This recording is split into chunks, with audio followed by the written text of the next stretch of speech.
The story opens with a newborn baby slowly opening his eyes, thinking to himself, "Where am I?" His tiny, aimless arms waved in front of him. At this moment, in the June family of the primordial immortal domain, a loud explosion rang out, followed by a golden phenomenon. An auspicious vision of a dragon and phoenix danced joyfully in the air. Immediately after, a beam of golden light shot from the center of the phenomenon straight into the June family's residence. At that time, inside the June family's heavenly emperor palace, an old man named Jun Jiantian, a high-ranking figure in the June family's council of elders, raised his hands to the sky, shouting loudly, "I pray for the heavenly Tao's blessing upon our June family. Grant us a prodigy son." Just as Jun Jiantian finished his prayer to the heavenly Tao, a voice called out from inside, "Clan elder, the madam has given birth. It's a boy." A mix of shock and joy on his face, Jun Jiantian turned around, his eyes filled with delight, and said, "Quick, bring the baby out for me to see." Jun Jiantian held the newborn baby in his arms, his heart overflowing with joy.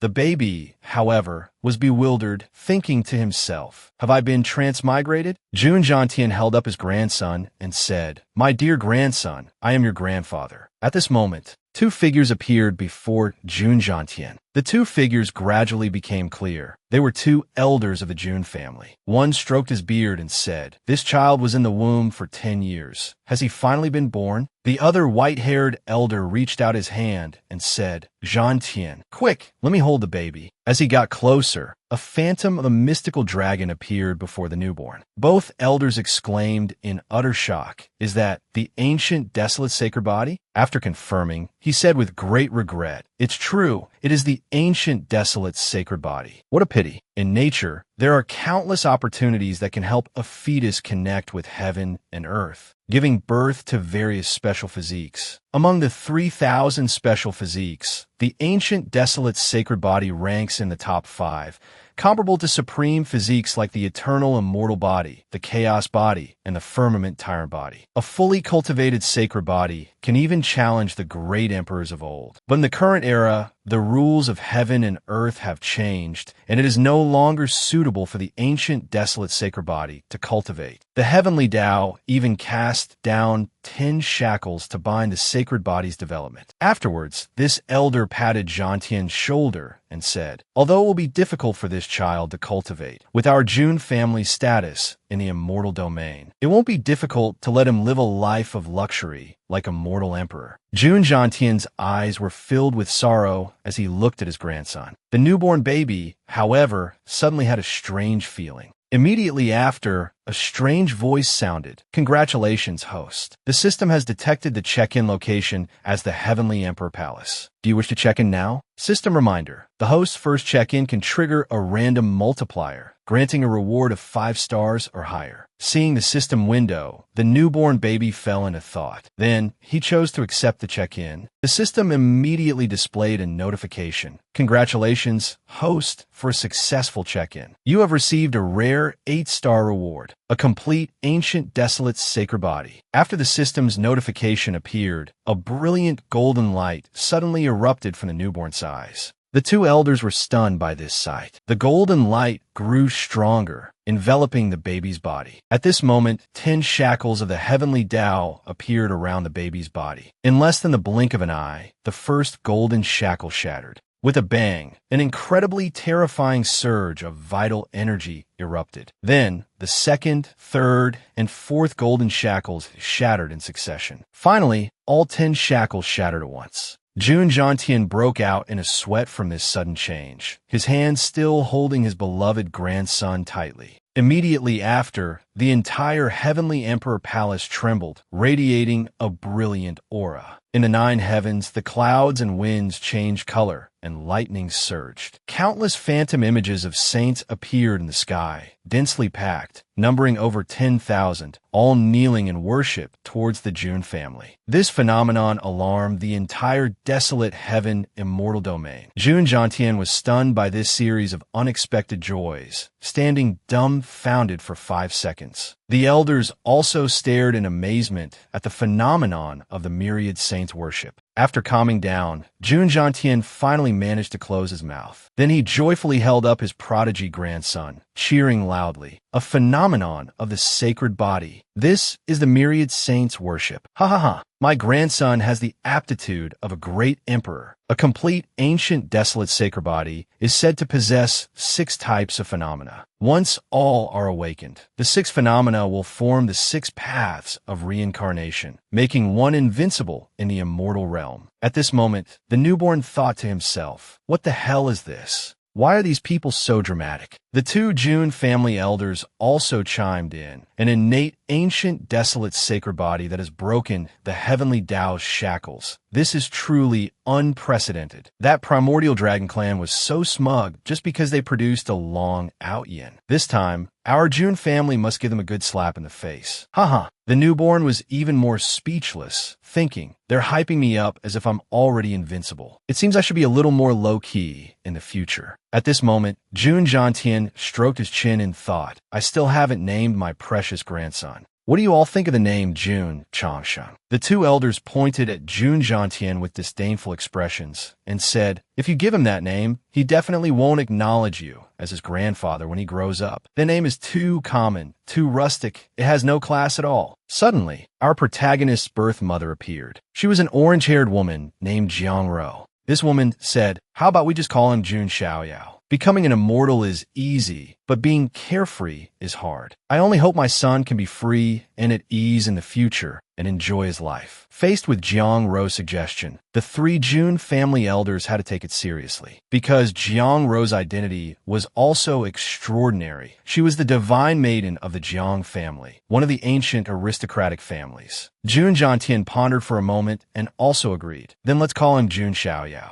Becoming immortal is easy, but being carefree is hard. That sounds like something that unfilial son of mine would say. Afterwards, the white-haired elder continued, Jiantian, don't you worry. Jun Wuhui is the white-robed god king. Perhaps he hasn't fallen, but is just trapped somewhere. Hearing this, Jun Jiantian's eyes grew pensive. Looking at his lively and adorable grandson, he also nodded and said, I hope so too. At the same time, at the Jun family's ancestral tomb, the lid of a stone coffin was shaking violently. Everyone below felt the tremor, their attention all focused on that stone coffin. Then they shouted in unison, terrified, this is bad. The ancestor's coffin can no longer be suppressed. The stone coffin radiated a brilliant light, as if it could burst open at any moment. Returning to our protagonist, Jun Xiaoyao was currently sleeping soundly. Meanwhile, Jun Jiantian stood with his hands on his hips and said, you 2 clan elders, the matter of Xiaoyao having a complete sacred body, once it gets out, the consequences will be unimaginable. We need to join forces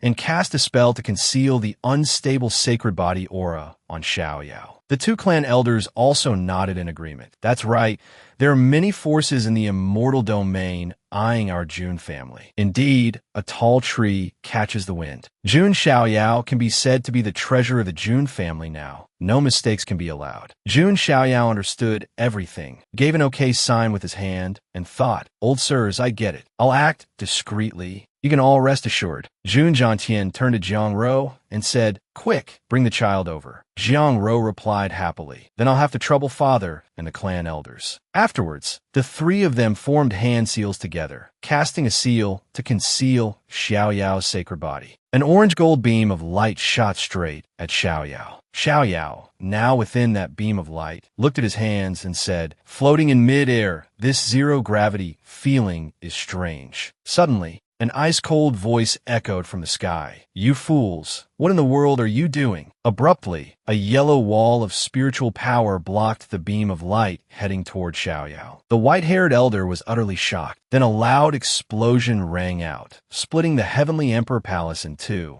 Jun Jiantian glanced over and said, it's the 18th ancestor. After the explosion, Xiaoyao was held in the arms of a white-haired old man who was none other than the 18th ancestor of the Jun family. Seeing the 18th ancestor, the 3 clan elders hurriedly knelt down in salute. We junior clan elders of the Jun family respectfully welcome the 18th ancestor out of seclusion. The 18th ancestor, his eyes filled with fury, looked at the 3 clan elders and said, since when did the descendants of my Jun family have to resort to such furtive acts? Can you not even protect a single child? Xiaoyao, meanwhile, was playing with the 18th ancestor's beard with both hands, thinking to himself, another old master. He looks kind enough, but I'm about to lose track of everyone. Hearing the ancestor's scolding, Jun Zhantian respectfully replied, Ancestor, please calm your anger. It's because I was afraid someone might harm my grandson in the future. Hearing this, the 18th ancestor, his eyes flashed with a blue light, brimming with killing intent, and said in an ice-cold tone, I'd like to see who dares. Spread my word. If anyone dares to harm this child, this old man won't hesitate to start a world-shaking immortal war. Hearing the words immortal war, the three clan elders below broke out in a cold sweat. Afterwards,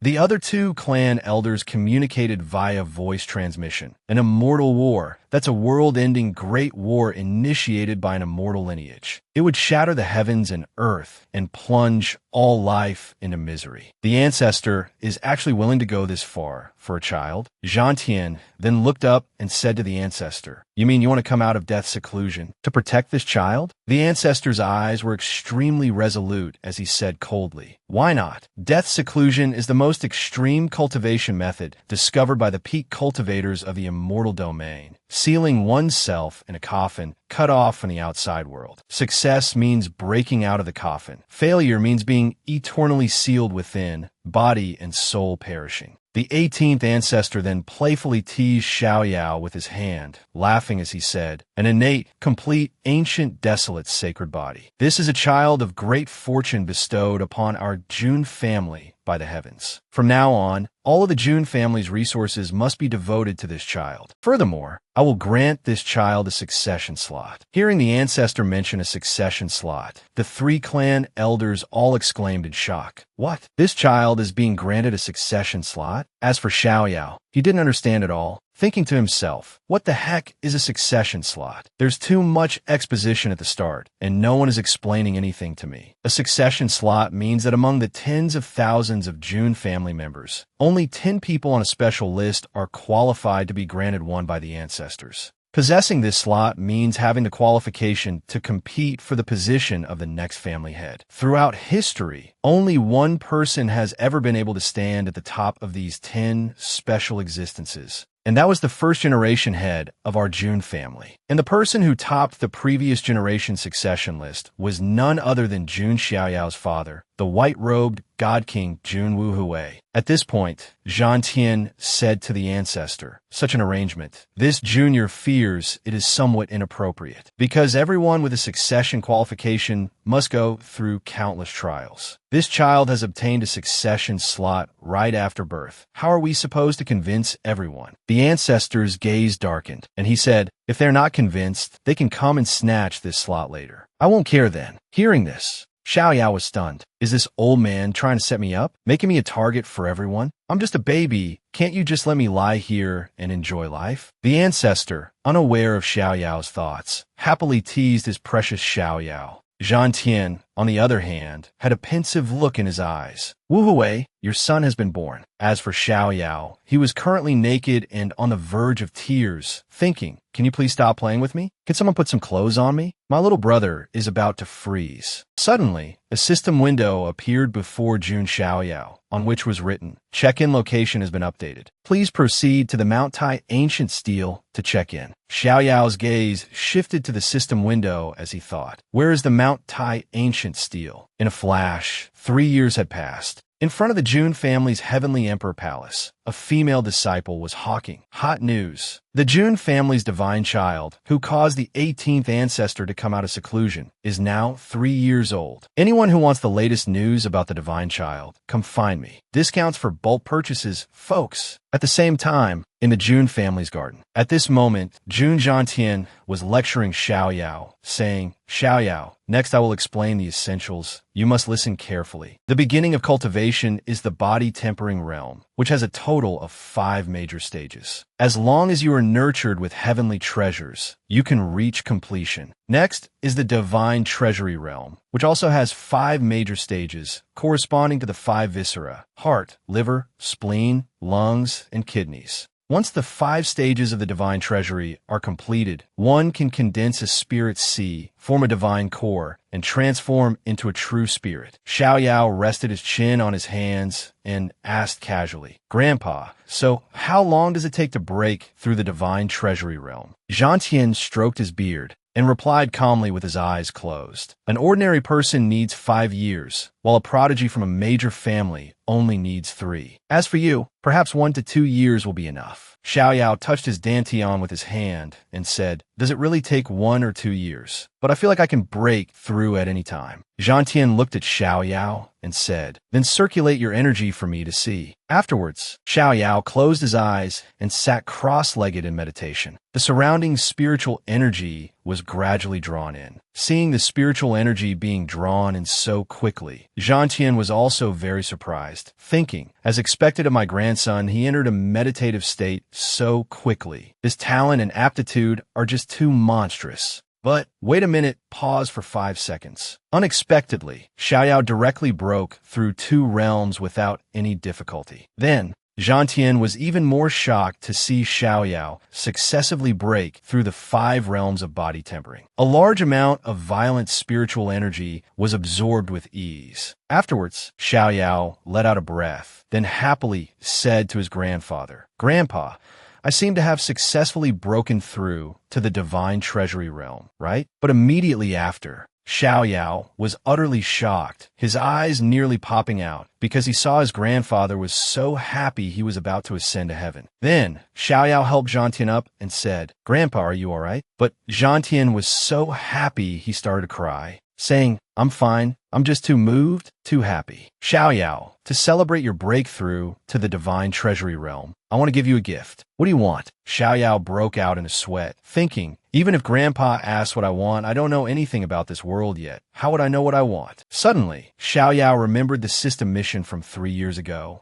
and said to his grandfather, "Do you know what the Mount Tai ancient steel is?" Zhang Tian turned around and quickly replied, "The Mount Tai ancient steel, what a coincidence. No one knows more about the Mount Tai ancient steel than your grandfather. It was originally a stone steel in the desolate heaven immortal domain. Just by attacking it, one could test the strength of their physical body. Later, our Jun family dug it up and placed it in the martial arts arena to test the physical strength of the younger generation disciples." Hearing this, Xiao Yao breathed a sigh of relief, thinking happily, "That's great, it's not far. In short, I just need to go there now." Then, Xiao Yao tugged on his grandfather's sleeve, putting on a pleading expression, his eyes shining brightly as he said, "Grandpa, can you take me to see that Mount Tai ancient steel? I've already broken through to the divine treasury realm, so I can test my physical strength now, right?" Zhang Tian joyfully lifted Xiao Yao onto his shoulders and said, "Haha, of course. Grandpa will take you there." At this moment, in the Jun family's martial arts arena, a person walked up to the Mount Tai ancient steel. It was a girl of about 14 or 15, with blonde hair and a white robe, who reached out to touch the ancient steel. The girl had blue eyes, blonde hair, fair skin, cherry-like lips, and a noble and elegant aura. She was extremely beautiful. Her eyes were fixed on the ancient steel. Then she circulated her spiritual energy with one hand, exhaled, and assumed an attack stance, her eyes filled with determination. Then she channeled all her spiritual energy into her right arm, launching a heaven-shaking golden palm towards the Mount Tai ancient steel. A loud explosion rang out, and spiritual energy radiated in all directions. After attacking, the girl's expression remained extremely cold. The Mount Tai ancient steel immediately displayed the measurement of the blonde girl's physical strength, 150,000 jin. The other disciples who saw this all exclaimed in admiration, "How impressive! She reached 150,000 jin. How old is she this year?" "That girl is a disciple from a branch family. It seems she's quite famous." Suddenly, a black-haired, red-eyed girl with a look of disgust appeared and said, "What's there to be surprised about? This Junling Long is said to have a 7-apertured, exquisite heart. She's bound to become a saint in the future. Why did her strength only increase by 30,000 jin compared to the last test?" The other disciples said, 30,000 jin is already very impressive. What more do you want?" Another female disciple behind them whispered, "That's Lan Qingya. She's a follower of young Master Changjian, one of the 10 on the succession list. Don't provoke her, or it won't end well." Afterwards, Lan Xingya approached Jun Linglong and said, "Hey, why aren't you answering me? Are you mute?" But Jun Linglong remained silent. Then she ignored Lan Xingya and turned to leave. This made Lan Xingya furious, and she shouted, "You bitch, you're not allowed to ignore me like that." Then, she said with a cunning look on her face, "I heard you rejected young Master Changjin's invitation. Is that right?" Jun Linglong's eyes were extremely dangerous, filled with killing intent, as she said. "So what if I did? When choosing a master, one must naturally be cautious. Jun Changjin's strength is not bad, but his magnanimity is somewhat lacking. Otherwise, why would he let you come and provoke me?" After speaking, she coldly waved her hand and left. Being ignored and insulted, Lan Xingya was furious, her hands clenched into fists, her whole body trembling. Then she attacked Linglong and shouted, "You're too arrogant. I must teach you a lesson on behalf of young Master Changjin." Before Lan Xingya could launch her attack, Linglong grabbed her wrist, squeezing it so tightly she couldn't resist. Linglong's eyes were as cold as ice as she said to Lan Xingya, "You think you can teach me a lesson? Go home and practice more." Just then,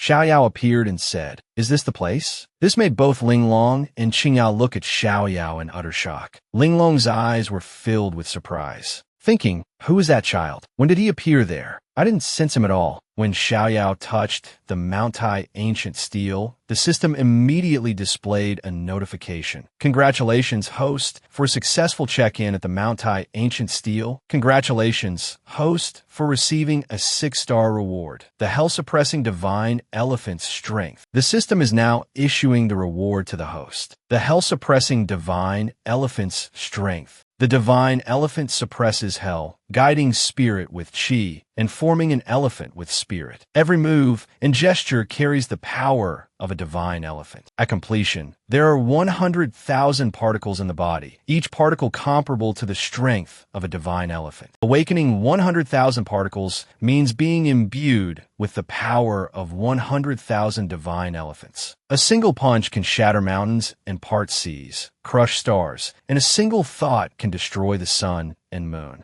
Jun Xiaoyao looked at the description of the hell-suppressing divine elephant strength and thought, a 6-star reward is the hell-suppressing divine elephant strength. The last check-in gave me a complete, ancient, desolate sacred body, which seemed to be 8 stars. Do the stars represent the power level of the rewards and techniques? I wonder what the highest star rating is. As Xiaoyao was thinking, Qingya shouted from behind him, "Hey, you little brat, who are you? Do you know where this is? This is no place for a little brat like you." Xiaoyao's train of thought was interrupted, and he turned around angrily, thinking with annoyance, "This voice is as noisy as a quacking duck. It's giving me a headache." Xiaoyao then stood with his hands on his hips and said confidently, "You ask who I am? I am Jun Xiaoyao of the Heavenly Emperor Palace. Got a problem with that?" Jun Linglong was startled upon hearing Heavenly Emperor Palace. The disciples below began to whisper among themselves. Could this child be the one who made the 18th ancestor come out of seclusion? He was granted the status of divine child right after birth. At this moment,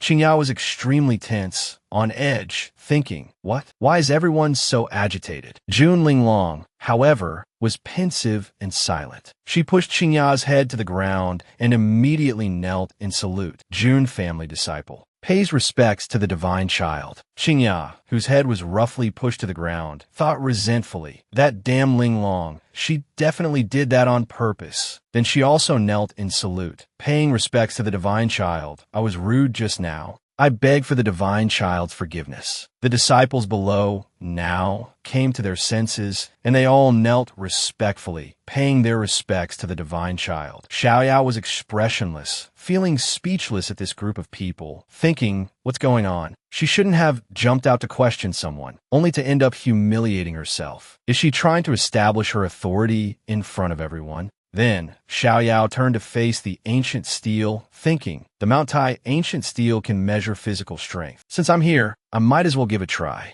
Afterwards, Xiaoyao assumed a preparatory stance, took a deep breath, and closed his eyes in meditation. He then silently recited the mantra of the hell-suppressing divine elephant strength. This was a body cultivation technique, and immediately, a golden phantom of a divine elephant appeared above Xiaoyao. Seeing this, Linglong and Qingyao were both utterly shocked, their eyes wide. Xiaoyao's eyes twitched slightly. Then he channeled all his strength and executed the hell-suppressing divine elephant strength, punching straight at the Mount Tai ancient steel. The aftershock shook the entire martial arts arena, kicking up a cloud of dust. The Mount Tai ancient steel trembled, then displayed a strength of 10,000 jin. The disciples below were dead silent, staring at the result on the ancient steel. Xiaoyao, however, retracted his hand, thinking to himself, impressive. Even without using the spiritual energy in my body, I can unleash such power. This is good stuff. At this moment,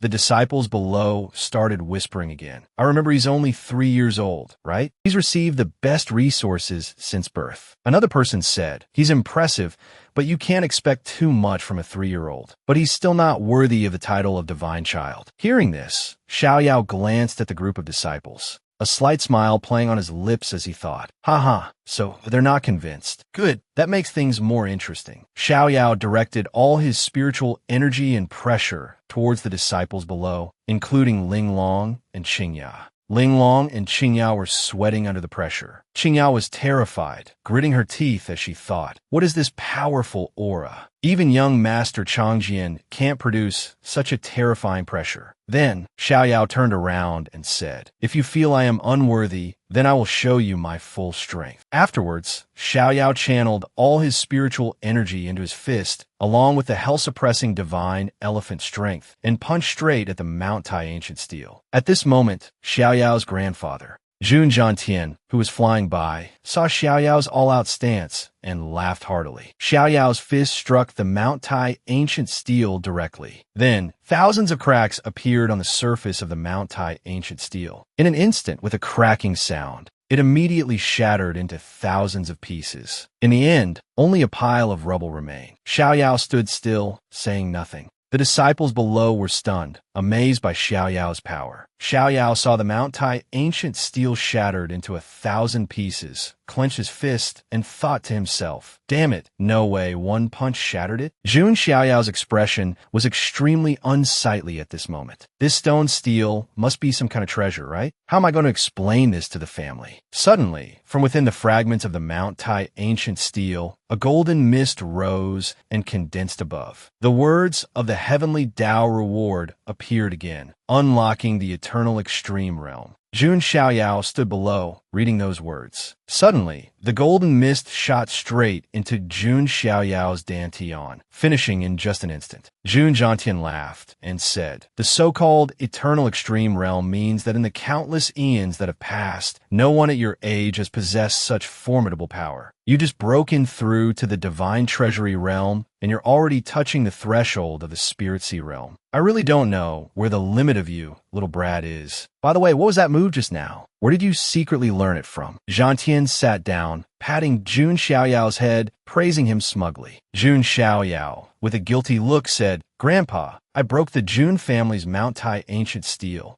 Is that okay? Zhantian replied with a casual expression. If it's broken, it's broken. It's no big deal. Jun Xiaoyao, still afraid of being punished, picked up the fragments of the Mount Tai ancient steel one by one and said, how can you say that? It's a treasure of our Jun family, after all. I'll piece it back together. Maybe it can still be used. Seeing his grandson like this, Zhantian burst out laughing. I didn't expect you to have such a thought. Rest assured, our Jun family has countless treasures. We're not sure of this little toy. Afterwards, he pulled Jun Xiaoyao's sleeve, hoisted him onto his shoulder, and continued, let's go home. Grandpa will tell you about the cultivation methods of the spirit sea realm. With that, he leisurely started to leave. Suddenly, Jun Linglong blocked their path, saying, wait, please wait a moment, clan elder. Zhantian, now looking displeased, thought someone was here to cause trouble. He glared fiercely at Jun Linglong and said, you dare block our way? What is it? Jun Linglong, crushed by Zhantian's pressure to the point of being unable to breathe, thought to herself, this pressure is so heavy. Then, Jun Linglong knelt down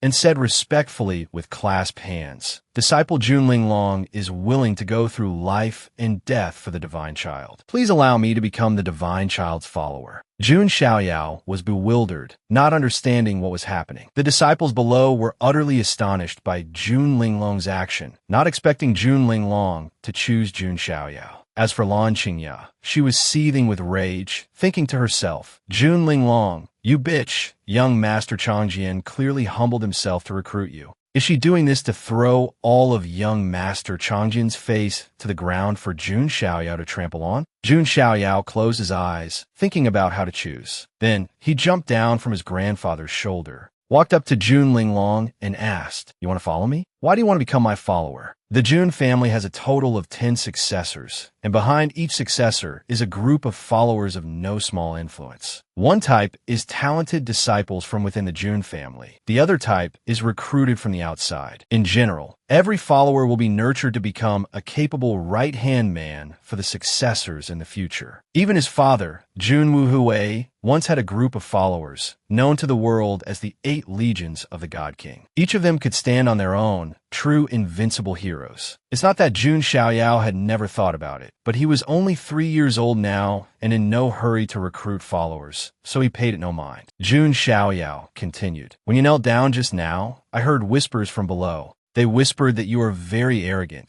that you were born with a 7-aperture exquisite heart, with a sharp and brilliant mind. If you don't die young, you will surely become a saint in the future. If you already have a path to sainthood, why must you follow me? Jun Linglong replied with a determined gaze. It's just intuition. But in reality, as a proud daughter of heaven possessing the 7-aperture exquisite heart, Jun Linglong could see a corner of the future. But she couldn't say it directly, because speaking it out could very well incur immense karma. Hearing Jun Linglong's answer, Jun Xiaoyao could only blurt out, Huh? What do you mean by intuition? At this moment, Jun Zhantian said from behind, She is from a side branch. As a disciple of a side branch, her resources and connections are pitifully scarce. If she wants to develop, she must maintain a good relationship with the main lineage. Afterwards, Jun Zhantian said with a proud expression, This girl's judgment isn't bad. With one glance, she recognized that my grandson will achieve great things in the future. Ha ha ha. Hearing this reason, Jun Xiaoyao looked down on Jun Linglong, thinking to himself, So, it's because of the clan hierarchy. Good thing I was reincarnated well. Then he turned to Jun Linglong and said, I know the reason you want to follow me now. I can agree to let you be my follower, but you have to serve me tea, pour water, and wash my clothes. When I'm bored, you also have to play with me. Hearing this, Jun Linglong was so shocked she was speechless. Then, Jun Xiaoyao leaned his face close to Jun Linglong's and continued, If you can do these things,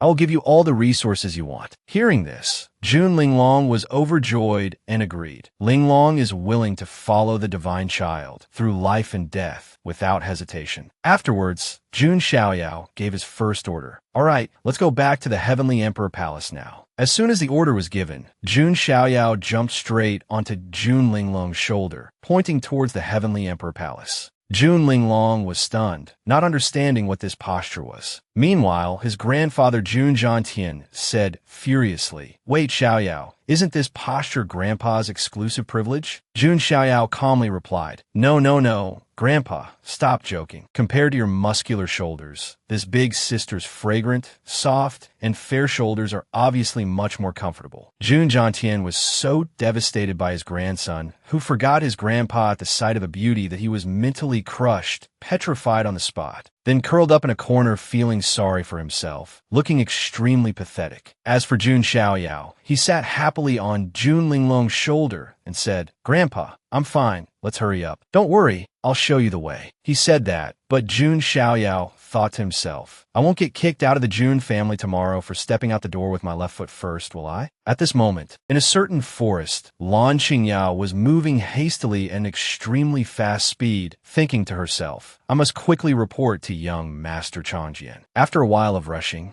Lan Qingya stopped in front of a huge mountain range, then looked straight ahead, panting, completely exhausted. It turned out this was the place where young Master Changjian was in secluded cultivation. Lan Qingya, with a fearful look in her eyes, walked step by step towards that mountain. She had only taken a few steps when a sword was thrust into the ground right in front of her, accompanied by a cold voice. Stop! From above, 2 men standing on a large tree branch said, Lan Qingya, you should know that young Master Changjian is in seclusion. Don't come here and disturb him. After hearing this, Lan Qingya hurriedly said, But something big has really happened. That brat named Jun Xiaoyao has broken the eternal extreme realm and even Jun Linglong has chosen to follow him. If we don't report to young Master Changjian soon, something will happen. The two men crossed their arms, looking at Lan Qingya with contemptuous eyes, and said, "Then wait for the young master to come out of seclusion and decide for himself. I see you had nothing better to do, so you went to provoke that little girl Jun Linglong, ended up getting slapped in the face, and then ran here to cry to the young master." When Lan Qingya heard Linglong's name, she was so angry she rolled up her sleeves and snapped. "What did you say? You want to fight?" Suddenly, a loud explosion echoed from within the mountain. The two men turned back in surprise and said, "This aura, is it young Master Changjian's?" Abruptly, a figure shot straight up into the sky from the mountain, revealing a red-haired man with a long sword on his back, looking cheerful. Seeing that man, Lan Qingya was ecstatic, her eyes lighting up, and shouted loudly, "It really is young Master Changjian. Young Master Changjian is out of seclusion." Lan Qingya ran over and hugged young Master Changjian, saying, "Young Master Changjian, you're out of seclusion?" Qingya is so happy. This young Master Changjian looked down at her, smiled, and said, "Isn't this Qingya? Did you come specifically to congratulate me on coming out of seclusion?" Then, Lan Qingya acted pitifully, whining to young Master Changjian, "Just now, these two stopped me from seeing you. Don't you think they're hateful?" Young Master Changjian, wanting to show off in front of the beauty, signaled for the two subordinates from earlier to slap their own faces, saying, "They are indeed hateful. You too, slap yourselves 20 times. Lan Qingya, seeing herself being doted on, continued to pout coquettishly, looking cute at young Master Changjian. Afterwards, she put on an extremely pitiful look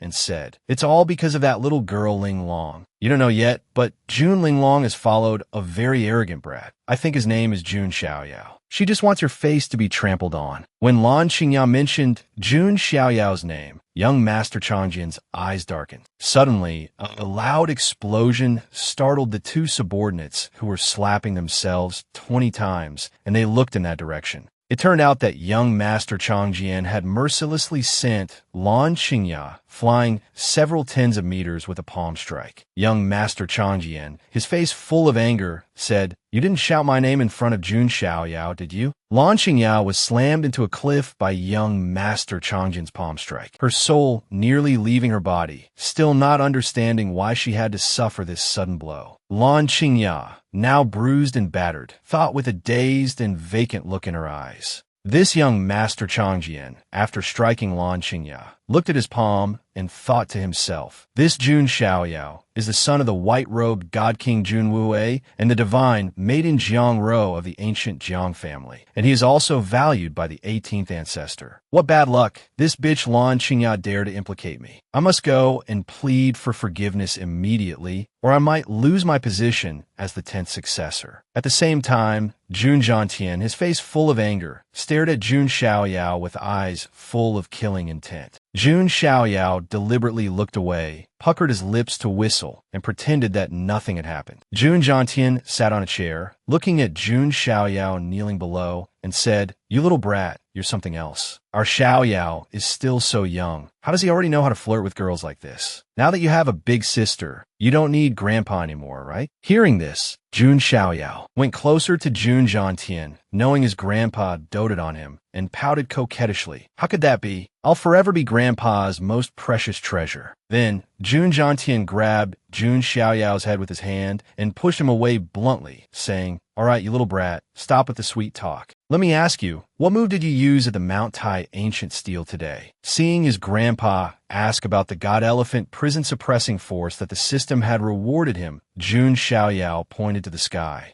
and made up a reason. "It's a little miraculous opportunity one obtained, called the God Elephant Prison Suppressing Force." Hearing this, Jun Jiantian looked at Jun Xiaoyao curiously and said, "What God Elephant? I've never heard of it." Jun Xiaoyao continued, "In short, it's a very powerful move. It's said that upon reaching great mastery, I can transform into an ancient God Elephant and even summon the gates of hell, forcing the demons of hell to fight for me." After hearing this, even Grandpa Jun Jiantian showed a trace of shock towards such a domineering technique. Jun Jiantian stroked his beard and said, "It's that powerful? Will cultivating it cause chi deviation?" Jun Xiaoyao replied gently, "Definitely not." Hearing this, Jun Jiantian crossed his arms and thought for a moment, then said to Jun Xiaoyao, "In any case, it's good that you have this drive. When you turn 10, we will hold a birthday banquet for you." At that time, all the forces of the desolate heaven immortal domain, the ancient desolate families, and the supreme great sects will all come to attend. On that day, we will announce your identity as the successor divine child to the entire immortal domain. The era that belongs to you is about to arrive. After hearing his grandfather's words, Jun Xiaoyao swallowed, breaking out in a cold sweat from fear. Just then, the system window popped up with a notification. "Congratulations, host. A new check-in location has been activated. Please check in at the 10th birthday banquet." After reading the system's notification, Jun Xiaoyao's jaw dropped in astonishment, and he blurted out, "Huh? A 10th birthday banquet? Doesn't that mean I have to wait another 7 years? Isn't this period of time too long? What exactly are the check-in rules for this system? I can't figure it out at all." As Jun Xiaoyao was pondering while looking at the system panel, Jun Linglong suddenly appeared from behind, startling him. Jun Linglong reported to Jun Xiaoyao, "Divine Child, Jun Changjian is outside the Heavenly Emperor Palace, requesting an audience." Jun Xiaoyao, after being scared out of his wits, placed a hand on his chest and turned to shout at Jun Linglong, "Why do you keep appearing and disappearing like that? You scare me so much I almost peed my pants." Jun Linglong replied with a calm gaze, "You were the one who said I could treat this place as my own home. It's normal for me to walk around freely." Hearing this, Jun Xiaoyao broke out in a sweat and replied, "You really don't stand on ceremony at all." Jun Xiaoyao then sat on the table and said, "Never mind. Who did you say wanted to see me just now? Who is Jun Changjian?" Hearing this, Jun Linglong replied, "He's the young master that Lan Qingya always follows. Changjian, from the same clan as you. He could be considered your clan's senior brother." Jun Xiaoyao gave a forced smile and asked again, "Then who is Lan Qingya?" Jun Linglong pointed to the sky and explained to Jun Xiaoyao, "She's that very noisy little girl from the Mount Tai Ancient Steel." Hearing Jun Linglong's explanation, Jun Xiaoyao let out an "Oh, ah, so it's her. The moment you said very noisy, I knew. But what does this senior brother want with me? All right, take me to see this senior brother." When Jun Xiaoyao arrived at the door, he stared ahead with angry eyes and a gloomy face, only to see a person tightly bound by thorny vines. Seeing Jun Xiaoyao and Jun Linglong step out, that young Master Changjian said, "I heard that my follower was disrespectful and had a conflict with younger brother Xiaoyao. Therefore, I have specially brought her here today to be punished and to atone for her crime." Lan Qingya was tied to a post full of thorns, her face expressionless, her spirit numb. And that young Master Changjian continued with a smug smile, "I hope younger brother will be magnanimous and forgive this little girl." Jun Xiaoyao's eyes were dangerous, filled with killing intent, and the corner of his mouth curled into a cold smile as he thought, "Atoning for a crime? This guy is clearly here to intimidate me." Afterwards, Jun Xiaoyao invited young Master Changjian inside for tea and a chat. Jun Xiaoyao spoke first. "Senior brother's sudden visit. Xiaoyao can only offer some tea. I hope senior brother will understand." That young Master Changjian immediately replied, "It is I who am disturbing younger brother. I was too abrupt." Then, his eyes flashed with anger as he thought, making Jun Linglong serve as a maid to pour tea. "This rotten brat is humiliating me." Jun Xiaoyao lifted his teacup and pondered for a moment, then turned to that young Master Changjian and said, "Is senior brother planning to let Lan Qingya keep kneeling there forever?" That young Master Changjian said with a blank expression, "Younger brother is joking. Since it's to be punished and atone, if younger brother is willing to forgive her, naturally I won't let her lose face here." Hearing this, Jun Xiaoyao put down his teacup and said, "Senior brother must have misunderstood. I, for one, never hold a grudge,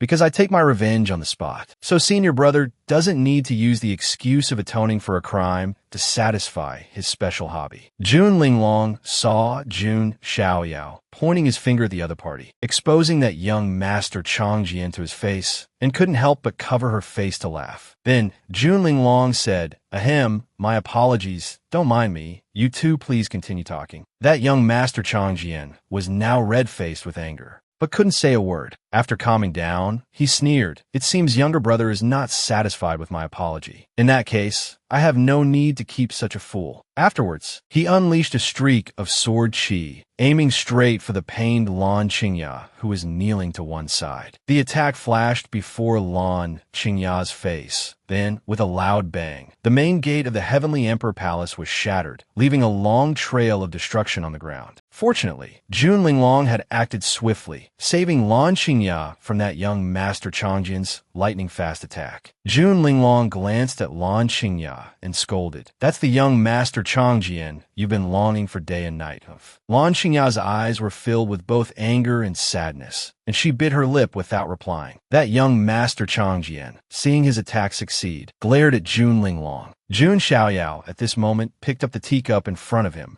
his eyes becoming extremely serious, and said, "Senior brother is quite a temper. But to strike right here in the Heavenly Emperor Palace, are you trying to provoke me?" Hearing Jun Xiaoyao's words, that young Master Changjian instantly broke out in a cold sweat. Then, he explained with a fake smile, "It's all a misunderstanding, just a misunderstanding. Younger brother is the divine child of the Jun family. How would I dare to offend you?" Hearing this, Jun Xiaoyao said, "Perhaps senior brother sees me as a friend, but I'd rather flip the table." Seeing that Jun Xiaoyao was about to make a move, that young Master Changjian was utterly shocked, fearfully raising his hands to cover his face. But Jun Xiaoyao channeled power into his right leg, thinking to himself, "This guy comes to my territory to discipline his subordinate and even wants to kill someone in front of me. Who is he trying to scare? If I were really just a 3-year-old child, I might have actually been scared by you. But unfortunately, you've provoked the wrong person." Jun Xiaoyao used his golden spirit energy to launch a powerful kick towards that young Master Changjian,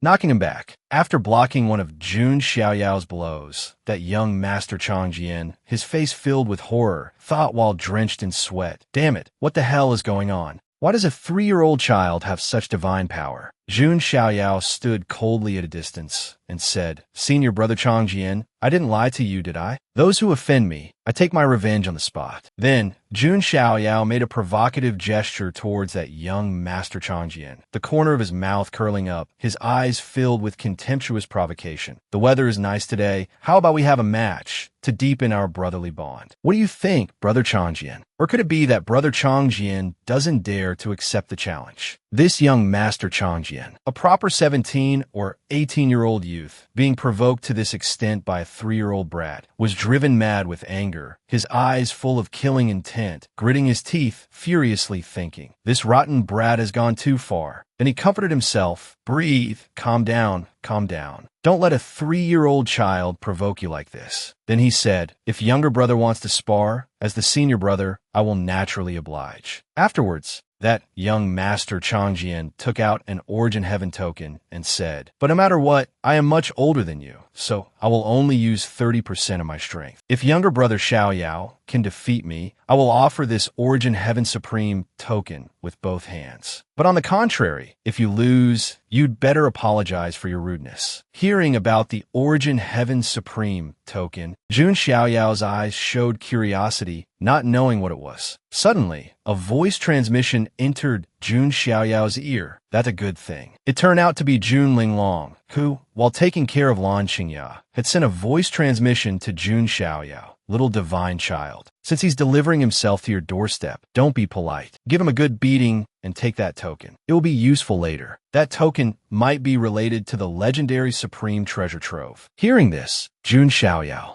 became even more curious, glanced at Jun Linglong, and asked via voice transmission, "Supreme Treasure Trove? Can you be more specific?" Jun Linglong continued to explain via voice transmission. "The so-called Supreme are immortal existences standing at the pinnacle of the desolate ancient immortal domain. Just think how many treasures would be in the trove of such an almighty being." Hearing this, Jun Xiaoyao flashed a cunning smile, then rubbed his hands together with a greedy expression, as if a fat sheep was right in front of him, absolutely not to be missed. "Senior brother's good stuff. This younger brother will gladly accept."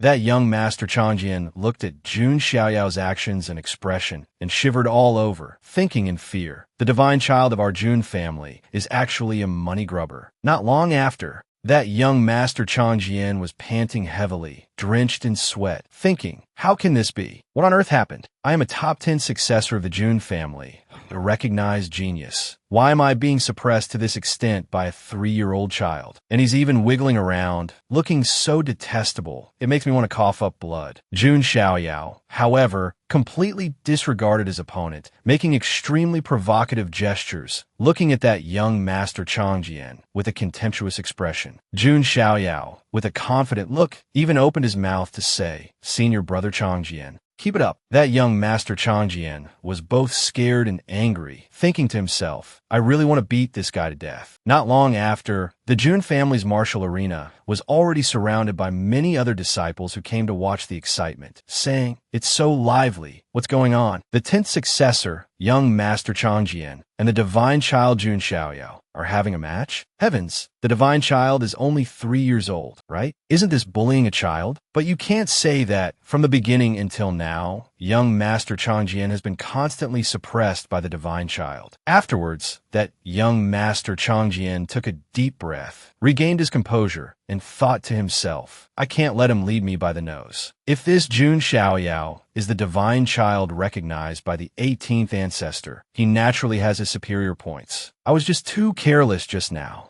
I have to get more serious. That young master, Changjian, manifested a very strange purple spirit energy around his sword. The disciples below all widened their eyes, exclaiming in shock, "That's the purple emperor sword art. This guy is using the purple emperor sword art to deal with a 3-year-old child? It seems this guy is going all out to win." That young master Changjian was now very serious, getting into a fighting stance, thinking to himself, these fools below know nothing. You have no idea how monstrous this brat is. Then he looked at Jun Xiaoyao and said, "Younger brother Xiaoyao, be careful with this move, don't get hurt." Afterwards, young master Changjian thrust his sword straight at Jun Xiaoyao, executing the 9 swords of the rising sun from the purple emperor sword art. The spectating disciples below whispered, the purple emperor sword art is considered a top-tier technique, even within the main lineage of the Jun family. This move, the 9 swords of the rising sun, weaves sword chi into a net, sealing off all of the opponent's escape routes. Is this Changjian trying to deliver a killing blow to Xiaoyao? That young master Changjian was now very serious,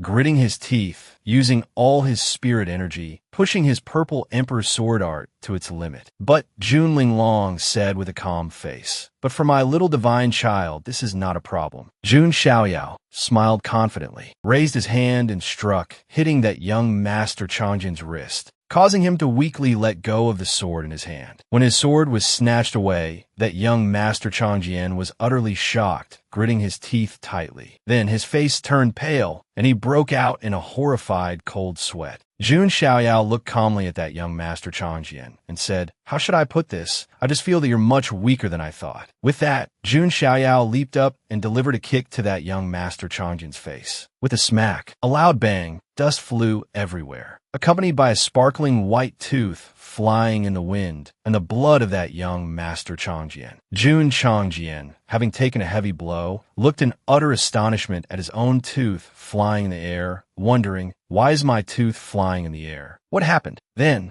he fell to the ground with a thud, unconscious. Jun Xiaoyao picked up that young master Changjian's Origin Heaven Supreme token, shouted triumphantly, "This primal Heaven Supreme token, your little brother will gladly accept. Ha ha!" Just then, a system notification appeared. Important item detected. Check-in location has been refreshed. New check-in location. Primal Heaven Supreme, Hidden Treasury. Seeing the system notification, Jun Xiaoyao was overjoyed, clutching the Primal Heaven Supreme token and saying, "This is truly an unexpected delight." Outside the ring, Jun Linglong was bandaging Lan Qingya's wounds, saying coldly, "You see now, don't you? That's the young master Changjian you worship day after day. His cultivation is mediocre, and his character is even worse. You're not very bright to begin with, so don't be fooled by people like him anymore." Hearing this, Lan Qingya angrily shoved her hand away and said, "Have you said enough? Stop lecturing me." After that, she said with tears in her eyes, I don't need your pity. Lan Qingyao turned and left, her eyes welling with tears as she said, Jun Chongjian, Jun Linglong, Jun Xiaoyao, I'll make all of you from the Jun family pay. After collecting his spoils of war, Jun Xiaoyao walked over to Jun Linglong and said, TSK, you really have a way with words. No wonder people hate you so much. Jun Linglong glanced at him nonchalantly and replied, I was just telling the truth, wasn't I? Jun Xiaoyao, seeing that Linglong still didn't understand, said with a hint of disappointment in his eyes, next time you get beaten up outside, don't come running back to me for help. Jun Linglong didn't even understand the first sentence, let alone Jun Xiaoyao's second one, so she looked completely bewildered. And just like that, the summer of the immortal domain passed in a flurry of activity. Autumn came with falling leaves, winter with slumber, and spring with blooming flowers. Time flew by, the 4 seasons cycled, and in a flash, 7 years had passed. A young girl with a cute little brown bird perched on her shoulder said,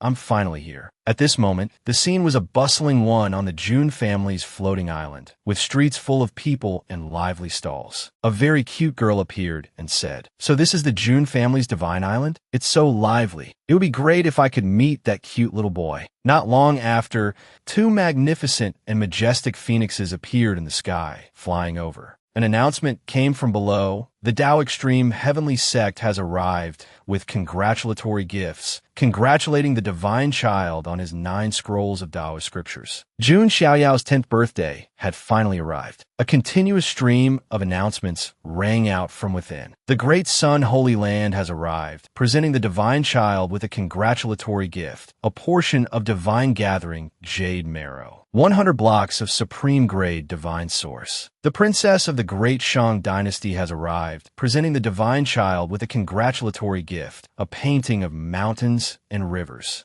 Over here, 2 people carrying congratulatory gifts were chatting. Be careful. These are all official gifts for the Divine Child's 10th birthday banquet. Don't damage them. The other person replied, So many great clans and families have come to celebrate the Divine Child's 10th birthday. It really brings glory to our Jun family. The other person then teased, It's not bringing glory to you. What are you so happy about? Hearing what the other person said, he replied, Even so, we still get to bask in the glory. Say, our Divine Child has been a peerless genius since birth. This time in seclusion, I bet he has already broken through to the true spirit realm. The scene shifts to Jun Xiaoyao's training place. The 2 disciples from before respectfully clasped their hands and announced, We respectfully welcome the Divine Child out of seclusion. Please, Divine Child, bathe and change into the ceremonial robes for your 10th birthday banquet. But when he pushed the door open and looked inside, it was empty, with no sign of the Divine Child. Inside, the walls and stone slabs were covered with crisscrossing sword marks, and beside them was a line of text. Secluded cultivation is too boring. I'm going out to play. Left by Jun Xiaoyao. At this moment,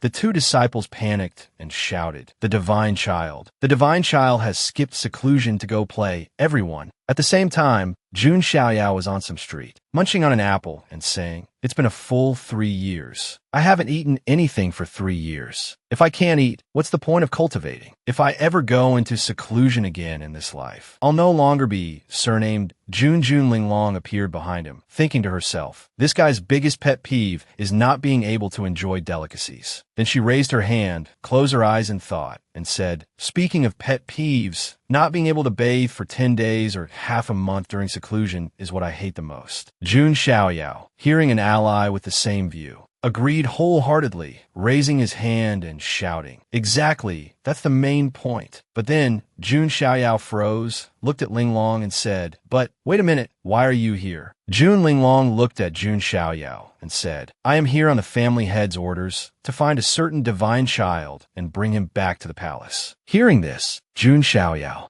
gave a forced laugh, then turned and ran, saying, Goodbye. Let's not meet again. Jun Xiaoyao leaped across rooftops at extreme speed, trying to escape. Jun Linglong chased closely behind, shouting loudly, Little Divine Child, stop running. It takes half a day to put on those ceremonial robes. We won't make it if we don't go back now. Hearing this, Jun Xiaoyao glanced back and replied, I refuse formalism. I don't want to wear those heavy and troublesome ceremonial robes. I'll go back on my own when the time comes. As Jun Xiaoyao was running, a cry for help made him stop in surprise. and looked down at the bustling market below. Below was the cute little girl from before, pinning a man to the ground and hitting him, saying, "What are you screaming for, you ugly thing? You're the one who broke little Huey's leg first." The man, being beaten, spoke unclearly. "I already apologized." The little girl didn't let up. "What's the use of apologizing? Little Huey's leg is broken." The people around tried to mediate. "Miss, let's talk things out calmly. Peace is precious." A fat man with a goatee said, "Young lady, how about we discuss compensation so you can be lenient and spare my boy?" This young lady said fiercely and angrily, "It's not that easy. Who needs your compensation? What kind of person do you take me for? Do you think I'm some kind of extortionist?" Then she grabbed the man's collar and said, "He broke little Huey's leg, so I'll break his leg. That makes us even." The man, hearing his leg was to be broken, screamed in absolute terror. Jun Xiaoyao stood on the roof looking down, thinking to himself, "Where did this wild brat come from, daring to bully people on my Jun family's territory? She's got some nerve. Judging by this aura, she must be a cultivator too." Jun Xiaoyao then took out the apple core he had just finished eating, using it as a hidden weapon,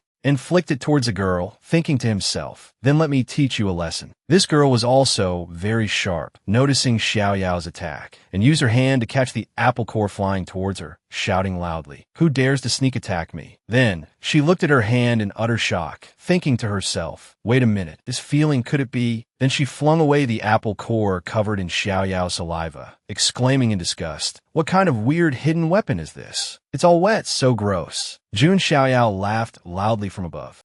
Sirs, you're right. Who told you to bully the commoners of my Jun family?" The girl was now grinding her teeth in anger, looking up at Xiaoyao and saying, "Who are you?" At this moment, Xiaoyao had put on a demon mask, hiding his face, which made the girl point at him and yell loudly, "Where did you come from, you ugly thing, daring to meddle in my business? Do you know who I am?" Jun Xiaoyao at this time also shouted back from above, "You call others ugly. I think you're the ugly one. You ugly thing. Nia, Nia, Nia." The girl at this moment angrily cursed at Xiaoyao. Then she leaped up, channeling spiritual power into her hand, and attacked Xiaoyao. Jun Xiaoyao was not surprised at all, thinking to himself, "Oh, this brat's movement technique is quite fast." The girl threw a punch straight at Jun Xiaoyao's face, but Jun Xiaoyao quickly ducked to dodge the blow, not forgetting to taunt, "Oops, you missed. Are you raising a bird, or has it made you bird-brained?" Then he jumped back, away from this fierce girl, thinking to himself, "That force can't cause injury, which means she doesn't really want to hurt me, probably just wants to vent her anger." But the girl was still angry, clenched her fist and said, "Don't run, you ugly thing. Come and fight me for 300 rounds. Jun Xiaoyao stuck out his tongue, making a taunting gesture with both hands. "Naya, Naya, Naya, you can't catch me, and you want to fight me? Come and get me if you can, you ugly thing, you idiot, come and get me." "Ha!" The girl was driven mad with anger, drew a blade, and chased after Xiaoyao, shouting loudly, "You damn ugly thing, I'll definitely kill you." And Jun Xiaoyao, while running and laughing, thought to himself, "Anyway, I'll just lure her away first. I don't want to cause more trouble. But Sister Jun Linglong is still chasing me." At this moment, Jun Linglong was standing on a roof, watching Xiaoyao from afar, without saying a word. Her gaze fell on a jade pendant on the girl's chest, thinking to herself, "Is she from the Jiang family of Qing province? It couldn't be the great young miss of the Jiang family, could it? If so, this is troublesome. Should I stop them?" But Jun Linglong hesitated between her duty and her family, and ultimately chose to keep watching the show, feeling it was more exciting this way. Hee. Then she gleefully continued to watch the show from a distance, thinking to herself, "This feels so interesting. Let's keep watching the drama unfold." Jun Xiaoyao and the girl chased each other for a while, arriving at a stream bank. Jun Xiaoyao suddenly stopped, turning to see the girl panting heavily, saying, "If you have the guts, stand still for me." Jun Xiaoyao was quite surprised at this moment, thinking to himself, "She actually kept up with me. This brat is really something." The girl had used all her strength to chase Xiaoyao, her face pale, panting as she said, "If I don't give you a beating today, I, Jiang Luoli, swear I won't let this go." Jun Xiaoyao calmly crossed his arms, thinking to himself, "Well, I just wanted to casually save someone. I didn't expect to attract such big trouble. How should I resolve this?" Suddenly, a signal flare shot into the sky behind Jun Xiaoyao, and both of them looked in that direction. Jun Xiaoyao looked at the flare, thinking to himself, "Oops,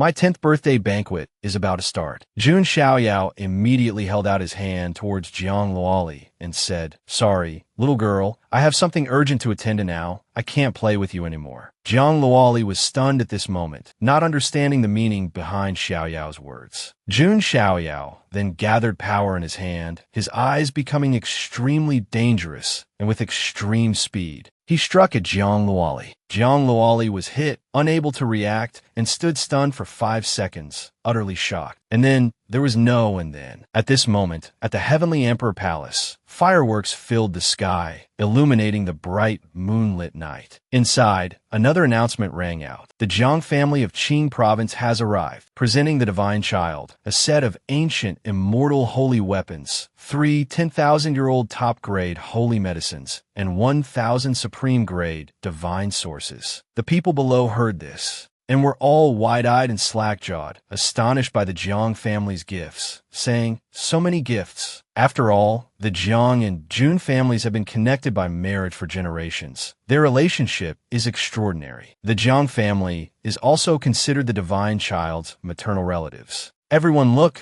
that beauty in white must be the heavenly Tao fetus divine maiden, Jiang Xingyi. The little girl next to her must be the apple of the Jiang family's eye, the one with the primal spirit Tao body, Jiang Luoli.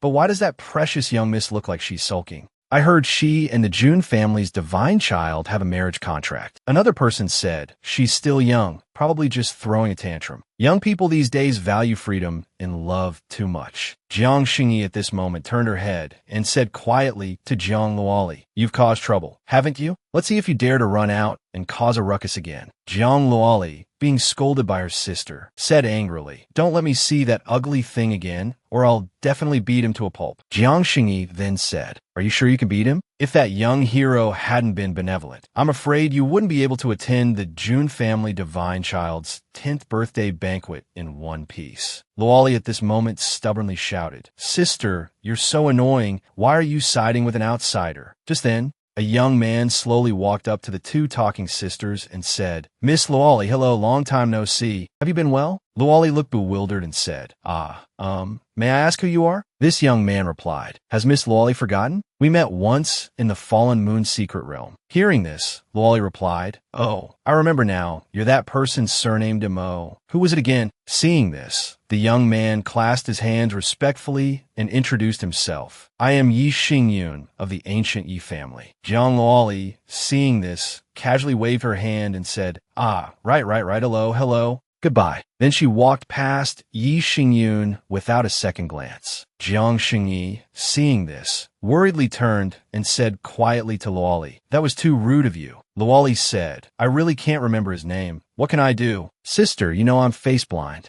I can't remember his generic face." Yi Xingyun at this moment was so embarrassed his whole body trembled. The old man accompanying Xingyun glanced at him worriedly and asked, "Young master, are you all right?" Yi Xingyun at this moment gritted his teeth and said, "Uncle Fu, I feel that being treated coldly by Miss Luoli is also a wonderful feeling. This guy is truly the king of simps. Haha." A while later, the guests for the Divine Child's birthday banquet had all arrived. Jun Jiantian at this moment strode majestically to the main seat in the center, then turned and said to all the guests, "Everyone is almost here. I am deeply grateful that you all have traveled far to attend my grandson's birthday banquet." At this moment, the crowd below was also whispering amongst themselves. I heard the Jun family's divine child could defeat the 10th in the succession sequence at the age of 3. I wonder what his realm is now. I'm afraid he has already reached the true spirit realm, right? Jun Jiantian, hearing the guest discuss his grandson, was very pleased, thinking to himself, quite a few determined young people have come here. Jun Changjian, ranked 10th. Jun Xuehuang, ranked 7th. Jun Wanjia, ranked 5th. Yi Xingyun of the ancient Yi family. Jiang Xingyi and Jiang Luoli of the Jiang family of Qing province. Someone below asked curiously, "I wonder where the Jun family's divine child is? Why hasn't he appeared yet? It's so late." Jun Jiantian, hearing the guest's question, smiled and thought to himself, "Where has that little rascal run off to now? Even I don't know right now. It's infuriating." Just then, A large hole was blown through the roof, and a figure flew straight down, landing beside Jun Jiantian. From within the thick cloud of dust, Jun Xiaoyao appeared and said, don't be in a hurry, Grandpa. In superhero movies, doesn't the main character always show up at the very end? Seeing this scene, all the guests were stunned into silence, while Jun Jiantian's face turned pale as he looked at Jun Xiaoyao. Jun Xiaoyao, having just fallen from the roof, still tried to strike a cool pose and said, I am Jun Xiaoyao, the divine child of the Jun family. Thank you all for attending my 10th birthday banquet. Jun Jiantian, seeing his unworthy grandson's antics, angrily scolded, You little rascal, being late on such an important day, what are you thinking? Jun Xiaoyao was sweating at this moment, thinking to himself, oh, Grandpa is really angry this time. I rushed back in such a hurry, I almost fell to my death. Jiang Luoli at this moment noticed Jun Xiaoyao's build and clothes, and seemed to have realized something. Luoli's eyes were pensive. This hairstyle, these clothes, is it him? Then she had a realization. Isn't this the brat from earlier? Jiang Luoli immediately pointed at Jun Xiaoyao's face and shouted, Hey you, stop right there. Jun Xiaoyao was now sweating bullets, thinking to himself, Holy crap, why is this brat here too? I have to think of a way to smooth this over quickly. Jun Xiaoyao immediately used his silver tongue to solve the problem, making Luoli satisfied. Jun Xiaoyao said to Jiang Luoli below in a sweet voice, Oh, this beautiful young lady, have we met somewhere before? While deploying his eloquence, Xiaoyao tried to act charming, striking his most handsome pose. Seeing this, Jiang Luoli was utterly speechless, sweating profusely, and said nothing. Jun Xiaoyao was also embarrassed into silence. Luoli at this moment ran straight up to Xiaoyao, observing him closely, thinking to herself, How can this scoundrel be so cute? I must have mistaken him for someone else. Then she also put on a very cute act, showing interest in the Jun family's divine child. And Xiaoyao was also extremely surprised, sweat dripping down, thinking to himself, is this brat a master actress too? I've met my match in the entertainment industry this time. Jiang Xingyi below was sweating, thinking to herself, Luoli's bad habit is acting up again. Whenever she sees something cute, she turns into this. Jun Jiantian, watching the scene, was also extremely surprised and said, Hey, is this for real? Then he slapped Xiaoyao hard on the shoulder and said, Good job, kid. Then he said loudly to Xiaoyao and Luoli, Although you two already know each other, I still have to make a formal introduction. Xiaoyao, this is Miss Luoli, the apple of the Jiang family's eye, and also your fiancée. Although she looks small, she's a whole year older than you. Jun Xiaoyao, who was calm a moment ago, suddenly cried out in shock, What the hell? And Jiang Luoli, after hearing this, blushed deeply and said in great surprise, is that true? While inwardly she was ecstatic, almost drooling, yet pretending to be shy. Yixingyin below was also extremely shocked, his eyes wide and mouth agape in disbelief, and Xiaoyao was now dumbfounded, thinking to himself, No, how did it suddenly turn out like this? I'm already the divine child, and I still can't escape an arranged marriage? That's right, I just need to make this brat hate me. I'll tell her about teasing her this afternoon, and that it was me. Just then, Luoli took out a medicinal pill from her sleeve and handed it to Xiaoyao, saying, This is for you. Jun Xiaoyao looked at the pill emitting a golden light and asked Luoli, Miss Luoli, what is this? Luoli at this moment put on a very cute act, her eyes sparkling as she said, This is a spirit pill refined from the fountain of youth. Hurry up and eat it. Promise me, stay just as you are now, don't grow up, or you won't be cute anymore. Jun Xiaoyao looked at the pill, thinking to himself, This won't do, this child is seriously ill. I must remain calm. Jun Xiaoyao tried not to give up on his original intention, determined to find a way to cancel this engagement. Jun Xiaoyao looked around and saw Jun Linglong standing in the distance. Then a wicked idea popped into his head. Then Jun Xiaoyao pointed at Jun Linglong, signaling for her to quickly jump out and say that they had already pledged their lives to each other. Name your price. Jun Linglong was scared out of her wits by Jun Xiaoyao's action, thinking to herself, The divine child is that stingy, yet he's being so generous? Then Jun Linglong signaled back, But I refuse. I still want to leave here alive. Xiaoyao signaled back, You are my handmaiden. You must follow my arrangements. Jun Linglong signaled back, Sorry, I choose to resign. Xiao Yao was smiling on the outside, but furious on the inside. June Linglong, you just wait, you money-grubbing handmaiden. June Linglong at this moment smiled very slyly, thinking to herself, I just want to watch a better show to get more gossip. I have to hold back my smile a little. Hee hee. The guests below were constantly applauding and congratulating, praising, truly a talented man and a beautiful woman, a match made in heaven. Jun Xiaoyao was smiling socially, but thinking to himself, damn it, do these people even consider that I'm just a 10-year-old kid? Someone come and break this atmosphere. Just then, Yi Xingyun slammed the table and shouted, I do not agree to this marriage. Jun Xiaoyao, hearing these words, was so happy he could cry, looking towards the savior of his life, Yi Xingyun. Yi Xingyun, at this moment, clenched his fists and continued to shout, I do not agree to this marriage. Uncle Fu beside him immediately stepped forward to stop him. Young master, you can't be so reckless. But Yi Xingyun stubbornly said, I am not being reckless. At this moment, Jun Zhantian from above said loudly, how ridiculous. Since when is a marriage of our Jun family any of your business to interfere in? Jun Xiaoyao quickly raised his hand to stop his grandfather and said, Grandpa, don't be angry just yet. Then Jun Xiaoyao walked down the steps, came before Yi Xingyun, and respectfully clasped his hands, saying, May I ask for the young master's esteemed name? Yi Xingyun replied loudly, I am Yi Xingyun of the ancient Yi family. Jun Xiaoyao at this moment smiled and said, Young master Yi, you must know that since ancient times, matters like crashing a wedding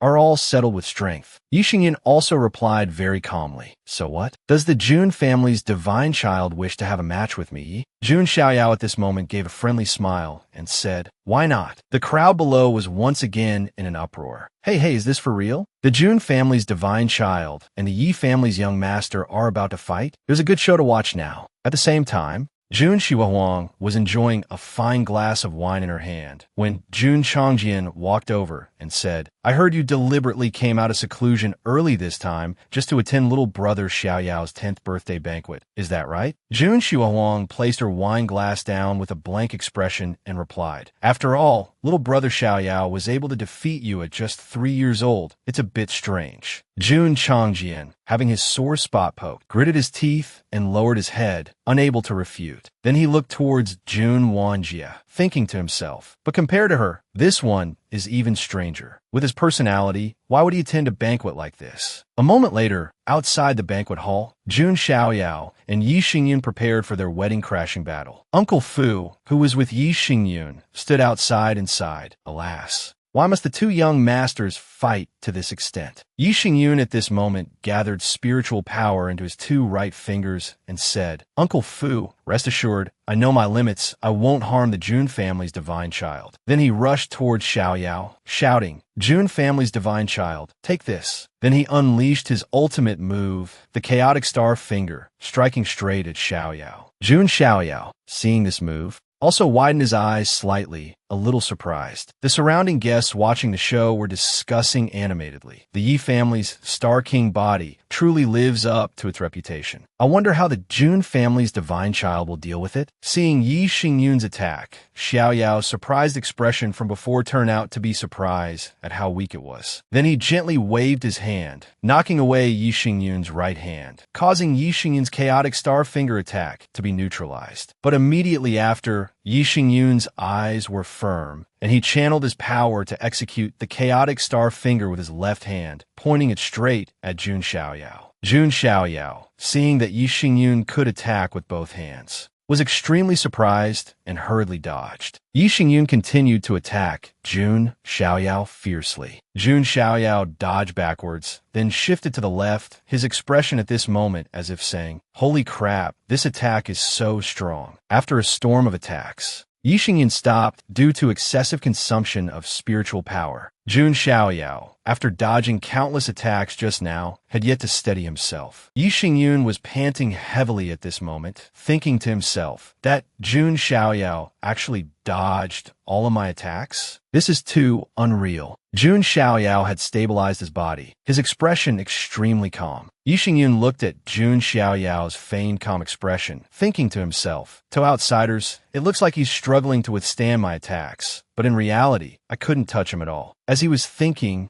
Yi Xingyun looked towards Jiang Luoli. At this moment, Jiang Luoli was dumbfounded, endlessly astonished. Jiang Luoli watched Jun Xiaoyao's fluid, graceful, evasive movements, completely mesmerized. The simp Yi Xingyun saw the girl of his dreams looking at Jun Xiaoyao with such fascination and gritted his teeth in anger. Channeling his own spiritual power, preparing to attack Jun Xiaoyao, thinking to himself, I absolutely cannot lose face in front of Miss Luoli. Yi Xingyun then activated a mysterious rune on his forehead, and as he chanted the incantation for the star true form, powerful blue spiritual energy surged out around him. Jun Xiaoyao saw Yi Xingyun using his trump card, broke into a sweat, and thought in surprise, oh, this doesn't look good. Yi Xingyun unleashed the peerlessly powerful, star-devouring black hole palm, attacking towards Jun Xiaoyao, and shouted loudly, let's see how you dodge this, Xiaoyao. Dance with me again, keep on dancing. Seeing the attack coming at him, Jun Xiaoyao's expression was one of deep regret, and he said with tears in his eyes, what the hell, I was just messing around and dancing a bit. Why do I have to face an ultimate move for this? Yi Xingyun unleashed the full power of his star-devouring black hole palm, attacking towards Jun Xiaoyao. From Yi Xingyun's palm, intense star spiritual power condensed into a vortex that radiated a brilliant light. The dazzling starlight was like an imprint, tracing the orbital paths of the stars. This was a powerful divine martial art that only the Star King body could execute. Jun Xiaoyao was surrounded by the surging blue spiritual energy, unable to escape, and was hit squarely by Yi Xingyun's attack. Jun Xiaoyao channeled spiritual power into his left hand, gritting his teeth and thinking, at this rate, I'll be torn to shreds by this move of Yi Xingyun's. Then, from within that blue spiritual energy vortex, a flash of golden light appeared, accompanied by Xiaoyao's loud shout. Divine elephant-suppressing prison force, open. In an instant, the illusion of a giant elephant appeared, confronting Yi Xingyun's swirling vortex of starlight. Jiang Shengyi, seeing Jun Xiaoyao's golden spiritual power at this moment, exclaimed in utter shock, that stream of golden spiritual energy, is it the ancient desolate sacred body? The party guests watching the drama below began to murmur. Is that really the ancient desolate sacred body? Could the phenomenon of 10,000 saints paying homage 10 years ago have been because of it? Another person said, but aren't there rumors that the ancient desolate sacred body has become a useless physique, bound by the shackles of the heavenly Tao? A man who looked quite knowledgeable stroked his beard and said, I'm afraid the Jun family has spent countless resources to help this child break a few of the heavenly Tao shackles.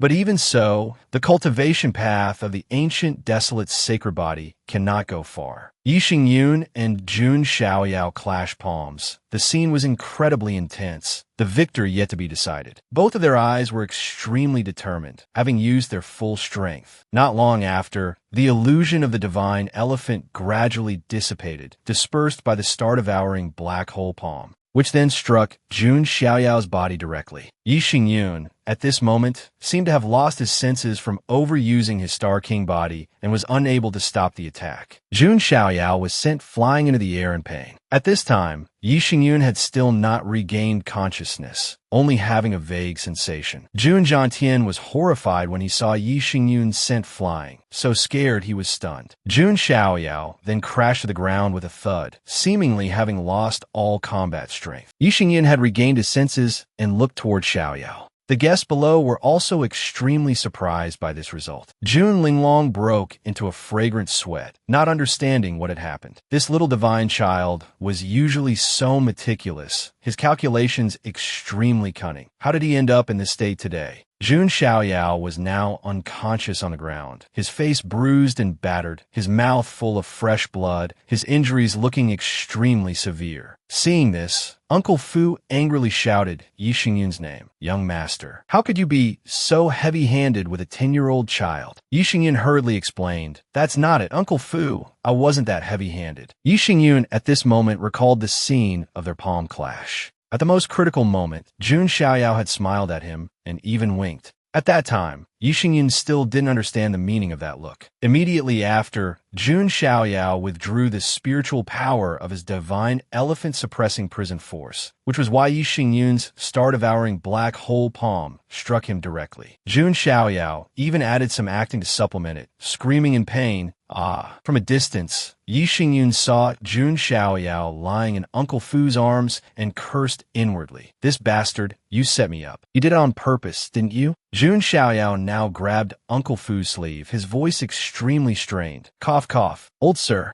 please don't blame young Master Yi. After all, I was the one who suggested the spar." Then, Xiaoyao revealed an extremely magnanimous expression, smiling as he said to Uncle Fu, "Young Master Yi's cultivation is unparalleled, far superior to mine. In this spar I have lost. Everyone knows the ancient desolate sacred body is a useless physique. Jun Xiaoyao, am not talented. I dare not hold back the future of the Jiang family's young miss. This marriage engagement, it would be better to call it off." Jun Zhantian, who knew his grandson all too well, was petrified with anger, sinking into thought, thinking to himself, "You rotten brat, just you wait. See how I'll teach you a lesson." As for Jiang Luoli, she put on a fake smile, but was furious inside, thinking, "This guy is clearly looking down on me." She then ran to Xiaoyao's side, hugging his arm and saying, "Brother Xiaoyao, please rest assured, no matter what ancient desolate sacred body you are, Luoli will never, ever leave your side." Hearing this, and seeing Luoli's actions, Xiaoyao showed a look of utter horror, his whole body trembling, and said loudly, "You're clearly older than me. Why are you calling me brother? Don't get so close to me." In the main hall, Jun Wanjie was furious upon seeing the result of the spar between Jun Xiaoyao and Yi Xingyun, his hand trembling as he crushed his wine cup. Jun Wanjie put the cup down and said angrily to Jun Changjian, "What a mess." As expected of the main lineage, born with a golden spoon. Opposite him, Jun Changjian, while pouring wine, also nodded in agreement. The things we have to struggle for so long to obtain, others are born with. Just then, a white-haired man said angrily, "What kind of trick is this? You call this an ancient desolate sacred body?" At this moment, on the roof of the Heavenly Emperor Palace, several figures were looking down at the arena of Jun Xiaoyao and Yi Xingyun. The crowd below also noticed them, and all turned their attention towards the roof. On the roof of the Heavenly Emperor Palace were Lan Xingya and 3 members of the demon race. That white-haired demon race member crossed his arms in front of his chest, laughing contemptuously and saying loudly, "What ancient desolate sacred body, one of the 5 strongest physiques of the primordial era,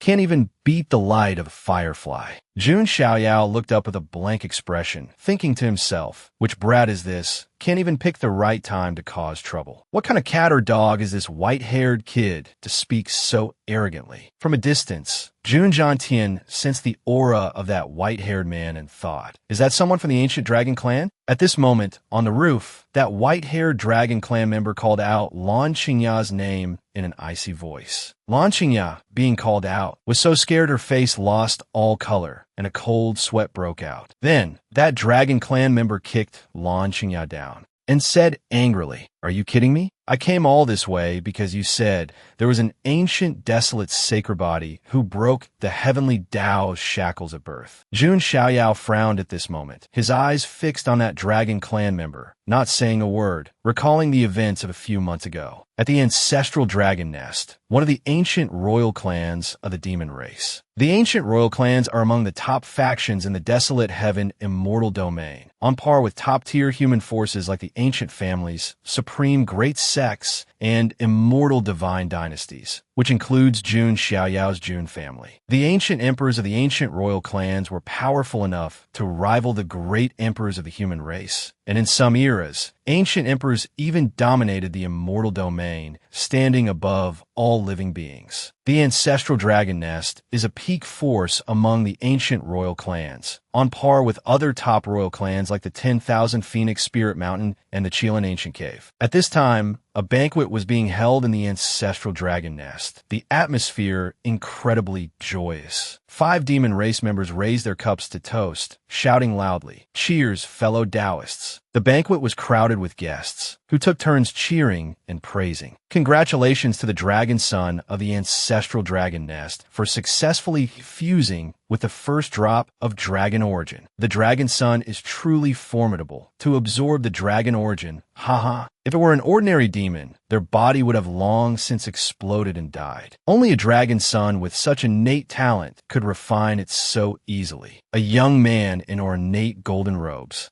with 2 white dragon horns on his head and a strange mark on his forehead, was sitting leisurely, smiling as he listened to the flattery from the guests below. Then he proudly said loudly to the guests, "What's 1 drop of dragon origin? My big brother has already fused with 3 drops of dragon origin." This young man was Long Hao Yin, the dragon son of the ancestral dragon nest, possessing the imperial dragon blood, one of the top taboos of the ancestral dragon nest, who had crushed many young prodigies of the Jun family. After saying one modest sentence, Long Hao Yin immediately revealed his arrogant nature, shouting loudly, "My big brother is amazing, but he's still a bit behind me, haha. Sooner or later, I will surpass my big brother." The guests below joyfully chimed in, shouting in agreement. Dragon Son Long Hao Yin is the strongest. We wish the Dragon Son great success soon. A few unnamed guests from the single-horn blood python clan curiously glanced to the side and asked, Hey, brother, what's this dragon origin they were just talking about? I was just focused on eating.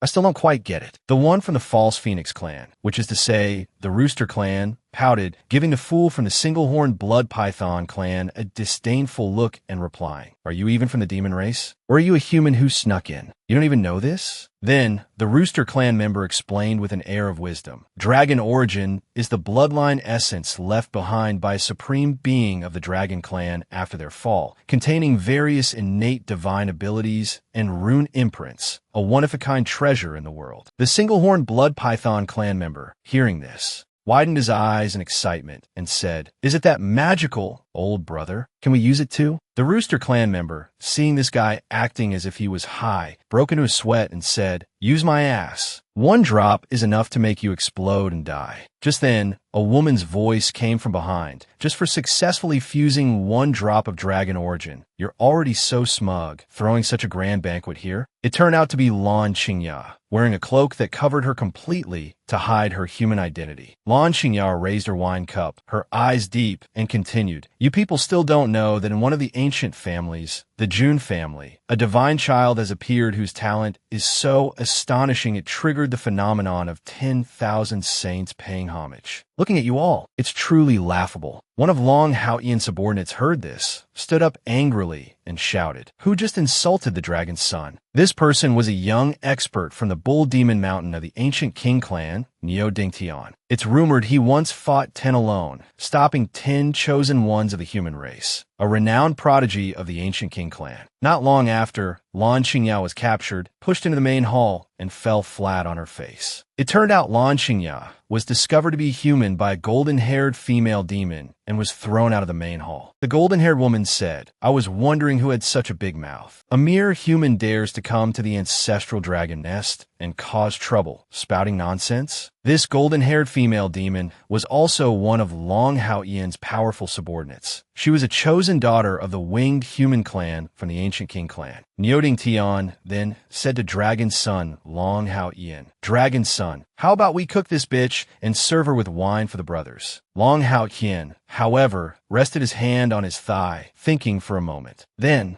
Long Hao Yin said with an extremely serious look, "What did you just say? What about the Jun family?" Lan Qingya had a terrified expression, thinking to herself, "The ancestral dragon nest and the Jun family have an old grudge. I really came to the right place." Then, Lan Qingya made up her mind, nodded and said, "The dragon's son doesn't know yet?" The Jun family's divine child was born with the ancient desolate sacred body. The Jun family is using sword-sent messages to invite many powerful families from all over the desolate heaven immortal domain to attend the 10th birthday banquet of that divine child. Long Hao Yin's eyes were focused, listening seriously to Lan Qingya's words. Hearing the 4 words, ancient desolate sacred body, Long Hao Yin's 2 subordinates and the guests below burst out laughing.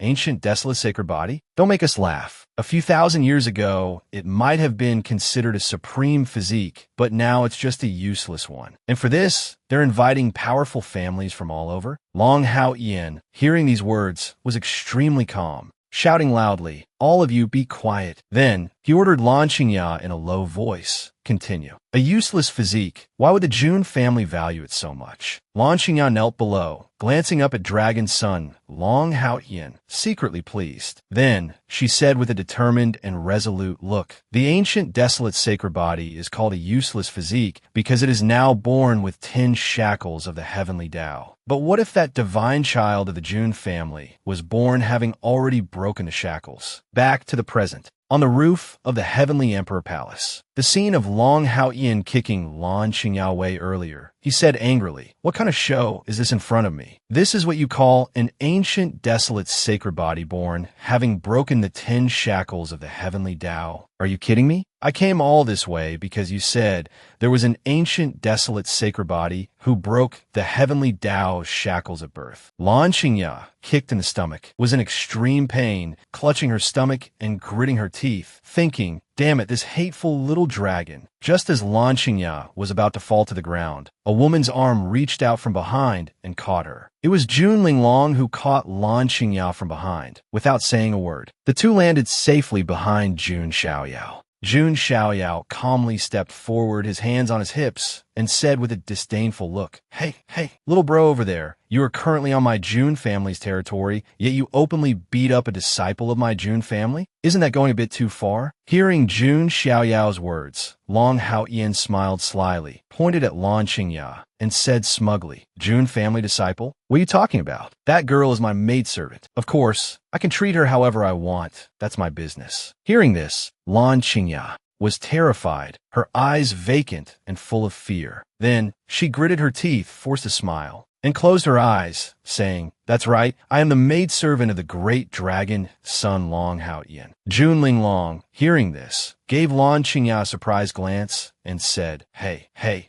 you change masters as fast as you change clothes. Who can compete with you?" At this moment, the sound of a shattering wine cup came from within the Heavenly Emperor Palace. Jun Changjian, hearing Lan Qingya's words, was so shocked that his wine cup fell to the ground. He thought to himself, Lan Qingya, that bitch, dares to bring people from the ancestral dragon nest to cause trouble at the divine child's birthday banquet. Isn't this a slap in the face to our Jun family? Jun Changjian gritted his teeth, both angry and scared. If the family head investigates this to the end, I'm afraid I won't even be able to keep my successor status. Jun Xiaoyao, standing outside, appeared quite calm. "You say she's your maidservant? But that's a bit strange. She wouldn't be a young miss, but runs off to be your maidservant?" Jun Xiaoyao then put on a mocking expression, pointing at Long Haotian and saying, "Ah, so that's how it is, I get it. I didn't expect the dragon son of the ancestral dragon nest to have a hobby of picking up worn-out shoes. Someone the Jun family successor didn't even want. You're willing to take in and embrace. You're truly the legendary cuckold. I get it. Jun Linglong and Lan Qingya, standing behind, were completely confused because the words Jun Xiaoyao used were too subtle and too modern, truly befitting a literature top student before he transmigrated. Haha. After speaking, Jun Xiaoyao turned his head and ordered Jun Linglong,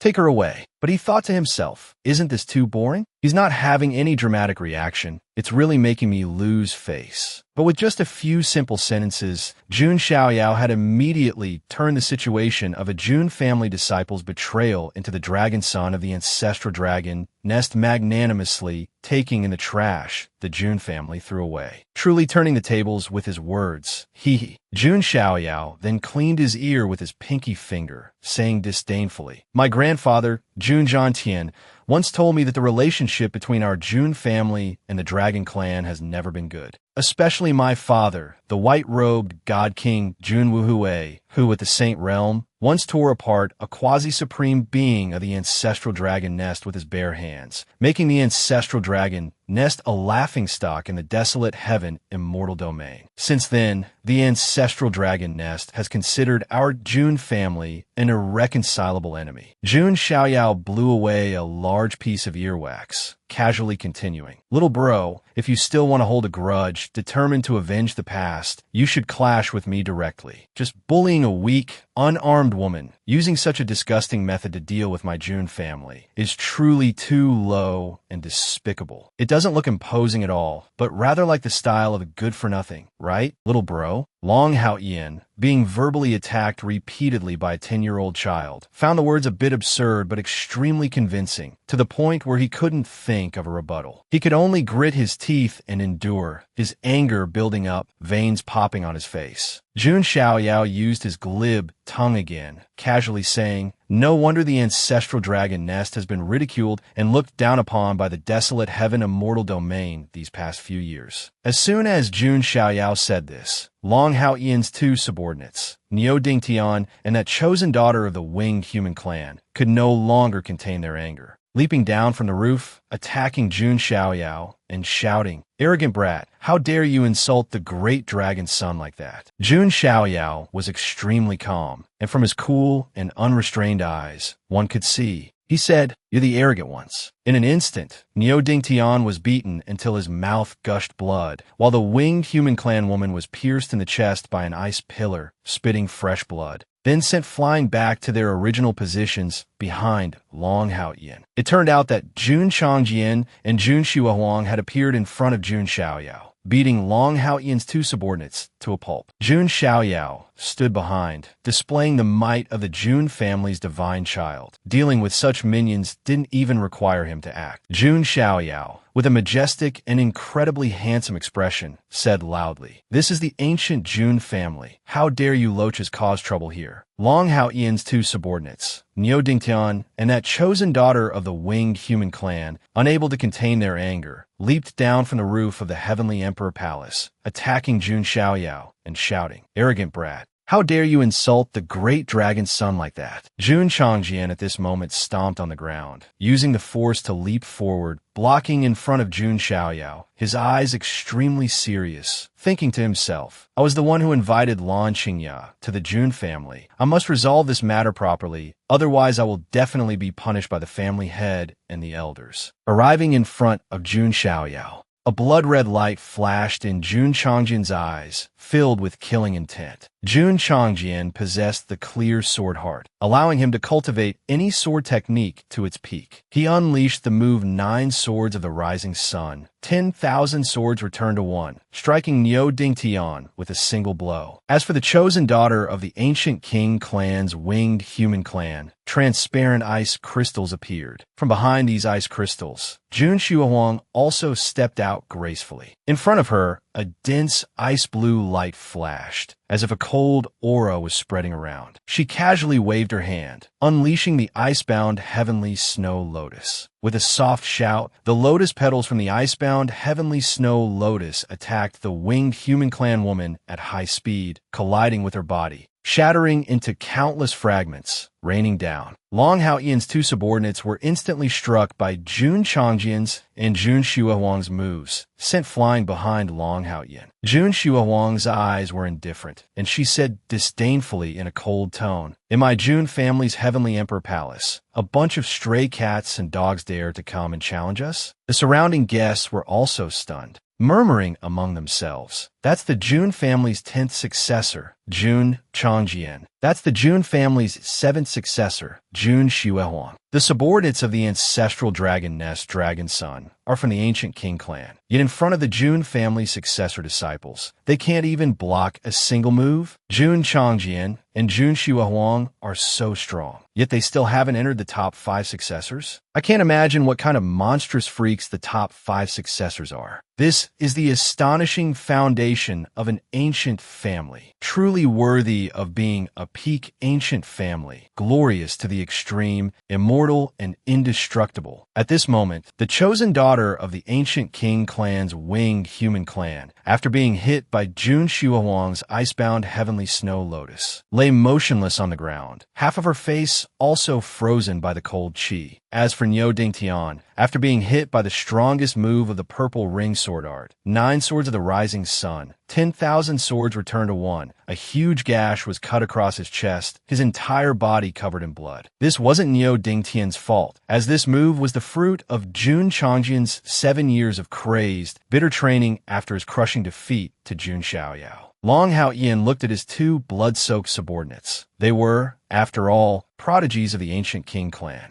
Long Hao Ian's face was filled with rage. He came here to stomp Jun Xiaoyao under his foot, but now Jun Xiaoyao was perfectly fine, while his subordinates were on the verge of death. Long Hao Ian could not hold back anymore. He raised his right palm. An immense spiritual power surged out, vaguely condensing into a white dragon claw, carrying a world-shaking might that could tear the heavens and earth. Jun Changjian had just realized the attack was aimed at him when he was struck in the chest. He gritted his teeth in pain, thinking, this power is too strong. It's the top-tier divine martial art of the ancestral dragon nest, Dragon Severing Hand. This was a great divine ability of the ancestral dragon nest that was not passed down to outsiders. Its power unparalleled, world-shaking. Long Hao Ian's eyes were wide, and he gritted his teeth, saying angrily, "Go to hell for me." He poured more power into his Dragon Severing Hand divine martial art, sending Jun Changjian flying. Even his sword was shattered. Jun Xiaohuang saw Jun Changjian being attacked, and also quickly moved to help, a fierce blue cold chi erupting in front of her, followed by hundreds of ice shards attacking Long Hao Ian. Long Hao Ian glanced at Jun Xiaohuang with icy eyes, saying, "You're in the way." As soon as he finished speaking, he used a ghostly movement technique, appearing in front of Jun Xiaohuang in an instant. Jun Xiaohuang was also a bit surprised. She didn't expect Long Hao Ian to be able to approach her so easily. Long Hao Ian, as the dragon son of the ancestral dragon nest, and using his full strength, this dragon severing hand was extremely powerful. Even Jun Xiaohuang would find it hard to dodge. A figure flashed out at extreme speed, blocking in front of Jun Xiaohuang. The golden dragon claw struck the person's chest without deviation. A fierce collision sound rang out, dust flew, and the world trembled. Jun Xiaoyao's extremely fast reaction speed surprised Long Hao Ian even more. This dragon severing hand, even with a princely grade weapon for protection, would cause heavy injuries, let alone taking the blow head on. But not only was Jun Xiaoyao fine,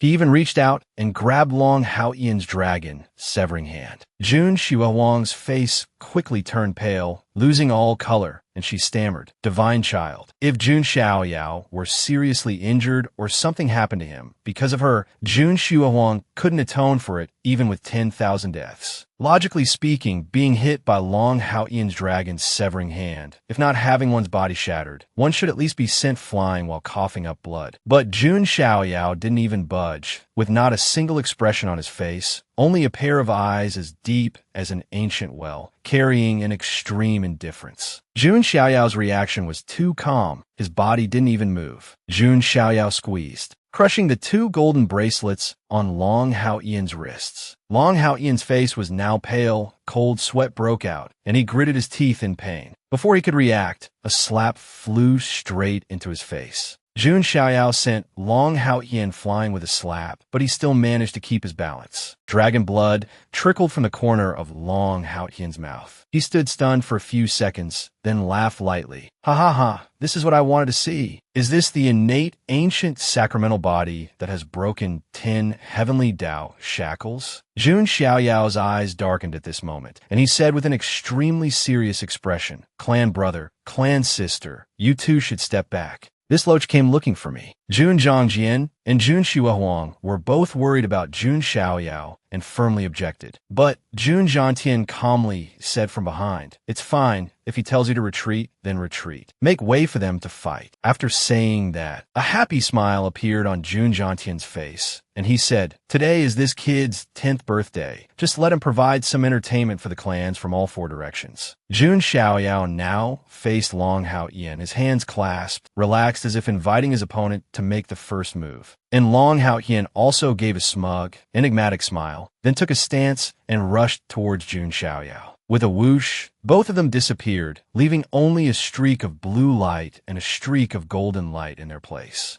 The two appeared in midair, attacking continuously, unleashing countless roars, accompanied by terrifying aftershocks that spread in all directions. Jun Xiaoyao also seemed quite interested in this battle, smiling with intense focus. Long Haoyin, on the other hand, felt satisfied with this battle, as this was his original purpose. The two exchanged blows, evenly matched. The sound of their martial techniques clashing was mixed with the satisfied laughter of them both. Yi Xingyun, watching this scene from below, was stunned in amazement, cold sweat breaking out as he thought to himself, "So fast, I can't follow their movements at all. No wonder I was sweating buckets and couldn't even touch that Jun Xiaoyao." Uncle Fu, standing beside him, said seriously to Yi Xingyun, "Young master, don't blink, try to watch closely. This is a true, top-tier battle. Not prodigies like you, but these monstrous freaks. Right before your eyes is a living example. These two monstrous freaks." Long Haoyin's eyes were filled with enjoyment at this moment, a satisfied smile on his lips. His right hand swung, unleashing the dragon fist, a world-shaking fist aura, its fluctuations radiating a blue might. As for Jun Xiaoyao, he had a playful expression, licking his lips, while his hands formed the Madra of the Human King's seal. The Jun family, being an archaic family with an inheritance spanning countless years and astonishing depth, naturally possessed an immense wealth of various divine martial arts, secret techniques, and cultivation methods. And in these years, Jun Xiaoyao obviously couldn't have cultivated only one divine martial art like the War God's art. The Human King seal that Jun Xiaoyao cultivated was a top-tier divine martial art. With his monstrous talent, coupled with his astonishing comprehension, it was naturally as easy as flipping his hand for Jun Xiaoyao. He had quickly mastered it after a few years of seclusion. Jun Xiaoyao, wielding the Human King's seal, was like a banished immortal making a move, one seal suppressing the firmament, shattering the sun and moon. Long Haoyin also unleashed the dragon fist, its world-shaking fist aura illuminating the sky, accompanied by a draconic phantom image. With a boom, their techniques collided like two great stars crashing into each other, or like meteors clashing. The void trembled, and mana fluctuations spread out like ripples in all directions. The heavenly Tao fetus divine, maiden Jiang Xingyi, and her little sister, Jiang Luoli, who were watching from below, were forced to shield themselves with their hands, unable to open their eyes due to the aftershocks. A moment later, Jiang Luoli felt the aftershocks suddenly weaken and was finally able to open her eyes to continue watching. However, what appeared before Jun Xiaoyao was a light blue spiritual energy shield. A person was extending a hand, pointing forward. It turned out that old Master Jun Zhantian had deployed this blue defensive shield. The surrounding void seemed to be imprisoned, turning into a cage of heaven and earth, completely isolating the aftershocks from spreading outwards. Jun Zhantian frowned and said, "These two brats don't hold back at all." Jun Zhantian was worthy of being a Saint Realm great power of the Jun family. A person who reaches the Saint Realm is called a great power. Usually, a faction only needs to possess one Saint Realm great power to become a first-rate force. But as for how many old masters the Jun family had, no one knew. It was feared that even the Jun family itself couldn't give a specific count, as the number was truly too large. At this moment, inside the defensive shield, the violent mana currents were contained, surging ceaselessly within the void. A moment later, the dust and smoke cleared, revealing the figures of Jun Xiaoyao and Long Haoyin. Jun Xiaoyao smiled nonchalantly and said, "It seems you're really enjoying this battle. Didn't you come here to seek revenge for your ancestral dragon nest?" Long Haoyin replied with a calm gaze, "What do the grudges of the previous generation have to do with me? I don't really care. I rarely get the chance to fight a human with an innate ancient sacramental body that has broken the heavenly Tao shackles. How can I not be excited?" With that said, Long Haoyin raised his right hand, tore off his white cloak, and threw it aside. Long Haoyin had activated the drop of dragon origin he had just absorbed. At this moment, below Long Haoyin's dantian, a golden light suddenly appeared. Long Haoyin's aura soared, his expression terrifying his gaze as sharp as a sword, seemingly capable of intimidating one's very soul. Thanks to the power of the dragon origin, Long Hao-Ian had officially stepped into the divine bridge realm. Long Hao-Ian shouted heroically, "Human ancient sacramental body, take another move from me." Long Hao-Ian's aura was imposing, like a true dragon breaking free from its chains. Long Hao-Ian not only broke through to the divine bridge realm, but also fully activated the power of the dragon origin. Dense, sharp streams of blue spiritual energy appeared above Long Hao-Ian's head. He executed the true dragon grand divine art, manifesting a phantom of a true dragon to attack. True dragon heaven trapping art. The true dragon grand divine art. This is the supreme art of the ancestral dragon nest, absolutely one of the highest level divine arts in the desolate heaven immortal domain. Although the technique Long Hao-Ian used was not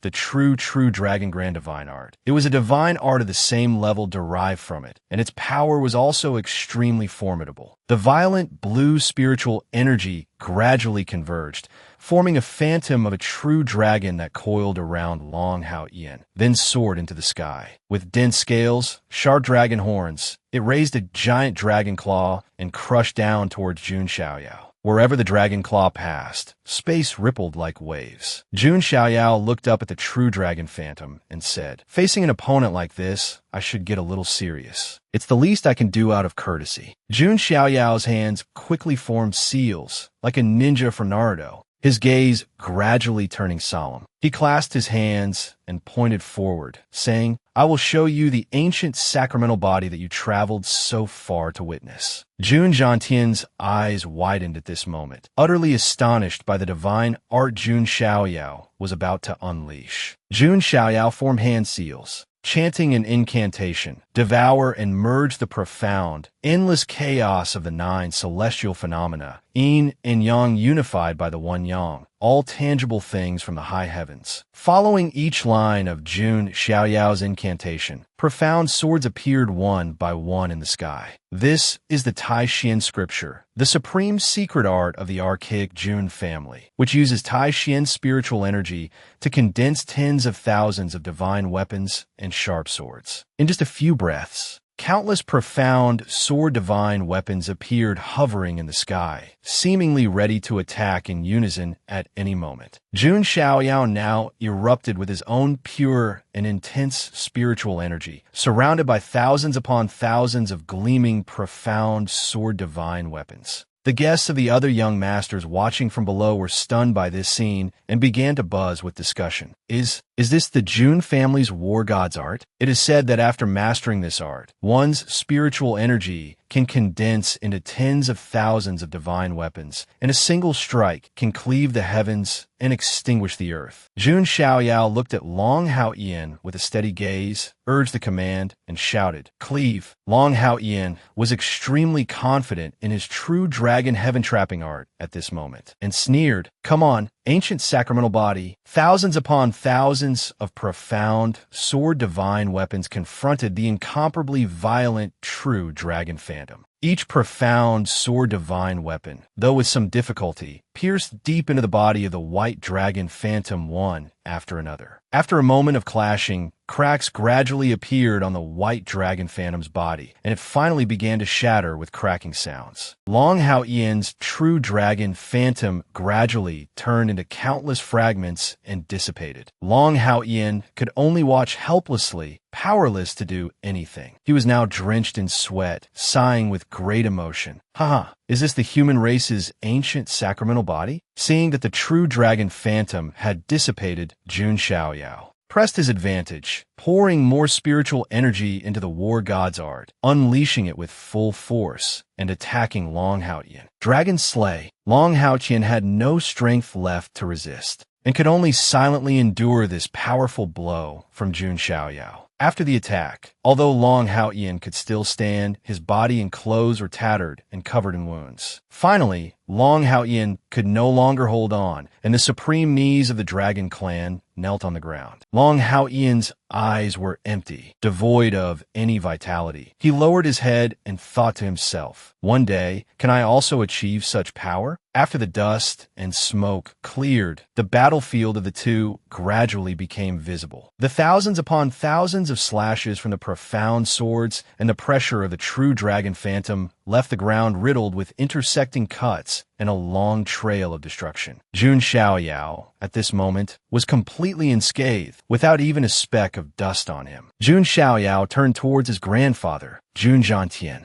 raised his clenched right fist high, then swung it forward, showing the triumphant look of a victor. And behind him, Long Haoyan was kneeling on the ground, unable to move. The guests behind Jun Zhantian were also full of praise. Worthy of being the divine child of the Jun family, truly a heaven-sent prodigy. Congratulations to the Jun family for having another chosen one. Seeing Jun Xiaoyao execute the fully mastered war god's art, coupled with the praises from the guests, Jun Zhantian felt extremely satisfied and proud, laughing to himself. But the joy on Jun Zhantian's face did not last long before it turned to shock, and even broke out in a cold sweat. Behind the smugly smiling Jun Xiaoyao, Long Haoyan, with eyes full of killing intent, swung his dragon claws to attack Jun Xiaoyao. Jun Xiaoyao sensed the killing intent at this moment, and suddenly turned his head, but then, under Long Haoyan's surprise attack, fresh blood splattered. After being hit by the full-power dragon slay from Jun Xiaoyao's war god's art, Long Haoyan could no longer hold on, and the supreme knees of the dragon clan knelt on the ground. Long Haoyan bowed his head, his eyes empty. Suddenly, the voice of a mysterious person echoed in his mind. "Dragon child of the ancestral dragon nest, get up. You cannot lose here. You absolutely cannot lose to the Jun family." These words echoed unceasingly in Long Haoyan's mind, urging him to continue attacking Jun Xiaoyao.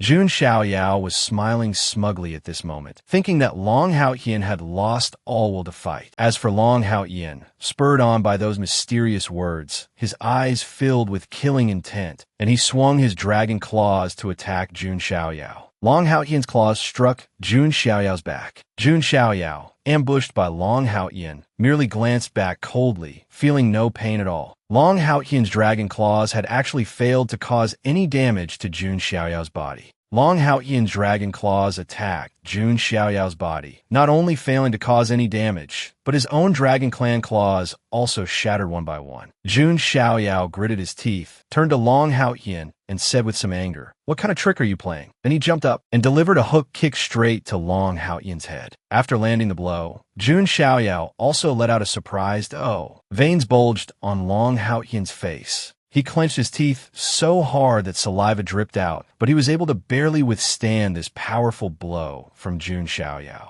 Below Long Haoyan's dantian, the very place where he had absorbed the drop of dragon origin, a silvery white light shone brilliantly. Long Haoyan let out a dragon's roar. In an instant, blue spiritual energy mixed with milky white spiritual energy, forming a powerful force that coiled around Long Haoyan. The force from the aftershock pushed Jun Xiaoyao back several steps. Jun Xiaoyao clenched his fists, gritted his teeth, and got into a fighting stance. The guests below, seeing Long Haoyan break through mid-battle, were also astonished and began to discuss. "I can't believe it. This dragon child Long Haoyan of the ancestral dragon nest was able to activate the dragon origin in his body again to break through. But doing so will only negatively affect his foundation. It's of no benefit to Long Haoyan. Why risk his life like this?" Long Haoyan, after breaking through, was now frantically absorbing spiritual energy. Long Haoyan's golden and silver aura was like a true dragon that had just broken its chains, struggling wildly. Dense, extremely sharp dragon scales also appeared on Long Haoyan's body. Very quickly, Long Haoyan exhaled a breath of cold air, his eyes fixed on Jun Xiaoyao. With a whoosh, Long Haoyan disappeared from his original position, leaving only an afterimage. Long Haoyan let out a low roar, then charged straight at Jun Xiaoyao. Jun Xiaoyao quickly sensed the danger from Long Haoyan and gritted his teeth in defense. Long Haoyan attacked Jun Xiaoyao with lightning speed, but Jun Xiaoyao quickly jumped up, dodging the attack. After jumping up, Jun Xiaoyao sensed something. and glanced down at Long Hao-Ian. At this moment, Long Hao-Ian's entire body was wrapped in numerous threads of spiritual energy. Jun Xiaoyao quickly understood the situation and concluded, someone is controlling this Long Hao-Ian. Jun Xiaoyao followed the source of the spiritual energy threads controlling Long Hao-Ian, then looked up towards the back of the clouds in the sky and thought to himself, so the controller is in the sky. Jun Xiaoyao immediately executed his hell-suppressing divine elephant strength, combining it with the war god's art to manifest an extremely powerful spear of the underworld god. Jun Xiaoyao shouted, "You who hide your head but shows your tail, get the hell out here for me." As Jun Xiaoyao spoke, he threw the spear of the underworld god straight towards the position of the mysterious person controlling Long Hao-Ian. The spear of the underworld god flew, but a strange phenomenon quickly occurred. Cracks gradually appeared on the spear, then it made cracking sounds, and finally shattered into countless pieces that fell down. Jun Xiaoyao was extremely shocked, his eyes wide, gritting his teeth, drenched in sweat as he watched the fragments of the spear of the underworld god fall. Long Hao-Ian from below suddenly rushed forward, grabbing Jun Xiaoyao in a tight embrace. Jun Xiaoyao gritted his teeth and struggled, but couldn't break free, saying, "You damn bastard, wake up!" Becoming a controlled puppet, what kind of dragon child of the ancestral dragon nest are you? Jun Xiaoyao angrily pushed Long Hao-Ian's head away with his hand. But Long Hao-Ian had completely lost consciousness, completely controlled by that mysterious person. His eyes soulless, his entire face covered in bulging veins from excessively pushing the dragon origin liquid. After pushing Long Hao-Ian's head away, Jun Xiaoyao pulled his own head back, gritted his teeth, and said, "You bastard, wake up for me." Then he slammed his head hard into Long Hao-Ian's head. Long Hao-Ian's head took a direct hit, and he recoiled in pain. At this very moment, the system's data frame simultaneously appeared before Jun Xiaoyao. A system window immediately popped up in front of him. System has activated check-in at the host's 10th birthday banquet. Does the host wish to check in? Jun Xiaoyao was a bit surprised to see the system window, thinking to himself, I almost forgot about this system. I thought the system was broken, but better late than never. Of course, I have to take this opportunity to check in. Jun Xiaoyao quickly agreed to check in. The system immediately displayed a notification. Host has successfully checked in. Congratulations to the host for receiving the 7-star reward, the Supreme Bone.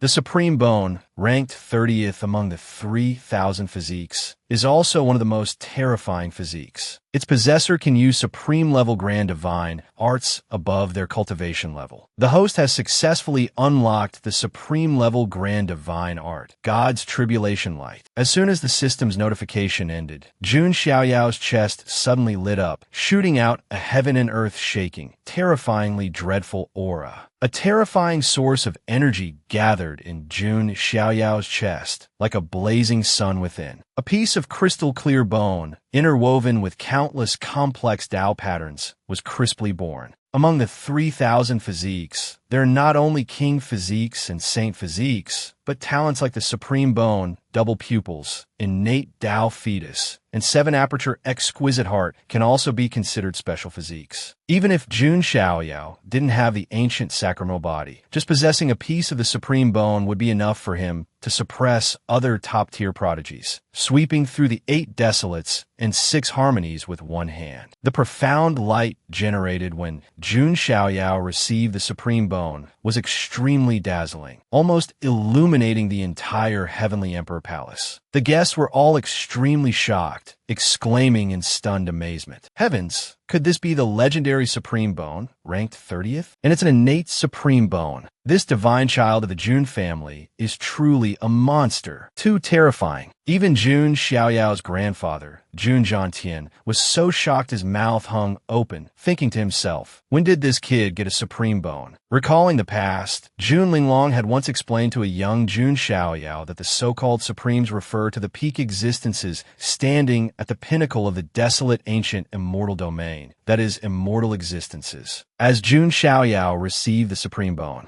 he placed his hand on his chest, thinking to himself, the bone of a supreme, an immortal existence? Then, Jun Xiaoyao looked up at the sky. Behind the clouds where the mysterious person was hiding, the shadow of a giant dragon appeared. This dragon gradually revealed its true form, turning out to be a black dragon belonging to a dragon clan supreme. Jun Xiaoyao looked straight at that black dragon, thinking to himself, a dragon clan supreme? So that's how it is. The ancestral dragon nest wants to kill me, but because of their pride, they won't do it themselves, letting Long Hao Ian become a puppet for life. My father's fame was built on skinning and pulling the tendons of a dragon clan supreme with his bare hands at the Saint Realm. Today, I, Jun Xiaoyao, will inherit the family business. Jun Xiaoyao pointed his hand straight at that black dragon and said, Now, I will destroy you, you eel that hides its head but shows its tail. Jun Xiaoyao urged the golden sea of spiritual energy in his body, his mana surging, pouring it into the supreme bone in his chest. In an instant, divine multicolored light shone brilliantly, dazzlingly bright. A small sun seemed to appear on Jun Xiaoyao's chest, its brilliant divine light illuminating the entire void. This was the first grand divine art within the supreme bone, God's tribulation light. At this moment in the sky, it seemed as if the heavens themselves had sent down a divine tribulation, using divine light to bury the world. The tribulation light struck the black dragon's body directly. The black dragon, hit by the tribulation light, angrily opened its mouth and shouted, This light is burning my dragon scales. This black dragon bared its fangs and brandished its claws, roaring in anger. You brat, you dare force this venerable one to show himself? The guests below, seeing the Dragon Clan Supreme appear, were all stunned and began to buzz with discussion. That's the Nether Dragon Supreme of the ancestral dragon nest. No wonder that dragon child Long Hao Ian dared to come to the Jun family to challenge them. It turns out he has a supreme backing him. Wait, doesn't that mean the Jun family's divine child, with his true spirit realm cultivation, was able to force a supreme to reveal himself? Holy crap, this hasn't happened in tens of thousands of years. Jun Xiaoyao clenched his fists, facing the Nether Dragon Supreme of the ancestral dragon nest. Not only was he not afraid, but he had a nonchalant and contemptuous expression as he said, You coward, you finally decided to show your face. The Nether Dragon Supreme of the ancestral dragon nest heard Jun Xiaoyao's incredibly confident words, glanced down, and replied, Jun Family Jr., your courage is commendable. Let's end today's matter here. The corner of Jun Xiaoyao's mouth curled into a cold smile as he said, And here, you come to my Jun family to issue a challenge, then use such despicable means to deal with me, and then you think a few light words will make me let it go? Jun Xiaoyao's eyes were now filled with fiery anger. He raised his left hand and said, You really give my Jun family a lot of face. The Nether Dragon Supreme of the ancestral dragon nest heard this and gritted his teeth, saying, Then what does a mere junior like you want? Jun Xiaoyao's gaze was firm, carrying a hint of killing intent. He unleashed an attack with his left hand and said, Was I not clear enough just now? Today, I will inherit my father's family business, skin your dragon, and pull out your tendons. The Nether Dragon Supreme of the ancestral dragon nest was, after all, a quasi-supreme realm expert, yet he was being disrespected by a brat. He immediately flew into a rage. He glared at Jun Xiaoyao below and shouted, Audacious Junior. His angry roar shook the universe and trembled the heavens and earth. A terrifying dragon might press down. All the juniors below knelt on the ground, Yi Xingyun and Jun Zhongjin among them. The pressure bore down on Jun Xiaoyao, but he stood as firm as Mount Tai, completely unaffected. Jun Xiaoyao looked appraisingly at that Nether Dragon Supreme. The Nether Dragon Supreme looked at Jun Xiaoyao, drenched in sweat, and thought to himself, a mere true spirit realm junior can actually withstand my pressure? At this moment, a person walked out from within the Heavenly Emperor Palace. It turned out that Jun Wanjie had appeared. He let out a cold snort, his eyes filled with killing intent, and his right hand unleashed a lightning strike, preparing to act. At that very moment, someone from behind patted Jun Wanjie on the shoulder. Jun Zhangtian once again stepped forward to stop Jun Wanjie from attacking, causing Jun Wanjie to look at him with great confusion. Jun Zhangtian did not answer, his expression extremely calm. only shaking his head to signal Jun Wanjie. At that very same moment, a cold snort came from the deepest part of the Jun family. A mere supreme dares to act presumptuously in my Jun family? Jun Wanjie was extremely shocked, raising his head with wide eyes and saying, "This voice, is it that person?" The pressure from that sentence had already affected the Nether Dragon Supreme of the ancestral dragon nest. The Nether Dragon Supreme thought to himself, "This is bad." The words had just been spoken when a dazzlingly brilliant sword light shot out from the depths of the Jun family, tearing through space. The sword light was brilliant, seeming to reflect the terrifying scene of immortals falling, and it directly tore a pitch-black fissure in the void. The chaotic, pitch-black spatial currents roared along with the sword chi. With one sweep of the sword, the Nether Dragon Supreme let out a roar. A giant dragon arm, along with dragon blood, fell from the depths of the sky. With a boom, it smashed the ground in all directions. Everyone's scalp tingled, and they cried out in alarm. Holy crap, what the hell was that? A single sword strike severed one of the Nether Dragon Supreme's arms. Just like that, the might of that sword light truly seemed as if it wanted to destroy all the heavens and myriad realms. Jun Xiaoyao, standing behind a recent cloud of dust, suddenly noticed something and looked over in surprise. Long Hao Ian was currently being held by the throat in extreme pain. The person who acted said leisurely, "You could have left safely with this little brat, yet you chose to make a move against my Jun family." The one who had just acted was none other than the 18th ancestor of the Jun family. Jun Wanjie, Jun Xuehuang, and Jun Changjian all broke out in a cold sweat in fear at the appearance of the 18th ancestor. The Nether Dragon Supreme of the ancestral dragon nest, seeing Long Hao Ian's life threatened, could no longer remain calm. The Nether Dragon Supreme roared in anguish. 18th Jun, stop. You dare kill him? The 18th ancestor's voice was as cold as ice. A murderous intent showing in his eyes, said, "Not just this little brat. You too will be buried here." Hearing this, Jun Xiaoyao also turned his head in shock, wanting to stop the 18th ancestor. But before the words could be spoken, the 18th ancestor, without any hesitation,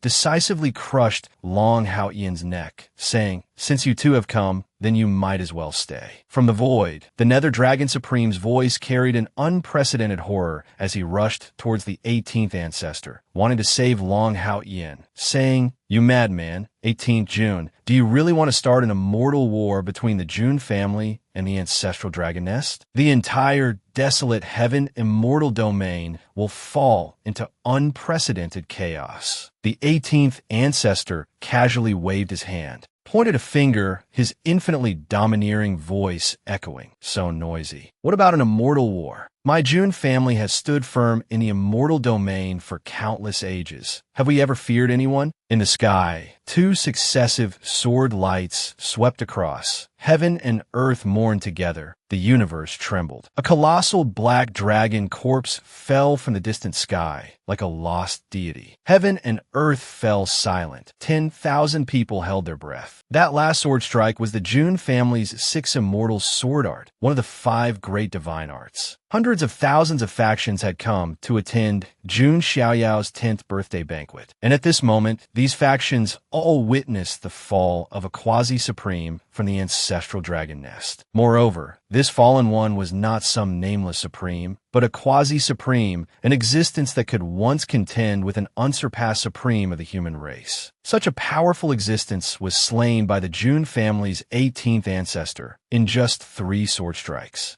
The 18th ancestor suddenly called Jun Zhantian's name, startling him so much he almost wet his pants. The 18th ancestor ordered, "You, take this black dragon and roast it. Use the roasted meat to treat our guests." Jun Zhantian regained his composure and loudly accepted the order. The guests were all stunned, each with a look of astonishment. This was the flesh and blood of a quasi-supreme from the ancestral dragon nest. Who would dare to eat it? Even if it were served right in front of these factions, they wouldn't dare to touch their chopsticks. If they incurred the wrath of the ancestral dragon nest, they and their factions would be flattened in an instant. But not eating would be a sign of disrespect to the Jun family. They truly didn't know what to do. At this moment, under the bright moonlight, the 18th ancestor stood atop the Heavenly Emperor Palace, still holding Long Haotian in one hand, and declared, "I'm sure everyone here knows that my Jun family has a ranking of 10 successors to compete for the position of the next family head. They are all peerless prodigies. But above those 10 positions, there is one more. Jun Changjian and Jun Xiaowang, two of the successors, also thought of something, and with great confusion, they suddenly looked up, their expressions filled with shock and disbelief. Jun Wanjia's face grew even gloomier. The 18th ancestor continued to declare, "Here and now, the Jun family's divine child, Jun Xiaoyao, who has slain the dragon child of the ancestral dragon nest, resisted the nether dragon quasi-supreme, and forced him to reveal himself, is the spirit successor of the Jun family. His status is above the other 10 successors." Jun Wanjia's fists clenched tightly. Endless bolts of lightning seemed to intertwine in his eyes, revealing the turmoil in his heart. Jun Wanjia felt unreconciled and indignant in his heart. The surrounding guests fell silent for a moment after the 18th ancestor's declaration, then began to discuss. Spirit successor. Everyone knew clearly what that meant, because the previous spirit successor of the Jun family was none other than Jun Xiaoyao's father, the white-robed God King Jun Wuhui. After all, this divine child of the Jun family possessed the supreme bone and was also a congenital ancient desolate sacred body that had broken 10 shackles. With just a true spirit realm cultivation, he could force a quasi-supreme of the ancestral dragon nest to reveal himself. How many in the entire desolate heaven immortal domain could do that? Come to think of it, wasn't the last great emperor of the desolate heaven immortal domain also from the Jun family? It seems likely that this time, the Jun family might very well produce another great emperor. But as Jun Xiaoyao heard the 18th ancestor's declaration about the spirit successor position, his expression became pensive and puzzled. The 18th ancestor suddenly noticed Jun Xiaoyao's expression and thought to himself, he seems to care a lot about this dragon child named Long Haotian. Suddenly, the 18th ancestor casually tossed Long Haotian's corpse down, startling Jun Xiaoyao, who hurriedly followed it with his eyes. Long Haotian's corpse was thrown by the 18th ancestor right in front of Jun Xiaoyao.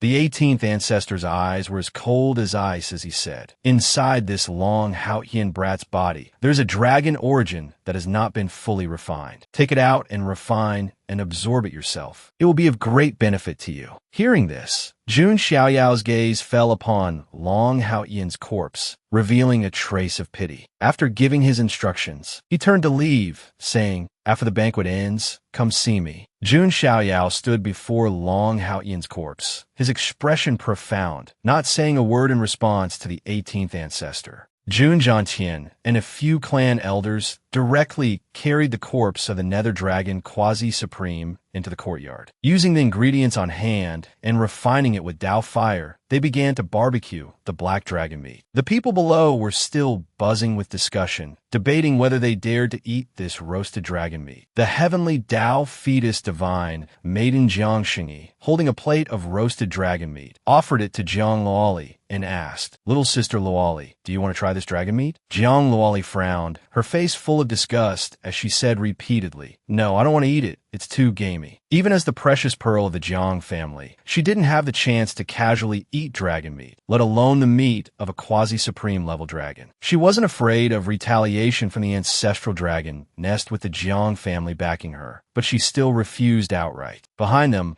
Uncle Fu also walked over with a plate of dragon meat, offering it to Yi Xingyun and saying, "Young Master Yi, try some dragon meat too. This is the meat of a quasi-supreme dragon. It will be very beneficial for you." Yi Xingyun made the exact same face as Jiang Luoli, frowning as he looked at the plate of meat in his hand. In a corner of the Heavenly Emperor Palace, Jun Zhantian and Jun Wanjia were standing and talking. Jun Wanjia was still brooding over the matter of Jun Xiaoyao, saying, "Clan Elder, this junior has a question that I would like you to answer." Jun Jiantian glanced at Jun Wanjie, seemingly already knowing what he was about to ask, and said, "Are you asking why Jun Xiaoyao can obtain the highest successor rank without having to compete?" Jun Jiantian looked at Jun Wanjie for a moment, then said again, "That's right, he didn't. His spirit successor title was personally designated by the 18th ancestor at his birth." Hearing this, Jun Wanjie clenched his fists, his face filled with unwillingness. Prodigies like Jun Wanjie, just to fight for a successor position, had to go through countless arduous trials, finally distinguishing themselves and winning it from a crowd of Jun family prodigies. At this moment, Jun Jiantian, while leisurely eating roasted meat, answered Jun Wanjie's question. "I know this might not be fair to you all. Therefore, you can challenge him at any time to compete for his successor position, only on this matter. The 18th ancestor will not interfere." Jun Wanjie listened intently to every word from Jun Jiantian, then bowed his head in deep thought for a long time. A moment later, Jun Wanjie clasped his hands in a salute and said to Jun Jiantian, "Wanjie has been impolite. This junior has other matters to attend to. May I have the clan elder's permission to take my leave first?" Jun Jiantian watched Jun Wanjie's actions, narrowing his eyes and thinking to himself, "This Jun Wanjie kid, although a bit stubborn, is no fool. If he were to make a move on Xiaoyao now, the Jun family's face will be completely lost." After thinking for a moment, Jun Jiantian suddenly remembered and asked the attendant beside him, "By the way, where did Jun Xiaoyao go?" The attendant came closer and reporting to the clan elder, "The divine child has gone to refine the dragon origin. From the looks of it, the divine child will directly break through to the next realm and build the divine bridge in his body." Jun Jiantian, while taking a large bite of meat, mused, "From the true spirit realm to the divine bridge realm? Huh, that's a huge leap." Suddenly, Jun Jiantian shouted, "This is not good. We must find him immediately." On the other side, Jun Xiaoyao was sitting quietly with Jun Linglong on a pavilion of the Heavenly Emperor Palace. Jun Linglong stood behind him, asking with some surprise, "That thing, was it Long Hao Yin's?" Jun Xiaoyao took out a wooden box and said, "Yes, it's been burned. Take this and bury it." From Jun Xiaoyao's tone, Jun Linglong sensed a hint of worry and asked, "You seem a little disappointed?" Jun Xiaoyao didn't turn his head and replied, "Do you think I should be happy? It's true, a rising prodigy defeated his rival, withstood the pressure of a supreme expert, surpassed 7 or 8 of his own realms, and brought glory to the family. I should be happy. In this desolate heaven immortal domain, human life is so cheap." Jun Xiaoyao held Long Hao Yin's dragon origin in his hand, his deep eyes staring intently. After hearing this, Jun Linglong replied, "In this world with a strong rule, the big fish eats the small fish, and the strong are revered. Since he dared to cause trouble at the Jun family, he was naturally prepared to die here. Why should the divine child be so concerned?" Jun Xiaoyao's eyes remained deep as he replied, "The big fish eats the small fish? Then what's the difference between the human race and beasts?" Hearing Jun Xiaoyao say this, Jun Linglong said no more. After thinking for a moment, she smiled softly and said, "As expected, your thoughts are different from ordinary people. If you are not satisfied with the rules of this desolate heaven immortal domain, then you can only become the supreme of supremes, the sole and unsurpassed emperor of this world. Only then will you have the power to change the rules of the desolate heaven immortal domain." Hearing this, Jun Xiaoyao turned to look at her and laughed. "Haha, you are very right." Jun Xiaoyao looked up at the bright moon, his dashing posture, thinking to himself, "Whether it's a reincarnator or someone with a system, there's a reason for everything I have now." Jun Xiaoyao raised his hand under the moon, saying, 3,000 worlds, above the heavens and below the earth. Only I, Xiaoyao, am the emperor." Jun Xiaoyao clenched his fist, his determined eyes speaking of his resolve to change the world's rules, and a golden stream of thought emerged with it. Jun Linglong, who possessed the 7-aperture exquisite heart, was stunned in amazement by this stream of thought. The space-time behind her seemed to freeze in an instant. Every speck of dust, every falling leaf stopped moving. Within Jun Linglong's sight, 2 extremely blurry figures appeared. Gradually, the figures became clearer.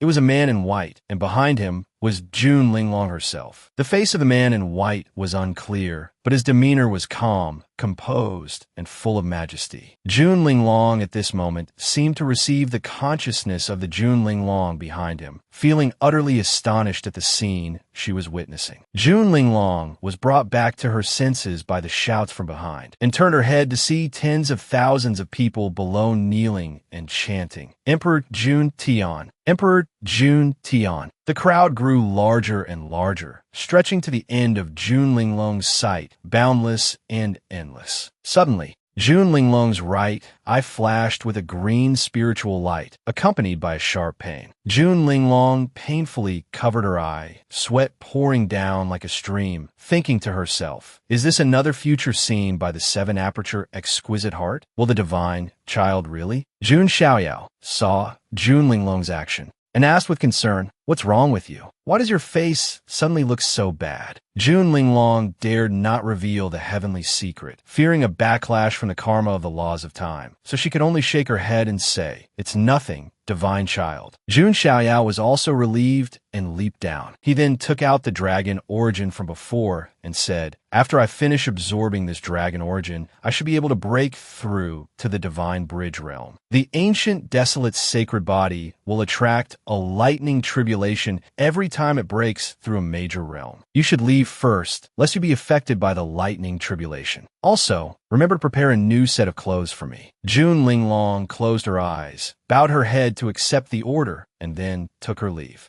June Xiaoyao then leaped down, landing on the ground after having moved far away from the heavenly emperor palace. The moonlight in the sky was gradually obscured by the dark clouds of the lightning tribulation. In the past few years of June Xiaoyao's seclusion, his hell-suppressing divine elephant power had improved further. His strongest attack was the eyes of the underworld god. His strongest defense was the protection of the underworld god, and his ultimate speed was the wings of the demon. Now, what June Xiaoyao was unleashing was the strongest transformation of the fourth level of the hell-suppressing divine elephant power, the Hell's Furnace. The Hell's Furnace could refine all things, whether used for combat or for refining heavenly treasures. It was extremely useful. That dragon origin had almost no power to resist and was sucked into the Hell's Furnace, beginning to be forcibly refined. A dragon origin is condensed from the lifelong essence of flesh, blood, and runic divine abilities of a Dragon Clan expert. Even Long Hao Ian had only barely refined it, not fully integrating it. And now, June Xiaoyao was casually refining it, without any sense of strain,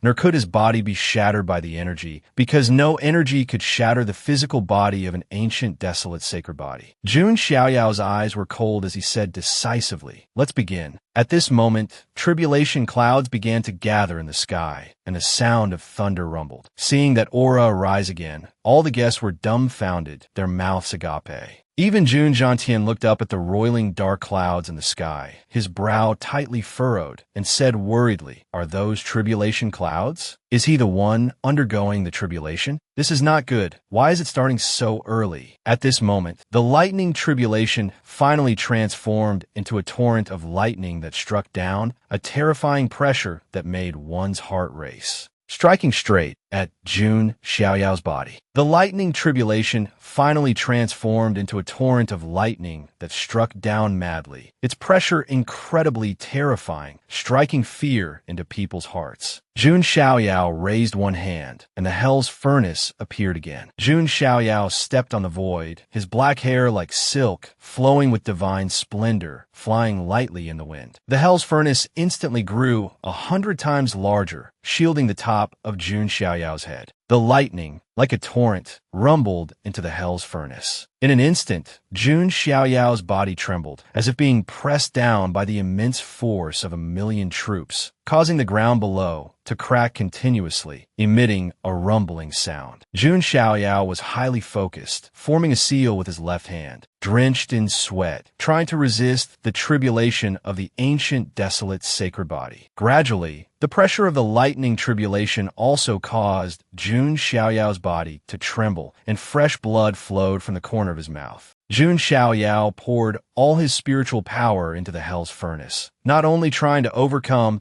the lightning tribulation of the ancient desolate sacred body, but also wanting to refine this very lightning tribulation. Within Jun Xiaoyao's body, endless golden vital energy surged. Jun Xiaoyao's eyes turned into spiritual light as he shouted, 100,000 lightning tribulations of the ancient desolate sacred body, forge my body into an indestructible sacred form. Jun Xiaoyao was not only unafraid of the lightning tribulation, but on the contrary, he saw the ancient desolate sacred body's lightning tribulation as a means to temper his ancient desolate sacred body. The thunder rumbled and struck down continuously, but it could not harm Jun Xiaoyao. At most, it could only knock him back. Many observers from various factions watched in stunned silence. Speechless. This is truly a monster. Any prodigy undergoing a tribulation who wouldn't be trembling with fear, afraid of perishing. But Jun Xiaoyao treated the heavenly tribulation as nourishment and material to temper himself. At this moment, right between Jun Xiaoyao's eyebrows, a dazzling golden light appeared.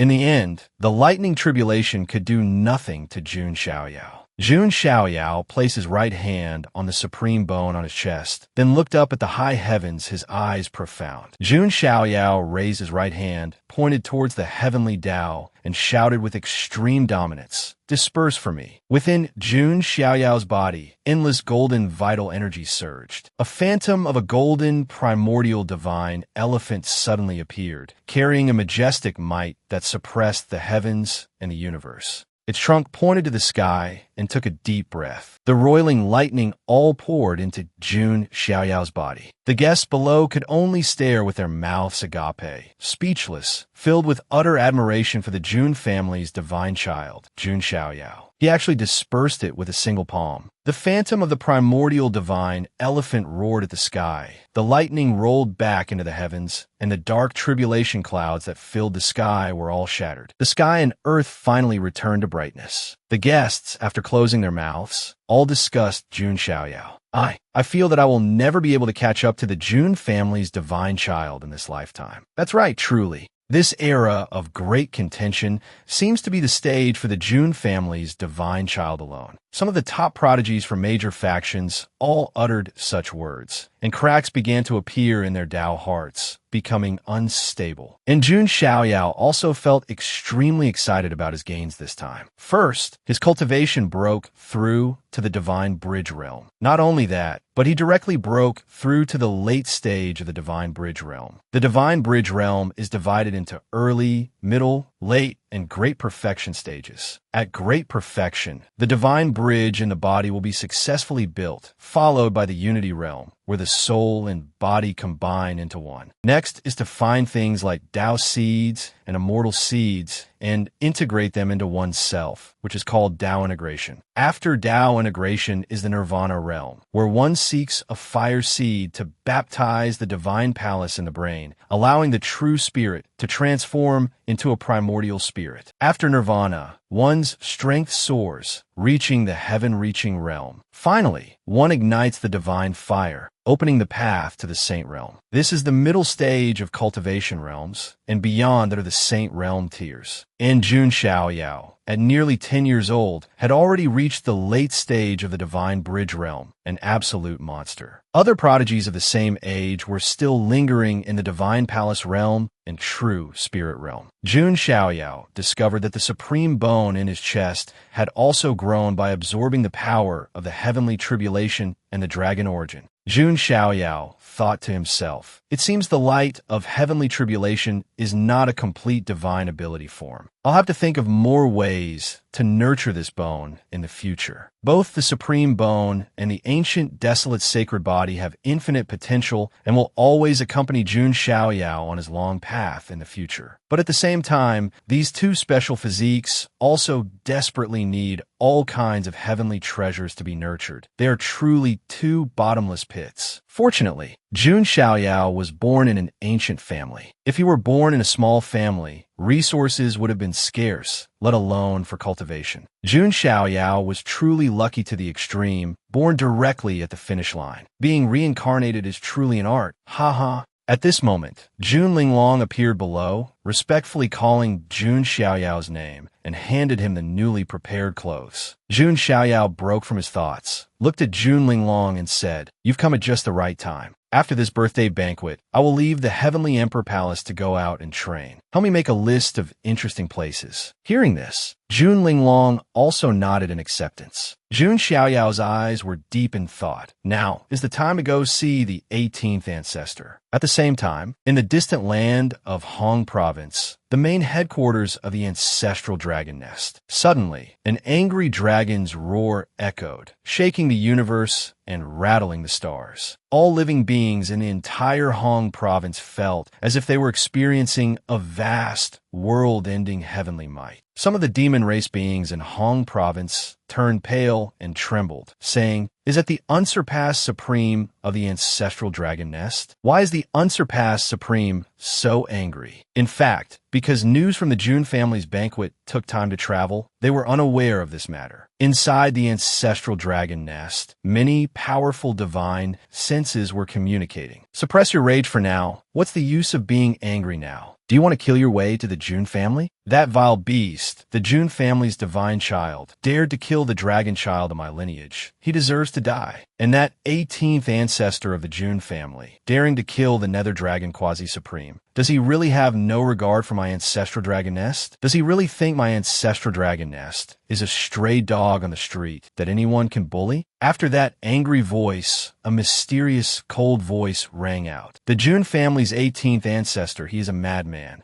Killing him is truly too difficult. Another divine sense from ancestral dragon nest expert transmitted. He dared to kill the dragon child of our ancestral dragon nest. Why can't we kill the Jun family's divine child? Shouldn't we let that ancient, desolate, sacred body, divine child, also have a taste of our power? But Long Haotian's death, should we tell Long Haotian? An expert from the ancestral dragon nest immediately replied, "No need. Long Haotian is in seclusion refining the 5th dragon origin. After he finishes refining all 7 dragon origins, plus the blood of the emperor dragon, it will be enough to sweep across the younger generation of the immortal domain. Even that Jun family's divine child can be casually slain." The unsurpassed supreme of the ancestral dragon nest's eyes flashed with killing intent, and he gritted his teeth, saying, "Very good. This supreme will wait for the day Long Haotian slays the Jun family's divine child. As for the Jun family, in the future, we will definitely make them pay a blood debt with blood." On the other side, in the void of the sky, a divine bird pulled a carriage, flying under the clear moonlight, like a dream, like an illusion. Inside the carriage, a young man in a green robe, with refined brows and clear eyes, slowly woke up. It was Yi Xingyun. Uncle Fu, sitting opposite, said, "Young master, you're awake? What do you think of the Jun family's divine child?" Yi Xingyun was dazed for a long time at first, then finally remembered everything that happened at the banquet. A deep sense of humiliation spread through his heart. As the chosen one of the ancient, desolate Yi family, Yi Xingyun had never suffered such a loss, let alone losing face in front of the goddess of his heart. Yi Xingyun lowered his head and said, The Jun family's divine child possesses 2 special physiques. One is the ancient, desolate sacred body. The other is the supreme bone. His cultivation is also much higher than mine, but he wasn't arrogant because of it. He even treated me with courtesy." Yi Xingyun looked towards the distant moon and said, "I am truly a failure." Hearing these words, Uncle Fu thought with some worry. Could the young master's Tao heart be affected by this? But Yi Xingyun continued, "However,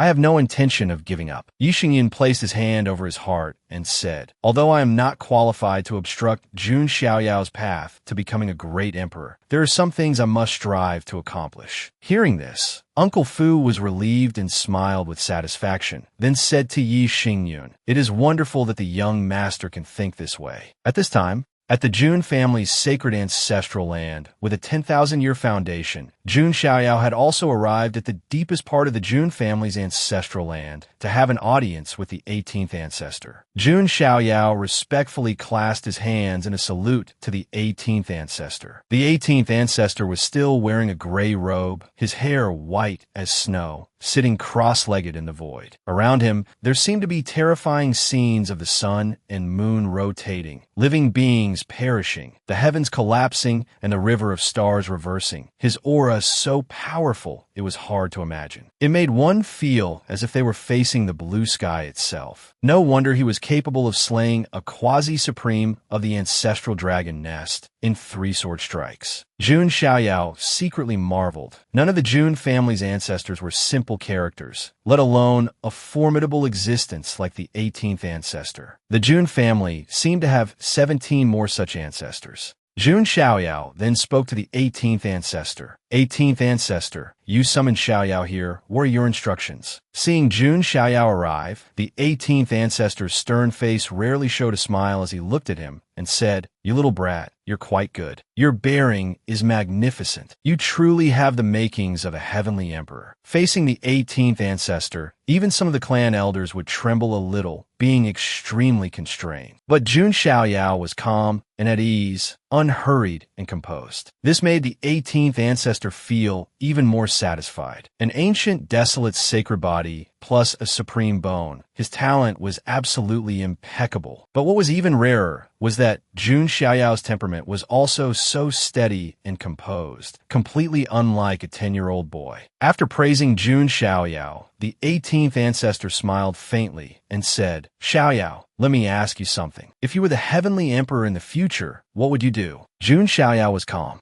answered without the slightest hesitation. If Xiaoyao becomes the heavenly emperor, will he suppress an entire era and eliminate all enemies in the world? If so, that would be too boring. From ancient times until now, every heavenly emperor could do such a thing. Hearing this, the 18th ancestor also fell into silent contemplation, continuing to listen. Jun Xiaoyao calmly continued, "If I become the heavenly emperor, I will create a world-shaking, earth-shattering world, an era far beyond everyone's imagination." So he said, but Jun Xiaoyao inwardly chuckled. An era with phones, with the internet, an era where steel runs on the ground and people can touch the stars will surely astonish everyone. Hearing what Jun Xiaoyao said, the 18th ancestor looked at him fondly and chuckled. Truly interesting. His figure flickered, as light as an instant teleportation. The 18th ancestor appeared behind Jun Xiaoyao, saying, "Jun Xiaoyao, do you want to learn my immortal slaying sword art?" As for the immortal slaying sword art, Jun Xiaoyao still remembered it vividly. A single sword strike reflected the horrifying scene of fallen immortals. Hearing about the immortal slaying sword art now, Jun Xiaoyao was so shocked he broke out in a sweat. Looking at the 18th ancestor, he said, "Is that the 3-strike sword art that caused the quasi-supreme of the ancestral dragon nest to fall?" The 18th ancestor laughed heartily. "The sword is the king of 100 weapons. The sword arts of the desolate heaven immortal domain are as numerous as ox hairs, but standing at the pinnacle of the world are what are known as the 5 great divine arts. Our Jun family's immortal slaying sword art is one of the 5 great divine arts." Jun Xiaoyao pondered,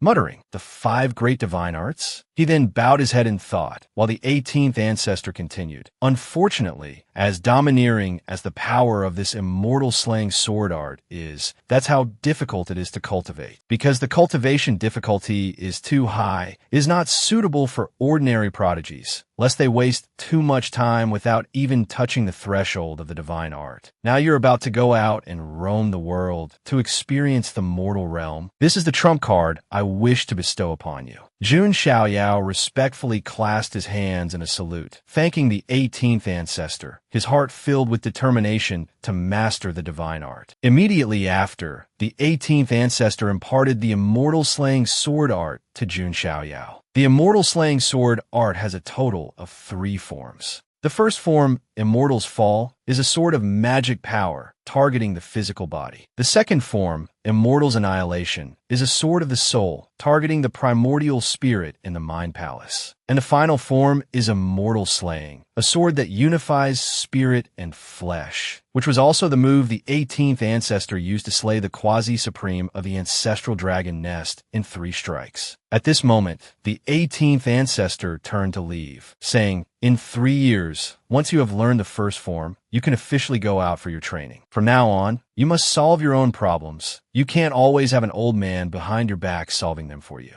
Jun Xiaoyao replied to the 18th ancestor with a clear and composed voice. Jun Xiaoyao nodded in agreement, but thought to himself, 3 years is so long, but I can't wait that long. A full 3 months later, In the treasury of the Heavenly Emperor Palace, two servants of the Heavenly Emperor Palace were chatting. Have all the 10th birthday gifts for the divine child been inventoried, sorted, and stored? The other replied, yes, truly worthy of the 7-aperture exquisite heart constitution. If it were us, it wouldn't be done even in half a year. To say Miss Ling Long is the divine child's handmaiden, it's more accurate to say she's the housekeeper. Haha. At this moment, June Linglong was standing in the warehouse of the Heavenly Emperor Palace, holding a green jade slip. After reading this green jade slip, June Linglong was lost in thought. The content of the jade slip was like a letter, the content being, Dear Linglong, my father is gravely ill at home and could not attend the 10th birthday banquet of the June family's divine child. The June family is a supreme, ancient family. I implore you to grant our clan an immortality herb to save my nation's ruler, to save my tens of millions of subjects. The Vermilion Bird Ancient Kingdom will definitely repay this kindness. After reading the letter, June Linglong was a little surprised, thinking to herself, this letter isn't written to the divine child, but to me. This must be her. Just then, the heavens and earth suddenly shook, startling June Linglong,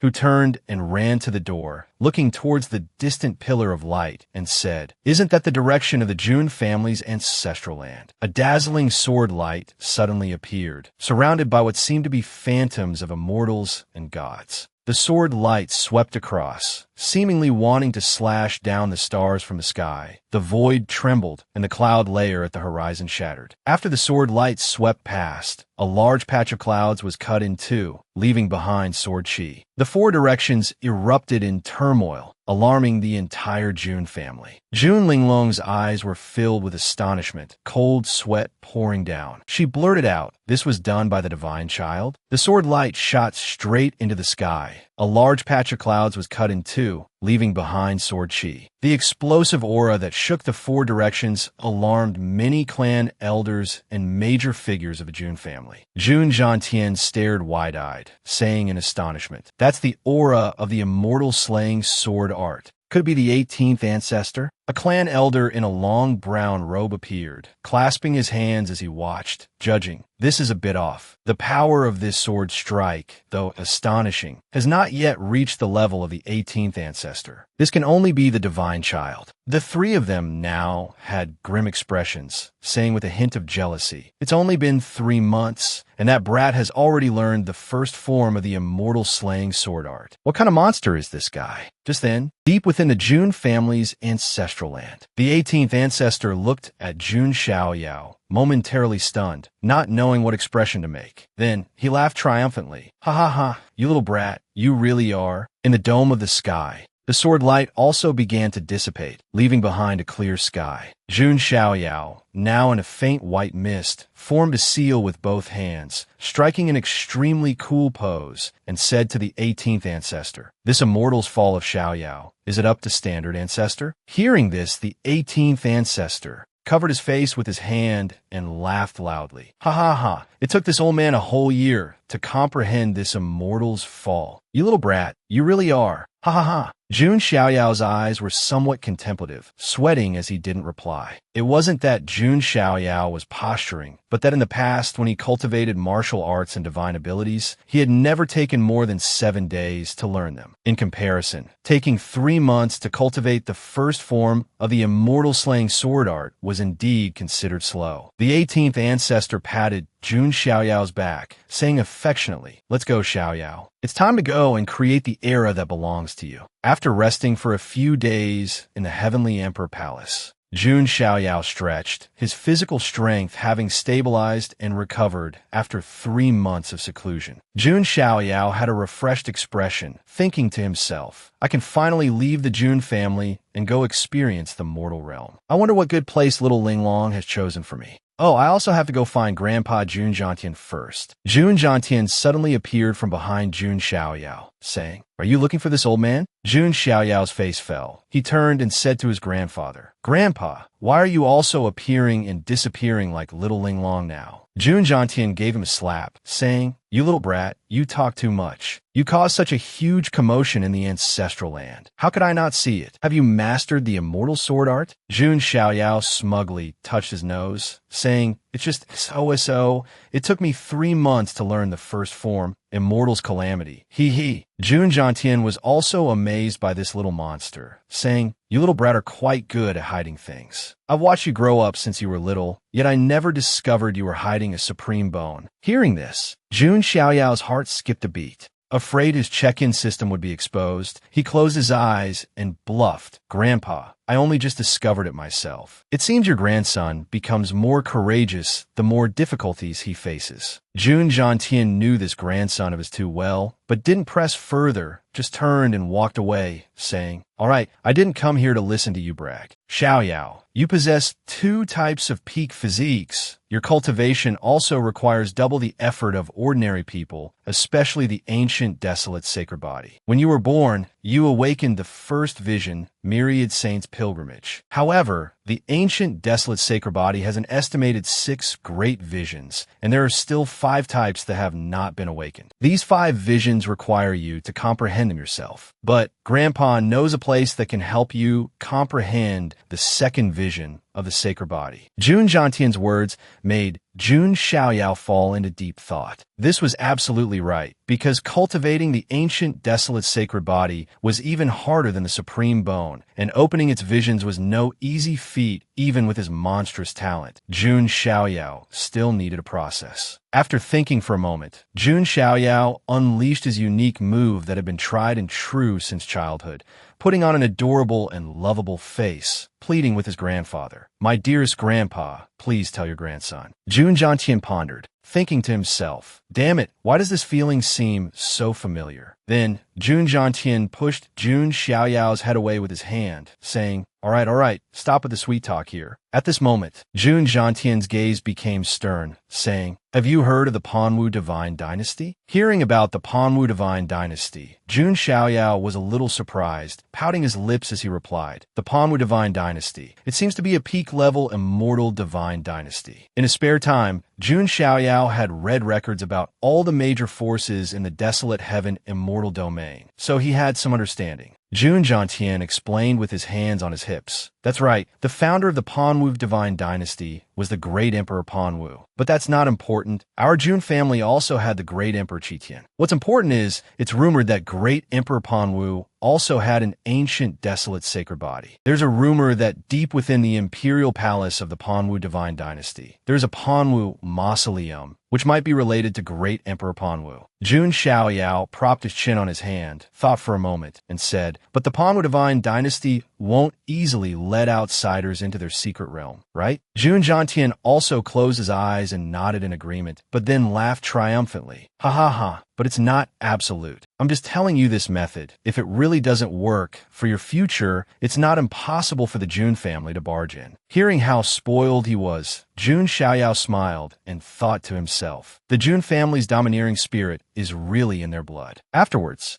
Jun Xiaoyao said to Jun Jiantian, "I've noted this down. I'll find a chance to visit the Panwu Mausoleum." Just as Jun Xiaoyao finished speaking, the mechanical voice of the system sounded in his head again. "Ding! Congratulations to the host. The check-in location has been refreshed. Please proceed to the Panwu Mausoleum to check in." On the way back, Jun Xiaoyao walked and thought. 2 check-in locations have been activated, namely the Yuan Tian Supreme Secret Trove and the Panwu Mausoleum. I still can't go there in the short term. Suddenly, a sound made Jun Xiaoyao glance over unexpectedly. It turned out to be Jun Linglong sitting in the nearby pavilion, the scenery incredibly picturesque. Jun Xiaoyao was quite surprised, saying with a hint of amusement, "Sister Linglong, could it be you're waiting for me?" Jun Linglong smiled gracefully, saying, "I am your handmaiden. It is only natural for me to wait here." Hearing this, Jun Xiaoyao shivered all over, hugging his arms and saying, "Don't talk like that. You're giving me goosebumps. If you have something to say, just say it." A trace of sorrow flashed in Jun Linglong's eyes. She was silent for a long time. Then, she knelt down, respectfully offering the bamboo slip letter from before to Jun Xiaoyao with both hands, saying, "Linglong does indeed have a favor to ask." Jun Xiaoyao crossed his arms. Looking down at her, he said, "I've said I don't like people kneeling before me at the drop of a hat, haven't I? Fine. Let me see what this is. Jun Xiaoyao reached out and took the letter, muttering as he read, Vermilion Bird, Ancient Kingdom, Medicine of Immortality? And Jun Linglong remained kneeling in salute, her plea to Xiaoyao extremely sincere. A moment later, Jun Xiaoyao's gaze darkened slightly, and he said, My Jun family indeed doesn't lack these things. Giving one away is not impossible. Suddenly, the system displayed another notification. Ding! Congratulations to the host. The check-in location has been refreshed. Please proceed to the Imperial Palace of the Vermilion Bird Ancient Kingdom to check in. The scene shifts to Fire Prefecture within the 3,000 Dao prefectures. The area of Fire Prefecture cannot be compared to Huang Prefecture, where the Jun family is located. It's not even 1% of Huang Prefecture's area. But even at 1% of Huang Prefecture, Fire Prefecture is still one of the vast Dao prefectures. The one who rules over the entire Fire Prefecture is the Vermilion Bird Ancient Kingdom. The Vermilion Bird Ancient Kingdom is an ancient kingdom with a long history, and although it cannot compare to the archaic aristocratic families, its foundation is deep and its prestige is renowned. Besides the Vermilion Bird Ancient Kingdom, there are also the Azure Dragon Ancient Kingdom, the White Tiger Ancient Kingdom, and the Black Tortoise Ancient Kingdom. The four great ancient kingdoms are collectively known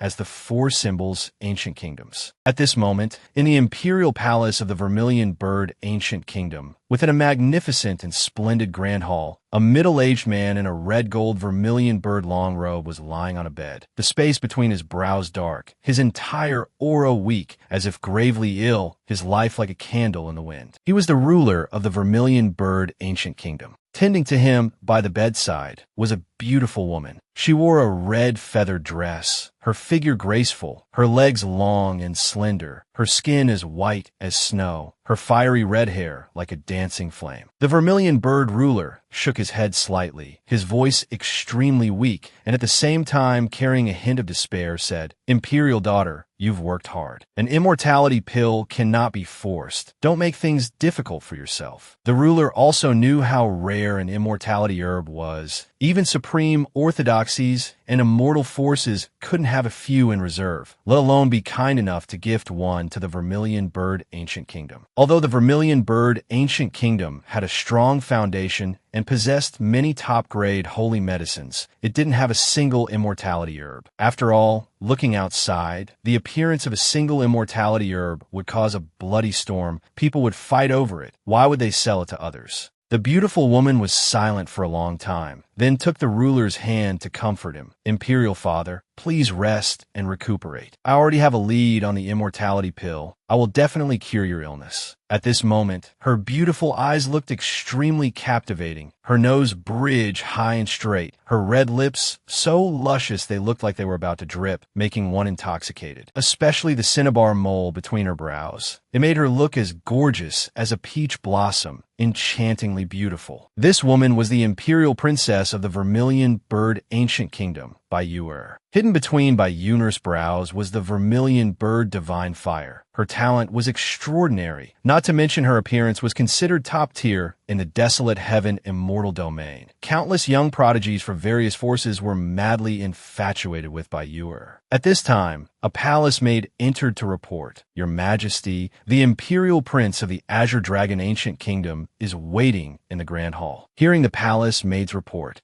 the Vermilion Bird ruler clutched his chest in extreme pain and shouted angrily, That bastard still dares to come? Throw him out for me. Yuer took the ruler's hand and said, Imperial father, don't be too angry. Just let your daughter deal with him. At this moment, in the grand hall, a man in a green robe stood with his hands behind his back. Yuer walked lightly into the grand hall, then closed her eyes and bowed her head, clasping her hands in a salute. It's been a while. My apologies for the poor reception. I hope your highness will forgive me. The other person feigned intimacy, saying, Why must there be such courtesy between us? We haven't seen each other for a few days, and you've grown so haggard. He was Bai Yuer's fiancé, the great prince of the Azure Dragon Ancient Kingdom, Shao Chun. Yuer smiled politely. Thank you for your concern, your highness. Shao Chun glanced at her, chuckling lightly. Rest assured, on our wedding day, the Azure Dragon Ancient Kingdom will bring a divine medicine as a betrothal gift. Yor gave a social smile, nodding slightly. Then Yor will have to rely on your highness. But she thought to herself, are you people really that generous? Not long after, you were left with the same palace maid. The palace maid was furious, saying loudly, how hateful. The people of the Azure Dragon Ancient Kingdom are using this as an excuse to force His Majesty to grant the marriage. That Xiao Chun even has the nerve to act all affectionate in front of you. Yor remained very calm and reminded the little palace maid, Sister Azu,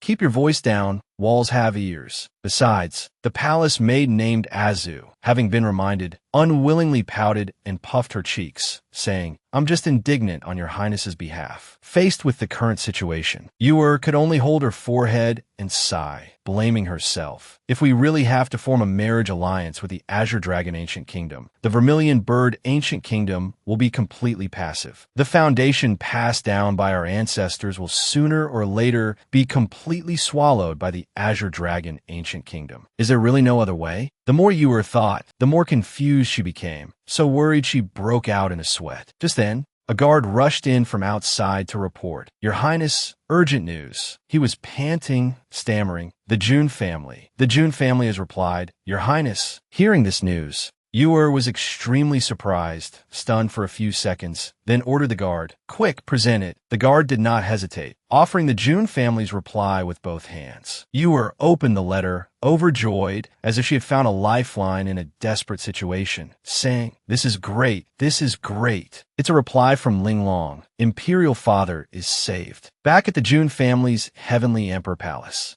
Jun Xiaoyao was leisurely propping up his chin, thinking, this one won't do either. Although I think the last one was better, but at this moment, behind Jun Xiaoyao were Jun Linglong and an old woman. This old woman was a protector of the Jun family, Granny Hua. Granny Hua looked at Jun Xiaoyao, asking Linglong with confusion, Young miss, what is the little divine child doing? Jun Linglong knew the little divine child too well and replied nonchalantly, The divine child is probably choosing which beast to ride to Fire Prefecture. The mounts in front of Jun Xiaoyao were all rejects, like the Power Rabbit, the Cigarette-Biting Dragon, the Goofy Monkey, the Dolly Sheep, the Super Fat Pig, the Supersonic Turtle. Looking at the mounts Jun Xiaoyao was choosing from, Granny Hua was also thoroughly impressed, saying to Linglong, with the divine child status, his choice of mount should be a 9-dragon carriage. How could he choose from this bunch of strange beasts? Jun Linglong couldn't be bothered to say more, replying, The divine child probably doesn't want to be too ostentatious. It's not that he's afraid of someone causing trouble. It's just that Jun Linglong recalled what Jun Xiaoyao had said before. Bai Yuer said, she is willing to repay the Jun family? Does this mean the Vermilion Bird Ancient Kingdom will submit to me, become my subordinate? Jun Linglong replied, That's the gist of it. Jun Linglong pointed and explained, Actually, every person in the Jun family succession line has a supporting force behind them. That is to say, even if a person in the succession line uses a sword, there will surely be a sword sect behind them ready to obey their orders. Although the Vermilion Bird Ancient Kingdom's strength has declined in recent years, but their legitimate imperial princess, Bai Yuer, possesses the Vermilion Bird Divine Fire and is a heaven's chosen prodigy at a young age. Hearing this, Jun Xiaoyao covered his mouth with his hand and said playfully, Sister Linglong, you're not just exaggerating because you're pleading for your best friend, are you?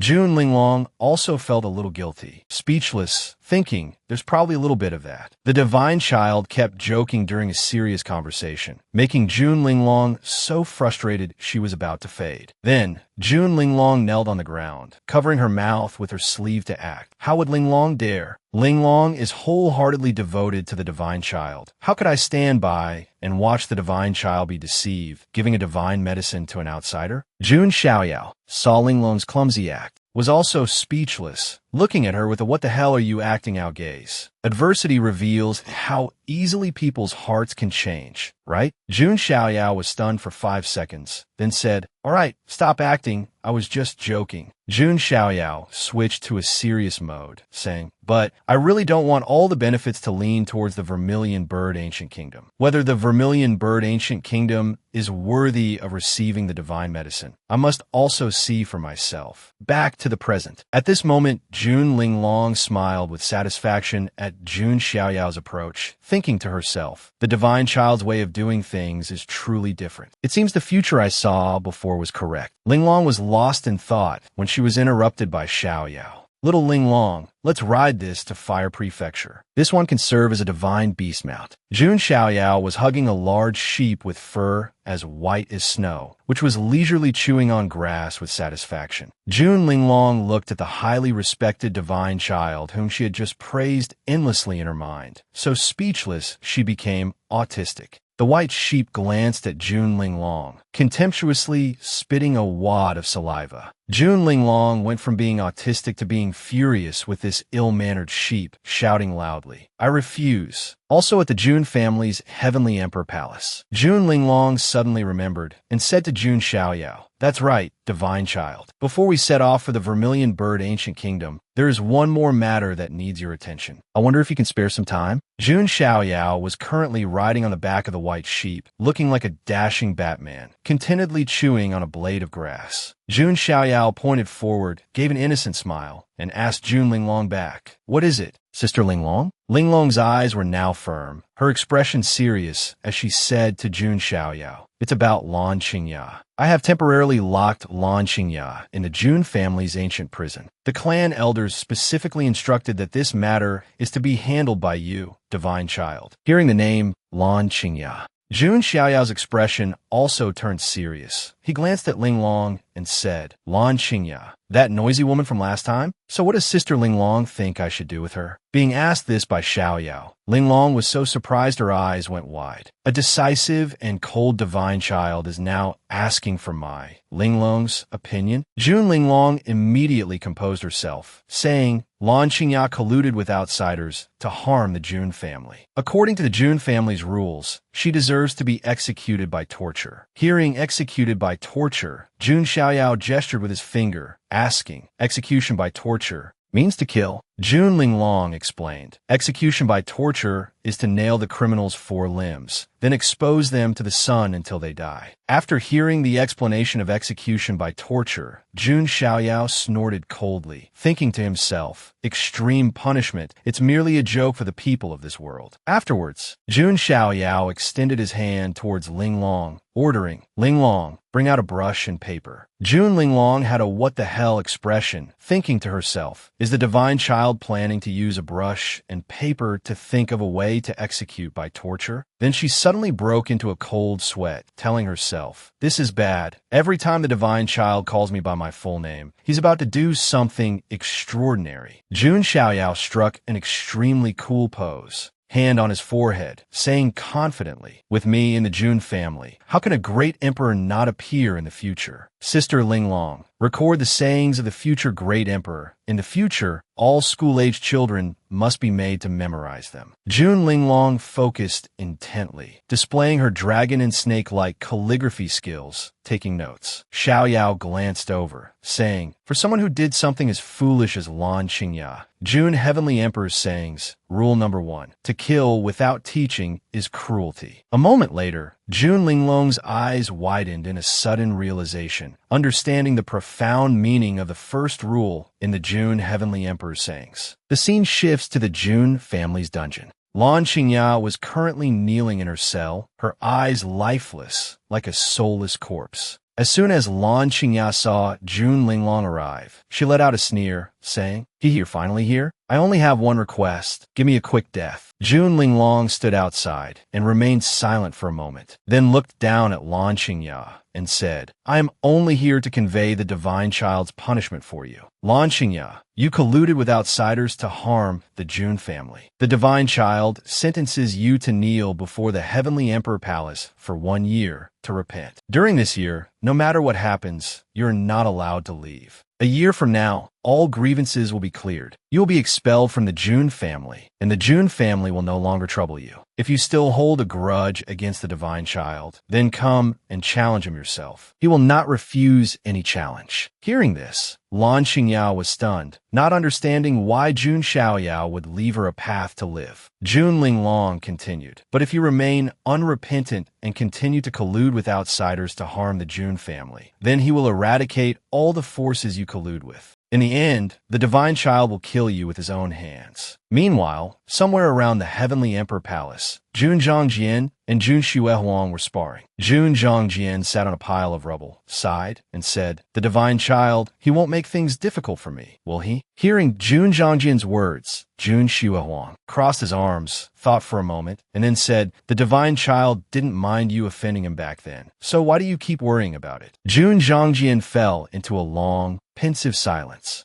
Back in the heavenly emperor palace, two people were conversing. "That kid is soft-hearted after all." Rather than being soft-hearted, it's more like while everyone in this world follows the path of the hegemon, Jun Xiaoyao wants to walk the path of the king, making all people submit willingly. It turned out to be Grandpa Jun Zhantian and a clan elder discussing Jun Xiaoyao's decision on how to handle Lanqingya. Hearing the clan elder's words, Jun Zhantian replied in a deep voice, "The kingly path is destined to be many times more difficult than the hegemonic path. In this world, how many can truly make all people submit willingly?" Not long after, in the imperial palace of the Vermilion Bird Ancient Kingdom, Bai Yuer appeared with a radiant expression, happily walking forward and calling out Linglong's name. Linglong also smiled, happy to see her friend again. Bai Yuer took Linglong's hand, laughing happily and saying, "As expected, in the end, I still have to rely on my sister. Men are not reliable at all." Jun Linglong calmly replied, "Yuer, don't think too highly of me. The Qilin immortal herb does exist, but it's not in my hands." After hearing this, Bai Yuer was so shocked she broke into a cold sweat, saying, "Sister Linglong, what do you mean by that?" Jun Linglong then explained to Bai Yuer, "Actually, my master, he wants to see for himself if this kingdom is worthy of him taking out the immortal herb. That's why he didn't bring it." Bai Yuer was hit by one surprise after another, raising her hands and saying, "Sister Linglong's master? Heavens, I can't believe it. What kind of person could make a proud daughter of heaven like you willingly serve him? I really don't know what kind of sacred being he is." Hearing this, Jun Linglong didn't know what to say, averted her gaze, and said, sweating, "Well, you'll know when you meet him." At that moment, in the imperial city of the Vermilion Bird Ancient Kingdom, at a large tavern, a table of delicacies appeared, and a cup of green tea was being filled. It turned out that Jun Xiaoyao had finally arrived at the Vermilion Bird Ancient Kingdom, riding a white sheep. Jun Xiaoyao was leisurely enjoying the delicious food and fragrant tea, feeling extremely relaxed. But in his mind, he thought, however, it would be better if that noisy brat wasn't here. Before Jun Xiaoyao's eyes, a group of people were causing a scene and fighting. A white-haired man was beating the tavern's waiter and shouting loudly, "I wanted your best wine. What is this you brought us?" The white-haired man was extremely arrogant, tightening his grip on the waiter's neck, and sneered maliciously, "Don't you know who we are? You bastards. Because of you, my brothers are all in a bad mood. Tell me, how are you going to compensate us?" The waiter's neck was squeezed so tightly he couldn't speak, only able to let out pained cries and a few coughs. Cough, cough. Just then, a hand firmly gripped the arrogant, white-haired man's hand. The entire tavern fell silent, without a sound. A young man in brownish-orange clothes with brown hair was stopping the white-haired man. The white-haired man glanced annoyedly at the orange-haired young man and said in a low voice, "What? The Vermilion Bird emissary want to spoil our fun too?" The Vermilion Bird emissary's face darkened as he said, "No, I just don't think the Azure Dragon emissary needs to take his anger out on a waiter. If the food at this tavern isn't to your liking, we can just find a better one." Hearing this, the white-haired man didn't want to bother with the waiter anymore, snorted coldly, and let go, letting the waiter fall painfully to the ground. Then he arrogantly shouted, "Brat, out of respect for the Vermilion Bird emissary, I'll spare you this once." After speaking, he turned to leave, but not without a few sarcastic remarks. "How dare you open a tavern with such disgusting food? I think you should just close up shop." Now, only the Vermilion Bird emissary and the waiter were left inside. The waiter was now sprawled on the ground next to the Vermilion Bird emissary, clutching his throat and gasping in pain. Jun Xiaoyao, at a nearby table, was deliciously enjoying the fragrant roasted lamb ribs. Hearing the white-haired man's parting taunt, he thought with some displeasure, "Disgusting? It's true that wild boars can't appreciate fine bran, such a delicacy, and they don't know how to appreciate it. What a waste. They should go chew on wood." As the white-haired Azure Dragon emissary left, the Vermilion Bird emissary also knelt before the waiter, asking with concern, "Waiter, are you all right?" The waiter was a bit surprised, stammering in reply,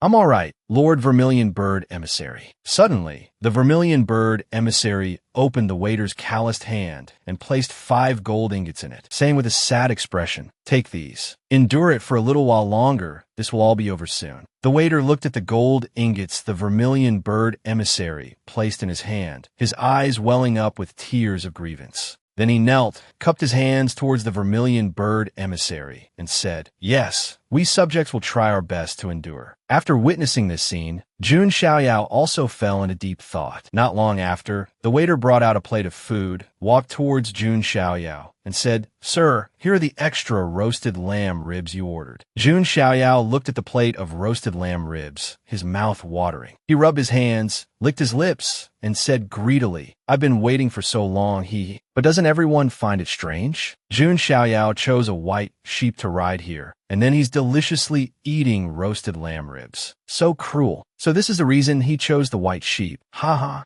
As soon as the waiter put the plate down, Jun Xiaoyao asked, "Little brother, may I ask who those people just now were?" Jun Xiaoyao took a bite of a roasted lamb rib and continued to ask, "To be so arrogant in the capital of the Vermilion Bird Ancient Kingdom? Doesn't your kingdom's ruler do anything about it?" Hearing this, the waiter could only sigh, sadly raising his hand to explain, "Sir, you may not know." Then he explained in detail to Xiaoyao, "A few years ago, our kingdom's ruler went with the Azure Dragon Kingdom's ruler to a secret realm in search of opportunities. As a result, for some unknown reason, he was injured by the ancient demonic beast, the slaughter demon snake, and was afflicted with a potent poison. After that, he fell gravely ill and could only lie bedridden to recuperate. Only the Qilin immortal herb can cure him. As it happens, the Azure Dragon Kingdom's ruler has one of these immortal herbs. That Azure Dragon Kingdom's ruler agreed to give the medicine to our Vermilion Bird Ancient Kingdom. But the condition is that our imperial daughter must marry into their family." The waiter pointed upwards, sweating as he continued. "Those people just now were the subordinates of the Azure Dragon Ancient Kingdom's crown prince." Jun Xiaoyao thought as he ate. "Sounds like a scheme to bleed someone dry." Xiaoyao spoke to the waiter with an understanding look. "The Qilin immortal herb is a divine medicine that cultivators would find hard to obtain even with 1,000 pieces of gold. Regardless of whether they are righteous or immortal factions, none have it in stock. Is that Azure Dragon Kingdom's ruler really willing to give it up?" Hearing this, the waiter said dejectedly, "Who knows? Those people from the Azure Dragon Kingdom, ever since they arrived in the capital, have been bullying men and women every day. But as long as we think of Her Highness the Imperial Daughter still maintaining her dignity, we will also find a way to endure it." In a flash, Jun Xiaoyao finished the entire plate of roasted lamb ribs, saying as he chewed the last piece, "You all seem to respect that imperial daughter a lot." The waiter answered honestly, "After all, the imperial daughter's identity is the Vermilion Bird Divine Fire." Xiaoyao wiped his mouth with his hand, thinking to himself, "Vermilion Bird Divine Fire? Is that a rare talent among the 300 physiques?" The waiter's expression now became proud because of the imperial daughter, and he said, "Young master, you must be an outsider who came to the Vermilion Bird Ancient Kingdom for training, right? We are the people of the Vermilion Bird Divine Bird. The Vermilion Bird Divine Bird is born from fire and dies amidst soaring ashes." The waiter patted his chest and asserted with full confidence, "The divine fire is unquenchable. The Vermilion Bird is undying. Therefore, to us, the people of the Vermilion Bird Ancient Kingdom, Her Highness the Imperial Daughter is a symbol of our faith." Hearing this, Jun Xiaoyao was quite satisfied with the waiter's answer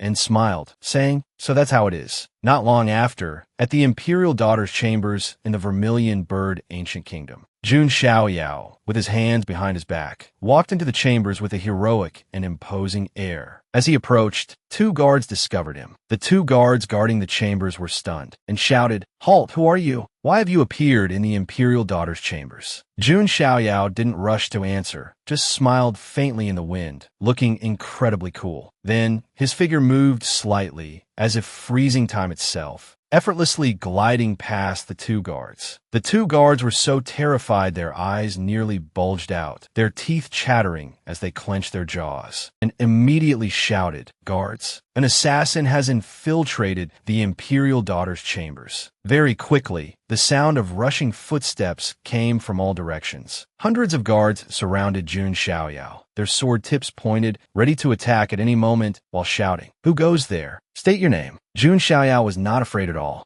and calmly replied, "Desolate Heaven, Immortal Domain, Jun Family, Jun Xiaoyao." Hearing this name, the two guards immediately became terrified, breaking out in a cold sweat as they thought, Desolate Heaven, Immortal Domains, Jun Family? But they immediately tried to regain their composure, raising their long swords, though their arms were still trembling uncontrollably, and shouted loudly, Even if you are a noble from the Jun family, you cannot trespass in the imperial daughter's chambers of our vermilion bird ancient kingdom." Jun Xiaoyao looked at the guard's attitude, quite satisfied, and smiled faintly, thinking to himself, they have some backbone. His favorable impression of the vermilion bird ancient kingdom increased by another notch. Just then, Bai Yuer rushed out from the chambers, shouting, "You fools, stop at once." All the subordinates turned in surprise to look at the imperial daughter, exclaiming in shock, "It's Her Highness?" At this moment, Bai Yuer was so scared she was drenched in a cold sweat, her face pale, thinking to herself, "It's over. I'm dead this time. I rushed over as soon as I sensed his aura, but I was still too late. This guy isn't going to wipe out our entire vermilion bird ancient kingdom out of anger, is he?" Bai Yuer was terrified, her face ashen, remembering Jun Linglong's extremely serious warning. "Yuer, there's something I must remind you of first. My family's divine child, although young, has a peculiar and unpredictable temperament. Many times, even I can't guess what he's thinking." Bai Yuer listened in a daze, sweating profusely, her heart filled with fear for the legendary bratty divine child of the Jun family. Seeing Yuer in a daze, Jun Linglong continued, "Therefore, don't expect to receive any special treatment because of our friendship. He won't give you face just because you're my friend. And don't expect me to plead for you. If I speak up, it will only make him dislike you more. If you want to get the Qilin immortal her from him, you can only rely on yourself." The more Yuer listened, the more terrified she became, cold sweat dripping nonstop, feeling that things were definitely not that simple. Back in the present, looking at Jun Xiaoyao, surrounded by the guards, Yuner's face was dark, drained of all color, as she gritted her teeth and thought, "This is it, we're all doomed. I'm afraid the vermilion bird ancient kingdom is really done for." After Yuer shouted for her subordinates to stop, the guards all turned their heads in a daze, looking at their princess with reverence.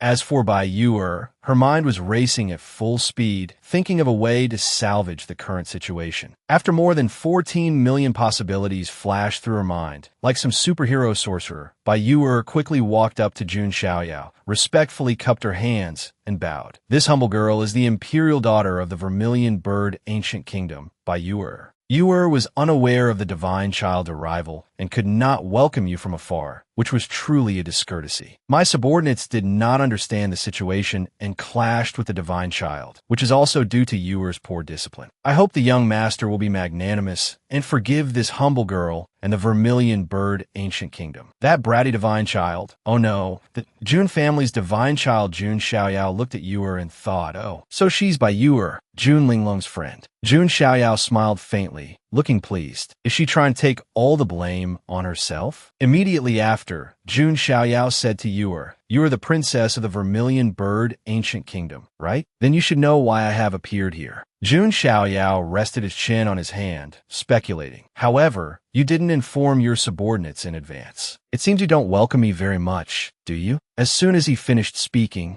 Jun Xiaoyao immediately turned as if to leave, waving his hand and saying, "If that's the case, then I, Jun Xiaoyao, have come uninvited. Well then, I shall take my leave here." Without a second thought, the moment Jun Xiaoyao's words ended, Yuer immediately knelt down, revealing her impeccably long legs. Yuer kowtowed forcefully to show her sincerity, pleading, "Divine child, please wait. Please punish Yuer for her offense. At the very least, please give Yuer and the vermilion bird ancient kingdom a chance." At this moment, Yuer, in order to save her imperial father, kowtowed until her head bled, having long since disregarded the dignity of the vermilion bird ancient kingdom's imperial daughter, nor did she care about the image of the vermilion divine bird, or the divine fire. Jun Xiaoyao glanced at Yuer, seeing her wholehearted action. Finally, he raised his hand, channeling the signature golden spiritual power of the ancient sacramental body, and said, "All right, that's enough." Jun Xiaoyao's golden spiritual power gently lifted by Yuer's body. Jun Xiaoyao continued, "An imperial daughter who carries the physique representing the entire vermilion bird ancient kingdom, kneeling before her subordinates. What kind of decorum is that?" Yuer was extremely shocked by Jun Xiaoyao's action, thinking to herself, spiritual power can lift objects from a distance? At this moment, Jun Xiaoyao just snapped his fingers, and in an instant, Jun Linglong immediately appeared. Jun Linglong swiftly cleared a table, set up a chair, poured water, and brewed tea. Her movements seamless and incredibly proficient. Then she respectfully invited Jun Xiaoyao to sit and enjoy the tea. Bai Yuder stood to the side watching this scene, stunned, sweating all over, and filled with admiration. Although she had heard about it from Sister Linglong, seeing it with her own eyes still felt unreal. Jun Xiaoyao sat with his legs crossed, in an extremely cool posture, and said, "Well then, I'll give you a chance. In the time it takes to drink a cup of tea, how will you convince me to stay?" Yuer narrowed her eyes, thinking intensely, sweat pouring down like a stream. She was extremely anxious, as she only had one chance, and the time was as short as it takes to drink a cup of tea. And so, Yuer immediately activated her storytelling and persuasion mode. The land of the Fire Continent, 3,000 miles of fertile and vast territory, all belongs to my vermilion bird ancient kingdom. If the divine child is willing to bestow the Qilin immortal herb and save the vermilion bird kingdom's ruler, our imperial family, along with the billions of subjects within these 3,000 miles of territory,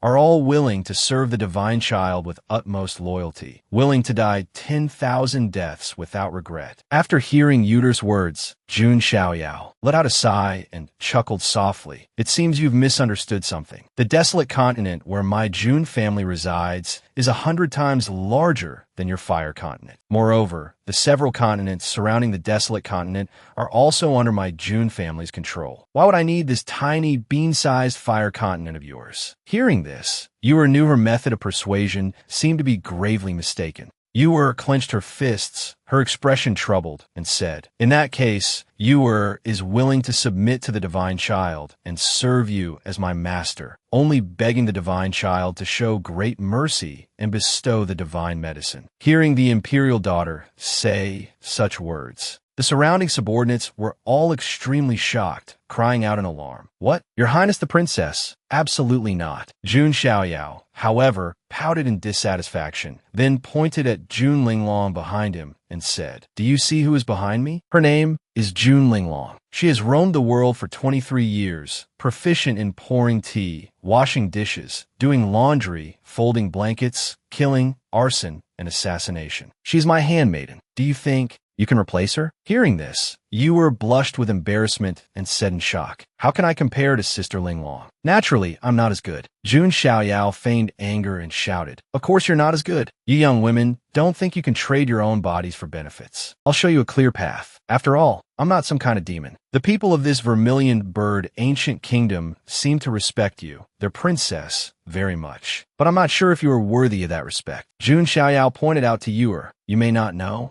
As the great thinkers taught, the people are the root of a nation. Only when the root is firm can the nation be at peace. If your vermilion bird ancient kingdom's imperial family is a bunch of useless people who can't even protect their own subjects, then why should I waste a precious immortal herb on you?" At this point, Jun Xiaoyao stood up, his hands clasped behind his back, looking extremely cool, and said as he walked, "In 3 days, I will leave this kingdom. Before then, if you still cannot make me change my mind, then it proves that the vermilion bird kingdom's ruler and the immortal herb in my hands are not fated to be." Yuer was now in pensive silence, wondering what she should do. Jun Xiaoyao and little Linger left the chambers of the imperial daughter by Yuer. The atmosphere was silent, with neither saying a word. After a while, Jun Xiaoyao couldn't stand it anymore and glanced, sweating, at little Linger behind him. What he saw was a gloomy and cold gaze, filled with killing intent from little Linger. Jun Xiaoyao awkwardly broke the heavy silence. Linglong, are you blaming me for making things difficult for your friend? Linglong replied with a deadpan expression. I wouldn't dare. It's just that I have never committed murder or arson,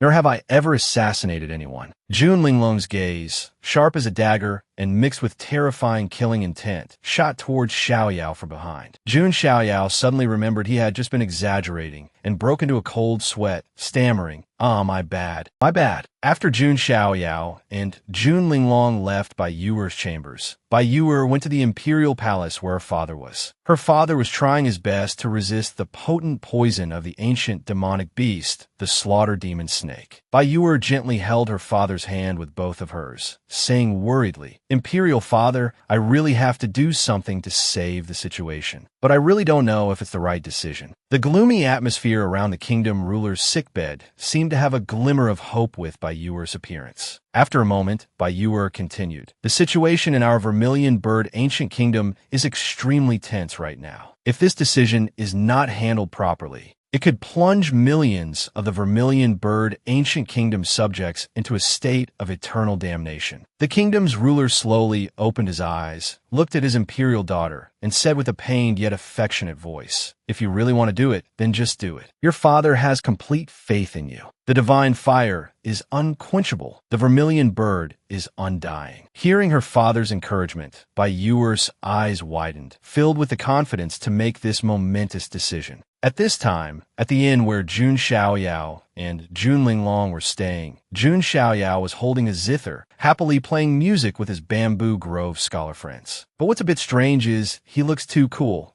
Seeing this enchanting posture, Jun Linglong also asked in surprise. The divine child is also proficient in the profound and difficult-to-master art of the zither. Jun Xiaoyao, with an extremely cool expression, replied profoundly with a short and concise sentence. I have no idea. Then, Jun Xiaoyao continued his act, his gaze cold and unreadable, his long hair flowing in the wind, looking just like a standard handsome guy, and said to Jun Linglong, So Linglong, do you know the art of the zither? Jun Linglong, who was already used to Jun Xiaoyao's act of being serious, quickly replied, without any surprise, Linglong only knows a few common tunes, but I cannot say I am proficient in the art of the zither. Suddenly, a system notification appeared before Jun Xiaoyao. Ding! Successful sign-in at the Vermilion Bird Ancient Kingdom's Imperial Palace. Congratulations to the host for receiving a 4-star reward, the Ancient Saint Armament, Phoenix Cry-Chi Shan Zither. After reading the system notification, Jun Xiaoyao turned to ask Linglong, It's fine, as long as you know it. Teach me a few tunes when you have time.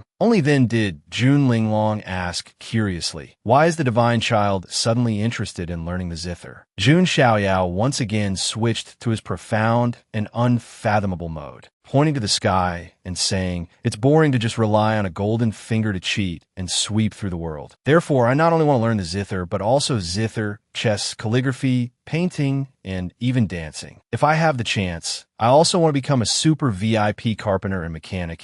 Jun Xiaoyao excitedly raised his hand, his eyes shining as he continued. After that, I'll find a way to build a computer and develop video games to play to my heart's content. Hearing these modern and incomprehensible words from Jun Xiaoyao, Jun Linglong could only think silently in speechlessness. Is it really right for this young man to be the divine child? He's always saying things I can't understand. Is there something wrong with his head? Whatever, what else can I say? After his nonsensical talk, Xiaoyao seriously said to Linglong, That friend of yours, what method will she think of to make me change my mind? I'm a little curious too. However, that imperial daughter's personality needs to be more decisive than it is now. Suddenly, a figure appeared behind Xiaoyao and Linglong, saying, She has indeed been very decisive. Jun Xiaoyao and Jun Linglong turned in surprise to look, and it was the Jun family's guard, Granny Hua. Granny Hua's expression was extremely solemn at this moment, and she said in a deep voice, Little Linger, that friend of yours just took a letter of annulment to find the crown prince of the Azure Dragon Ancient Kingdom. Hearing this, Jun Xiaoyao, on the contrary, became interested, finding Bai Yuer's action very amusing, and said, Oh, annulment? Let's go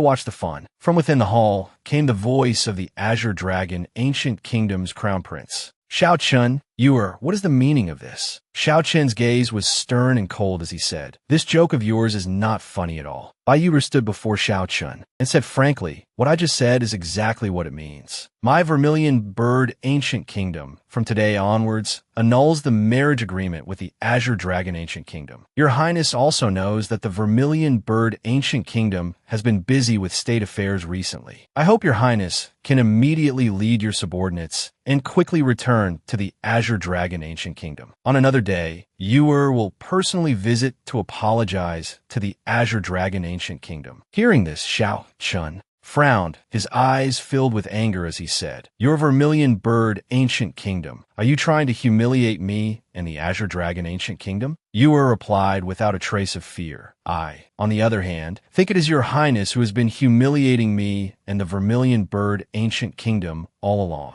You say you're using the immortal herb as a betrothal gift to marry into my vermilion bird ancient kingdom, yet you set the date for 3 years later. Can my imperial father even live to see that day? Your Highness Xiao Chen's hunting dogs humiliate the subjects of my vermilion bird ancient kingdom in the imperial city every day. Do you do anything about it? Are you really trying to test my limits?" The more Yuer spoke, the angrier she became, unable to remain calm. She clenched the letter of annulment, then threw it straight at that opportunist Xiao Chen's face, shouting loudly, "Now I'm telling you, this is my limit. Even a cornered rabbit will bite. Don't push it too far." The letter of annulment slowly slid down from Xiao Chen's detestable face. Veins popped on his forehead from anger as he said, "You've gotten tough, haven't you? Now that you have a backer, you're a completely different person, aren't you?" Xiao Chen snatched the letter of annulment, clenching it tightly in anger, and said, "I heard a few days ago that a young master in white barged into your chambers and then swaggered out. Is that your new lover? In the end, you're just another man's plaything, trading your body for the immortality elixir? How you've debased yourself. A slut like you is truly unworthy of stepping into the gates of my Azure Dragon Ancient Kingdom." After Xiao Chen spoke those venomous words, they both fell silent, their eyes locked, the atmosphere extremely tense. As for Jun Xiaoyao, he was using a stealth technique he learned from the Hidden Leaf Village. That he learned during his secluded cultivation, to secretly observe Bai Yuer's every move. But he didn't forget to bring his favorite grilled lamb ribs, eating while watching the show. Jun Xiaoyao assessed the crown prince of the Azure Dragon Ancient Kingdom. Xiao Chun, thinking to himself, "This crown prince's strength isn't bad. Let's see how this princess handles it." After hearing Xiao Chen's insults, Bai Yuer's eyes were furious yet resolute as she said, "At first, I only saw you as a somewhat degenerate scholar. Now, from the bottom of my heart, I find you truly pitiful." Xiao Chun, not yet understanding her meaning, glared and asked, "What do you mean by that?" Yuer replied confidently, "You can only rely on your own imagination and insulting words to salvage your own pathetic nature. As a man, you are both pitiful and pathetic, aren't you?" Xiao Chun flew into a rage, his eyes filled with killing intent, and threw a punch at Yuer, shouting, "Shut your mouth. You're nothing but a lowly woman." He gritted his teeth and, without hesitation, launched a palm strike at Yuer. The palm, containing blue spiritual power, struck the unprepared Yuer directly. Yuer took the full, painful blow and was sent flying backward. With a loud crash, her entire body slammed into the wall, which immediately shattered. After striking, Xiao Chen also broke out in a cold sweat, thinking to himself, "Damn it, I couldn't control my anger again." Meanwhile, Jun Xiaoyao calmly observed, enjoying his snack while watching the drama unfold. Yuer slid down the wall and sat paralyzed on the ground, unmoving, a long streak of blood marking the wall. Xiao Chen watched from a distance, gritting his teeth, both angry and a little worried, breaking out in a cold sweat as he thought, "Damn it, she didn't defend or even dodge. What is this slut trying to do?" But Bai Yuer just kept her head down, sitting silently without a word. Jun Xiaoyao, while chewing his snack, glanced over in surprise, thinking to himself, "Good heavens, that last blow probably ruptured all of Bai Yuer's internal organs." Suddenly, Jun Xiaoyao's expression changed, a hint of astonishment in his eyes. Even the cold Jun Xiaoyao couldn't help but exclaim, "Holy shit. shit, what the hell is that? Just then, clusters of dark red flames erupted from around by Yuer's body. Yuer pushed herself up with her hands, her resolute gaze fixed on Xiao Chun. The flames around her grew denser, and the wound from Xiao Chen's attack gradually began to heal. Yuer gently wiped the blood from the corner of her mouth and said calmly to Xiao Chun, "I accept this palm strike from your highness. The ties between our two kingdoms end here. You are not welcome here, your highness. Please leave the Vermilion Bird ancient kingdom." Upon hearing by Yuer's words, Xiao Chun went mad with rage, roaring by Yuer's name. As soon as the roar faded, Xiao Chun, his eyes filled with killing intent, launched a continuous assault at Bai Yuer's head. Yuer's expression was calm as she raised her hands into a defensive stance and snorted coldly. She then channeled the red spiritual energy characteristic of the Vermilion Bird's divine fire, preparing to fight back. A heaven-shaking explosion rang out, and thick dust obscured their vision. Xiao Chun suddenly felt that something was wrong. He gritted his teeth, breaking out in a cold sweat in astonishment. Even Bai Yuer noticed a look of utter shock on her face. The next thing to appear was Jun Xiaoyao's arm, tightly gripping Xiao Chen's hand, preventing him from breaking free no matter how much he struggled and trembled. Jun Xiaoyao said calmly, "Yuer, I quite like that answer of yours." Jun Xiaoyao smiled at Yuer with satisfaction. "You have convinced me." Hearing that she had convinced Jun Xiaoyao, Yuer was overjoyed, repeatedly saying, "Thank you, young master. Thank you, young master." Xiao Chun, restrained by Jun Xiaoyao with a single hand, was also extremely tense, breaking out in a cold sweat. "Who the hell are you?" With a mocking smile, Jun Xiaoyao threw Xiao Chen's own words back at him. "I'm just her passing lover." Surprised? Xiao Chun went from wary and defensive to being enraged by Jun Xiaoyao's mockery, losing all composure. He swung his free hand to attack Jun Xiaoyao, shouting, "You damn couple." Xiao Chen used his left hand to unleash the Heavenly Dragon heaven-shattering fist, attacking Xiaoyao. Xiaoyao crossed his arms in front of his chest to block the blow. A loud thud was heard, but it caused no harm to Xiaoyao. Xiaoyao's eyes remained cold, completely disregarding Xiao Chun, this insignificant character. Xiaoyao raised his hand, channeling his spiritual power, and said, "My apologies, but seeing a dragon fist now makes me a little unhappy." As soon as he finished speaking, Xiaoyao immediately unleashed the orthodox dragon severing hand of the dragon clan, attacking Xiao Chun. This strike was immensely powerful and incredibly fast, leaving Xiao Chun completely unable to dodge. He could only exclaim in stunned horror, "Holy shit, a fake azure dragon meeting a real golden dragon. I'm dead for sure this time." Immediately after, Xiao Chun was sent flying several dozen meters. His eyes rolled back into his head, and he spat out fresh blood in excruciating pain. Yuer, who had witnessed the entire process, was so scared her cheeks puffed out. She bit her lip and thought to herself, what was that? He was defeated with just one palm strike? Jun Linglong then appeared beside Yuer. Yuer leaned into Linglong's ear and said, "Linglong, may I ask what the divine child's cultivation level is now?" Xiao Chun is a renowned figure among the 4 great ancient kingdoms. To be able to defeat him so easily, the divine child's cultivation must be very high, right? Jun Linglong replied with a straight face. The Jun family's divine child's current cultivation is only at the late stage of the divine bridge realm. Yuer immediately began to recall the system of cultivation realms in her mind, from high to low: physical body realm, divine treasury realm, spirit sea realm. Both Xiao Chun and herself were in the divine palace realm, while Linglong was in the true spirit realm. Yet Jun Xiaoyao was only in the divine bridge realm, lower than both her and Linglong. After thinking it through, Bai Yuer revealed a look of utter astonishment mixed with a bit of fear, breaking out in a cold sweat from the shock as she exclaimed in disbelief, "What? Isn't that a victory spanning 2 major realms?" Immediately after, Yuer continuously questioned Linglong about Xiaoyao. "Then how old is the divine child this year?" Linglong answered succinctly, 10 years old. Seeing Yuer fall into a state of shock after receiving 3 consecutive blows,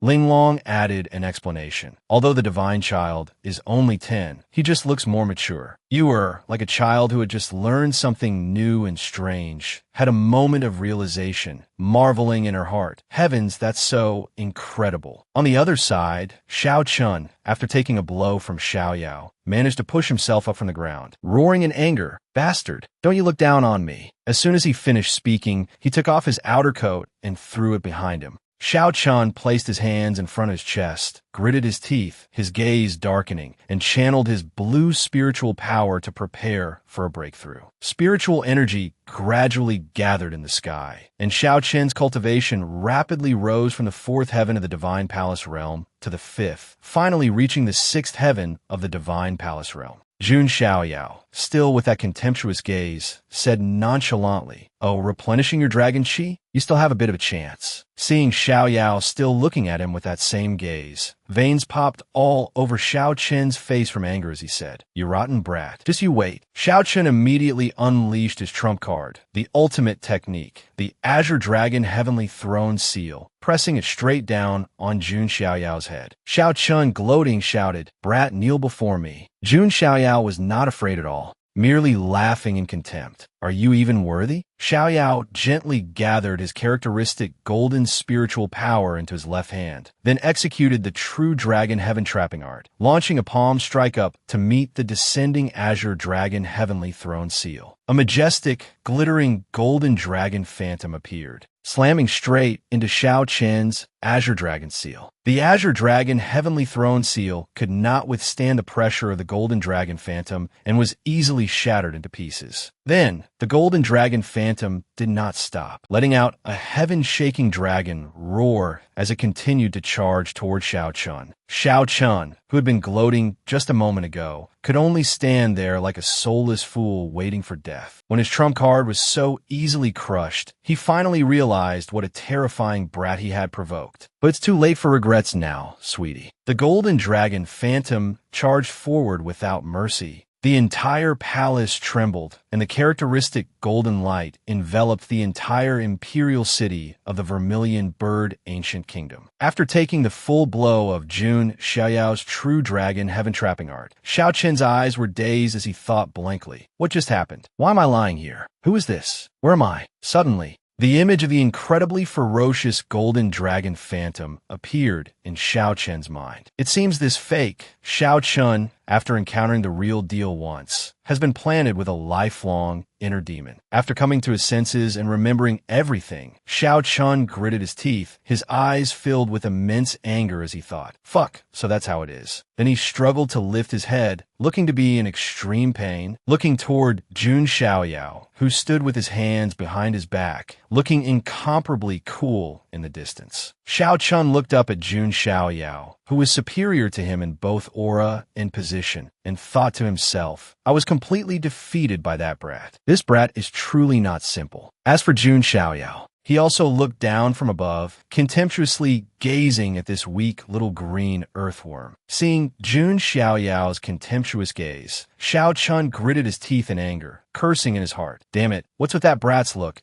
Does he think he's so great just because he's the real deal? Xiao Chun was boiling with rage. Forcing his battered body up, he suddenly sat up and charged toward Jun Xiaoyao. He didn't forget to roar, "You bastard, don't you dare look at me with that condescending look and attitude. Holy shit, bros, this guy is older, has a higher realm, and still says don't look down on me after losing. I'm speechless, haha." Meanwhile, Jun Xiaoyao was extremely calm. Seeing Xiao Chun attack, he watched coldly, his face devoid of any emotional change. He just raised his right hand, flicked his finger, and executed the art of war. Hundreds and thousands of phantom weapons appeared from all directions, surrounding Xiao Chun and attacking him in unison. Jun Xiaoyao's eyes were as cold as ice, but they didn't reveal a single trace of killing intent. Because to crush an ant, why would one need to harbor killing intent? Jun Xiaoyao waved his hand lightly, urging the art of war to attack the unlucky Xiao Chun with full force. Bai Yuger suddenly shouted from behind, pleading with Jun Xiaoyao, "Divine child, please show mercy." Bai Yuer's words made Jun Xiaoyao pause slightly. He glanced over. This same sentence made Jun Xiaoyao stop all the phantom weapons in front of Xiao Chun. As for Xiao Chun, He was dazed, his eyes wide, not understanding why Bai Yuer was pleading for him. Bai Yuer held up her hand, signaling for Jun Xiaoyao to wait, and said with a somewhat troubled expression, "Divine child, if we kill Xiao Chun in the palace of the Vermilion Bird Ancient Kingdom, I'm afraid it will cause great trouble for the Vermilion Bird Ancient Kingdom. Could you throw him out before you defeat him?" Xiao Chun thought the broken mirror could be mended, that he could receive Bai Yuer's pity and love, but his beautiful dream was shattered by her second sentence. At this moment, he was furious again, his eyes bloodshot, his mouth wide open as he roared, "Bai, you slut, you're toying with me." Jun Xiaoyao was a bit surprised when Bai Yuer told him to stop, but after hearing her reason, he readily replied in a cold tone, "As you wish, my little treasure." As soon as he finished speaking, he raised his hand and activated the True Dragon Heaven Trapping Art, using his characteristic golden spiritual power to gently bind Xiao Chen's body. Jun Xiaoyao lifted him into the air with one hand effortlessly. Seeing that Jun Xiaoyao agreed to take him out of the imperial palace before dealing with him, and seeing Jun Xiaoyao's miraculous telekinetic ability, Xiao Chun was both trembling with fear and gritting his teeth in astonishment as he looked down at Jun Xiaoyao, thinking to himself, "Holy shit, what the hell is this? He can use spiritual power for telekinesis? What monster?" At this moment, Jun Xiaoyao suddenly clenched his fist, then yanked it back sharply. Suddenly, a green earthworm, no, an azure dragon phantom was pulled out of Xiao Chen's body by Jun Xiaoyao. Jun Xiaoyao gave a wicked smile, controlling the little green dragon, no, controlling Xiao Chen's azure dragon phantom in his palm, and said, Hey, isn't this the Azure Dragon Soul that your Azure Dragon Ancient Kingdom is so proud of?" Seeing his Azure Dragon Soul being ripped from his body, Xiao Chen's veins bulged with fury, his eyes filled with killing intent as he glared at Jun Xiaoyao, roaring, "You damn bastard, give me back my dragon soul." Without any hesitation, Jun Xiaoyao said resolutely, "Too noisy." Then he channeled spiritual power with one hand, squeezing Xiao Chen's body, causing him to scream in agony. Jun Xiaoyao very calmly continued to torture the pitiful Xiao Chun. The Jun family in my desolate state is very free. If you have time, feel free to come find me. I'll welcome you anytime, little Azure Dragon. Remember this old man's name. Important things must be said 3 times. The Jun family of desolate state. The Jun family of desolate state. I wish you a pleasant journey. After speaking, Jun Xiaoyao mercilessly threw Xiao Chen away like Team Rocket, and in an instant he disappeared over the horizon, like a shooting star streaking across the sky, competing with the sun for brilliance. The people of the Vermilion Bird Ancient Kingdom were bustling about on the streets when suddenly, with a loud thud, a guy fell from the sky out of nowhere, causing a commotion and astonishment among the populace. A few lucky onlookers began to whisper, "Holy shit, what's going on? What happened? Who is this? He looks badly injured. What the hell? Isn't this the crown prince of the Azure Dragon Ancient Kingdom?" Serves him right. He must have angered our princess to get beaten up like this. Bai Yuer, seeing what Jun Xiaoyao had done, turned pale with fear, bit her lip, puffed her cheeks, and broke out in a cold sweat, not daring to say a word. But in her heart, she was worried that the dragon soul would sooner or later cause a great disaster. Seeing Bai Yuer's fearful expression, Jun Xiaoyao glanced at her and said, "Don't be afraid. I didn't kill him. I just crippled all his meridians." Hearing this, Yuer's face was full of astonishment, thinking to herself, "Holy shit, did I hear that right? Stealing his dragon's soul, crippling all his meridians, and beating him black and blue, and then saying I'll spare your life, as if he's being incredibly merciful? I must be seeing things." As expected of the divine child of the Jun family, an archaic family from the desolate state. At this time, Xiao Chun, who had fallen unconscious, was being helped up by the envoys of the Azure Dragon Ancient Kingdom. Jun Xiaoyao continued, "This crown prince, Xiao Chun of the Azure Dragon Ancient Kingdom, still has some opportunities on him. Sooner or later, he will rise again." At this moment, a jade necklace on Xiao Chen's neck, just as Jun Xiaoyao finished speaking, suddenly flashed with a glimmer of opportunity. Back in the imperial city, Jun Xiaoyao's gaze was profound and unfathomable. He took out Xiao Chen's dragon soul and said, "By the way, there's also a dragon soul here. Without giving Bai Yuer a chance to choose, Jun Xiaoyao casually flicked his hand, and the dragon soul hit Yuer's chest with a pop. Jun Xiaoyao once again entrusted the dragon soul to Bai Yuer's vermilion bird divine physique. Bai Yuer was extremely surprised by Jun Xiaoyao's action, her hands clutching her chest as she stammered. Really? For me? One must know that having a dragon soul entrusted to one's body is a once-in-a-millennium opportunity, greatly affecting one's cultivation. Moreover, Bai Yuer's physique was the vermilion bird divine physique. If she could be possessed by this azure dragon soul, yin and yang would harmonize, and her cultivation would advance by 1,000 miles a day. At this moment, Jun Xiaoyao played the part of scholar, explaining to Bai Yuer, this azure dragon soul is of the wood element, while your vermilion bird divine physique is of the fire element. This azure dragon soul will become nourishment for your growth, at the very least helping you break through a major realm. After hearing Jun Xiaoyao's explanation, she quickly tucked the dragon soul into her bosom, thanking Jun Xiaoyao for bestowing this opportunity. Jun Xiaoyao gestured for her not to say more, telling Bai Yuer, don't be so quick to thank me. Now, take me to see the ruler of your vermilion bird ancient kingdom. Hearing this, Bai Yuer was overjoyed. She quickly turned around, taking 3 steps in 2, inviting Jun Xiaoyao and Jun Linglong to follow while she led the way, saying, yes, master, please follow Yuer. In the palace of the ruler of the vermilion bird ancient kingdom, an imperial physician was taking the ruler's pulse. The ruler's arm was covered in red streaks from the deadly poison of the evil serpent demon. After taking the ruler's pulse for a moment, the imperial physician's face darkened as he judged, oh, this is not good, old sir. The situation is much more serious than before. If we can't find the immortality elixir, we can only wait for death. As soon as the physician finished speaking, the ruler suddenly spoke up,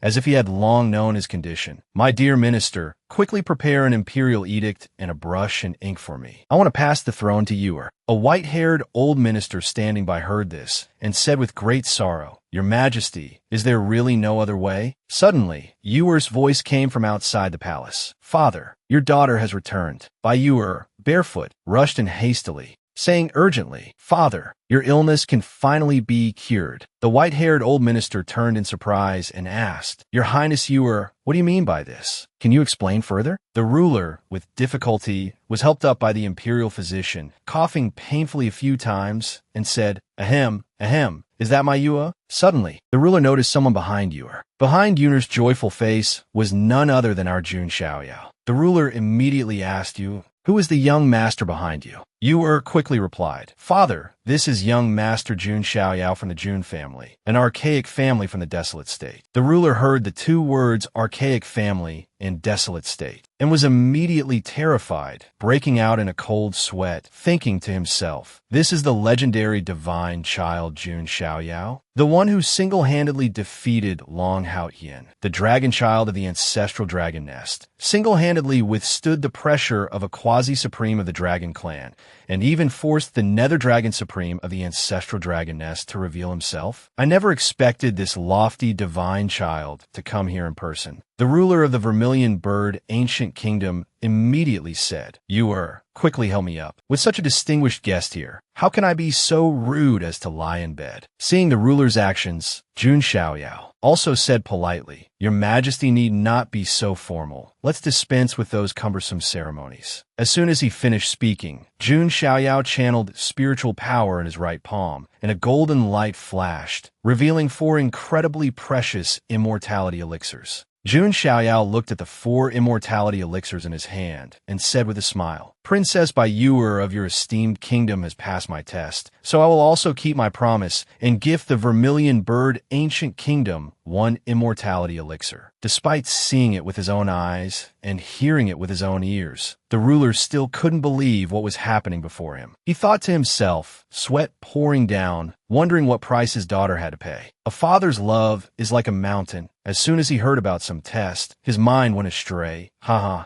but he couldn't be blamed. The appearance of a single immortality elixir would shake the entire immortal domain. Yet this young man could casually take out 4. This was the true foundation of an archaic family from the desolate state. After showing off his family's wealth, Jun Xiaoyao said smugly, "Of course, if your majesty accepts this immortality elixir, you must also abide by Princess by Yuer's promise. From now on, the Vermilion Bird Ancient Kingdom and its countless subjects will all submit to me, Jun Xiaoyao, and become my personal vassals and subjects." The ruler was utterly shocked upon hearing this. His eyes wide. He immediately turned to look at his daughter, Yuer, for confirmation, asking, "Yuer, is this true?" Without a second thought, Yuer nodded at her father. The ruler immediately bent his royal knees and bowed to Jun Xiaoyao with clasped hands. The Vermilion Bird Ancient Kingdom and its countless subjects are willing to submit to young Master Jun Xiaoyao and swear to be loyal until death. Following the ruler's action,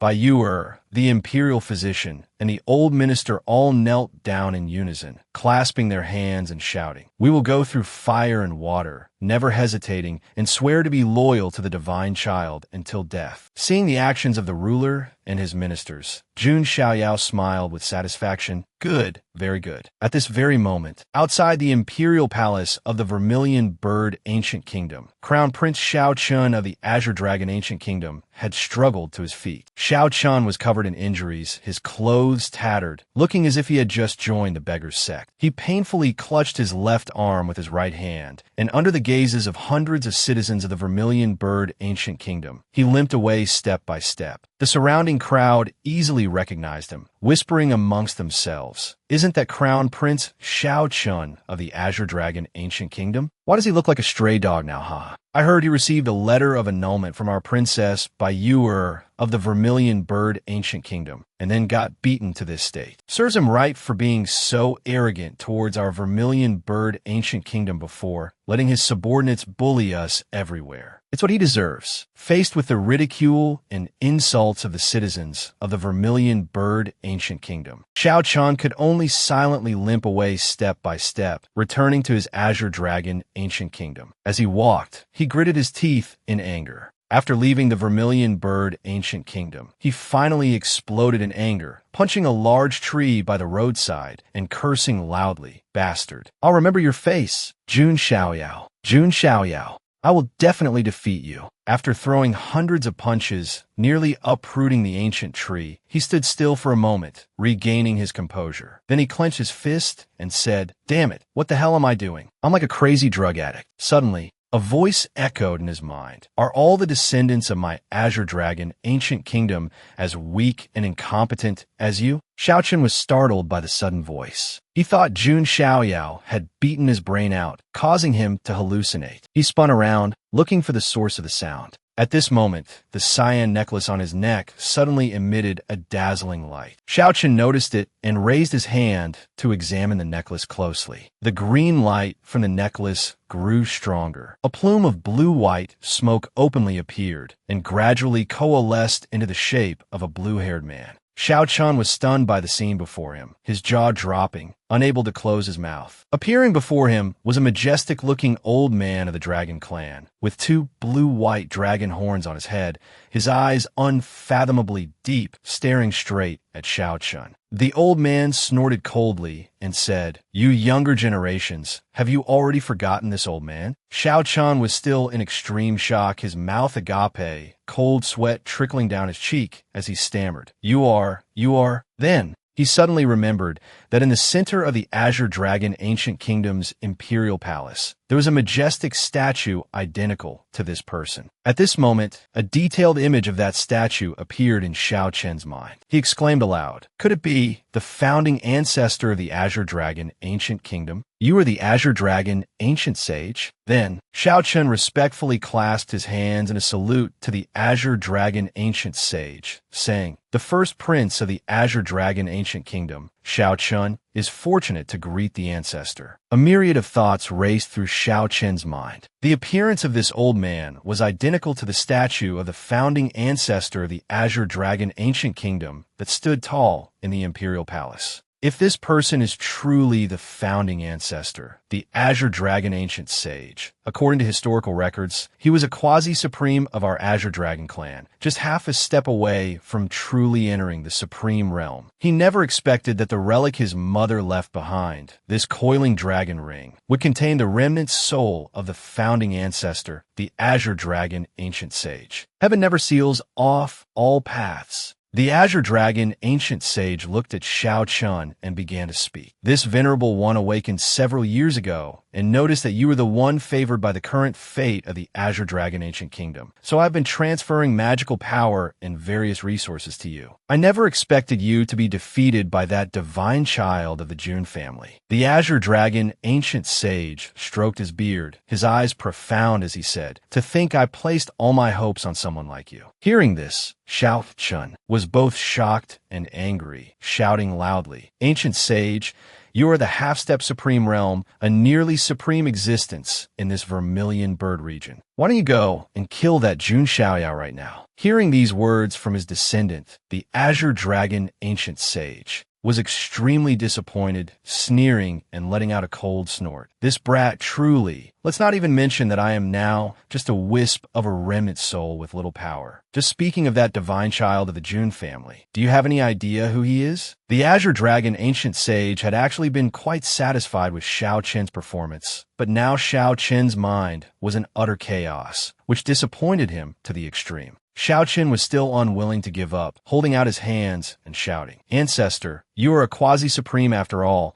Is there truly no way to make that desolate province's June family wary?" The remnant soul of the Azure Dragon Ancient Sage shook his head, saying, "Let's not talk about how my current strength is not even a tenth of what it was. Even at my peak, I could do nothing to the June family. An archaic family is not something you can possibly imagine." The Azure Dragon Ancient Sage continued with a sigh, "You haven't gathered clear intelligence, and your state of mind is in such turmoil. How can you achieve great things? Listen carefully. That Jun Xiaoyao is one of the sequences of the Jun family, codenamed Ling. Not long ago, the 18th ancestor of the Jun family killed a nether dragon quasi-supreme of the same realm as me with just 3 sword strikes. The archaic Jun family has countless such powerhouses. They act without any scruples and are difficult to fathom. If we were to make a move against the divine child of the Jun family, I'm afraid that in less than half a day, our Azure Dragon Ancient Kingdom would be razed to the ground by the Jun family." After hearing these words from the Azure Dragon Ancient Sage, Shao Chen's eyes were filled with unwillingness. He gritted his teeth and said, "Then doesn't that mean I can never take revenge on that Jun Xiaoyao in this lifetime?" The Azure Dragon Ancient Sage looked down at Shao Chun and said with a smile, "Descendant, do not be discouraged. You are a child of the nation's fate. The future of the Azure Dragon Ancient Kingdom still needs you. I will not let you fall to such a miserable end. Although your cultivation meridians have been completely destroyed, it can be considered a blessing in disguise. I will impart to you a quasi-supreme cultivation technique, the Azure Sky Dragon Transformation Art. This is the very technique this venerable one once cultivated, and it is perfect to pass on to you." The Azure Dragon Ancient Sage smiled smugly, extended his hand, channeling green spiritual power, and transferred the technique to Shao Chun, saying, "The Azure Sky transforms into a dragon. No destruction, no creation. Today's enmity, today's humiliation, in the future, you will surely repay it 100-fold." Hearing the words of the Azure Dragon Ancient Sage, Shao Chun,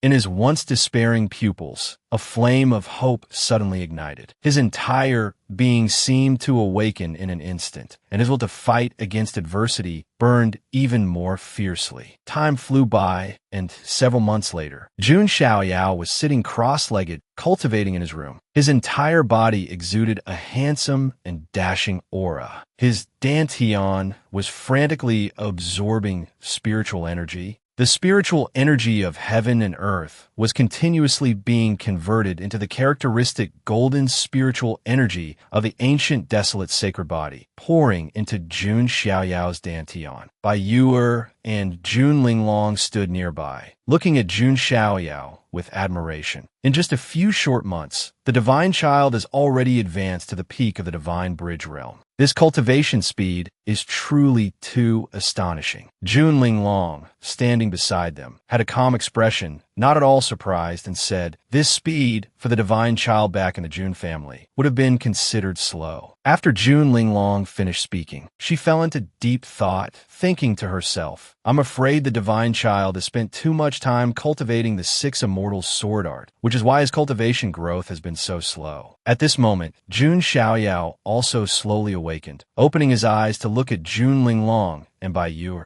and asked softly, "Is there something you two need from me?" Jun Linglong quickly took out a jade slip engraved with strange patterns from her bosom, holding it to her mouth and saying, "This is a message sent by Jun Zhangjian for the divine child." Jun Xiaoyao rested his chin on his hand and thought to himself, "Who is Jun Zhangjian? Why does that name sound a bit familiar?" After trying to recall for a moment, Jun Xiaoyao finally remembered Jun Zhangjian's features and suddenly understood with an "oh," thinking to himself, "So it's that thick-browed, big-eyed fellow." Then, Jun Xiaoyao regained his composure and said to Linglong, "So it's Jun Zhangjian. What does he want from me? How unexpected." "Sister Linglong, activate the jade slip." Jun Linglong followed Jun Xiaoyao's command and activated the jade slip in her hand. The jade slip quickly emitted a dazzling light. Jun Linglong quickly read out the records in the jade slip. News from the Heavenly Emperor Palace. A strange phenomenon has appeared in the southern Heaven Dao province, and the air is filled with a supreme aura.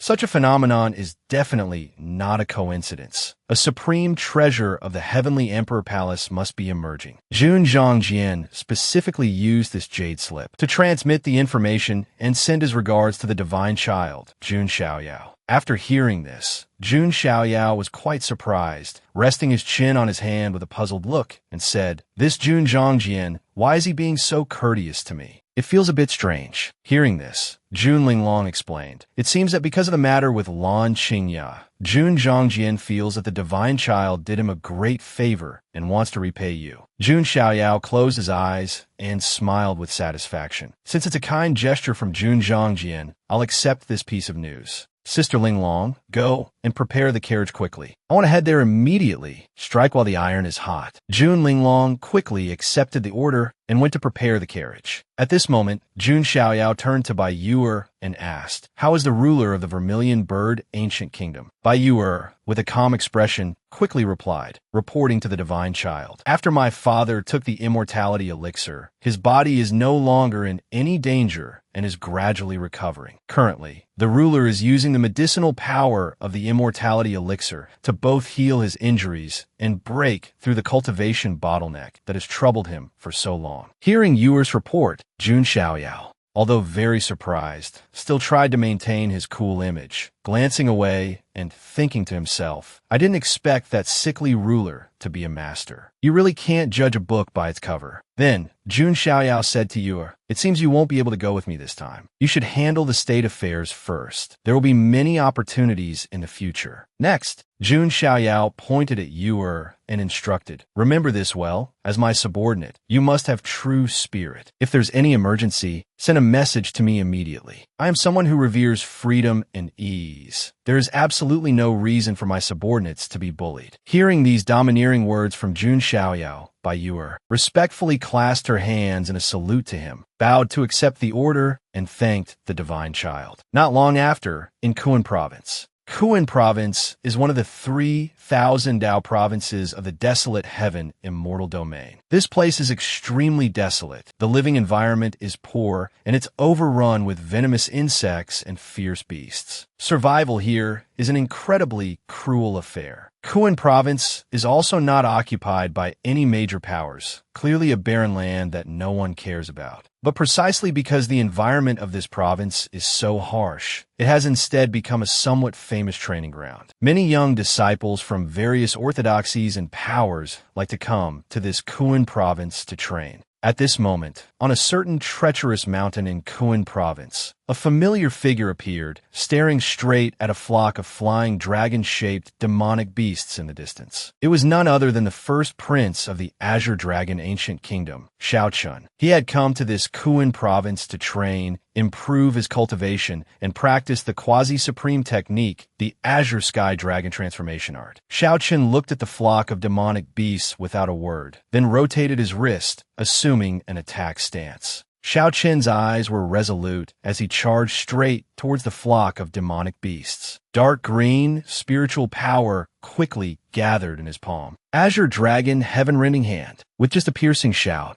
a half-dragon figure, with both palms transformed into azure dragon claws, reached out into the air. In just an instant, a green dragon-shaped halo of light exploded, directly tearing a Unity Realm demonic beast in front of him to shreds. After executing the Azure Dragon Heaven-Rending Hand, Shao Chun landed lightly on the ground. He looked up at the unlucky Unity Realm demonic beast as a rain of blood fell and the beast's flesh and blood turned into scattered fragments. Shao Chun had truly found a blessing in disguise. After cultivating the Azure Sky Dragon Transformation Art, his strength was now even greater, having reached the mid-stage of the Divine Bridge Realm. After executing the Azure Dragon Transformation, he could even slay a Unity Realm demonic beast. Beside Shao Chun, the illusory image of an old man in a green dragon robe with dragon horns on his head appeared. It was the remnant soul of the founding ancestor of the Azure Dragon Ancient Kingdom, the Azure Dragon Ancient Sage. At this moment, the Azure Dragon Ancient Sage's face was full of praise as he said, "Not bad, not bad. In just a few short months, you've managed to cultivate the Azure Sky Dragon Transformation Art to the 4th level, and your cultivation has also reached the half-dragon transformation cycle of the Azure Dragon. To be honest, the Azure Sky Dragon Transformation Art is extremely difficult to cultivate. Even when I cultivated it back then, it took a great deal of time. But your rate of progress far surpasses mine from back then. It can be said that if nothing unexpected happens, you will definitely become a renowned figure in the 3,000 Dao provinces in the future." The Azure Dragon Ancient Sage smiled with satisfaction and continued, "Shao Chun, you are truly worthy of being the one who carries the heavenly mandate of my Azure Dragon Ancient Kingdom." Being praised by the Azure Dragon Ancient Sage, Shao Chun was like an 18-year-old girl, sweating a little in embarrassment and saying, "This is also thanks to your dedicated guidance." Just then, the sound of a group of people moving came from a distance. It turned out to be a woman in a long silk dress, her face veiled with white silk. A woman was being pursued by a group of bandits. These bandits were the Demon Wolf Gang, a somewhat notorious band of robbers in Kuan Province. The leader chasing after the white-veiled woman laughed loudly. "Ah, little beauty, where do you think you can run? In this land of Kuan Province, no one has ever escaped from the hands of my Demon Wolf Gang." The cultivation of this leader had also reached the Unity Realm. At this moment, Shao Chun, standing on a distant mountain peak, was carefully observing and assessing the situation. The Azure Dragon Ancient Sage said, "These bandits must have some reputation in Kuan Province. The leader's cultivation is at the Unity Realm." Hearing about a Unity Realm cultivator, Shao Chun also glanced over in surprise and assessed inwardly. The soul and body unified into one. Yet with such cultivation, he lives so depravedly in this land. What a pity. At this moment, the white-veiled woman below was running while thinking to herself, "Damn it, I can't use my cultivation, or they will discover me, and I'll be captured and taken back." The veiled woman cursed inwardly, her beautiful jade-green eyes glancing at the bandits. The leader was about to catch up to the veiled woman, shouting excitedly, "Beauty, come home with me, haha." Suddenly, a dark figure appeared in the air, swooping down. After assessing the situation, Shao Chun jumped straight down, putting on a proper show of a hero saving a damsel in distress. The white-veiled woman was also extremely surprised to see Shao Chun appear and stared intently. Finally, their eyes met. Shao Chun's gaze was cold and resolute, while the veiled woman looked at him with a scrutinizing gaze. After all, she didn't know if the newcomer was friend or foe. Shao Chun immediately showed his stance, looking straight at the bandits and shouting arrogantly, "You bandits, get lost." Hearing this, the leader gritted his teeth in anger and replied, "Who the hell are you? Why are you interfering and ruining the good business of my demon wolf gang. Xiao Chen didn't waste words, just said coldly, Guin Kuin Sha Kaguda. The leader was furious.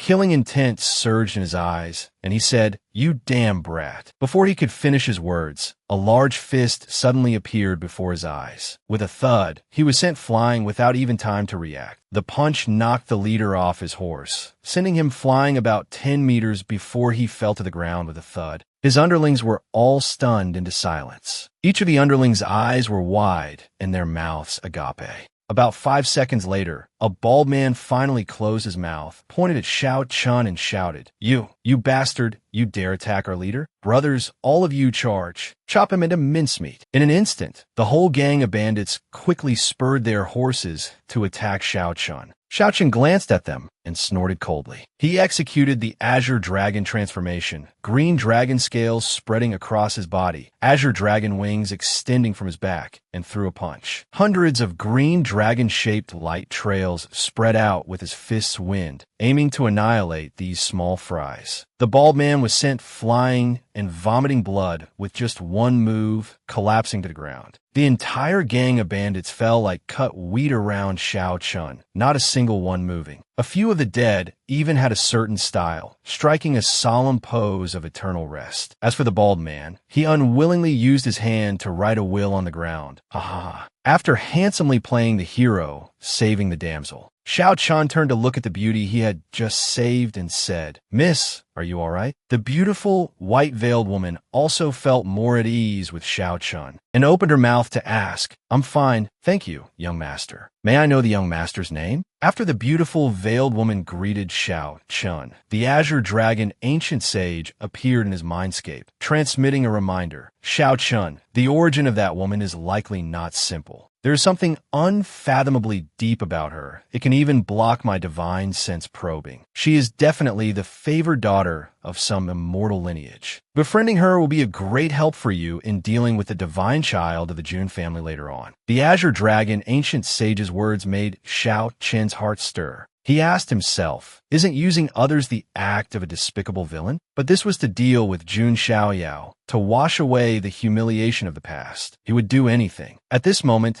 Xiao Chun stepped forward, clasped his hands in a salute to the veiled woman. I am Xiao Chun from the Azure Dragon Ancient Kingdom. If you wish to train in Kuan Province, you can go to the mountain range in the southeast. Most of the demonic beasts, they're solitary and easier to deal with in this wilderness, where even bandits appear. Hearing the name Xiao Chun, the veiled woman found it very familiar, and he was also from the Azure Dragon Ancient Kingdom. Her eyes carried a scrutinizing look. She thought to herself, Xiao Chun, that seems to be the first prince of the Azure Dragon Ancient Kingdom. The veiled woman quickly returned Xiao Chen's greeting. This humble girl's name is Wu Mingwei. Thank you for your help in my time of need. Just then, the figure of a giant dragon-shaped demonic beast appeared in the sky, circling above Xiao Chun and the veiled woman. Xiao Chun gave a signal with his eyes to the veiled woman, and then the two quickly moved to an advantageous position. The two coordinated perfectly, killing the demonic beast. Xiao Chun and the veiled woman officially became training partners in Kuan Province, and their relationship grew closer. Soon it was evening.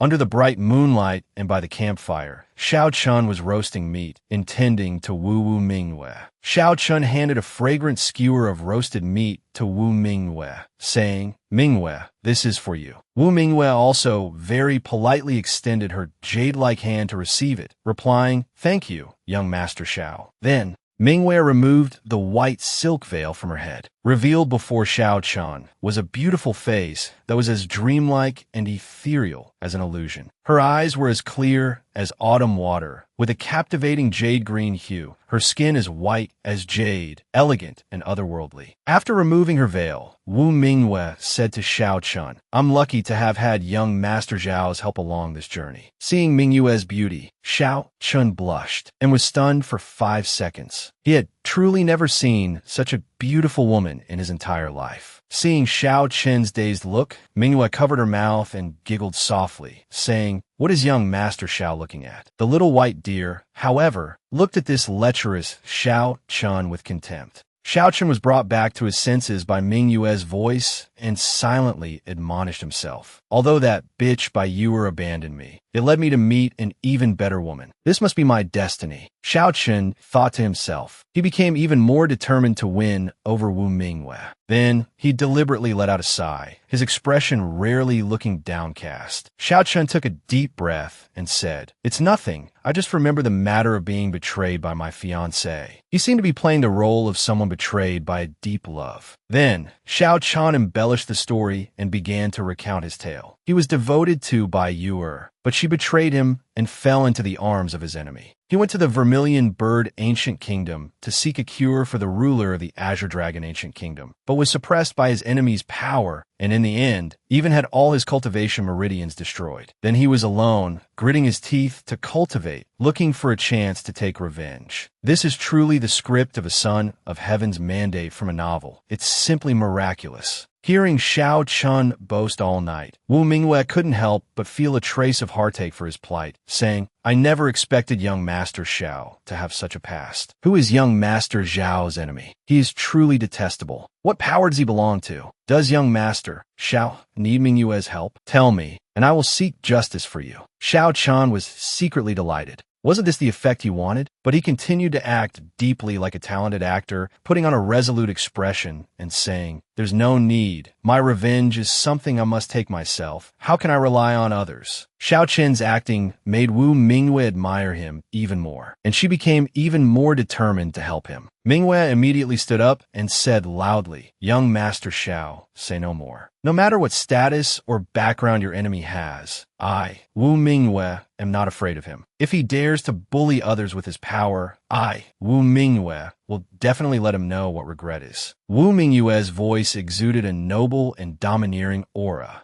Hearing these words from Mingwe, Xiao Chun was so happy he wanted to set off fireworks. But he tried to remain calm and continued his act, saying, "Miss Mingwe, you're too agitated. Have something to eat first. The roasted meat won't taste good when it's cold." After saying those theatrical words, Xiao Chun revealed a sly smile of a successful scheme, thinking to himself, with the help of the Grand Princess of an immortal dynasty, Jun Xiaoyao. Oh, Jun Xiaoyao, let's see how long you can remain arrogant. Just then, our protagonist, Jun Xiaoyao, was sneezing so hard his chin almost fell off. Because his name was being mentioned repeatedly, this guy couldn't stop sneezing. Jun Linglong, beside him, turned to ask with concern, "Divine Child, are you all right?" Jun Xiaoyao calmly replied softly, "I have a feeling someone wants to harm me." However, Xiaoyao let out a laugh, thinking to himself that there were quite a few people who wanted to harm him. People from the ancestral dragon nest, Xiao Chun, Yi Xingyun, even Jun Wanjie could be one of them. But Jun Xiaoyao didn't care about these things. After all, no one could threaten him. Hearing that someone wanted to harm the Divine Child, Jun Linglong replied, "Which scoundrel dares to have designs on the Divine Child?" It turned out the two were on a carriage, and the mount was riding the clouds and flying through the air. Finally, the two arrived at Southern Heaven City in the Southern Heaven Dao Province. The Southern Heaven Dao Province is one of the 3,000 Dao provinces of the Desolate Heaven Immortal Domain. The Dao-reaching Heavenly Sect is the top power here. Southern Heaven City is within the domain of the Dao-reaching Heavenly Sect and is also the closest city to the Yuan Tian Supreme Hidden Treasury. At this time, below Southern Heaven City, a group of people was already waiting.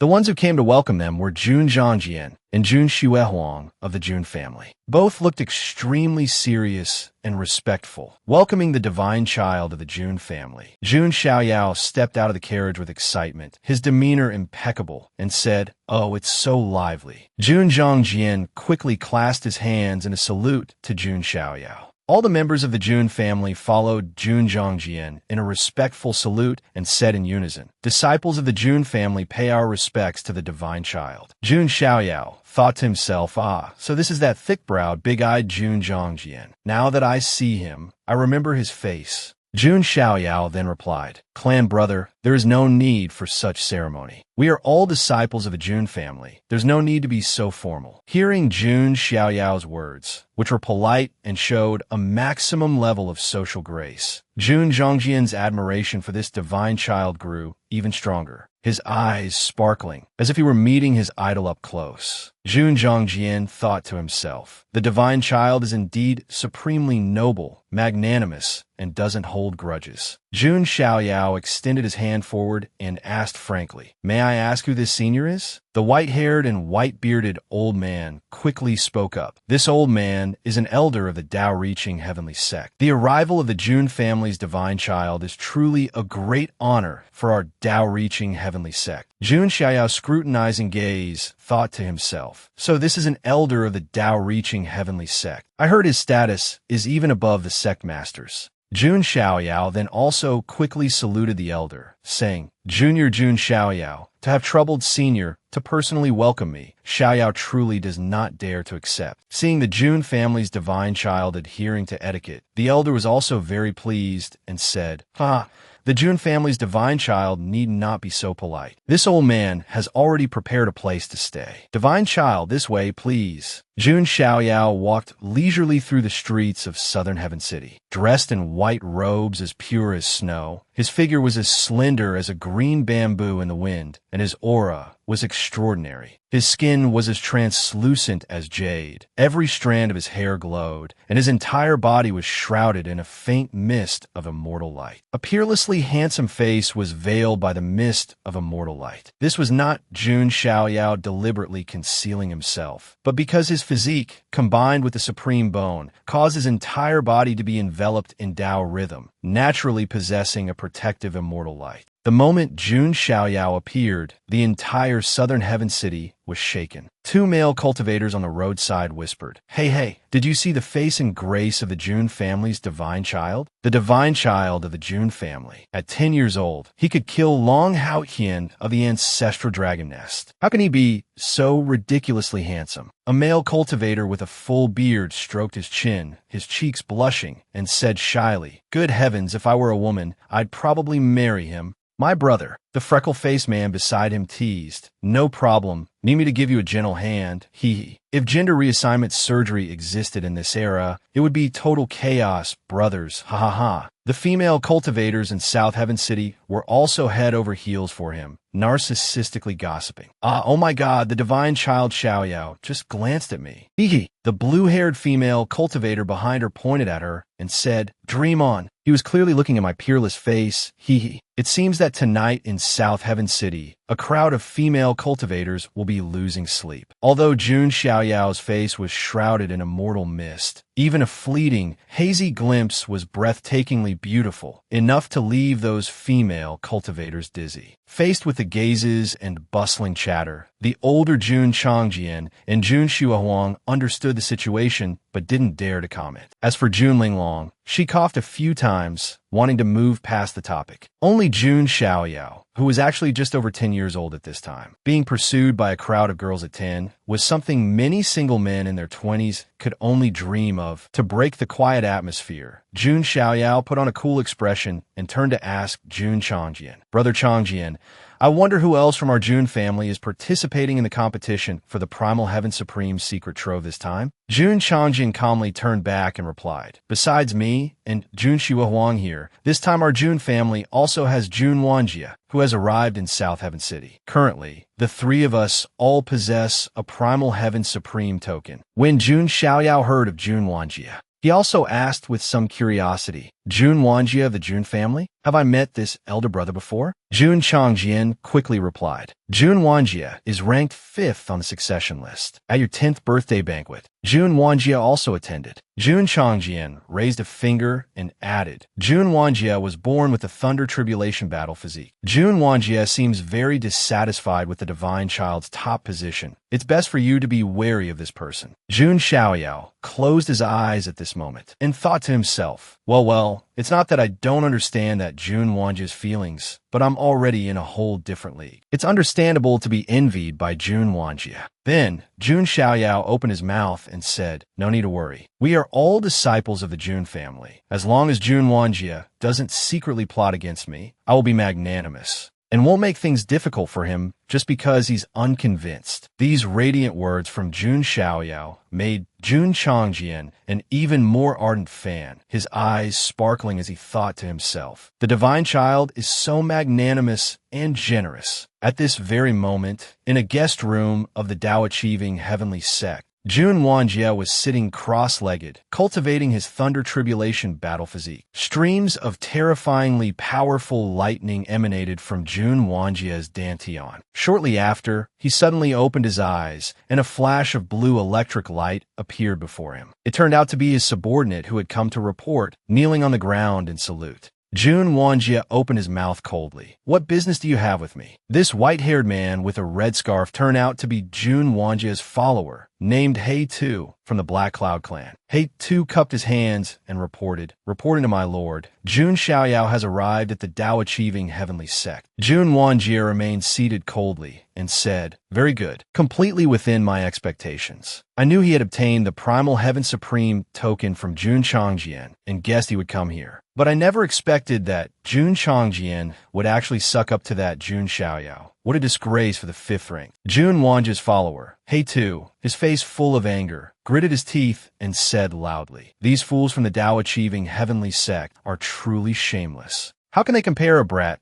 who's just over 10 years old to you, my lord?" Jun Wanjie calmly reprimanded He Tu. "You must know that no one is born with the right to be superior to others. I will prove this to all the clan elders and ancestors of the Jun family." At the same time, the scene shifts to the ancestral dragon nest. A figure in blue shoes was moving with difficulty, stepping towards a clear, babbling waterfall. The blue figure moved beside a boulder, below which a blue light grew increasingly clear. With a loud rumble, a giant blue dragon emerged from the water. At this moment, the blue figure also became clear, revealing a blue-haired, golden-eyed dragonkin who was staring intently at the blue dragon. The blue dragon appeared, smiling at the blue-haired, golden-eyed dragonkin. That blue-haired dragonkin respectfully cupped her hands towards the blue dragon and said loudly, "Junior Longbeachy pays her respects to the ancestral elder." Reporting to the ancestral elder, some precious dragon bones have been taken from the ancestral land. The ancestral elder immediately replied, "This time the Primal Heaven Supreme secret trove is opening. Longbeachy, you shall enter it and reclaim the dragon bones of our ancestors.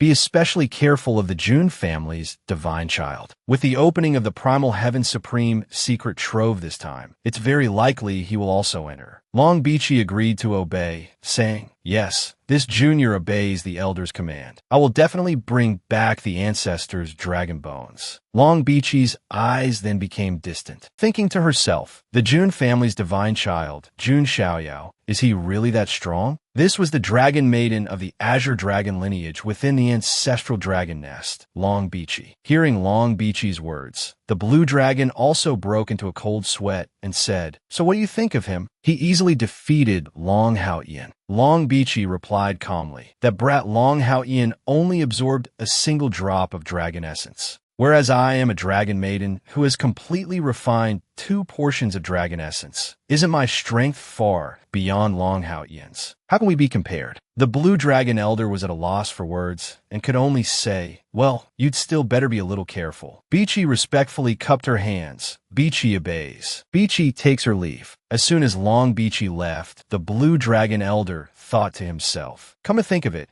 my supreme ancient Azure Dragon lineage originally had a princess sealed in the Forbidden Land. But now there are no clues. Even the long-lost Azure Dragon transformation art is gone. If we could find a descendant of the ancient Azure Dragon lineage, perhaps we could help her break the seal and be reborn. In that case, what would the Jun family's divine child amount to?" At this time, Xiaochen also received news from the Azure Dragon Master and exclaimed in surprise, "Supreme Dragon Bone?" The Azure Dragon Master appeared and continued to explain to Xiaochen, "That's right, the secret treasure of the Primal Heaven Supreme secret trove has appeared in the southern origin Dao Prefecture. The Primal Heaven Supreme of old collected some supreme dragon bones from the ancestors of the dragon race. Therefore, you must obtain those supreme dragon bones." At this moment, Wu Mingwei, standing nearby, also opened her mouth to ask Xiaochen, "Brother Xiaochen, are you about to leave?" Xiaochen replied without thinking, "That's right, the Primal Heaven Supreme secret trove has emerged. I must go there to seek opportunities." Wu Mingwei wore a veil.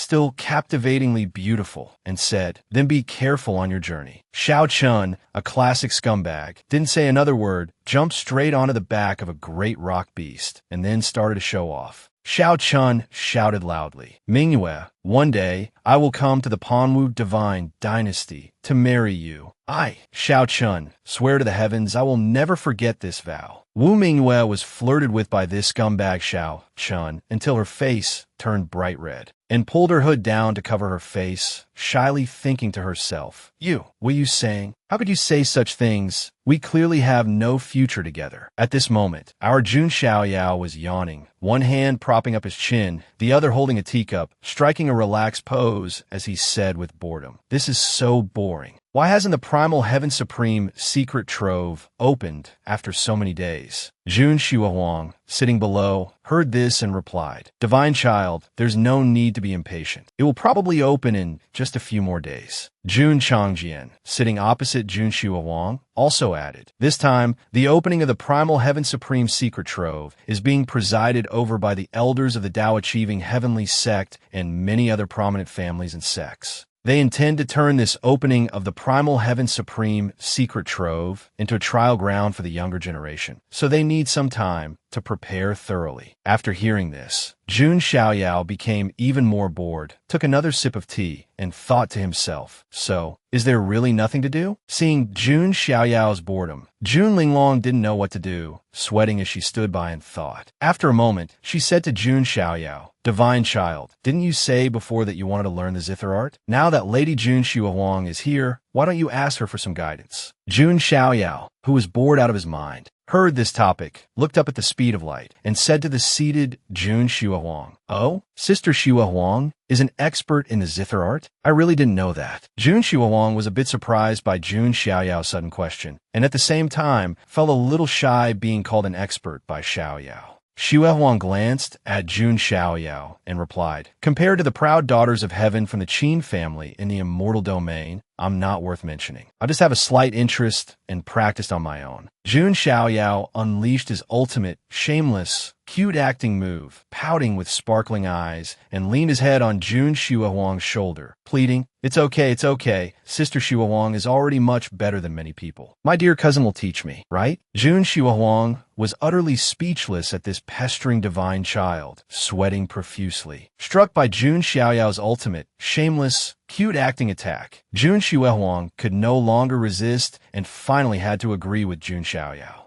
All right, if the divine child doesn't mind, then let me guide you in the basics of the zither art." Having gone his way, Jun Xiaoyao cheered happily, "Awesome."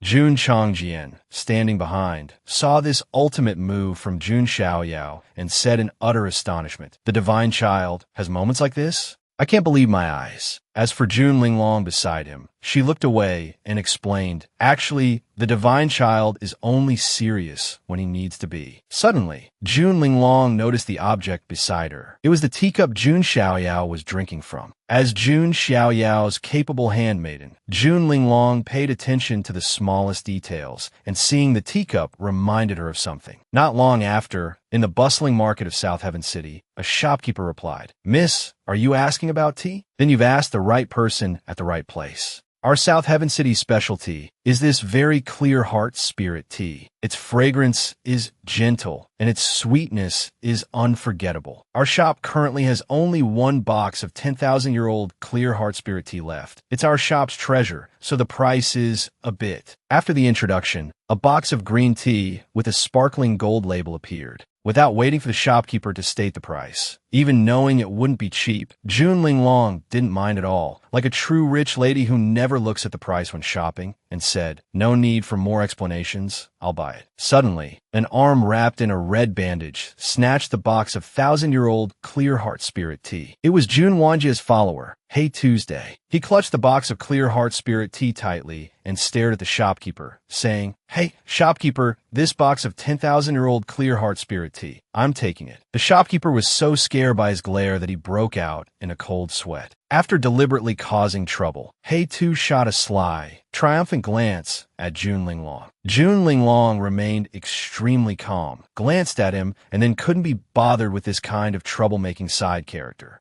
Linglong turned to the shopkeeper and asked, "This tea can be bought elsewhere?" The shopkeeper was so surprised he stammered. As for Hei-tu, he was so shocked his jaw dropped because Linglong was completely unfazed by his provocation. Hei-tu then deliberately provoked further, shouting, "All the clear heart spirit tea on this street. I'm taking it all." After speaking, he didn't forget to glance at June Linglong. June Linglong thought to herself, "What the hell? Is this guy addicted to tea? Is he going to eat tea instead of rice at home?" Truly bizarre. Seeing this, June Linglong played along in response, respectfully cupping her hands in salute to Hei-tu. "Does Your Excellency enjoy drinking tea so much? Could it be that Your Excellency is the famous Taoist from the Eastern continent, known for his good deeds? It is an honor to meet you, Taoist master." Hei-tu was so provoked by Linglong that veins popped on his forehead, and he threw his hands up in despair, cursing inwardly. "This girl's mouth is infuriating. Why is this brat dodging my provocations like she's dodging scumbags?" June Linglong, however, had a calm expression, thinking to herself, "This kind of foolish provocation and otherworldly ignorance, it's so familiar. It really reminds me of some old friends." Lan Qingya, all the way in the June family's ancestral land, was also randomly called out, "Ha ha."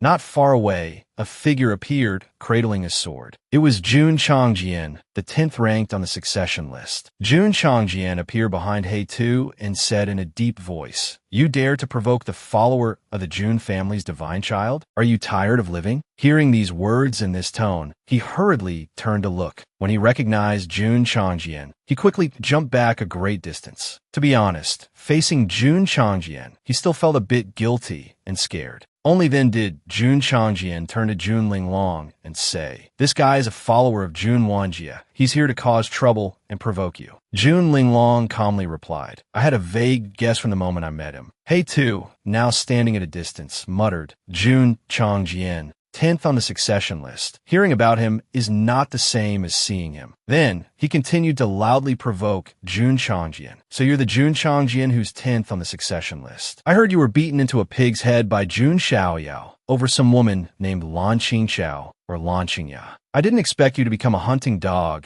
by Jun Xiaoyao's side now. How ridiculous." Hearing these provocations, Jun Changjian let out a sigh and then slowly walked towards Hei-tu's day. Seeing Jun Changjian's unpredictable actions, Hei-tu was also a bit scared, placing his hands in front of his chest in a defensive stance. Suddenly, a powerful pressure slammed into Hei-tu, catching him off guard. He could only widen his eyes and grit his teeth. This pressure also revealed a large scar over his eye. With lightning speed, at the very moment he released the pressure, Jun Changjian appeared behind him, his sword already at Hei-tu's throat. Jun Changjian's expression darkened as he said coldly, "You knew my identity and status in the Jun family, yet you still dared to provoke me like this? Did Jun Wanjie tell you to do this?" With a sword at his throat, Hei-tu's life hung by a thread. Cold sweat poured down as he thought, "Damn it, so fast I couldn't see a thing. This guy is worthy of being on the succession list. I'm really no match for him." Hei-tu then glanced back and retorted, "Then you also know full well whose follower I am. Do you dare to kill me?" Just then, a voice as cold as ice and full of killing intent echoed from a distance. "Brother Changjian." Accompanying these 3 words was a terrifying pressure, pressing down on Jun Changjian. Hearing this voice, Jun Changjian's expression also changed slightly. A figure shrouded in lightning's divine light descended from the distant void. It was the 5th ranked on the Jun family succession list, Jun Wanjie.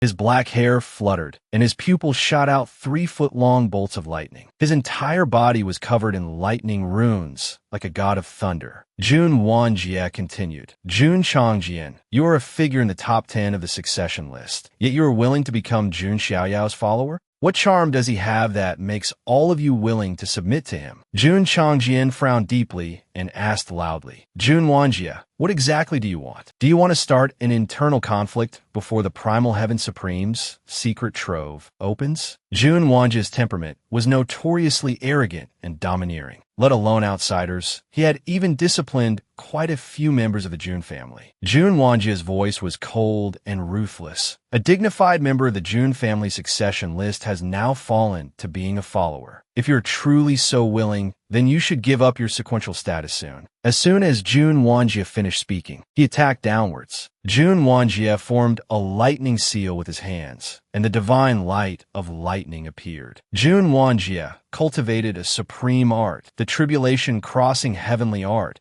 and had awakened the Thunder Tribulation battle physique, ranked 300th among the 3,000 physiques. Moreover, this Thunder Tribulation battle physique had extremely strong offensive power and terrifying damage, far surpassing Yi Xingyun's Star King physique. With a sky-shattering thunderclap, Jun Wanjia pushed out his palm, and the rolling thunder transformed into a torrent, rumbling towards Jun Changjian and Jun Linglong. Before that terrifying torrent of lightning, Jun Changjian's figure looked incredibly small. Jun Changjian's thick brows furrowed, and he gritted his teeth, looking up helplessly. He realized he couldn't dodge this attack at all, and could only grit his teeth and use all his strength to defend. It seems his physics studies in the past were not bad, and his calculation ability was quite strong. Jun Changjian hurriedly drew his sword, and a brilliant sword light spread out. A loud explosion rang out, and Jun Changjian's body shook violently, retreating continuously. Jun Wanjia looked down at Jun Changjian's actions, thinking to himself, oh? He actually realized he couldn't dodge, and immediately used his full strength to block my lightning. And he used his sword to slash the thunder. As expected of a member of my Jun family succession list, he has some skill. As for Jun Changjian, he was being constantly pushed back by the lightning. He gritted his teeth and struggled, sweat pouring down like rain, while cursing inwardly. Jun Wanjia, you son of a bitch. Damn it, this Jun Wanjia is playing for real. Even with all my strength, I can only barely hold on. If this stream of lightning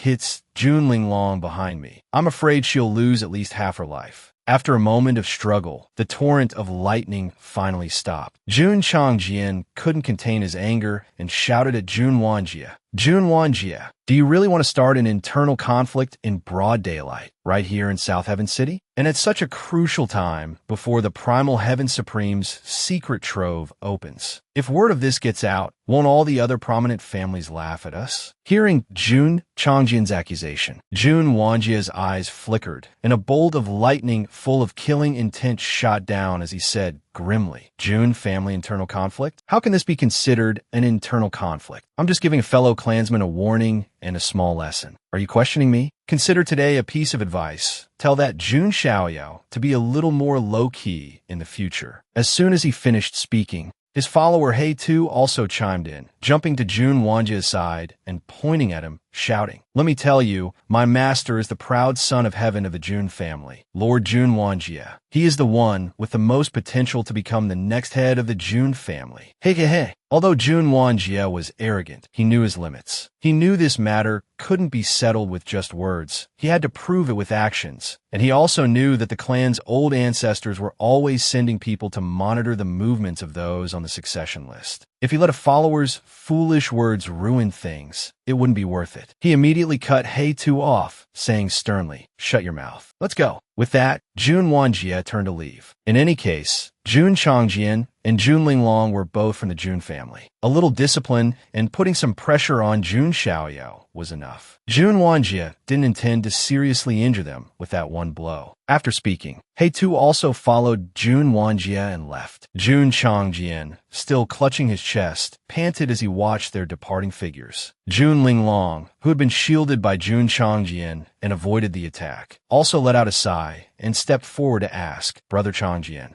are you alright? Jun Changjian looked at Linglong and said, no. Before he could finish, he froze, his eyes wide, and a cold sweat broke out because he saw that Jun Linglong was holding a box of clear heart spirit tea. To be honest, Jun Changjian now didn't know if his block just now was to protect Linglong or to protect that damn box of tea. Then it dawned on him. It turned out that while he was desperately defending, Linglong was still buying and holding the tea. I've long heard of the 7-aperture exquisite heart, and seeing it today is truly leaving one speechless. No, it's enough to make one cry. Afterwards, Jun Changjian sheathed his sword and tried to put on the cool demeanor of a senior brother. He raised his hand and said to Ling Long, "I'm fine, just a little exhausted." He said that, but the arm he raised made a cracking sound, as if it was about to fall apart and needed maintenance soon. June Ling Long saw through these little shows of bravado and calmly asked, "So, Brother Changjian, are you going to report this to the Divine Child?" As soon as Jun Changjian heard this, he immediately imagined the scene of Jun Xiaoyao flying into a rage after hearing that his follower was attacked by Jun Wanjie.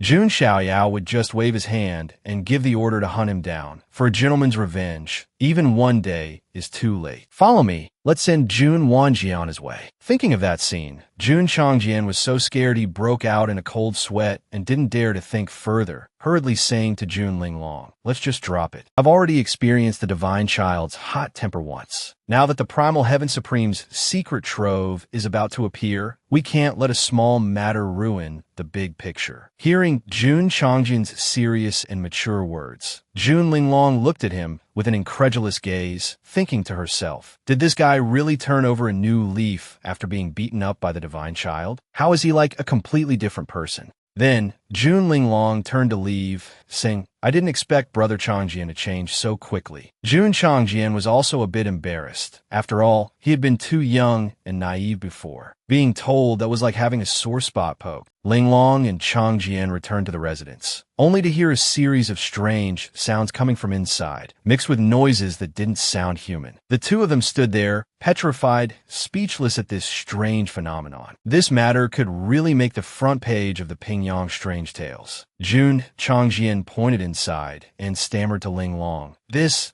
sound, it couldn't be what I think it is, right?" Ling Long didn't know how to answer either, so she just brushed it off.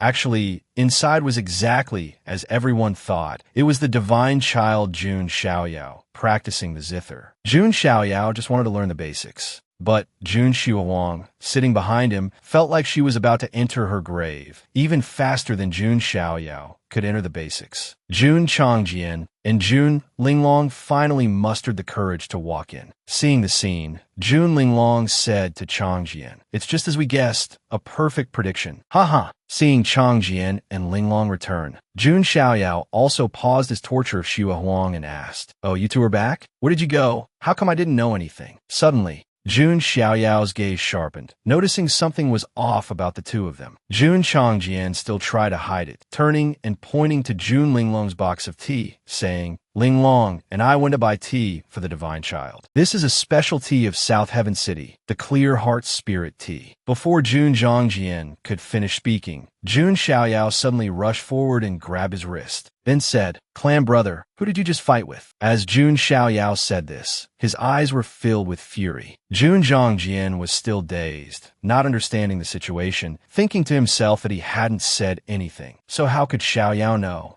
But in reality, Jun Xiaoyao had discovered with just a glance that a large amount of lightning energy had accumulated in Jun Zhangjian's meridians, which Jun Zhangjian himself was unaware of. If not dealt with in time, it would cause extremely severe internal injuries. Immediately after, Jun Xiaoyao said to Jun Zhangjian, "Clan brother, grit your teeth and bear it for a moment." As Jun Xiaoyao spoke, he circulated his golden spiritual power. Jun Zhangjian, who was already dazed, became even more bewildered upon hearing Jun Xiaoyao's words, thinking to himself, "Damn it, I just came in, heard a strange piece of music, and now the Divine Child is holding my hand and saying incomprehensible things. Who am I? Where am I?" While he was lost in chaotic thoughts, with a crack like a thunderbolt from a clear sky, Jun Xiaoyao utilized the unique spiritual power of his ancient sacred body and punched him in the stomach to expel the lightning power from his body. But this method was a bit cruel. Zhang Jian had just been beaten outside, like a child that got into a fight and hid it from his mother, only to be discovered and beaten again by her. Thanks to Jun Xiaoyao's special spiritual power and marvelous technique, the meridians blocked by lightning were quickly cleared, starting from the Dantian and gradually restoring to Jun Zhangjian's four limbs. However, the sensation of having his meridians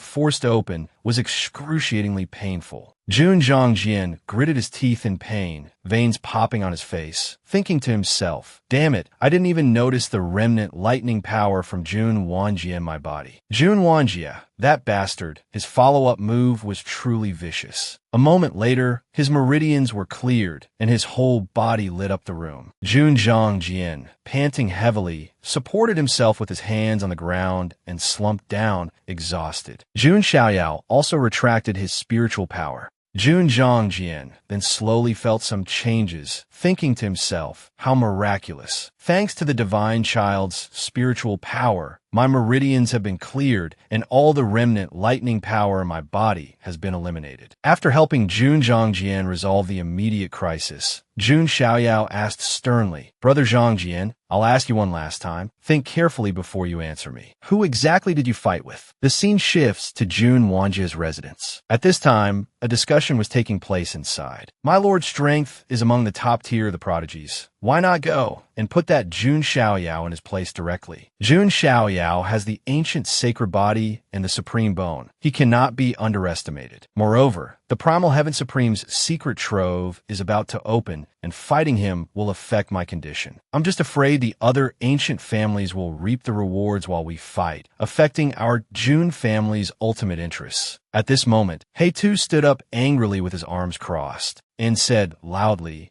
those despicable old geezers from the ancient families, do they really enjoy watching others get ridiculed and looking down on people that much? Jun Wanjie remained calm and judged. If Jun Xiaoyao truly has a brain, he will also wait until after the Primal Heaven Supreme's secret trove closes before coming to settle scores with me. Just as he finished speaking, a terrifying tremor came from outside, and the entire mansion shook violently. Jun Wanjie clicked his tongue and gritted his teeth. It seemed his judgment of that monster was useless. Outside the pavilion where he resided, a tremor suddenly erupted. He and his follower, Heitu, quickly jumped out of the pavilion through a window. In the instant Jun Wanjie was still stunned, a hand seal descended from the sky like a falling meteor. The pavilion where Jun Wanjie lived was directly turned into nothingness. A giant, deep crater appeared in its place, with large cracks spreading all around. All of this was because of an immensely powerful hand seal, the famous Human King seal. In the sky, Jun Xiaoyao's figure appeared. He had one hand clasped behind his back, while the other had just released the seal-forming posture. Clearly, the Human King seal was launched by Jun Xiaoyao.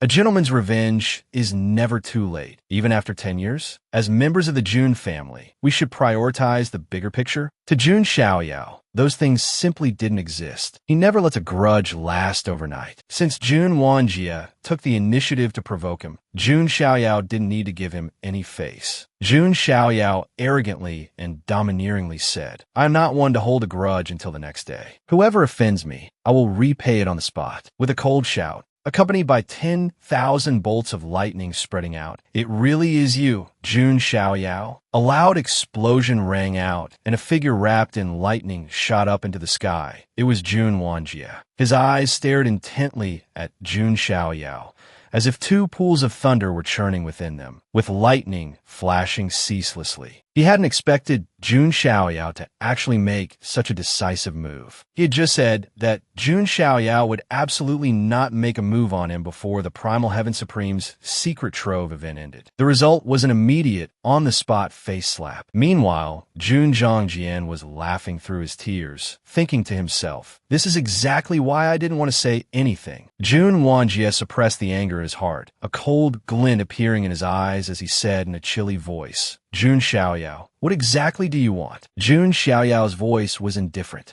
but it didn't lack its inherent dominance, as he replied with a stern gaze. I came to ask you, what is your meaning? The Primal Heaven Supreme's secret trove is about to appear, yet you attack a clan brother, starting rumors of internal strife within our Jun family. Furthermore, who gave you the nerve to touch my people? Wanjie's hands clenched into fists. Looking at Jun Xiaoyao, he replied in an extremely cold voice, I only gave them a small punishment. I didn't truly injure them. Besides, that matter has nothing to do with you. Could it be that the Jun family's divine child is so petty? Beside him, Heitu's figure also appeared, his eyes filled with fear as he looked at Jun Xiaoyao. He had only heard of Jun Xiaoyao's fame before, but had never seen him in person. This could be considered the first time, and the impression was absolutely profound. After all, their residence had been turned to nothingness by a single blow from Jun Xiaoyao. Jun Xiaoyao nodded slightly, his gaze shifting to He Tu, standing behind, and said, TSK, you're right. I am indeed very narrow-minded and also very petty. The moment Jun Xiaoyao finished speaking, with a whoosh, a figure flashed past Jun Wanjie, causing his eyes to widen in shock. Jun Wanjie hurriedly turned around, thinking anxiously, what the hell? This is bad. That golden magical power just now erupted like a volcano. It turned out to be the execution of a movement technique, weaving and condensing into an afterimage. Jun Xiaoyao reached out with one hand, like the five-finger mountain pressing down, bearing down on He Tuesday. He Tu's state of mind instantly plunged into an ice cellar, sinking to the bottom of a ghostly abyss. He Tu was scared out of his wits, only able to stammer in fear. No, impossible, how could? This was his first time facing Jun Xiaoyao. He clearly didn't know that Jun Xiaoyao's might was this powerful. It was as if he were facing a great emperor in his youth. Jun Xiaoyao lifted He Tu's entire body with one hand, casually preparing to imprint his cute little head into a 3D shape on the ground. A sky-shattering boom resounded, the aftershock nearly shaking the entire sky. At the same time, Jun Xiaoyao spoke to Jun Wanjie in an extremely gentle voice. I've also just given your follower a light punishment. I didn't use my full strength, nor did I harm his life. Jun Wanjie's eyes widened, gritting his teeth, helplessly watching his follower. Because everything happened too suddenly. In the blink of an eye, Jun Xiaoyao's speed seemed to have surpassed even the speed that he, a cultivator of the Thunder Tribulation War body, was most proud of. As for Jun Xiaoyao, he had already let go of He Tu, saying, by doing this, I'm just matching my clan brother's generosity. Surely, clan brother won't be too surprised, right? And at this moment, He Tu had his head smashed into the wall of a nearby building. Fortunately, he still had half a life left, his limbs still twitching weakly. Jun Wanjie, having lost all face due to Jun Xiaoyao's words, roared Jun Xiaoyao's name in anger, his eyes filled with dense killing intent. Jun Wanjie simultaneously attacked, unleashing a thunder technique. Divine lightning light intertwined, forming a giant hand of lightning, wanting to stop Jun Xiaoyao. Jun Xiaoyao extended one hand, dragon chi erupting, forming a golden dragon claw, preparing to clash head-on with Jun Wanjie's move, and snorted coldly, saying, clan brother claims to be generous and magnanimous. So why are you so angry now? How was this any different from those two-faced degenerates from the other ancient families? Jun Xiaoyao was using the divine ability he had refined from Long Hao Ian's dragon origin, the dragon severing hand, to clash head-on with Jun Wanjie's move. The two palms collided, creating a stalemate, accompanied by a violent aftershock that shook the surrounding heaven and earth. The stalemate lasted only for a moment before Jun Wanjie suddenly felt that something was wrong. He truly couldn't believe the reality before his eyes. With a sky-shattering crack, Jun Wanjie was sent flying. His arm was now mangled like mud. All 5 fingers were severely deformed, and his arm bones were shattered, emitting cracking sounds. As for Jun Xiaoyao, he was completely unharmed, calmly watching Jun Wanjie's figure being sent flying. After He Tu regained consciousness and saw his master being knocked away like a roadside thug, he went mad with anger, shouting, Master! He Tu executed the special technique of the Black Cloud Clan, turning his chi into a black mist while cursing at Jun Xiaoyao. Damn it, you son of a bitch, go to hell. Jun Xiaoyao gave He Tu a cold glance. Suddenly, He Tu's face turned pale, feeling as if his ancestors for 18 generations were calling his name. He gritted his teeth, cold sweat pouring down, and cried out in terror. This is too vicious. Then, he hurriedly executed the technique of turning chi into mist again. But all the black mist was instantly absorbed and refined by a golden light emanating from Jun Xiaoyao, vanishing without a trace. Jun Xiaoyao said nothing, coldly unleashing his hell's furnace. The hell's furnace, like a cauldron for refining gods and demons, erupted with endless suction power, pulling towards He Tu.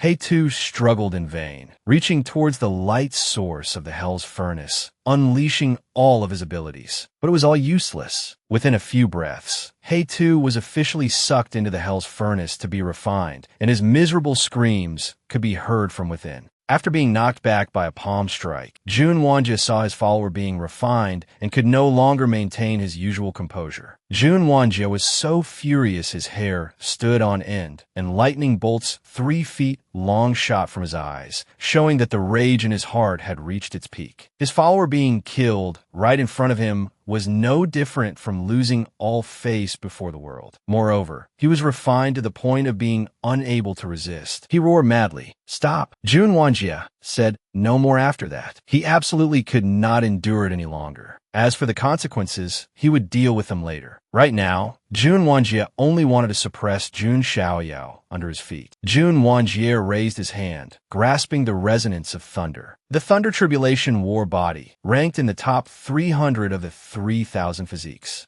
It is said that this physique uses heavenly tribulations to temper the body, making the physical body unimaginably strong. Furthermore, its recovery ability is also extraordinary. The arm that had just been shattered quickly recovered to its peak state. Then he formed a hand seal to cast a clone technique. Oh no, he formed a 2-fingered seal. Rolling lightning shot from his eyes as he chanted an incantation. "I cultivate a supreme law, possess the Thunder Tribulation War body. I am the punishment of heaven and earth in this era, in charge of 10,000 paths of thunder tribulations." Jun Wonjia roared at the sky, and billions of lightning bolts intertwined in the void. With each word of the incantation, in the sky above Jun Wonjia's head, the Thunder Tribulation formed a vortex containing 10,000 paths of lightning, vibrating with extreme power. This is a powerful Thunder-type martial divine ability. 8 Thunders, Forbidden Annihilation, Desolate Thunder God. After successfully activating the incantation, black tribulation clouds rolled, as if a thunder god had appeared. Such a scene was soul-shaking. Jun Wonjia was like a descended thunder god, a brilliant blue light appearing between his brows, as he struck straight at Jun Xiaoyao with an arrogant aura. The 8 Thunders Forbidden Annihilation, Desolate Thunder God, was unleashed, coordinating with Jun Wonjia's Thunder Tribulation War body. A single palm strike that would leave any prodigy at the Divine Bridge realm either dead or severely injured. A terrifying pillar of lightning shot straight towards Jun Xiaoyao. But Jun Xiaoyao remained extremely calm at this moment, looking up and saying indifferently, "The punishment of heaven and earth in this era, a thunder god to quell disasters? Clan brother, you don't seem quite worthy." Jun Xiaoyao's black hair fluttered, his words cold and boundlessly domineering. Immediately after, tens of thousands of divine weapons materialized around Jun Xiaoyao. Jun Xiaoyao's left hand manifested the war scythe art. Sabers, spears, swords, halberds, axes, hooks, and forks. Tens of thousands of divine weapons condensed in the void,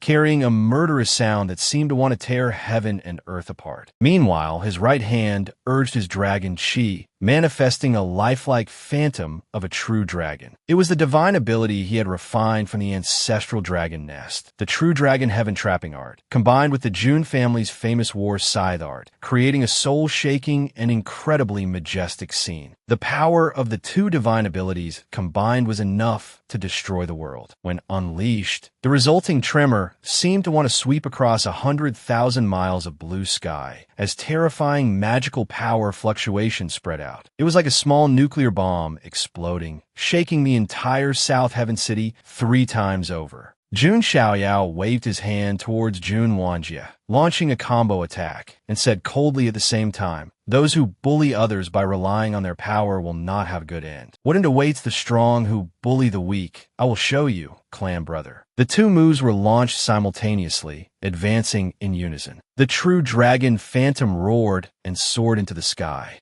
crashing into the dark tribulation clouds within the divine lightning finger. The collision of their 2 ultimate moves shook heaven and earth, causing the sky to fall and the earth to crack. Jun Wonjia thought to himself, "Damn it, what the hell is this situation? I struck a textbook-perfect cool pose, so why is my move so weak? I've only been a thunder god for a few frames, and I'm already about to be beaten into a pulp. In Jun Wanjia's pupils, only the phantom of the golden dragon's head remained, which would likely become a psychological trauma for the rest of his life. Immediately after, a world-shaking explosion occurred where Jun Wanjia was. Over here, Jun Xiaoyao's figure didn't even bother to glance over, as if he already knew the outcome. After the explosion, that thunder god looked extremely pathetic. Jun Wanjia was beaten until his clothes were tattered, his body sent flying and scattering in the wind along with senseless rocks. As for that He-Tu, he was struggling miserably in the hellish furnace, which was resting peacefully in the palm of Jun Xiaoyao's hand. Looking at that tiny He-Tu, he was so very adorable. Jun Wanjia ultimately couldn't turn the tables like in a superhero movie, and he fell to the ground with a thud, unconscious like a dead man. Over here, Jun Xiaoyao also coldly closed the lid of the hellish furnace, giving that boastful He-Tu a miserable end. Jun Xiaoyao then flew to the side of his esteemed clan brother, Jun Wanjia. Xiaoyao clasped his hands behind his back, looking down at him, his thoughts unreadable. It was unknown how he would deal with him. The fifth in line of the Jun family's successor sequence was now lying pathetically on the cold ground, unable to move, only able to use his hands to prop up his body with all his might. Was it because Jun Wanjia was weak?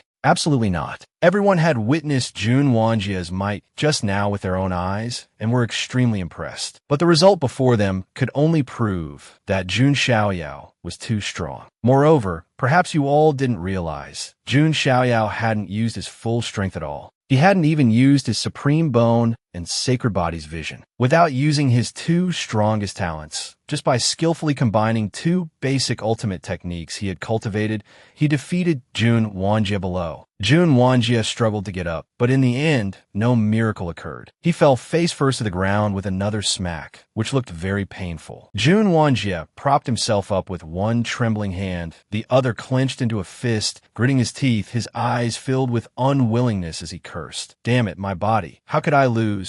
Jun Xiaoyao, without another word, directly sent a powerful kick at Jun Wanjia, sending him flying. Jun Wanjia flew and landed in the large crater created by the collision of their two moves earlier. It was as if Jun Wanjia had brought this upon himself, personally digging a grave for his own future. Jun Xiaoyao's eyes were cold and decisive at this moment, making Jun Zhongjian and Jun Xiaohuang, who were watching from the side, not dare to speak up and advise him. They could only break out in a nervous cold sweat, waiting to see what the divine child, Jun Xiaoyao's final decision would be. At the bottom of the pit, Jun Wanjia was still unconvinced, unwillingly continuing to curse. This damn situation. I can't lose like this. If you gave me a little more time, just a short 10 years, how could I have fallen into such a desperate state? Jun Xiaoyao also jumped down at this time, landing in front of Jun Wanjia, and mockingly replied to his words. How strange. A defeated general like you, clan brother, doesn't even have the qualifications to be an opponent that interests me, let alone 10 years. Even if I gave you another 100,000 years, you could only look up at my back in despair. You think you can surpass me in 10 years, clan brother? Right now, you can't even beat a child like me who is just over 10 years old, and you say such things in this pathetic state? Still dreaming that after 10 years of hard training, you'll defeat me when I'm 20? Your imagination is rich, clan brother, but a bit ignorant. These words from Jun Xiaoyao were truly a direct blow to the heart, more painful than killing someone. Jun Wanjia's face immediately flared with a flame of anger. He gritted his teeth and looked up at the high and mighty Jun Xiaoyao, so angry that his Tao heart was about to collapse. Due to the shock waves from the battle earlier, all the cultivators in South Heaven City quickly gathered around out of curiosity to watch the commotion. In front of all the cultivators from outside the family, Jun Wanjia was beaten to a pulp, lying pathetically at Jun Xiaoyao's feet, unable to move. No matter who it was, how could their Tao heart not be affected? Not to mention someone as arrogant as Jun Wanjia. A few cultivators from South Heaven City began to realize that the person who had smashed Jun Wanjia's pavilion and beaten him to a pulp was the Jun family's divine child, Jun Xiaoyao. The cultivators began to buzz with discussion, guessing that the Jun family was having an internal conflict. Jun Zhongjian felt the situation was getting more and more out of control, thinking to himself, "This is bad. Great king, This crowd of idol cultivators in South Heaven City is growing larger. If this continues, our Jun family will become a laughingstock for the other ancient families. Then, Jun Zhongjian quickly sent a voice transmission to Jun Xiaoyao. Divine Child, please make a decision about Jun Wanjie quickly. We can't drag this on any longer. Jun Xiaoyao maintained his cold expression, clasped his hands behind his back, and replied indifferently, I understand. Then, he gently extended his right hand, grabbed Jun Wanjie's stubborn head, and said, Clan brother, since when did I, Jun Xiaoyao, offend you? Just for your pitiful bit of self-esteem, you made things turn out like this. Look, clan brother, isn't it very foolish? Jun Xiaoyao then let go of his hand and continued, We are of the same clan. We are brothers, not enemies who must determine a winner. We should have been fighting side by side. Why must we fight and kill each other? Jun Wanjie coughed in pain a few times and said, cough, cough, cough. Our Jun family has never, cough, cough. Before Jun Wanjie could finish his words, Jun Xiaoyao interrupted him. Clan brother, you are from a branch family of the Jun clan. Since birth, you have never been treated well. Your cultivation resources are scarcer than mine. So you are jealous of me? You feel that I am a good-for-nothing propped up by resources, fundamentally unworthy and not as good as you, clan brother. So, this is the reason you bully the weak and attack your own clan brothers? To put it bluntly, it's because you are a narrow-minded clan brother, yet you still claim to be carrying out heaven's punishment? Jun Xiaoyao finally made his decision, saying loudly to Jun Wanjie,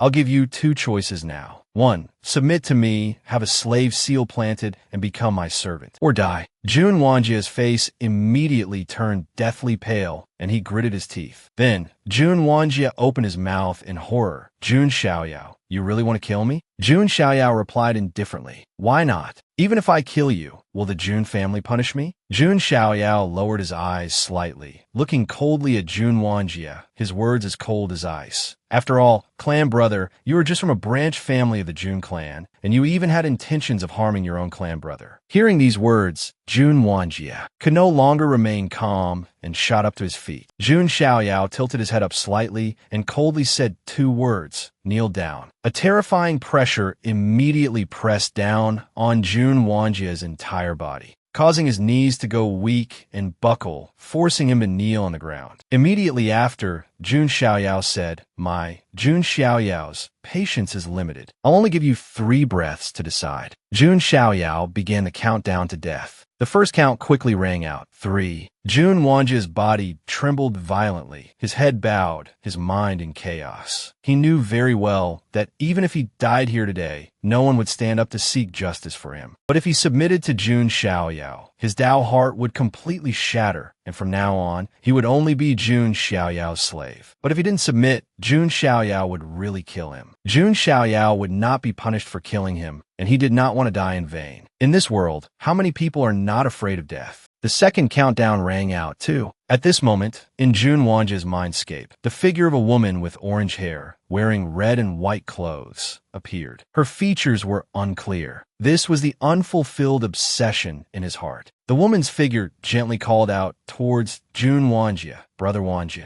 Jun Wanjie cursed endlessly in his heart. He didn't want to submit to Jun Xiaoyao, but he really didn't want to die here because he had an unfulfilled obsession in his heart. Jun Xiaoyao counted without hesitation. 1. The moment the word was spoken, Jun Wanjie, who was kneeling on the ground, clasped his hands and bowed to Jun Xiaoyao, saying with difficulty, Jun Wanjie is willing to submit to the divine child. Jun Xiaoyao was actually a little surprised. He had thought that with Jun Wanjie's personality, he would have chosen death. Jun Xiaoyao nodded slightly and said, If you knew this would happen, why did you act that way before? Jun Xiaoyao raised his hand, gently urging a dark, golden spiritual power seal, and directly pressed it into the center of Jun Wanjie's forehead. A look of pain appeared in Jun Wanjie's eyes, both physically and in his proud Tao heart, because he realized this was a slave seal. A slave seal is a type of soul imprint planted in a cultivator's spiritual palace. The person on whom the slave seal is planted will never be able to resist their master. In principle, planting a slave seal requires the voluntary consent of both parties to be successful. Otherwise, it is very difficult to forcibly plant it. The slave seal was planted, meaning Jun Xiaoyao could control Jun Wanjia's life and death, with no need to worry about any hidden dangers. Jun Xiaoyao looked straight into Jun Wanjia's eyes and said, "Your choice is quite surprising. I thought you were the type to die rather than submit." Although Jun Xiaoyao said that, in his heart he thought, but to be honest, if it wasn't necessary, Jun Xiaoyao, wouldn't want to kill this Jun Wanjia. It's not that I'm merciful, but because I am the divine child of the Jun family and also sequence 0. Casually killing someone from my own family sequence would not have a good impact in the end. At the very least, the clan elders from the other branch families of the Jun family, as well as the other sequence disciples, might have opinions about me. I, Jun Xiaoyao, am not afraid of trouble, but I'm too lazy to deal with such troubles. But I, Jun Xiaoyao, would also not let Jun Wanjia leave and bury this seed of disaster, which is why I made the current decision. If he had chosen death over submission, I could only praise him as a true man and then let him go. What else could I do? Jun Wanjia looked dejected at this moment, but finally sighed and said, "Young master, I have a younger sister. She was exiled to the lower realm when she was young, and I swore that I must bring her back to the immortal domain. That's why I cannot die." Jun Wanjia's words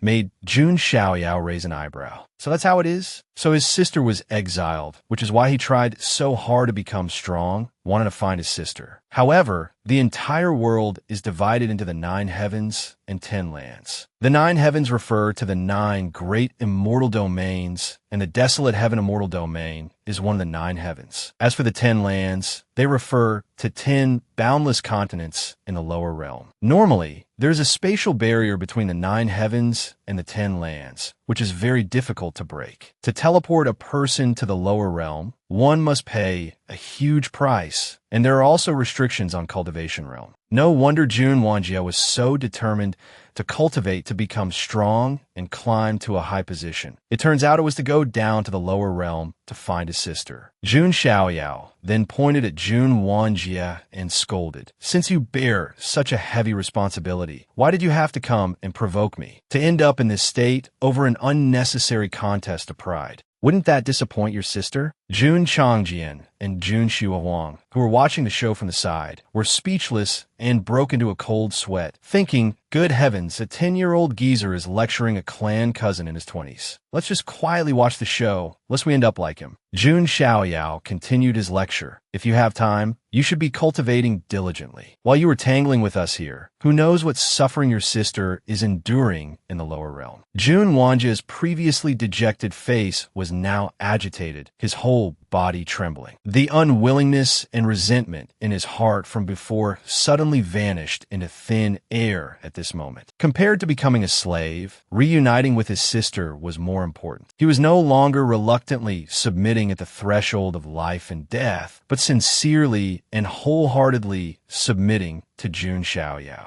Jun Wanjia listened to Jun Xiaoyao's lecture, nodding while crying. Meanwhile, Jun Changjian thought to himself, good heavens, what kind of bizarre situation is this? Jun Wanjia is the toughest nut to crack among the 10 great sequences, with an arrogant and domineering personality. Yet he's crying so miserably like this. This is truly blinding my eyes. After Jun Wanjia's matter concluded, the news spread throughout South Heaven City. The story of the sequence 0 divine child, Jun Xiaoyao, casually suppressing the 5th sequence of the Jun family and forcing him to submit was told everywhere. People all over South Heaven City were buzzing with discussion. Hey, have you heard about the Jun family's matter? I heard. The Jun family's divine child is actually that ruthless, directly planting a slave seal on his own clan cousin. But I heard it was that Jun Wanjia who initiated the trouble with the divine child. In this era where strength is respected, what else is there to say? Without some ruthless methods, how can one achieve great things? A few people were eating and bragging. If I were that Jun family's divine child, I would have slapped that arrogant clan cousin to death. Another person immediately replied, hey, there's a limit to your bragging. That's the divine child of the Jun family, one of the most terrifying, archaic, noble families. As for that defeated Jun Wanjia, he's not even worthy of carrying the Jun family's divine child's shoes.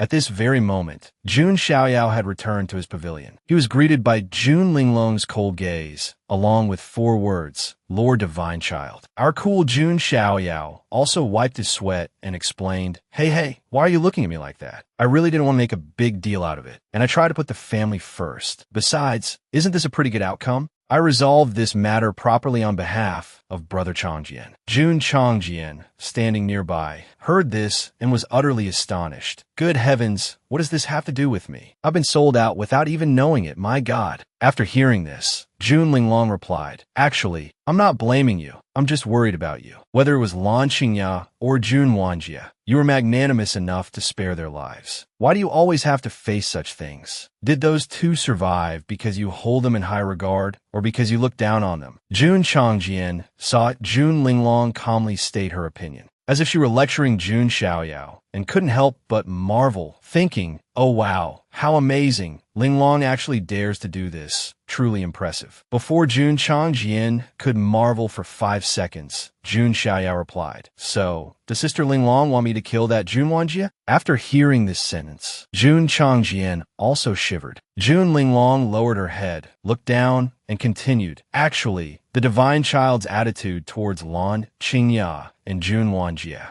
is undoubtedly sending a message. The Jun family's Divine Child is a kind and gentle person, and it doesn't matter how you provoke him, at least you won't die. If you're lucky, like Jun Wanjia, you might even receive the Divine Child's protection and cultivation resources. Therefore, from now on, I'm afraid more and more people will deliberately come a challenge or cause trouble for the Divine Child. After hearing this, Jun Xiaoyao also understood Jun Linglong's good intentions. Then, he propped up his chin, glanced at Linglong, and replied, But in the end, I didn't accept everyone, did I? Hasn't someone already lost their life for provoking me? A typical example is that black-skinned guy, called something like Black Rabbit. Jun Linglong was still not convinced and was about to retort. But Jun Xiaoyao quickly interrupted her. All right, let's forget about it. Sister Linglong, let me tell you a story. Jun Linglong was stunned, breaking into a sweat, thinking, How strange, oh God. Don't tell me it's another one of those stories about supercomputers and gaming. The story began about a boy who was orphaned at a young age and adopted by a blind fortune teller. He lived a lonely and impoverished life from a young age. At this moment, the blind fortune teller was using a cloth to wipe the boy's swollen red cheek. The fortune teller sat on a chair and said gently to the boy, Little Yao, which plague God have you offended again? The boy angrily replied, Damn it, forget it. 2 stupid creatures were drowning in the river, so I pulled them ashore.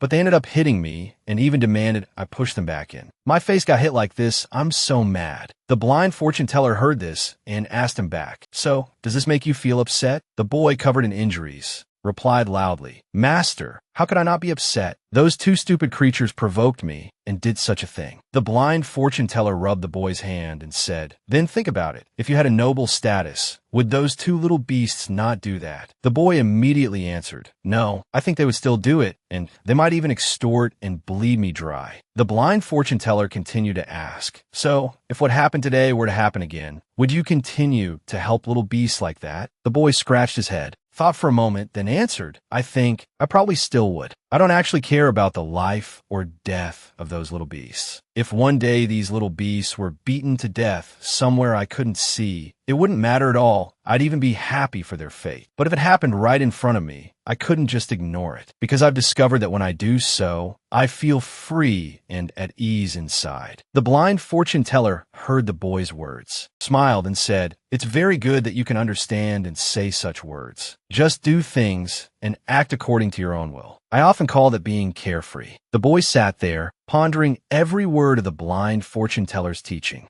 Then, the fortune teller patted his head and continued, Just live carefree like that. There will come a day when you will be favored by the heavenly Tao and stand at the pinnacle of glory in this world. The boy was stunned for a moment and replied, Master, you're just comforting me, aren't you? Seeing that the story was over, Linglong asked, Hey, Divine Child, you're being too obvious. Are you trying to say that the person in the story is you? Jun Xiaoyao also tried to act mysterious like a profound master, saying who could possibly know about this. Jun Xiaoyao also tried to appear mysteriously profound, saying, Who could possibly know about this? Then, Jun Xiaoyao pointed down and said, Lan Qingya, Jun Wanjia, and the others. Even if I killed all of them, the number of fools coming to challenge me would not decrease. This is an era of fierce competition, with prodigies emerging one after another, an era of new great emperors. If I just kill one or two people, will those people fear me or obey me? Too naive, I spare their lives, not because I'm too kind and merciful. The main reason is that I find it fun. Jun Xiaoyao then pointed to his own face and declared loudly, "This divine child's name is Xiaoyao. If I have to care about what others think for every little thing I do, then how can it be called being carefree?" Jun Linglong, having the 7-apertured exquisite heart, was super intelligent, able to understand 10 things from hearing one. As for Jun Changjian, he continued to play the role of the comedian of the year, his eyes sparkling as he admired Xiaoyao's dashing style. Linglong understood Jun Xiaoyao's point of view. Her eyes flashed with spiritual light, and she opened her mouth to say, "I understand. Everything is according to your will." Just as the three of them were chatting about this super boring story, not far away, on another magnificent pavilion, a hand appeared on the wooden railing, and the figure of a man emerged. This young man wore a long golden robe, handsome and divine, with a beautiful face and skin as white as jade. The most eye-catching thing about him was his right arm, which seemed to be faintly shimmering with divine light. If one looked closely, one could see that there seemed to be many divine runes being inscribed and circulating on his arm bone. A murderous glint flashed in the man's eyes as he softly uttered a familiar name, Jun Xiaoyao. On a side note, at this time, Jun Xiaohuang was in charge of treating Jun Wanji's injuries. She must have been annoyed with him for a long time, and now that she finally had the chance, she bandaged her clan cousin into a mummy to make him less handsome. With the appearance of a young man in the golden robe, it turned out he was a member of the 3 great houses. The 3 great houses is a term used among all the archaic noble families in the desolate heaven immortal domain. The so-called 3 great houses refer to the 3 desolate ancient families with the most resounding reputations, the strongest foundations, and the most outstanding young prodigies. Needless to say, the Jun family has always been a place that produces chosen ones. In the previous generation, Jun Xiaoyao's father, Jun Wuhui, alone was enough to lay the foundation for the Jun family's position in the contemporary 3 great houses. In this generation, not only are there the 10 great sequences, but there is also an unpredictable anomaly like Jun Xiaoyao. Next in the 3 great houses is the Jiang family. Currently, they have the heavenly Tao fetus goddess Jiang Shengyi, the primal spirit Tao, physique Jiang Luoli, and several rare geniuses possessing top-tier king physiques. The last of the 3 great houses is the Yi family. Needless to say, they have the king physique Yi Xingyun, who is also the reincarnation of a sword devil named Yi Gu. This point alone is enough to extend the Yi family's fortune for 10,000 years. Back in the west of South Heaven City, it was now noon, with the sun shining brightly. In an exquisite and magnificent pavilion, noisy sounds could be heard, like a social gathering of brothers. A group of young chosen ones were gathered together. These young prodigies from various orthodox forces all had extraordinary auras. However, among them a young man sat in the center, like a star surrounded by the moon. This young man was the one in the golden robe from the end of the previous part. This group of prodigies was in a heated discussion. Hey, have you guys heard about the Jun family's divine child, Jun Xiaoyao? Another person smacked his lips and replied, "Tis TSK. I think he truly deserves to be the leading figure in the new generation of Jun family prodigies, and can be considered the most dazzling person in the current 3 great houses." A person in gold and white robes at the banquet heard this, raised his hand, and said, "Speaking of the 3 great houses, I know a little something." Then he turned to the young man in the golden robe sitting in the host seat and said, "Brother G, if I remember correctly, your G family was also one of the 3 great houses of the desolate heaven immortal domain before, right?" The young man in the golden robe raised his wine cup, smiled perfunctorily, and replied, "That's all in the past. Everyone knows our G family has long since declined." This young man in the golden robe was quite famous. He was the chosen one of the archaic noble families, the G family, and his name was Ji Xian. A narrow-eyed, black-haired man raised his wine cup and said flatteringly, "Oh, Brother Ji, you don't need to be so modest. Big Brother Ji Xian has the title of Little Saint and is also a holy son of the Holy Spirit Academy. His status is not something other prodigies can compare to." Moreover, Big Brother Ji Xian is no less inferior to that Jun Xiaoyao. Not only that, I remember Brother Ji also defeated one of the Jun family sequences. After that, many others took turns flattering Ji Xian. With Ji Xian's status, he was indeed worth him clinging to, because Ji Xian not only had the status of a prodigy from the archaic Ji family, he was also a holy son of the Holy Spirit Academy. The Holy Spirit Academy is an academy with an extremely profound foundation in the desolate heaven immortal domain, having been passed down for countless years. He is a prodigy who came from the academy, known by all the major forces throughout the desolate heaven immortal domain. Even many archaic noble families and immortal dynasties would send some of their younger generation disciples to the Holy Spirit Academy to cultivate. And in the Holy Spirit Academy, only the most outstanding disciples could receive the status of Holy Son. Ji Xian obtaining this status was enough to prove that his talent and strength surpassed other prodigies of the same generation. After hearing about having once defeated one of the Jun family sequences, Ji Xian also replied very modestly, "I was just lucky to win by a few moves in that matter. It doesn't count as a complete victory." Everyone heard these words from Ji Xian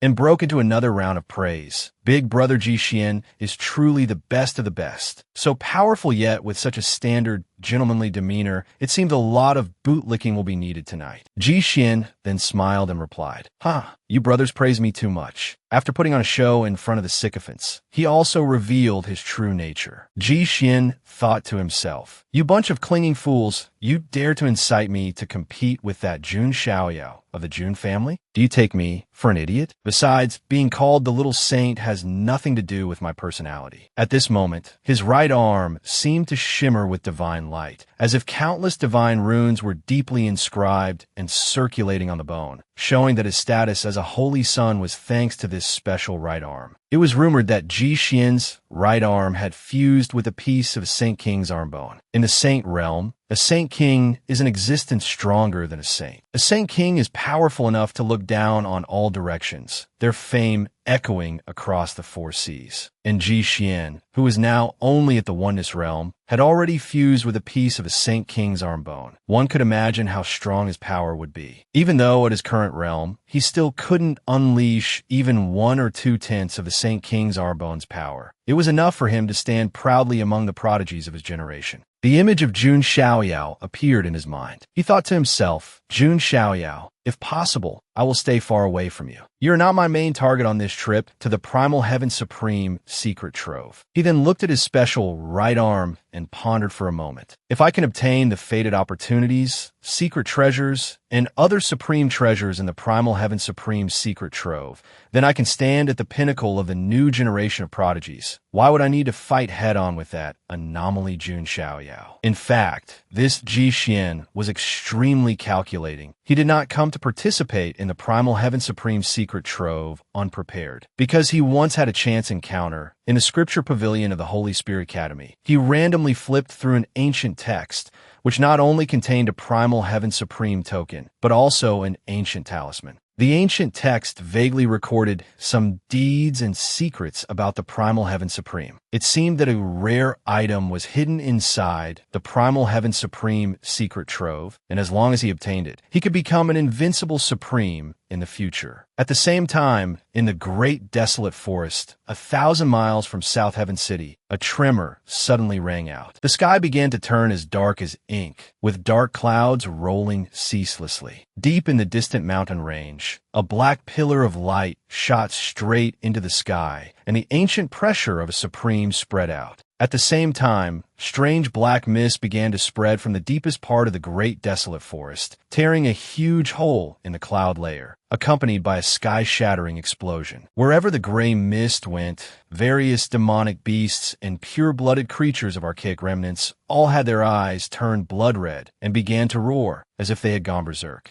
Not far away, several figures of old men faintly appeared. An old man with a white beard and hair glanced at that ancient aura, stroking his beard as he said, "The aura of this primal heaven supreme secret trove is a bit strange, not quite right." The one who spoke was the old Taoist from the Tao Extreme Heavenly Sect. The South Origin Tao Prefecture was the main base of the Tao Extreme Heavenly Sect, and as the strongest person of the Tao Extreme Heavenly Sect, the old Taoist naturally took on the role of commander-in-chief. An old man in ornate robes from the Ji family immediately replied, "Why does this gray mist feel a bit similar to the dark matter of the foreign realm?" He was an elder of the archaic Ji family, named Ji Bangyin, and was also Ji Xian's Tao protector this time. The Jun family's Tao protector in a yellow robe, standing to one side, said, "It's somewhat similar, but it can't be compared to real dark matter. The dark matter of the foreign realm is an extremely bizarre and terrifying existence. Just a touch of it, at best, would cause a living being to fall into madness and mutation, and at worst, would lead to direct death and the perishing of one's Tao. And this gray mist, although it also has its bizarre aspects, still cannot be compared to real dark matter." An old man with green dragon horns on his head, wearing a dark green long robe, let out a cold laugh. "Ha! If your Jun family is scared, then just be a coward and hide." He was an elder of the Azure Dragon lineage from the ancestral dragon nest, here today to protect Long Beachy. The Tao protectors of the Jun and Ji families heard this and glanced at the elder from the ancestral dragon nest. In the eyes of the Jun family's Tao protector, a blue murderous light flashed, and he snorted coldly. "What, you green-skinned eel, want to follow in the footsteps of that black-skinned eel that was chopped into pieces and roasted?" The elder of the Azure Dragon lineage heard this. His face darkened, and he snorted back, "You from the Jun family, what did you just say?" At this moment,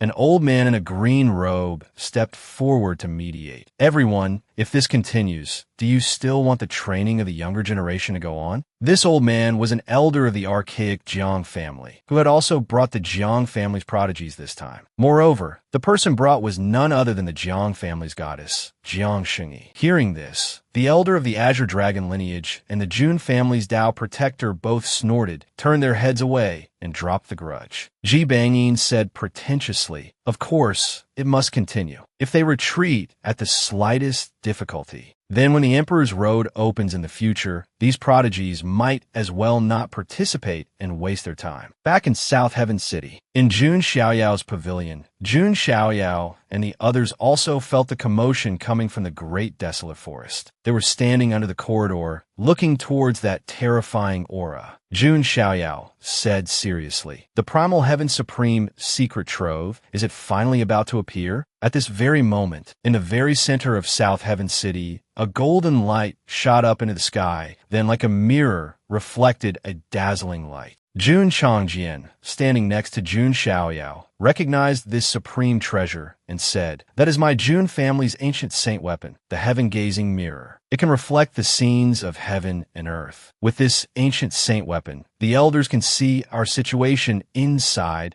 the Primal Heaven Supreme Secret Trove." And at this very moment, across the sky of South Heaven City, the voice of the old Taoist from the Tao Extreme Heavenly Sect rang out. "Everyone, with the opening of the Primal Heaven Supreme Secret Trove this time, the immortal orthodoxies have sealed off heaven and earth, and cultivators of the older generation are not allowed to enter. This entry into the secret trove is extremely dangerous. Those with weak strength should retreat immediately to preserve their lives." A figure in a cloak, wearing a hood, stood in South Heaven City. He was Xiao Chun, who had arrived in South Heaven City. After several days of sleeping under the sky, Xiao Chun had finally reached South Heaven City. As for Ji Xian, he revealed a confident smile, thinking to himself, "The fame of me, the Ji family's prodigy, will be renowned in this Primal Heaven Secret Trove." On the other side, Long Beachy had her hands on her hips, a look of disdain on her face, as if this trip would be as easy as turning her hand. And Jun Xiaoyao also led everyone forward, then signaled to set off with an extremely confident expression.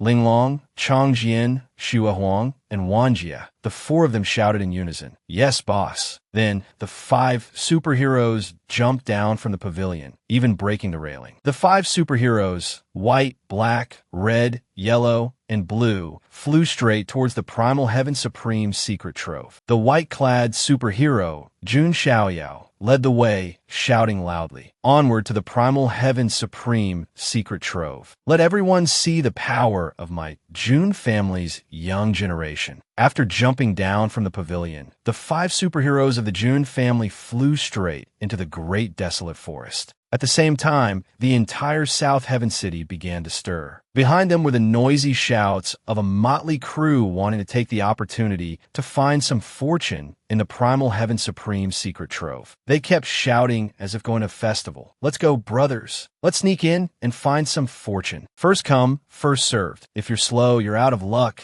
And if you're even slower, the good stuff will be gone." Although the old Taoist had previously advised that the Primal Heaven secret trove was extremely dangerous, it still couldn't stop the fervent hearts of these cultivators.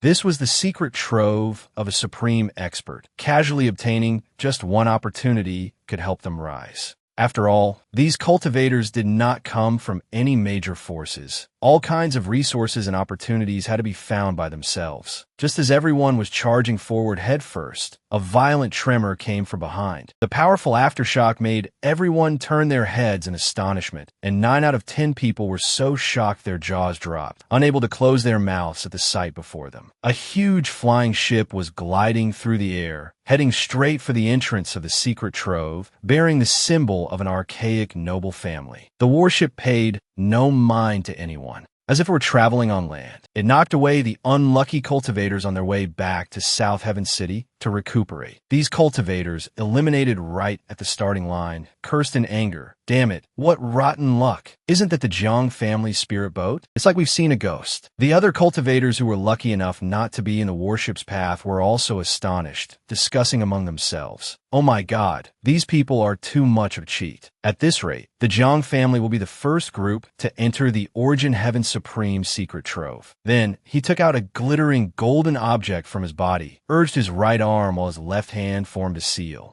and at the same time loudly called for all rogue cultivators to join forces against these powerful families who bully others, who do whatever they want just because they have spirit treasures. After he and a group of rogue cultivators formed the seal, they summoned a white flood dragon. It coiled tightly around the Jiang family's warship, forcing it to a halt. Seeing that they had managed to hold back the warship, the rogue cultivators shouted joyfully, "Great. At this rate, we'll bring it down sooner or later. Hiv, hiv, hiv." But just as the smiles appeared on the rogue cultivators' lips, the figure of our very own white Superman appeared above them. Jun Xiaoyao flew above the warship that was entangled by this albino flood dragon. Then, with a loud bang, he stomped one foot directly onto the head of the unlucky flood dragon, and even the deck of the warship was heavily damaged. What a troublemaker. In the distance stood the figure of a beautiful woman. Jun Xiaoyao stepped on the flood dragon as if it were a doormat, then let out a soft laugh, as if looking down on these ants. As the flood dragon's body gradually dissipated, the Jiang family's followers were in complete awe of the white Superman's handsomeness.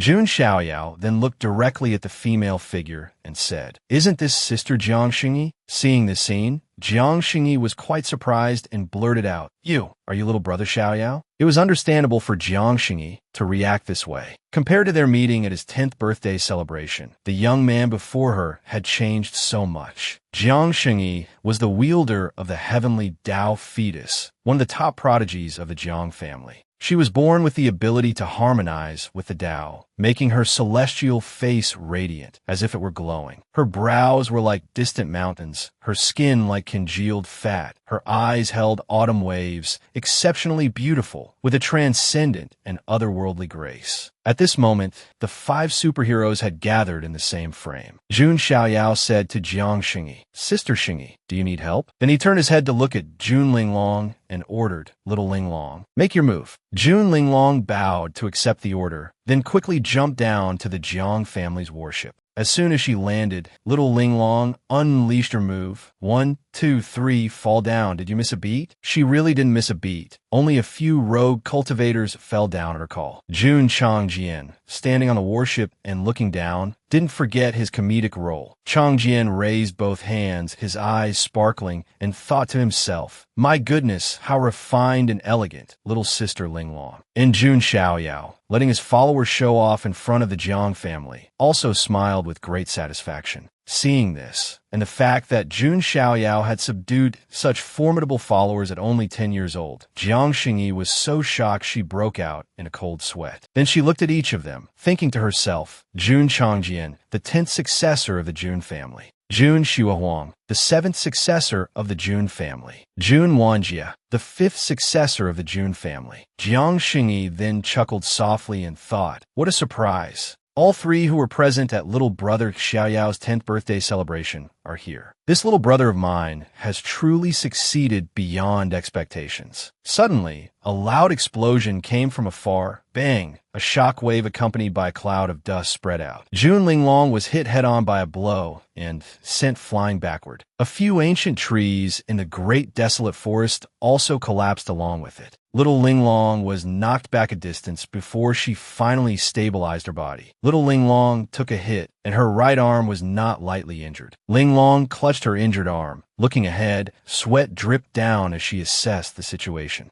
Ahead, a giant foot with sharp claws stomped powerfully on the ground, causing the surrounding earth to shatter. A ghost-faced bear, tainted by the gray mist, roared at the sky. It stood up straight, reaching a height of 3 zhong, like a small black mountain, radiating immense, killing intent. Standing on the warship, Jiang Xingyi quickly recognized this strange creature and loudly informed everyone. This is not good. It's a ghost-faced bear, thick-skinned and tough. Its strength is comparable to a late-stage Divine Bridge Realm cultivator. Especially this ghost-faced bear, it looks very strange, as if it's in a berserk state. Hearing this, Jun Xiaoyao also paid attention, and after listening, he looked at the berserk beast below and chuckled. Comparable to a late-stage Divine Bridge Realm? A little interesting. Oh my, he was probably the only one who found it interesting. Hearing about the late-stage Divine Bridge Realm, Changjian, Xiaohuang, and Wanjia were a bit intimidated, breaking out in a cold sweat. Then Jun Xiaoyao turned to Linglong, teasing,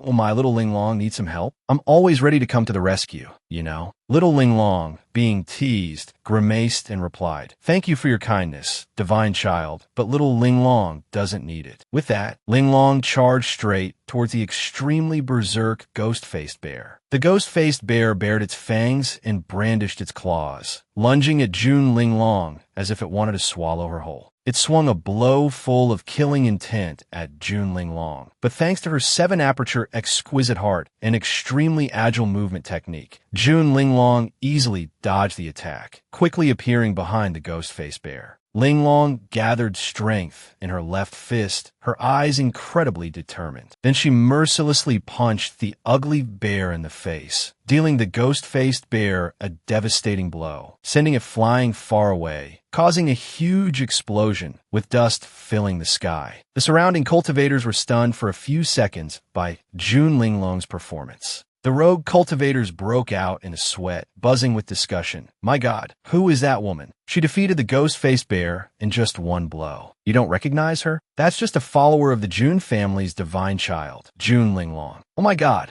is this just the power of a follower? Damn, this strength is almost on par with the elders of a small clan. Not far away, Ji Xian of the Ji family also made his move calmly. On his right arm, divine runes were deeply engraved, and a divine radiance bloomed. He casually threw a palm strike. Streams of brilliant light shot from his fingertips, directly tearing apart the ferocious beast in front of him without any effort. The rogue cultivator's attention shifted to Ji Xian, discussing, the little saint of the Ji family also has an invincible demeanor, able to suppress a powerful beast with just a lift of his hand. Isn't that obvious? Ji Xian's right arm has been fused with a piece of a Saint King's hand bone. Not only does it not need to be enhanced by martial arts or divine abilities, but a casual palm strike also has heaven-shaking might. Many geniuses from first-rate powers lamented. Ji Xian was born a prodigy of an immortal lineage. His treatment is completely different from ours. And for him to be able to fuse with a Saint King's hand bone is truly astonishing. A cultivator in green robes saw something interesting and pointed, shouting, oh my God, look, who is that person in the cloak with their head covered? Over there, a beast was currently attacking the figure in the cloak and hood. He didn't reveal his true face, but with a casual punch, azure dragon light patterns erupted, easily shattering the beast in front of him. This surprised many people who didn't expect such a dark horse to appear this time. With the appearance of the Origin Heaven Supreme secret trove, everyone is fighting for opportunities and secret treasures. It's unknown who will have the last laugh. Over here, Jun Xiaoyao had a feeling and noticed the cloaked figure out of the corner of his eye. He immediately understood that it was none other than Xiao Chun.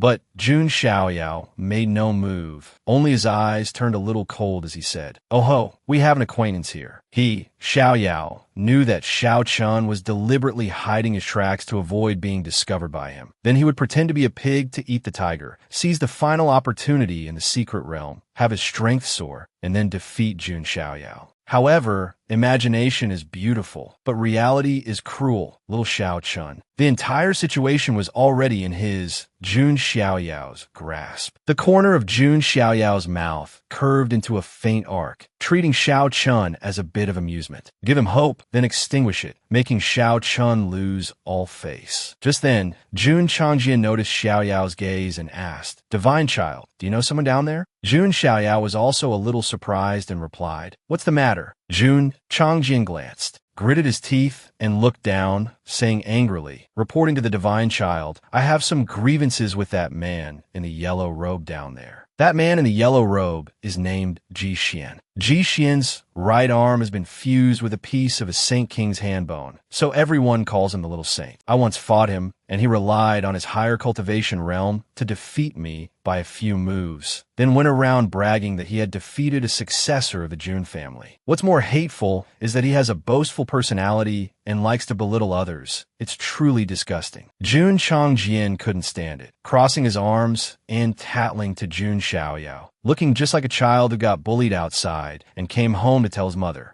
Jun Xiaoyao listened to the story and sneered coldly at Ji Xian, replying, "So, Brother Changjian wants to get back both the principle and the interest in the Origin Heaven Supreme secret trove. Is that right?" Jun Changjian replied with an incredibly determined gaze, "Yes, divine child." At the same time, far away was Xiao Chen's grand Azure Dragon performance. Xiao Chun pulled his hood lower, his expression resolute, with a hint of faint excitement, thinking to himself, "My chance to rise has finally come." Jun Xiaoyao, "Oh Jun Xiaoyao, wait until I fuse with the ancient dragon bone, cultivate the Azure Heaven Dragon transformation art to great success, and then in front of everyone, I will trample you under my foot." And behind Xiao Chun, hidden in the shadows, was a female figure riding a small deer. It was none other than Manhwa, who had also followed him, Xiao Chun. She wasn't at ease letting Xiao Chun enter such a dangerous Origin Heaven secret trove alone to train. She used her beautiful emerald green eyes to mysteriously watch Xiao Chun.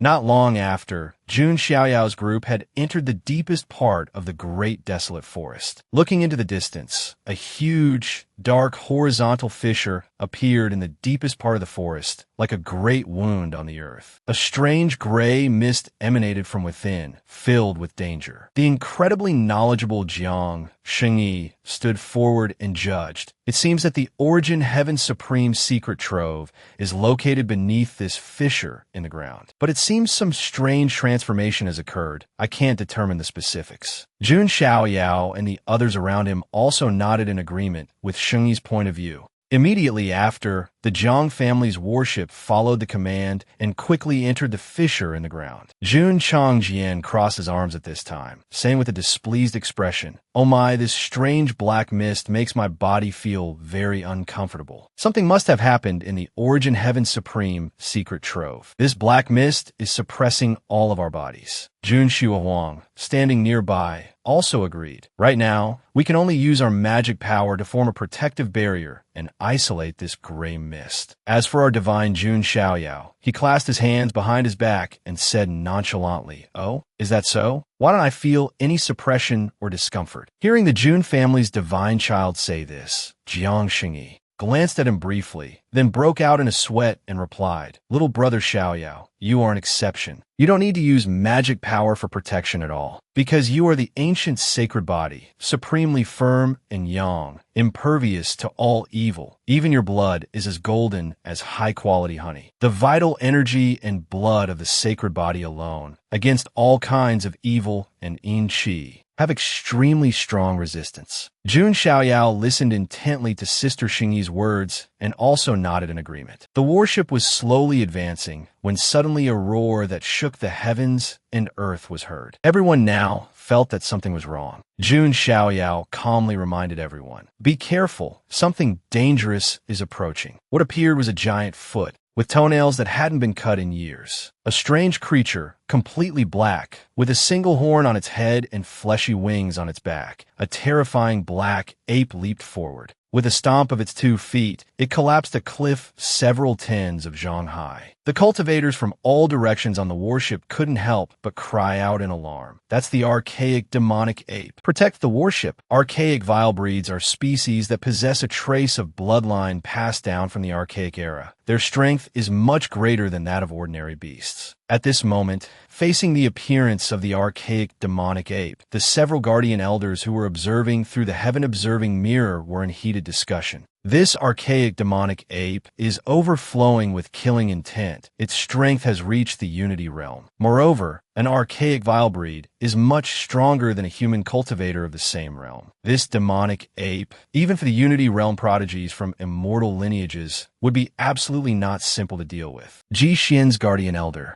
Ji Bangyin, stroked his silky smooth beard and continued, "It seems the Jun family's divine child is about to be in big trouble." His judgment had a basis, because Jun Xiaoyao's current realm was only at the divine bridge realm. To fight against a unity realm archaic vile breed was truly overwhelming. A unity realm archaic vile breed. Even Ji Xian would not have an easy time dealing with it, let alone Jun Xiaoyao, who was a realm lower. Although Ji Bangyin didn't say anything sarcastic, his words were not without the intention of watching a good show. Hearing Ji Bangyin's mockery, the Jun family's guardian elder laughed with great confidence. "Oh, is that what you think? You all had better not underestimate them, especially those who were successors of my Jun family." At this moment, inside the great desolate forest, Chang Jian and Xue Huang were also charging straight towards the archaic demonic ape, attacking it. The Red Superman and the Blue Superwoman went first. The Red Superman and the Blue Superwoman directly unleashed their ultimate moves, striking the demonic ape's chest, causing it to let out a painful roar. A large area on its chest was frozen over. Immediately after, the archaic demonic ape let out an angry roar. Its pupils crimson for being tainted by the gray mist, coupled with its hot temper, it seemed to fall even deeper into a frenzy, swinging its fists at Chang Jian and Xue Huang. An incredibly powerful punch directly hit the two of them with a smack, knocking them back, not lightly injured. Only then did the White Superman make his handsome appearance, saying, "This hot-tempered beast seems to be blocking us from entering the Origin Heaven Supreme secret trove. In that case, let it be reduced to dust and return to its original state." Jun Xiaoyao raised his hand. The endless golden spirit sea in his body stirred up monstrous waves. His majestic golden magic power, vast as the ocean, condensed in the void into sabers, spears, swords, halberds, axes, battle axes, hooks, forks, and various other divine weapons, which was the Jun family's divine martial art, the art of war. Jun Xiaoyao pushed out with one hand, and the myriad divine weapons transformed into a golden torrent, explosively rushing towards the demonic ape. Seeing this, the demonic ape roared at the sky. With a loud bang, a heaven-shaking collision erupted. Jun Xue Huang and Jun Changjian, standing nearby, wondered doubtfully, "That was so powerful. Can it finish off that archaic demonic ape?" Jun Xiaoyao, flying behind, replied, "This alone is not enough to take it down. You guys back off. I'll deal with this demonic ape." That demonic ape at the last moment, its black killing intent surged, condensing into a suit of black armor on the outside of its body. The art of war bombarded the black armor on the demonic ape's body, but it couldn't cause too much damage to its physical body. Seeing this, the single black horn on the demonic ape's forehead bloomed with dark runes, transforming into a destructive beam of light that shot towards Jun Xiaoyao. Jun Xiaoyao's expression was as calm as water, Xiao Yao placed his left hand behind his back and held his right hand forward. He once again executed the hell-suppressing divine elephant strength. A dark nether god phantom expanded from his body, which was the strongest defense in the hell-suppressing divine elephant strength, the nether god's protection. The dark beam of light fell upon the nether god's protection, causing ripples, but it was unable to break through this invincible defense. Even the ferocious demonic ape, its blood-colored ape eyes now showed a hint of stupor. It clearly didn't expect that the human before it, with a lower cultivation realm, could so easily defend against its ultimate divine ability. A pair of demonic wings extended from Jun Xiaoyao's back, granting him extreme speed, and in an instant, he had flashed in front of the demonic ape. He, Jun Xiaoyao, formed a hand seal, and a colossal figure that touched the blue sky above and descended to the 9 netherworlds below appeared between heaven and earth. A terrifying might that suppressed heaven, earth, the universe, the sun, moon, and cosmos swept out from Jun Xiaoyao's body. He stood at the center of that emperor's phantom, as if he were the son of a god who ruled heaven and earth. The moment the human king seal appeared, it suppressed the cosmos. Like an archaic divine mountain pressing down, Jun Xiaoyao unleashed a seal, directly smashing that demonic ape flat onto the ground, startling all the nearby cultivators, causing them all to rush over to watch the commotion. In the crowd, Ji Xian was also present, his gaze unprecedentedly solemn. In the distance, there was also the figure of Shao Chun from the Azure Dragon Ancient Kingdom. At this moment, under the billowing fist wind, white dust billowed up, perhaps even mixed with a faint smell of roasted monkey meat. With just one punch, this famously ferocious archaic vile breed had no life left in it. Its entire body was charred black like coal. The spectating cultivators were stunned for a moment, then began to whisper among themselves. How can this be? A Unity Realm archaic, demonic ape couldn't even withstand a single move. Could this be the divine child of the Jun family? One of the ancient families, Jun Xiaoyao, seeing the spectating cultivators in the distance, Jun Xiaoyao, as if intentionally, put on an extremely cool expression for them to see. Just then, a woman in a green robe appeared behind Jun Xiaoyao. This woman in green was Long Bichi of the ancestral dragon nest. Long Bichi had just arrived at the outskirts of the Origin Heaven Supreme secret trove when she was attracted by this blow. Long Bichi's gaze fell on Jun Xiaoyao, and she asked nonchalantly, "You are the Jun family's divine child." Jun Xiaoyao, hearing someone ask from behind, Jun Xiaoyao calmly turned around. Jun Xiaoyao only needed a glance to recognize that this woman with dragon horns before him was definitely a prodigy from the ancestral dragon nest. Long Bichi interrupted, "Hey, was it you who defeated this big guy?" Jun Xiaoyao didn't answer but asked back, "Who are you?" Long Bichi's voice carried a faint arrogance. Her arms crossed in front of her chest. Bichi proudly introduced herself. "I am Long Bichi, from the Azure Dragon lineage of the ancestral dragon nest." Hearing this short but boastful introduction, Jun Xiaoyao's expression was a bit strange, a mix of sweating, being dazed, and being speechless. Then he turned to Long Bichi and said, "Your parents' English probably isn't very good, is it? Why would they give you such an earth-shattering name?" Long Bichi looked at Jun Xiaoyao with confusion, not understanding what he meant. Actually, the author is making a pun. The pronunciation of Bichi is very similar to the English word bitch. How profound and deep. Just then, from another direction, a golden divine light illuminated the sky and earth, shooting straight towards Long Bichi and Jun Xiaoyao. After the thick cloud of dust and smoke dissipated, a figure appeared. Although it had a human form, it didn't look very human. What appeared from behind the dust cloud was a set of ferocious fangs and claws. A majestic and powerful golden lion stepped out of the void, causing the entire sky to tremble. Its most special feature was the 9 heads around its neck, its vital energy surging like a tide. The 9 heads roared in unison, their might like rumbling thunder, their aura extremely powerful. After appearing, it muttered, "This human is not bad, able to defeat this blackened, archaic, demonic ape." Then, the golden lion raised its head and said smugly to Jun Xiaoyao, "Human brat, you are very strong. You are qualified to follow me." Its appearance made many human cultivators' faces turn pale, and they said in terror, "It's the supreme prodigy of the nine-headed lion clan among the archaic races, the nine-headed lion." The nine-headed lion clan is definitely an extremely powerful archaic race.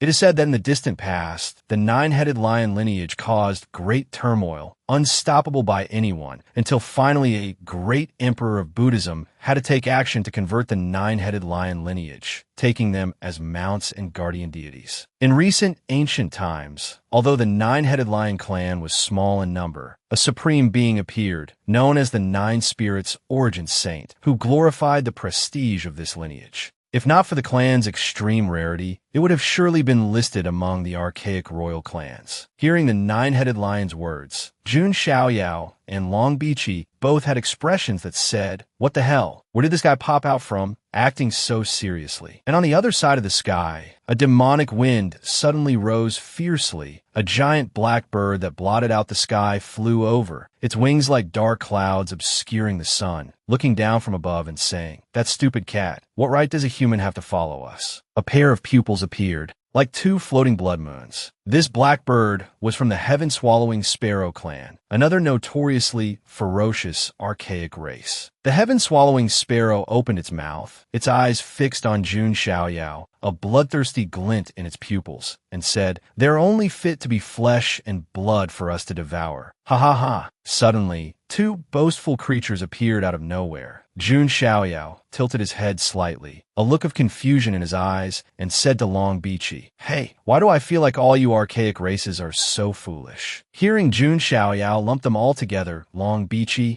also turned her head and replied, "That's right, most of them are as foolish as you humans. But my dragon clan is different." Hearing Jun Xiaoyao insult the entire archaic race, the heaven-swallowing sparrow was so angry it gritted its teeth and shouted, "A human ant dares to insult my archaic demon race? You're courting death." The heaven-swallowing sparrow was enraged. It flapped its wings violently, creating a blood-colored storm, and the whole world seemed to be swept by a sinister wind. Countless black feathers shot out, covering the sky like a destructive black rain. This was the great divine ability of the heaven-swallowing sparrow clan, the Black Spirit Arrows. Any divine bridge realm prodigy caught within it would be pierced through, with no chance of survival. Jun Xiaoyao's expression remained calm as he deployed his demon wings. Long Bichi looked at Jun Xiaoyao's demon wings in utter shock, so scared she broke out in a cold sweat. Myriads of black spirit arrows shot straight down, but they were all easily deflected by Jun Xiaoyao's demon wings, scattering everywhere. Myriads of arrows rained down, completely unable to penetrate the demon wings. The next second, the heaven-swallowing sparrow's blood moon-like pupils were stunned. All the black feathers on its body stood on end, and it cried out, "How can this be?" Seeing this, the nine-headed lion immediately mocked its friend. "Look, is your black chicken any good today? The human brat hasn't even used both his hands yet." The heaven-swallowing sparrow, being humiliated in front of so many human cultivators, angrily cursed back, "Shut your stinking mouth, you stupid cat." At this moment, from the warship in the distance, a loud shout echoed, "Xiaoyao, don't be so reckless." As soon as Jun Xiaoyao heard the voice, he knew it was Jiang Xingyi and immediately turned his head to look. Jiang Xingyi said loudly, "The nine-headed lion is a descendant of a nine spirits primordial saint, and that heaven-swallowing sparrow clan loves to devour the flesh and blood of our human race. No matter what, they are both primordial races that swept across the 8 directions. For you to face both of them alone is truly too dangerous." Seeing Jiang Xingyi so worried, Jun Xiaoyao just smiled and said, "Little ant, you're worrying too much. They're just 2 little beasts. What's so dangerous?" The heaven-swallowing sparrow was repeatedly enraged by Jun Xiaoyao's fatal words. Its eyes turned blood red, and with a ferocious expression, it cursed loudly. "Damn it, this human brat is too arrogant. Take another one of my moves." Countless demonic flames attacked. But please pause for 5 seconds. Now, only Long Bichi was left below. Long Beachy casually crossed her arms, feeling hopeless for that stupid black chicken. Jun Xiaoyao deployed his demon wings, his figure flashed, and he appeared behind the heaven-swallowing sparrow. He didn't make any fancy moves, directly launching a powerful strike. Endless mana surged out, forming the spear of the nether god, and pierced straight through. The heaven-swallowing sparrow had just turned its head and recognized Jun Xiaoyao when it only heard a squelch, fresh blood splattered, and feathers flew everywhere. The heaven-swallowing sparrow let out a high-pitched and piercingly tragic cry. Behind the curtain of blood, its entire body had been split in two by Jun Xiaoyao with a single spear. At this moment, a golden light flashed in Jun Xiaoyao's eyes. His killing intent surged, and he coldly looked at the body of the heaven-swallowing sparrow, or in short, roasted chicken number 2, and said, "Tsk,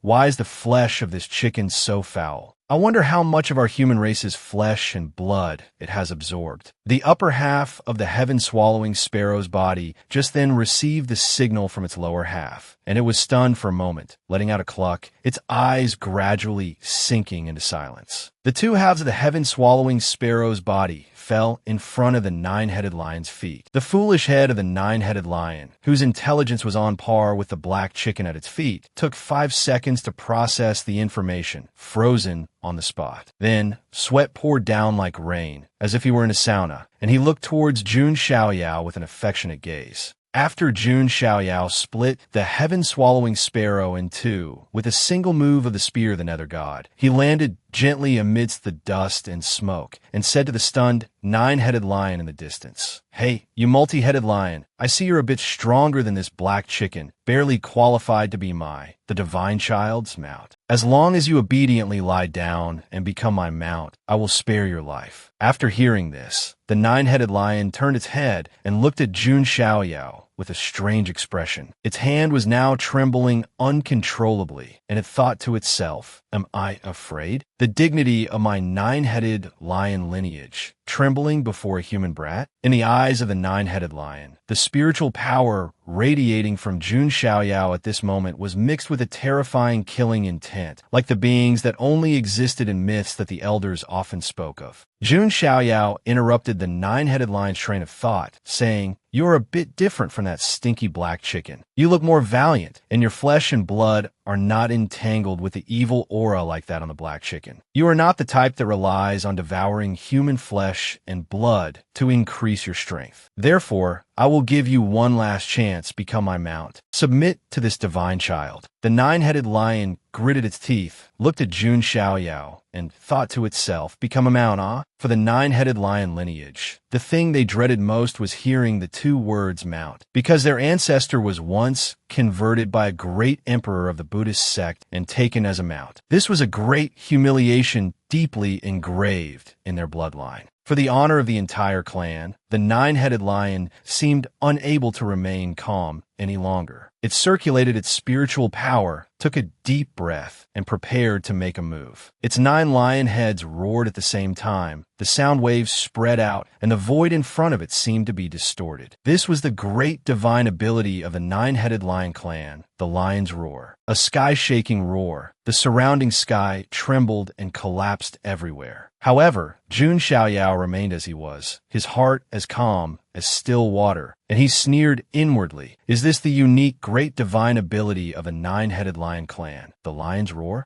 It's quite interesting. The powerful airflow even blew away some cultivators with weaker cultivation. Although Ji Xian stood firm, he also had to use his hands to resist this fierce sound wave. He was now drenched in sweat, gritting his teeth and thinking to himself, "Damn it, what a joke, this is too absurd. Is this a battle between the divine bridge realm?" After the nine-headed lion unleashed its great divine ability, the lion's roar, it bared its fangs and brandished its claws, charging straight towards Jun Xiaoyao. A great golden light burst from the nine-headed lion's eyes, and it said loudly, "If you want to fight, then let's fight. My nine-headed lion clan would rather die than become a mount." Jun Xiaoyao didn't say much. He charged forward directly, easily dodging the attack, and punched the nine-headed lion's body. He thoroughly enjoyed this battle, fighting while laughing to himself. This is as dramatic as an action movie. The nine-headed lion took the punch head-on and quickly continued its attack, but Jun Xiaoyao was like an eel, easily turning to dodge this counterattack. Long Bichi stood aside with her arms crossed, saying with interest, "Haha, Jun Xiaoyao, you've stepped on the tiger's tail." The nine-headed lion clan goes crazy for the honor of their clan when they hear the two words mount. It's normal for them to fight to the death. Hearing Long Bichi's words, Jun Xiaoyao didn't refute, just smiled and said, "He is a descendant of the Nine Spirits' primordial saint. He would rather die than be humiliated. Moreover, in this Nine Heavens immortal realm, although he is a demon, he values honor and righteousness so much.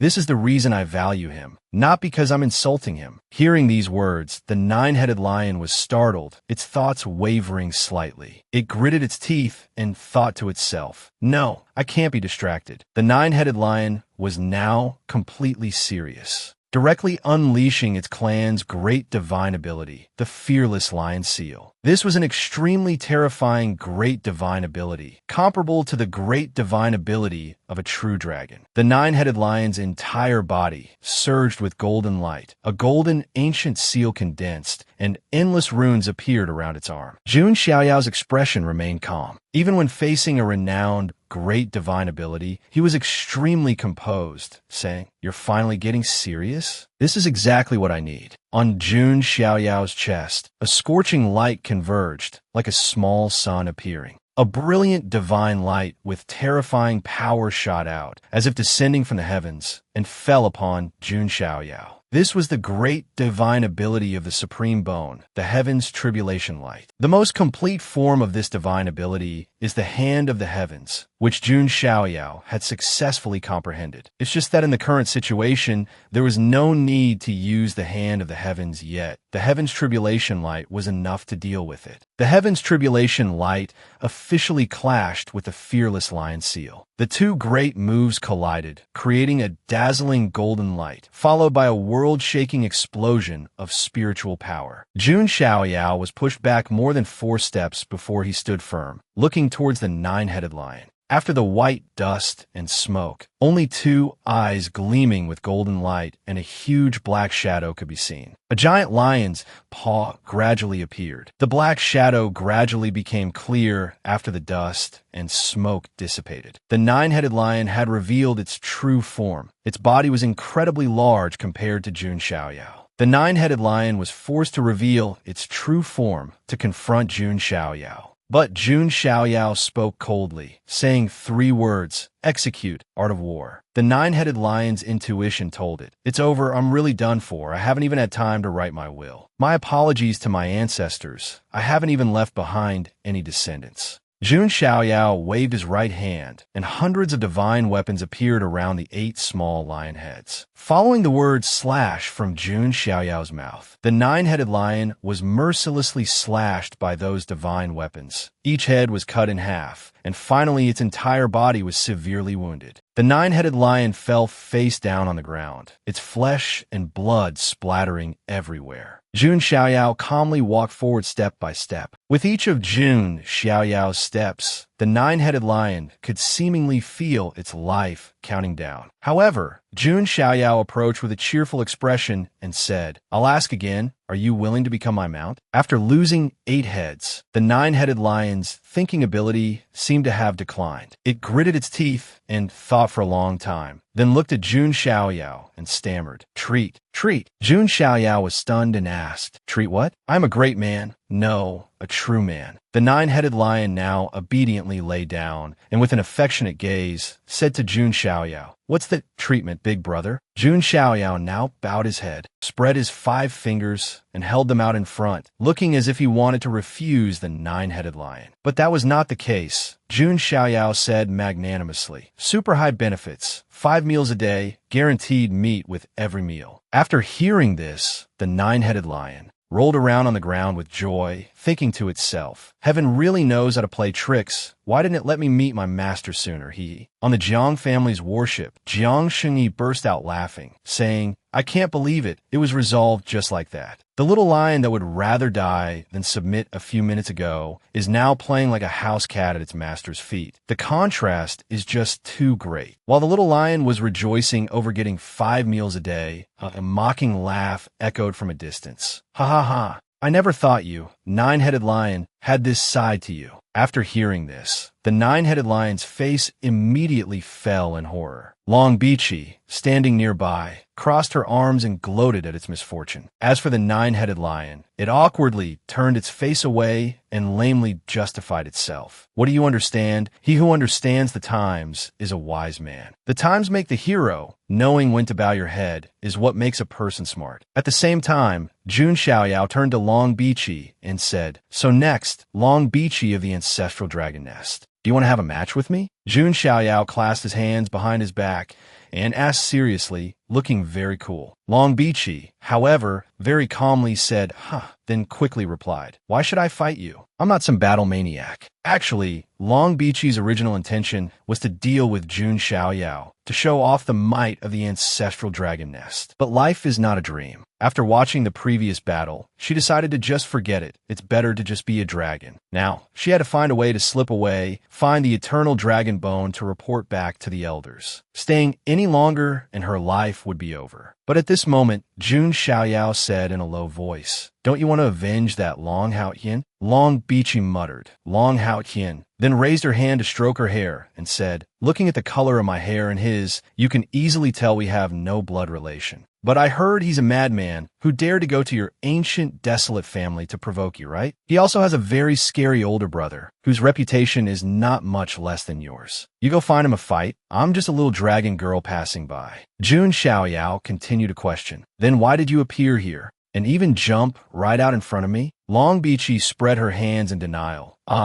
That's because I heard that a very powerful monster appeared in the Jun family. So I came to see what he looked like, that's all. Jun Xiaoyao remained serious and replied without hesitation. "Based on the animosity and conflict between the ancestral dragon nest and my Jun family, I cannot believe your words." Long Bichi responded quickly, "You're overthinking it. When your Jun family and our ancestral dragon nest became enemies, you and I weren't even born yet. Then, Long Bichi's face darkened, and she sighed, saying, "It turns out the vision of the Jun family's divine child is only this much." As soon as she finished speaking, she turned around and waved goodbye, continuing, "Well then, I'll take my leave here. Sorry for the disturbance." Jun Xiaoyao radiated an aura and said in a low voice, "Stop." Jun Xiaoyao's entire body radiated a dark purple killing intent, and he said, "Did I say you could leave? Repeat what you just said for me." Jun Xiaoyao was now truly a god of death. Daring to mock him to his face, she really had a death wish. Long Bichi turned her head back and said, "How scary. Was I not clear enough? Divine child of the Jun family, you and those people entering the Primal Heaven Supreme's secret treasury to search for opportunities and treasures, yet gathering to fight like wild dogs. What's the difference between you and them? That's why you disappoint me." Jun Xiaoyao's voice was still heavy. "Are you officially provoking me?" Long Bichi's gaze did not change, and she replied lightly and calmly, "I'm just telling the truth. You don't seem happy about it. Are you going to kill me?" Jun Xiaoyao still radiated a dangerous killing intent and said, "So in your eyes, am I the type of person who kills without batting an eye, who needs a reason to kill?" Suddenly, a loud shout echoed from a distance. "The secret treasury is open." This Long Bichi's luck is just too good. But her talent for being both soft and hard, for stalling for time, is truly top-notch. Long Haotian's older brother is Long Haotian, who has fused 7 dragon origins, plus the blood of the dragon god. It's unknown if even he could defeat this battle-crazed Jun Xiaoyao.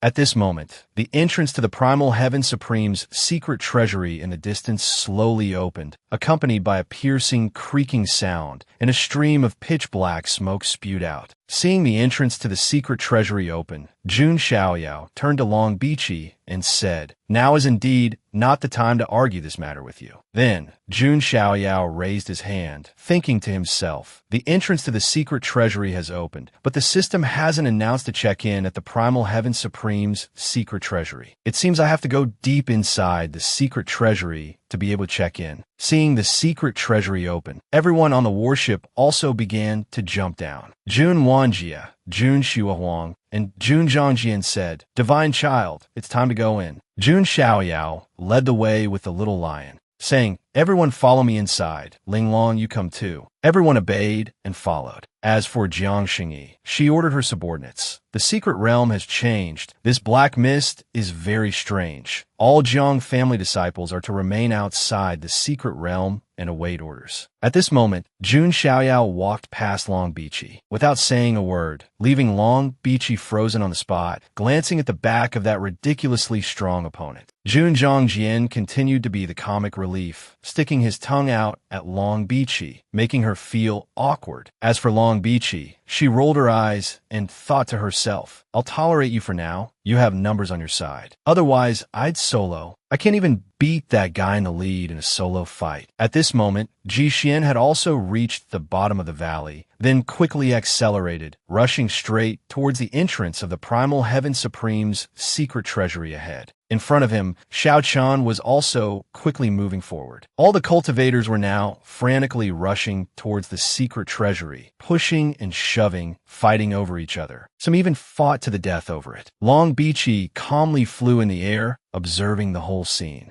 Long Bichi said softly, "These people are so desperate. Why must they risk their lives like this?" She immediately drew her sword, unleashing her characteristic blue spiritual power, and said, Let me give you all a hand." Above the cultivators who were frantically rushing towards the entrance of the secret treasury, a brilliant blue light appeared. A pillar of light shot straight down in front of the cultivators, causing a huge tremor and a cloud of dust. The cultivators used their hands to shield themselves from the dust, cursing, "Damn it, what the hell was that?" Appearing from behind the cloud of dust was Long Bichi. She held a long sword, faced all the rogue cultivators, and laughed casually, saying, "Today, the Primal Heaven Supreme's secret treasury is full. I invite you all to return." As soon as Long Bichi finished speaking, countless large cracks suddenly appeared on the rocks above the entrance, followed by the cracking sound of falling rocks. Boom! The entire rock mountain collapsed onto the entrance one after another. A moment later, everything finally ended. Before the cultivators' eyes, the entrance was completely sealed. They cursed angrily. "This crazy woman is so uneducated. Is she crazy, sealing the entrance? How are we supposed to find opportunities now?" In the distance, the Jun family's Dao protector said,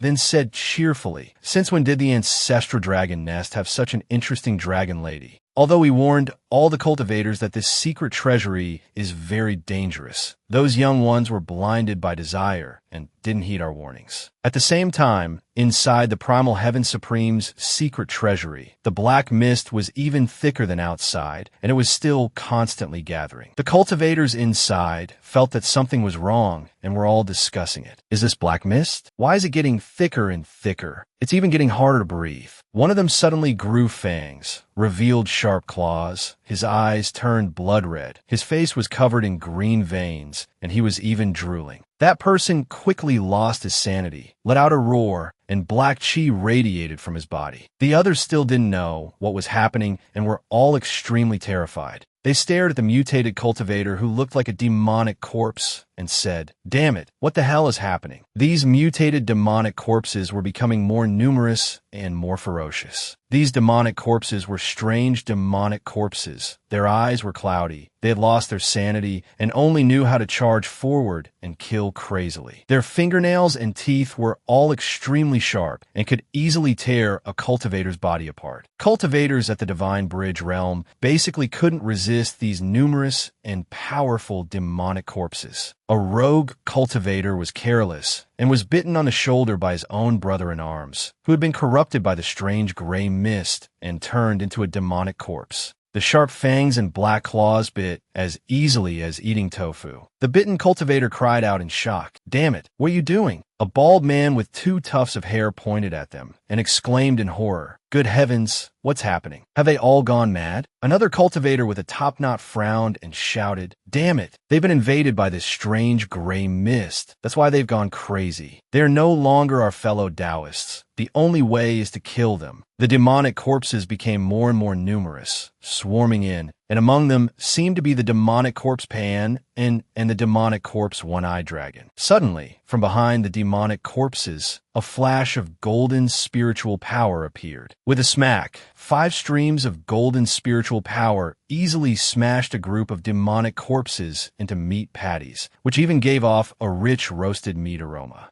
The cultivators who had been struggling to fight off the demonic corpses were all stunned, speechless, staring in the direction of the attack. The one who had acted was none other than Jun Xiaoyao. With just a lift of his hand and a kick of his foot, he could easily disperse a large group of demonic corpses. Jun Xiaoyao frowned slightly at this moment, gritting his teeth in annoyance, and said, "This is unbearable. You lot, what are you doing rushing into the Primal Heaven Supreme's secret treasury without the ability to do so? Did you think you were coming here for a vacation? To get high on whatever you want?" A short, fat man recognized him and cried out in terror. "It's him. It's Jun Xiaoyao." He was so scared he broke out in a cold sweat. His whole body trembled, and he gritted his teeth and stammered, "You all better not provoke him, or you might get killed by him." Jun Xiaoyao thought to himself, "Has my infamous reputation spread to such an absurd extent? I'm clearly a handsome, rich young master from a powerful family, who is also gentle, adorable, and understanding. So why have I been rumored to be a great villain who kills without batting an eye?" And after hearing what the fat man said, the other cultivators all looked at Jun Xiaoyao in fear, not daring to move or say a word. The way they looked at Jun Xiaoyao was as if they were looking at a Death Eater. That cold, killing intent made them tremble, their souls about to fly out of their bodies. At this moment,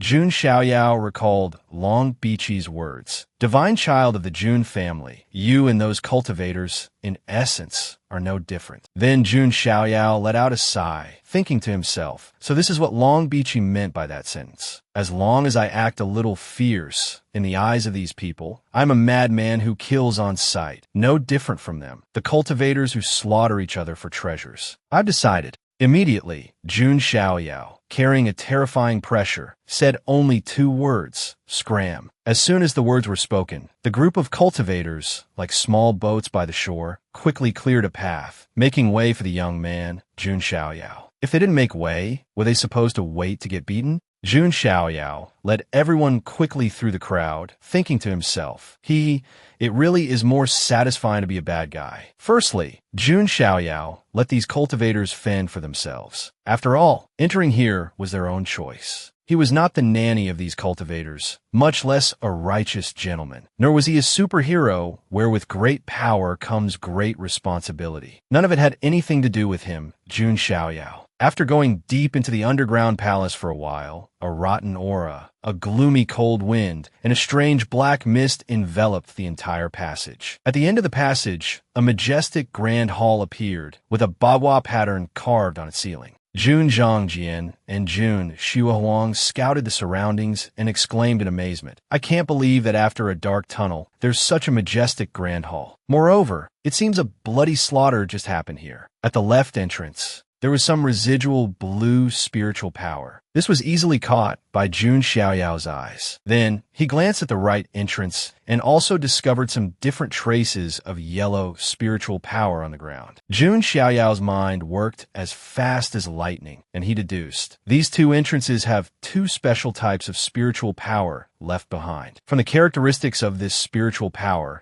it can only be that Shao Chun and the little saint of the Ji family, Ji Xian. A cold smile suddenly appeared on the corner of Jun Xiaoyao's mouth, and he said to Jun Zhongjian, "Elder brother Zhongjian, aren't you looking for the little saint of the Ji family, wanting to get back both the principal and the interest?" He went in this direction to the right. Jun Zhongjian's expression immediately changed, from a comical character to a serious young man with a determined gaze, and he said, "Divine child, rest assured, I will come back after I've handled my business." After speaking, Jun Zhongjian, with 96.69% confidence, flew in the direction Jun Xiaoyao pointed. After Jun Zhongjian left, Jun Xiaoyao turned to Jun Xiaohuang and said, "Elder sister Xiaohuang, elder brother Zhongjian has a hot temper and is easily angered. He might be at a disadvantage facing Ji Xian alone. Please secretly follow elder brother Zhongjian. If there's an unexpected situation, you don't need to act. Just immediately return and report directly to me." After hearing this, Jun Xiaohuang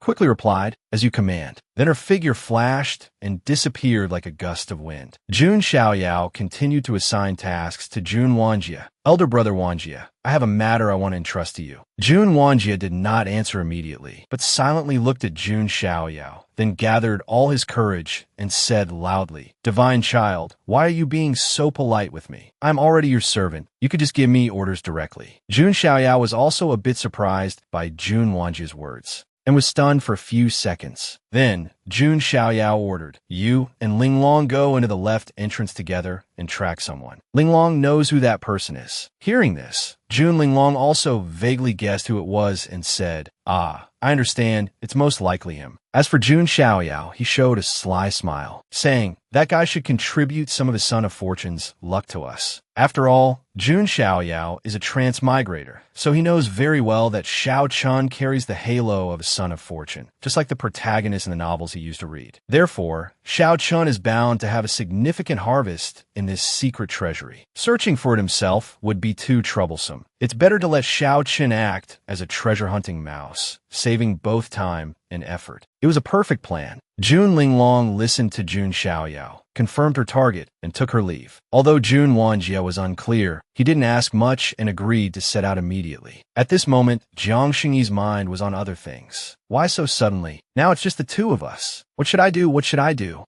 Although Xiaoyao and Sister Luoli have an arranged marriage, and he's also my grandnephew, fundamentally, he and I have no relationship. What are boys this age interested in? Ah, wait a minute. Then again, what part of him is like a 10-year-old child? Hasn't he developed a bit too early? Jun Xiaoyao noticed Jiang Xingyi's strange expression and turned to say, "Little aunt, let's take a walk around this underground palace and see if we can find any opportunities." Jiang Xingyi, lost in thought, heard Xiaoyao's suggestion and stammered in agreement. Then, the two of them and one beast began to explore the palace together. On the other side, Long Bichi was venturing deeper into a massive limestone cave. Why do all living beings in the desolate heaven immortal domain have to cultivate so frantically? For fame? For wealth? Or to become a supreme, great emperor? Perhaps you just don't want to be trampled under someone else's foot, don't want to suffer humiliation. For their own goals, every cultivator will exhaust all their strength, even cultivating like a madman. But there is always an exception. As Long Bichi advanced with a green flame torch, she heard a loud shout, "Ha ha ha, I've finally found it." Long Bichi's gaze immediately turned serious. That Xiao Chun, the one with bullshit luck, had easily found the first set of Dragon Clan remains. He cheered with joy. "Ha ha ha, I can't believe I so easily found the legendary supreme ancestral dragon bone. Xiao Chun, will definitely rise. The day the Azure Dragon turns the tide is today." Long Bichi looked down from a distance at the reveling Xiao Chun and said with annoyance, "I really can't stand it. How can you be so happy seeing someone else's ancestors' remains? Wait, she can't stand watching someone else gloat. How abstract." Xiao Chun heard a stranger's voice and looked up, startled. Long Bichi, on the other hand, ran a hand through her hair and muttered in confusion. Could he be the legendary pervert? Long Bichi stood on high, looking down at Xiao Chun, her mind flashing back to the past. In this world, there was never any so-called fairness. Some are born favored by the heavens, darlings of destiny, their status higher than ordinary people, their talent also surpassing others. Long Bichi recalled how she had easily defeated Long Hao Yin, making him kneel at her feet in submission, forcing all the elders of the ancestral dragon nest to acknowledge her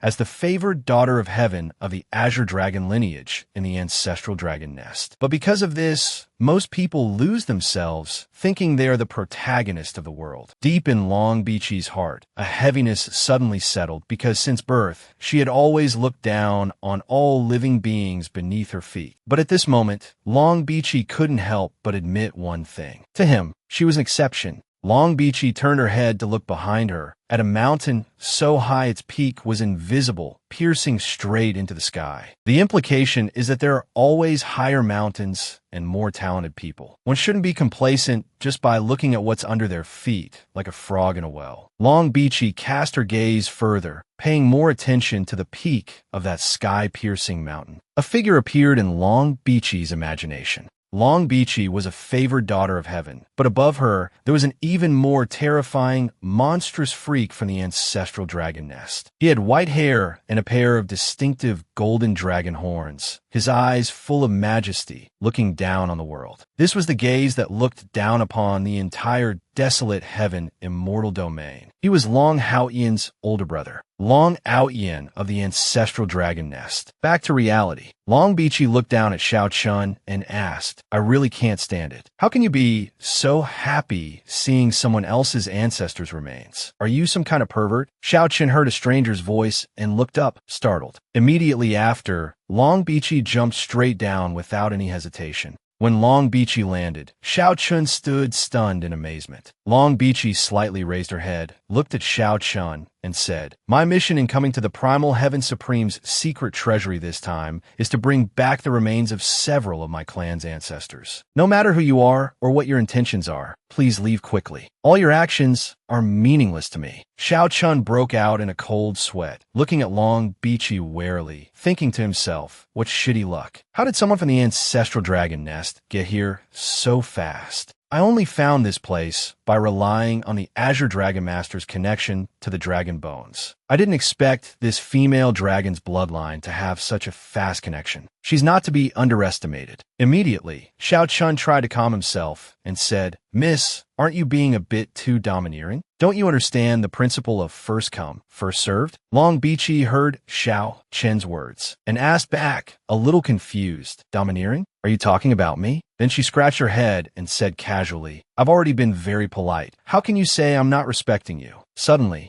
in the distinctive golden eyes of the ancestral dragon nest dragon clan, a murderous golden glint flashed as she said, Forget it. Fine words can't persuade a stubborn fool. In an instant, a terrifying pressure erupted from Long Bichi's entire body, wave after wave, as if wanting to distort the surrounding space and dust. Long Bichi drew her unique treasured sword and walked step by step towards Xiao Chun, saying, If neither of us is willing to back down, then let's just follow the old rules of the desolate heaven, immortal domain. Xiao Chen's muscles tensed and veins bulged under Long Bichi's pressure and aura, and he thought to himself, Damn, what terrifying killing intent. It's better to strike first. In any case, I must obtain this legendary supreme ancestral dragon bone. I absolutely cannot miss it. Xiao Chen showed his determination. Without a moment's hesitation, he immediately rushed towards Long Bichi, launching an attack. He channeled the distinctive blue spiritual energy of the Azure Heaven Dragon transformation art, throwing a full-powered punch at Long Bichi. However, how could Long Bichi, a proud dragon daughter of heaven, be hit by such a sneak attack? The two figures instantly collided, stirring up waves of spiritual power. Long Bichi easily blocked the attack with her sword, while her left hand formed a seal, channeling her own spiritual power to counter Xiao Chen's move. Then, she didn't forget to let out a sneer, mocking Xiao Chun. Oh my, that was so scary. Mocking aside, Long Bichi was also a little surprised. This human before her, with a mid-stage divine bridge realm cultivation, could already match other human prodigies. Even with her astonishing talent, her current cultivation was only at the peak divine bridge realm. Xiao Chen's full-powered sneak attack was easily blocked. He broke out in a terrified sweat, thinking, this reaction speed is just too insane. There's truly a world of difference between a noble prodigy and those third-rate bandits from before. Immediately after, Long Bichi swung her sword, pushing Xiao Chen back. Under the powerful impact, Xiao Chun struggled to balance himself on his feet, stabilizing his body. His feet slid a long distance across the ground before finally stopping. Then, he let out a meaningful sigh. It turned out the Azure Dragon Master was giving Xiao Chun teenage romance advice. This little dragon girl has a special bloodline and physique, and her cultivation is higher than yours. You must fight for a quick victory now, in this battle as soon as possible. If the aftershocks alert other cultivators, it will be very troublesome. After receiving the Azure Dragon Master's guidance, Xiao Chen immediately went all out, unleashing the Azure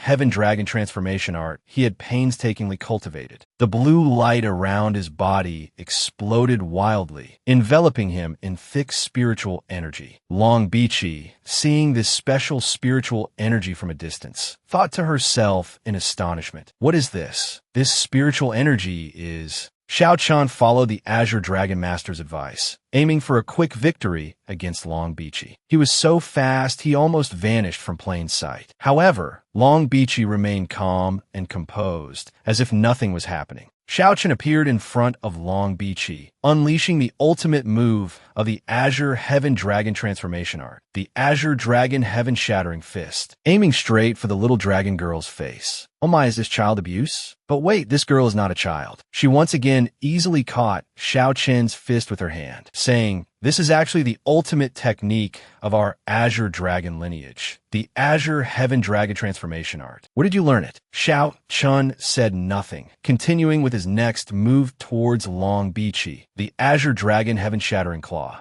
However, before the move could even land, a green shadow appeared under Xiao Chen's delicate little chin. A loud smack was heard. It turns out Xiao Chen just intentionally ran his chin into Long Bichi's leg. Everyone. Xiao Chen is the protagonist of a supporting character's supporting character. How could he possibly lose? After kicking Xiao Chen in the chin, Long Bichi landed lightly on the ground. Then, Xiao Chen intentionally attacked with his face again, hurting Long Bichi's fist. But the recoil was a bit strong, and he was sent flying 100 meters away. Then, Xiao Chen landed on the ground, not seriously injured, just gritting his teeth, panting, and clutching his chest, thinking, "I'm done for. Forget defeating Jun Xiaoyao. I can't even beat a little dragon girl." Suddenly, Xiao Chen's eyes widened, staring in shock at the space behind Long Bichi. An attack composed of 8 streams of spiritual energy shot towards Long Bichi from behind. Long Bichi glanced back disdainfully, completely unafraid, and she easily leaped up to dodge the blow. However, overconfidence is foolishness. That attack still left a considerable wound on Long Bichi's face. Xiao Chen and Long Bichi now both stared at the direction the attack came from, where the ground had been shattered. The footsteps of a white deer slowly approached. A stunningly beautiful woman with her face veiled in white silk, her eyes as clear as autumn water, appeared on the back of the white deer. The golden spiritual energy attack from just now turned out to be a silk ribbon in the woman's hand. Xiao Chen, both shocked and delighted, cried out, "Wu Mingyue, why are you here?"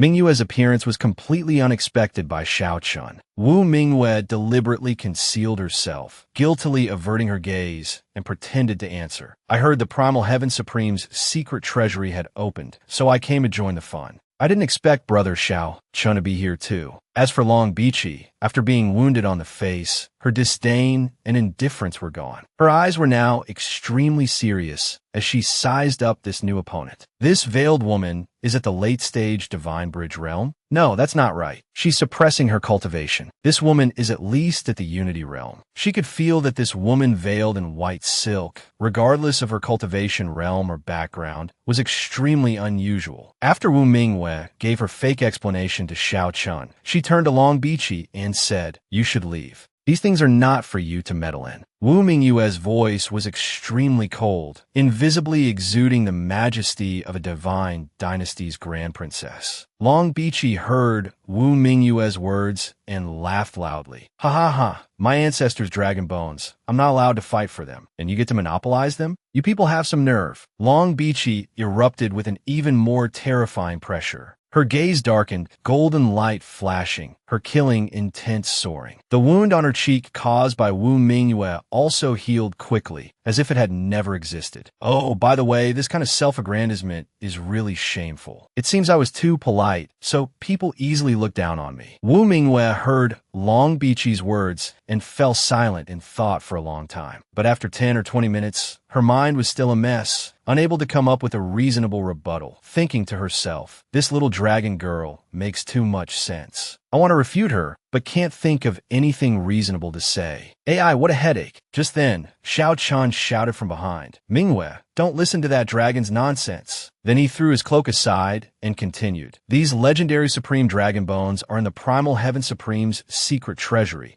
so they belong to the fallen Primal Heaven Supreme. For treasures in a fallen Supreme's treasury, the capable one gets them. This has absolutely nothing to do with her Dragon Clan ancestors." The pure and innocent Wu Mingyue continued to be deceived by this classic scumbag's sweet talk. The mentally manipulated Mingyue nodded, thinking to herself, that's right. Ownerless items in a secret treasury go to the capable one. Everyone does it this way. Xiao Chun quickly walked up to Long Bichi and said, "Hey, little dragon girl from the ancestral dragon nest. There are a total of 5 sets of dragon bones here. Among them, 4 sets of ancient dragon bones are dark gold, their surfaces carved with many complex and mystical runes. These are the ancient dragon bones. I, Xiao Chun, can yield these 4 sets of ancient dragon bones. But this supreme ancestral dragon bone is directly related to my future cultivation, and I absolutely must fight for it at all costs." Then, the scumbag continued his performance for Wu Mingyue. He clenched his fist and said, "Mingyue, you don't need to help me." Immediately after, he revealed a sparkling, fake face. A man must rely on his own strength to fight for opportunities and decide his own destiny. Wu Mingyue actually believed him completely. She's truly a lost cause. She felt very happy hearing these fragrant, sweet words from Xiao Chun. But Xiao Chen's performance was suddenly interrupted. Long Bichi really couldn't stand this disgusting and fake drama, and directly kicked Xiao Chen's glib mouth. As Long Bichi kicked, she said, "Cut the crap. You'd better use your skills to snatch it. You're good with your mouth. Let's see you use your hands and feet." Xiao Chen was kicked in the mouth, but didn't fall. He quickly stabilized himself, wiped the wound, and shouted, "Damn it, what kind of game are you playing? Sneak attacking me while I'm performing? You have no martial virtue." Long Bichi held her dragon sword, her eyes icy, 2 streams of golden killing intent shooting toward Xiao Chun, as she said, "Are you kidding me? You're robbing my dragon clan ancestors' bones, and now you expect me to show you martial virtue?" As for Xiao Chun, he clenched his teeth, cold sweat dripping, preparing to take a blow. Wu Mingyue shouted Xiao Chen's name from a distance, worried, reminding him to be careful of Long Bichi. Immediately after, she unleashed the same golden spiritual power ribbon as before, attacking Long Bichi, intending to protect Xiao Chun. Long Bichi was not surprised at all, calmly glancing at Wu Mingyue, as if everything was within her grasp. Immediately after, she changed the direction of her attack, striking towards the ribbon. Long Bichi's Azure Dragon Sword could flexibly break into many small segments. Its length and maneuverability greatly increased, easily shattering Mingyue's spiritual power ribbon in one blow. Pieces of the precious magic ribbon were torn into rags, fluttering in the wind, leaving Wu Mingyue stunned in place. Wu Mingyue truly didn't expect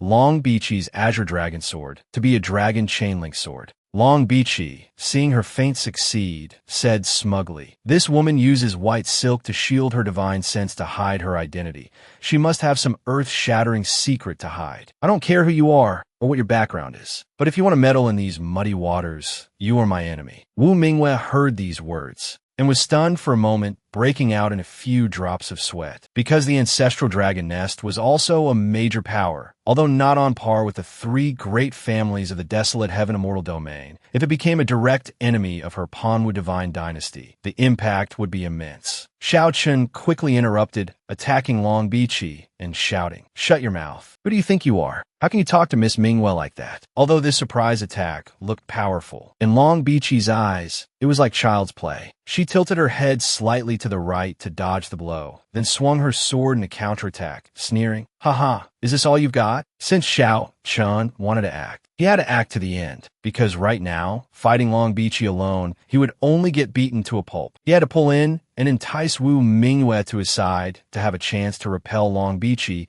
and seize the supreme ancestral dragon bone before him. He faced the dangerous blade before him and still managed to shout, "Miss Mingyue, don't be fooled by this little dragon girl's nonsense. Let's seize the treasures of the Primal Heaven Supreme's secret treasury together, and then leave here safely." Fighting for opportunities has always been this way. It has become the law of the desolate heaven immortal domain. After dodging the blow, Xiao Chun channeled spiritual energy into his right palm, unleashing an azure dragon claw at Bichi. A blue dragon shadow attacked Long Bichi with ferocious momentum. However, a counterfeit azure dragon claw illusion is still a counterfeit in the end. A genuine blue dragon claw, complete with dragon scales and draconic might, appeared, directly shattering the illusion and rushing straight toward Xiao Chun. In his moment of shock, before he could react, Long Bichi's blue dragon claw had grabbed Xiao Chen's head, then slammed his head into the ground, letting him have a few mouthfuls of dirt. Long Bichi's face was now covered in dragon scales, her eyes and a pair of dragon horns emitting a gloomy green light, as she said with a hint of sinister killing intent, "Today, I will let you know who the true successor of the Azure Heaven Dragon transformation art is." Xiao Chun, with his head pressed down by Long Bichi's single hand, was in a pathetic state. Blood trickled from the corner of his mouth as he gritted his teeth and thought, "It's that damned arrogant gaze again. Exactly like that Jun Xiaoyao's gaze. I can't allow myself to fail like this. Don't you look down on me." Suddenly, thick green smoke appeared all over Xiao Chen's body, startling even Long Bichi for a moment. Immediately after, as if injected with chicken blood, Xiao Chun was fully healed, springing up and pushing Long Bichi back with a palm strike. The hair tie on his head also fell off at the same time. Long Bichi raised the hand that had just blocked Xiao Chen's attack and stared at it. She was very surprised. She had used the Azure Heaven Dragon transformation art, yet she was still injured by Xiao Chun. This Xiao Chun had actually cultivated the Azure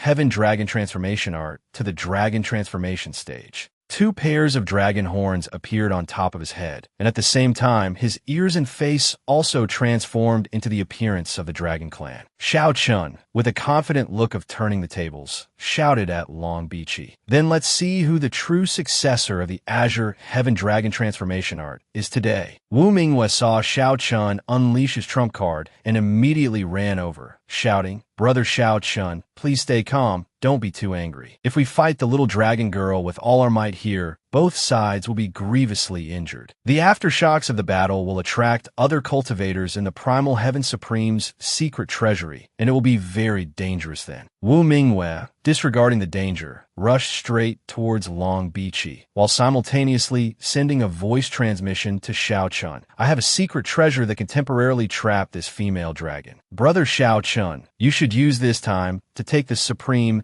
ancestral dragon bone and leave first." Xiao Chun heard Wu Minghua's voice transmission and was extremely surprised, gritting his teeth, hesitating. After all, this choice was extremely important to him. 1. He could obtain the supreme ancestral dragon bone, which would be immensely helpful for his future cultivation path. 2. He would be abandoning the grand princess of the Panwu divine dynasty to leave alone, losing a good connection. At this moment, Wu Minghua also began to activate that secret treasure. Golden threads of spiritual energy appeared in front of Minghua, then tightly wrapped around Long Bichi's body. When Long Bichi realized it, she immediately raised her hand to deal with it, but the speed of this secret treasure was too fast, and Long Bichi couldn't react at all. Countless golden threads bound Long Bichi tightly. Long Bichi gritted her teeth, cold sweat breaking out, thinking, "What level of secret treasure is this? After being bound by these golden threads, I can't even use a single trace of spiritual energy." Wu Minghua shouted at this moment, "Brother Xiao Chun, now is the time. Make your move." Xiao Chun then jumped from behind, shouting a meaningful phrase. "That's great then." Wu Minghua found Xiao Chen's actions and words extremely unusual, and even Long Bichi was extremely surprised by this scene. Long Bichi looked down in a daze. Xiao Chun had actually decided to stay, and moreover, he delivered such a vicious blow, striking straight at the heart of Long Bichi, who was bound by Wu Minghua's secret treasure. His methods were truly cunning. He had dragged Wu Minghua into the same boat as him, because if Long Bichi died here, the ancestral dragon nest would definitely not let it go. A storm of blood and gore would be unavoidable, and Wu Minghua would find it hard to escape involvement. Long Bichi, struck by this fatal blow, immediately coughed up blood, helpless sweat streaming down her cheeks. As for Xiao Chun, after delivering the vicious blow, he said to Minghua, "Minghua, if you let this dragon girl leave today, the ancestral dragon nest will definitely not spare me, and there will be endless trouble in the future." Long Bichi, hit by Xiao Chen's fatal blow, spat out a small mouthful of blood, her eyes hazy, as 7-colored fresh blood flowed from the wound on her chest, dripping to the ground. Long Bichi's steps also began to falter, unable to maintain her balance. After Xiao Chun said those inhuman words, he coldly and forcefully pulled his hand out of Long Bichi's body.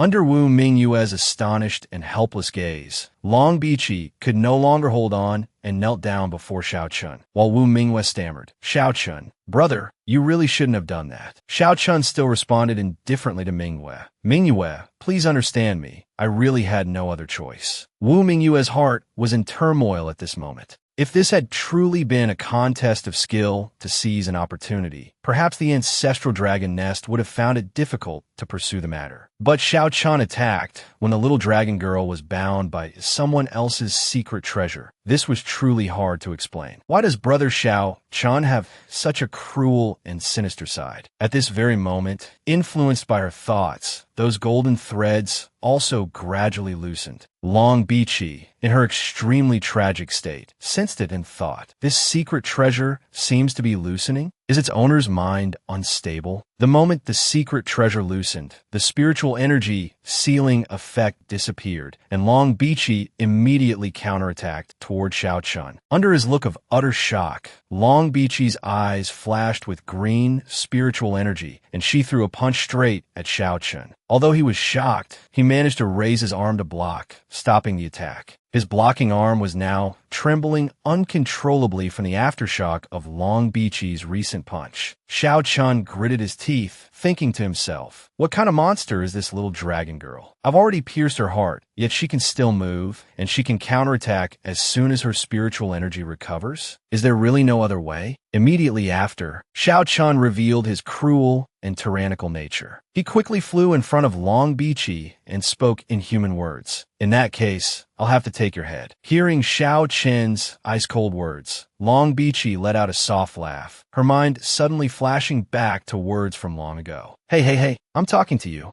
You from the Azure Dragon lineage." The scene showed Long Hao-Ian looking down and saying, "You clearly have extraordinary talent, yet you spend all day fishing. What on earth are you thinking?" Long Bichi was lying in a field of flowers and grass, a little displeased with Long Hao-Ian's words, thinking to herself, "This white-haired guy, isn't he the one who lost to me in a young generation's competition at the ancestral dragon nest?" Then Long Bichi sat up, scratched her head, and replied, "So what? Aren't you the one who cultivates so diligently? But in the end, you still couldn't beat me." Long Hao-Ian, his sore spot having been hit, angrily scolded, "What kind of attitude is that? Are you looking for a fight? Let me tell you, sooner or later, that mouth of yours will get you into trouble." But Long Bichi didn't care at all, giving him a cold glance before replying, "In any case, you still couldn't beat me, right? I really don't understand why you have to compete with others every single day." Hearing this question, Long Hao-Ian burst out laughing. "Haha, why?"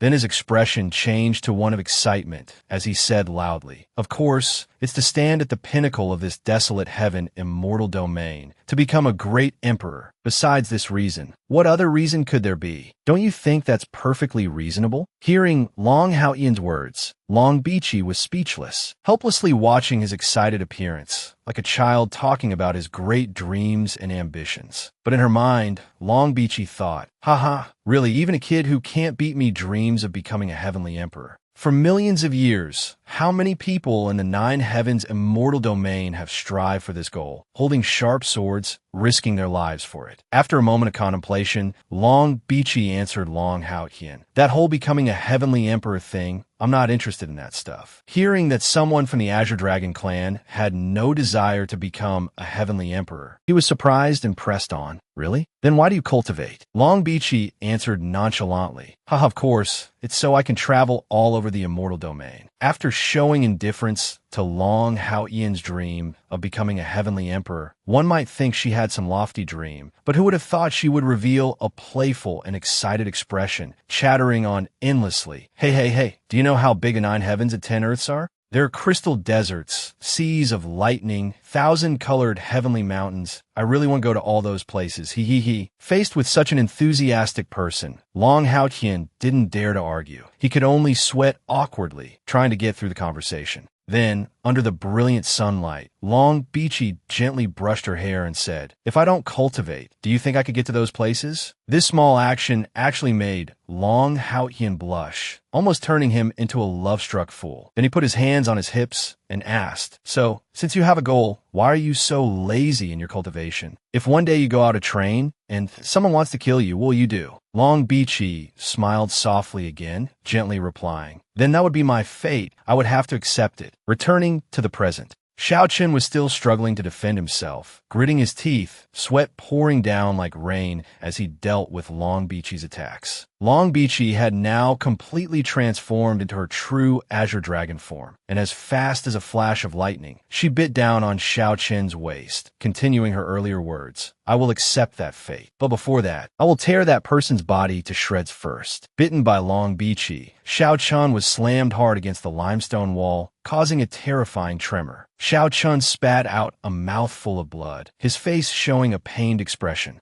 But he wouldn't admit defeat so easily, quickly counterattacking. He gritted his teeth, channeling spiritual power to his right arm, and said, "You dragon girl, die for me." Then, Xiao Chun used a move from the Azure Heaven Dragon transformation art. Azure Dragon shakes evil, striking Long Beachy's head directly, creating a large wound between her eyes. At the same time, Long Beachy and Xiao Chun fell together. With a loud crash, both of them fell freely in pain onto the stone floor. Xiao Chun could now barely maintain the Azure Heaven Dragon transformation art. His half-dragon form was finally about to disappear. As for Long Beachy, although her true Azure Dragon form was injured, she sneered triumphantly. Ha ha ha, accept your fate, you human brat. You are, after all, just a puny human. No matter how many ultimate techniques of my ancestral dragon nest you learn, you can never become a true dragon. Hearing these hurtful words, Xiao Chun angrily charged forward, roaring, "Shut your mouth." Seeing Xiao Chun act like this, Long Beachy thought triumphantly, "Ha ha ha, is he really foolishly charging over like that? Come on, take this move of mine." Long Beachy actually channeled all the power of her 2 dragon cores for an attack. Between Long Beachy's temples and her dantian, 2 dazzling lights appeared. Wu Mingwei realized something was wrong and shouted anxiously, "This is bad. This little dragon girl is going to self-detonate her dragon cores." At this critical moment, a flood-like bolt of lightning descended from the sky, striking right between Xiao Chun and Long Beachy,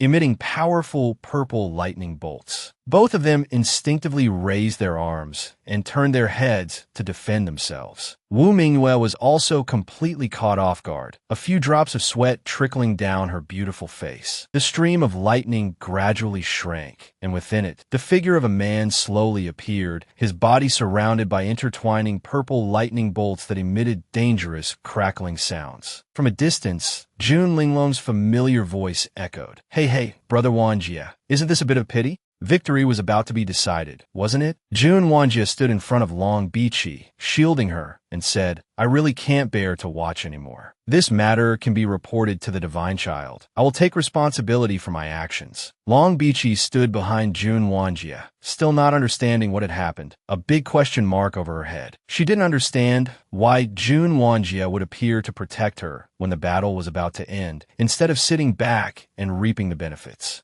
Jun Wanjie now stood majestically in front of Long Beachy, with dangerous purple lightning bolts still crackling around him. Xiao Chen was forced back step by this pressure, and Wu Mingwei had also run to his side. Wu Mingwei thought to herself, "Aren't these the prodigies of the Jun family? Why have they appeared here?" Just then, Jun Linglong also jumped behind Jun Wanjie and said to Long Beachy, "Why would you self-detonate? Even if you used the full power of your 2 dragon cores to self-detonate, it would be useless. That guy has his family's backing to protect him. How could you possibly take him down with you?" Long Beachy, her mouth still bleeding, coughed and replied, "Cough, cough, but at least I can destroy my ancestors' dragon bones and not let them fall into the hands of someone like him." Then, Long Beachy turned to ask Jun Wanjie, "Was the person who just intervened from the Jun family?" Jun Wanjie's expression didn't change as he coldly replied, "The Jun family of the Desolate Wilds continent, Jun Wanjie." Hearing the name Jun Wanjie, Long Beachy was also startled, her eyes flashing as she said, "Jun Wanjie? Isn't that the one who ranks 5th on the Jun family succession list?" Jun Wanjie replied curtly, "That's me." After receiving Jun Wanjie's affirmative answer,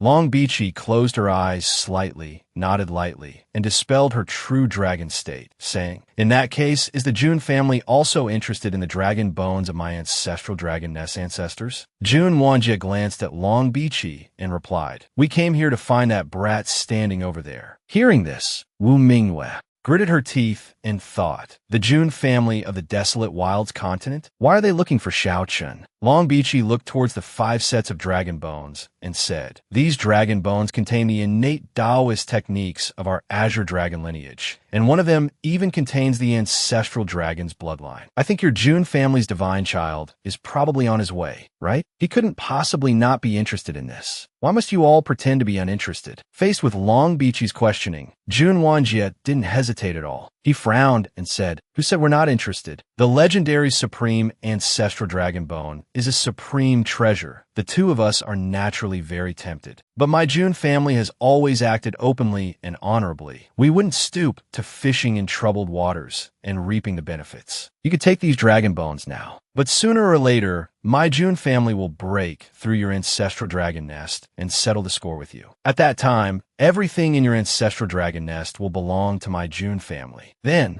June Wanjie's eyes sharpened as he said his final words. In short, why will my June family need to use such despicable means against you? You are merely a little girl from the ancestral dragon nest. Doing so would be an insult. Hearing that Long Beachy now had 2 more people from the June family backing her, Xiao Chun was so angry that his veins bulged. He gritted his teeth, unwilling to accept that he was so close to his goal. After hearing June Wanjie's point of view, Long Beachy breathed a sigh of relief and replied, "That's right, I forgot. This is the domineering style of your June family. But never mind, you can take these dragon bones, since I don't have the ability to fight for them and take them away right now anyway. But in return, could you do me a favor? That is, help me smash the face of that bastard over there." Hearing this, Xiao Chen's heart skipped a beat, and he thought to himself, "It's over. I'm dead for sure this time." After hearing Long Beachy's words, June Wanjie didn't answer, but suddenly stomped his foot and in an instant appeared in front of Xiao Chun, slapping him across the face and saying, "Deal." Xiao Chun was sent flying in utter astonishment. Although he was exhausted and much weaker than at his peak, June Wanjie's speed was truly too terrifying. Xiao Chun still couldn't believe the truth, thinking to himself,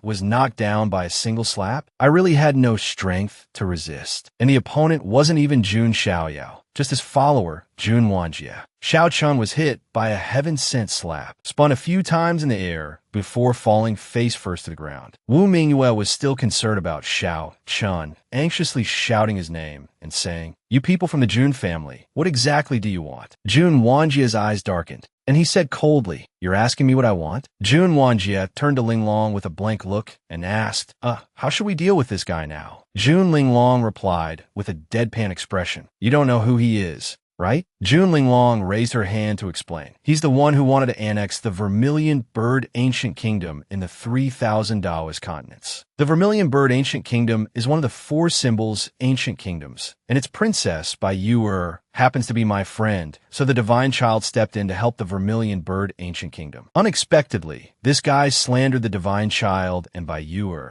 claiming they were having an affair. The Divine Child was furious and gave him a beating. The Divine Child was only a little over 10 years old at the time. Hearing this, June Wanjie was also startled, sweating as he said, "What? He really spread a rumor like that? He really deserves a beating." This June Wanjie was sweating profusely only because he was too shocked that the Divine Child already knew how to pilot a plane at the age of 10. Wu Mingyue, standing to the side, was also extremely shocked to hear this, thinking to herself, wait, something doesn't seem right. Why is the version I heard not like this?" Xiao Chen's mouth was swollen from the slap, but seeing Wu Mingyue's expression, he shouted, "How ridiculous! Don't you dare put on an act in front of me." It was clearly by Yu who was heartless and ungrateful, who didn't cherish my sincere feelings. Your June family interfered in my battle, snatched the dragon bones right in front of me, and humiliated me in front of everyone. Why are you targeting me like this? After speaking, he didn't let June Wanjie and June Linglong say another word, quickly channeling spiritual power into his arm and attacking straight towards June Wanjie.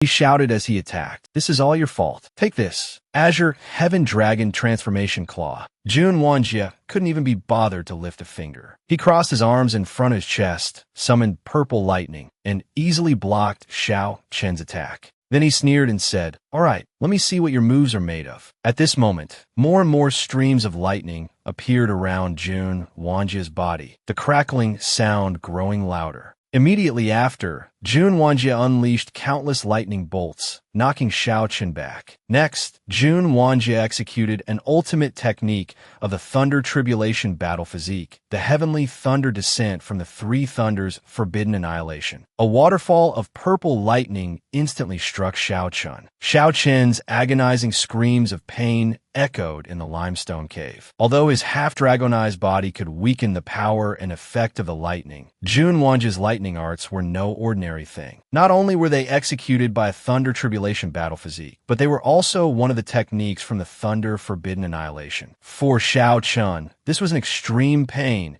as if every inch of muscle in his body was being torn apart. Although Wu Mingyue was already wavering, she was still extremely worried about Xiao Chen, thinking to herself, "Brother Xiao Chen is so angry that he can't even deal with someone on the Jun family succession list. If I'm not here to help him, he might lose his life here." Wu Mingyue opened her palm, and countless brilliant golden lights radiated out. Wu Mingyue's eyes were resolute as she thought, "I can't hesitate anymore." Wu Mingyue waved her jade-like hand, as if striking out tens of thousands of palm strikes in an instant, causing the void to change color and tremble, an extremely powerful might erupting forth. Seeing Wu Mingyue unleash this move, Jun Wanjie was a little surprised, thinking to himself, "That's the ultimate divine ability of the Panwu Divine Dynasty, the primordial chaos scatterhand." Jun Wanjie had once fought a monstrous prodigy from the Panwu Divine Dynasty named the Invincible Marquis, so he recognized the origin of this veiled woman with just a glance. However, not only was Jun Wanjie not worried, but he was instead amused and chuckled softly. How interesting. Jun Wanjie gathered purple lightning spiritual power in his hand, then unleashed a Kamehameha-like move to counter Wu Mingyue's technique. After a series of explosive collisions, Wu Mingyue moved forward to help Xiao Chen up, thinking to herself, "I'll use this chance to snatch the dragon bones and escape." Suddenly,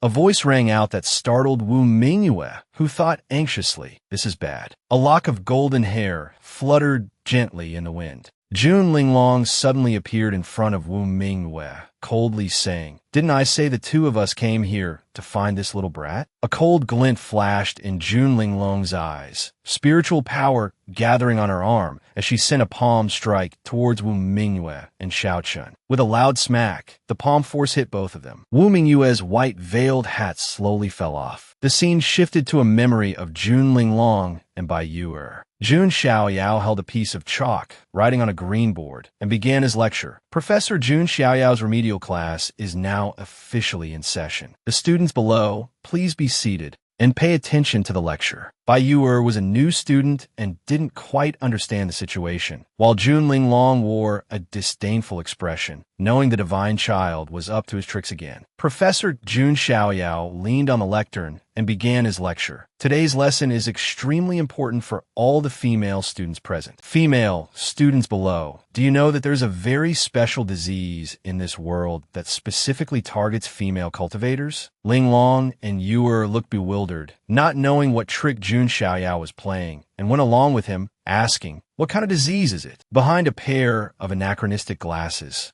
Jun Xiaoyao's eyes flashed with the light of wisdom as he answered, "That's right, it's the disease of blind love." His answer was accompanied by sparkling lights of various colors. Jun Xiaoyao pushed up his glasses and continued, "No matter how high your cultivation is, no matter how terrifying your status, once you fall into the trap of love, you will become as if you have no brain. Your life at that point will be completely ruined." Bai Yuer was starting to understand, but looking at Jun Xiaoyao's appearance, she still asked anxiously, "Is it really that scary?" Jun Xiaoyao loudly affirmed, "Of course it's scary." Then he struck another cool pose and said, "If you've contracted blind love, then to you, there will only be that one person left in the world. No matter how terrible he is, you will always forgive him and give him all your resources. You'll think, my contributions will be rewarded. If I'm good to him, he'll be good to me. But you don't know, you're just a stepping stone for his advancement. In short, this is the most terrifying, incurable disease for female cultivators in the 9 heavens and 10 earths. Bai Yuer continued to play the role of the eager student, raising her hand to ask, Teacher, if this blind love disease is so dangerous, is there a cure? Linglong, on the other hand, gave Yuer an appreciative glance, nodding in praise of the girl for playing along with this unpredictable divine child. Professor Jun Xiaoyao slowly took off his glasses to answer. This female student is so naive and cute. I already said it's an incurable disease. How could there be a treatment or a cure? Remember, if you encounter someone with this disease, if they haven't offended you, just stay away from them and wish them luck. Don't discriminate against the sick, but if they offend or attack you, just give them a good beating to wake them up. Don't become stupid just because you're in love. Returning to the present. The golden spiritual power from Linglong's palm gradually dissipated, revealing Wu Mingyue gritting her teeth and enduring. A hint of surprise flashed in Linglong's eyes as she thought, that's a bit strange. She didn't dodge, but chose to directly endure my last attack. Moreover, just as the attack was about to land, she quickly pushed that Xiao Chan guy to safety, taking the blow herself to protect him. It's just like the disease the divine child talked about. Jun Linglong channeled her spiritual power, thinking, I can't be sure yet, I have to test it again. From a distance, Wu Mingyue also sensed Jun Linglong's intention, suddenly gritting her teeth and angrily looking up. Jun Linglong actually changed her target to attack Xiao Chun, who was lying on the ground. Wu Mingyue also rushed with all her might to save Xiao Chun. The moment the attack was about to hit Xiao Chun, its direction suddenly changed. Jun Linglong pulled her right arm back to her shoulder, and to Wu Mingyue's dumbfounded surprise, it was immediately followed by another resounding slap, landing heavily on Mingyue's beautiful face. The sound so loud it could probably be heard at the edge of the sky. Wu Mingyue was sent flying into a wall.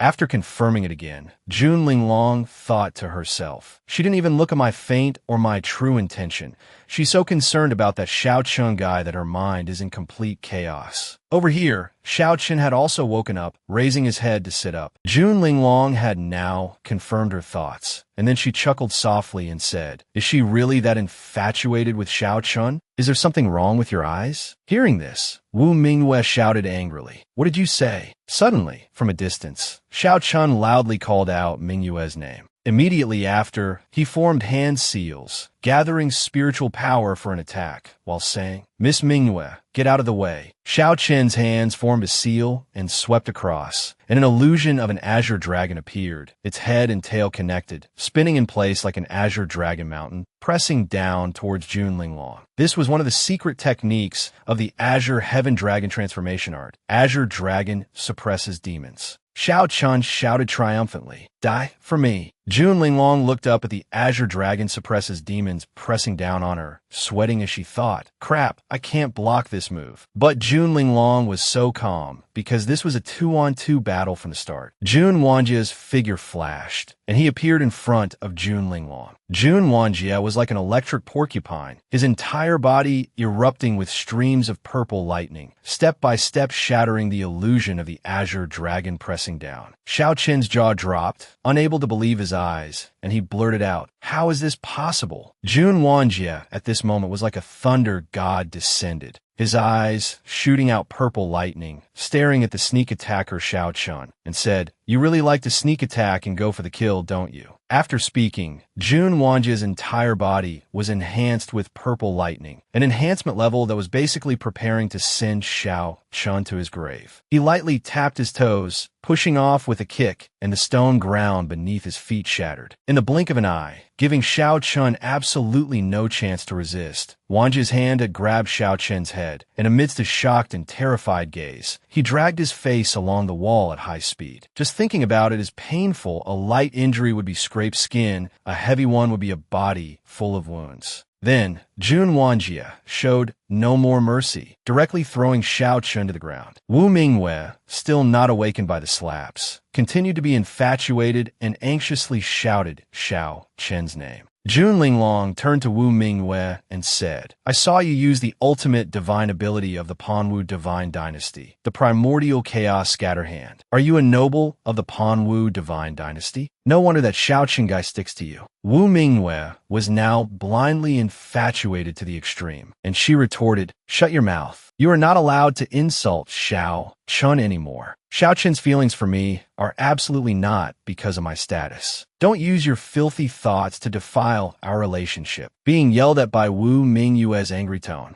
Jun Linglong, who had good intentions and wanted to advise Mingyue to open her eyes, was instead cursed at, her expression one of disbelief. Has she really been bewitched? Suddenly, Jun Linglong remembered the blind love disease that Jun Xiaoyao had mentioned and couldn't help but be startled with fear. No, it can't be. Could that absurd disease actually be real? How ridiculous. Behind her, Jun Xiaoyao's leisurely figure appeared, saying smugly, Ha ha ha, little Linger, how could I possibly spread false knowledge? Learn well, female student, ha ha ha. Jun Linglong turned to Wu Mingyue, her tone light, but with a hint of mockery, and asked, You say the Xiao Chun guy has feelings for you, and not because of your status and family background? Then do you know who he has offended? Wu Mingyue clenched her fists, her face full of anger, and gritted her teeth in response. Xiao Qin's enemy? Isn't it that young master your Jun family mentioned before? Jun Linglong replied sarcastically, That's right, a noble of the Panwu divine dynasty. Your knowledge is indeed extraordinary. Then do you know what kind of background that young master of the Jun family has in this desolate heaven and mortal domain? He is the supreme divine child of the Jun family, Jun Xiaoyao. Hearing this name,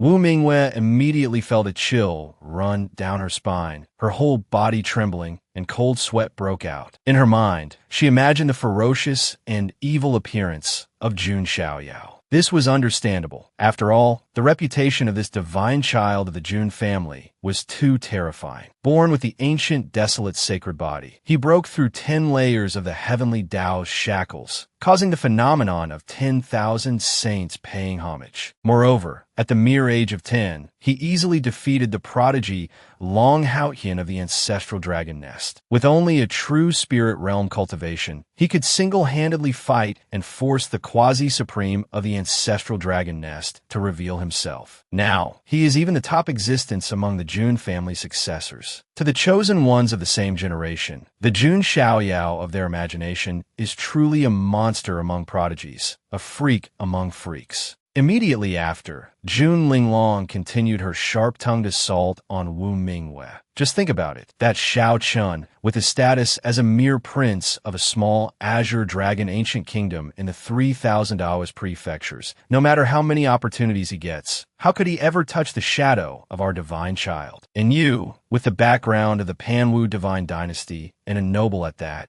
are truly a decent stepping stone. Wu Mingyue's head throbbed from Jun Linglong's brainwashing words. She gritted her teeth, her heart in turmoil. As she was struggling with her thoughts, Jun Linglong reached out and pinched Mingyue's cheeks, continuing, even if I was dumped by that bitch by you, I immediately found someone better, who even gave me many opportunities. It's truly wonderful, huh? I guess he thinks the same way. Don't you think that makes sense? Jun Linglong was born with a 7-aperture exquisite heart, so intelligence was one thing, but coupled with her special constitution, she could vaguely see the future. Jun Linglong smiled, her gaze as sharp as a knife, seemingly able to see through Wu Mingyue's thoughts, and said softly, Besides, if you don't help him deal with our divine child, you won't even have the right to be by his side. If you don't help him, he might even curse you as a deceitful bitch and set traps for you everywhere. Xiao Chun, seeing things spiraling out of control, roared madly. All of you, shut up. Then, he sent a mental message to the Azure Dragon Supreme Being. Old Ancestor, I beg you to show yourself and wipe out these bastards from the Jun family. But Jun Wanjie remained cold, his arms crossed, glancing warily at Xiao Chun.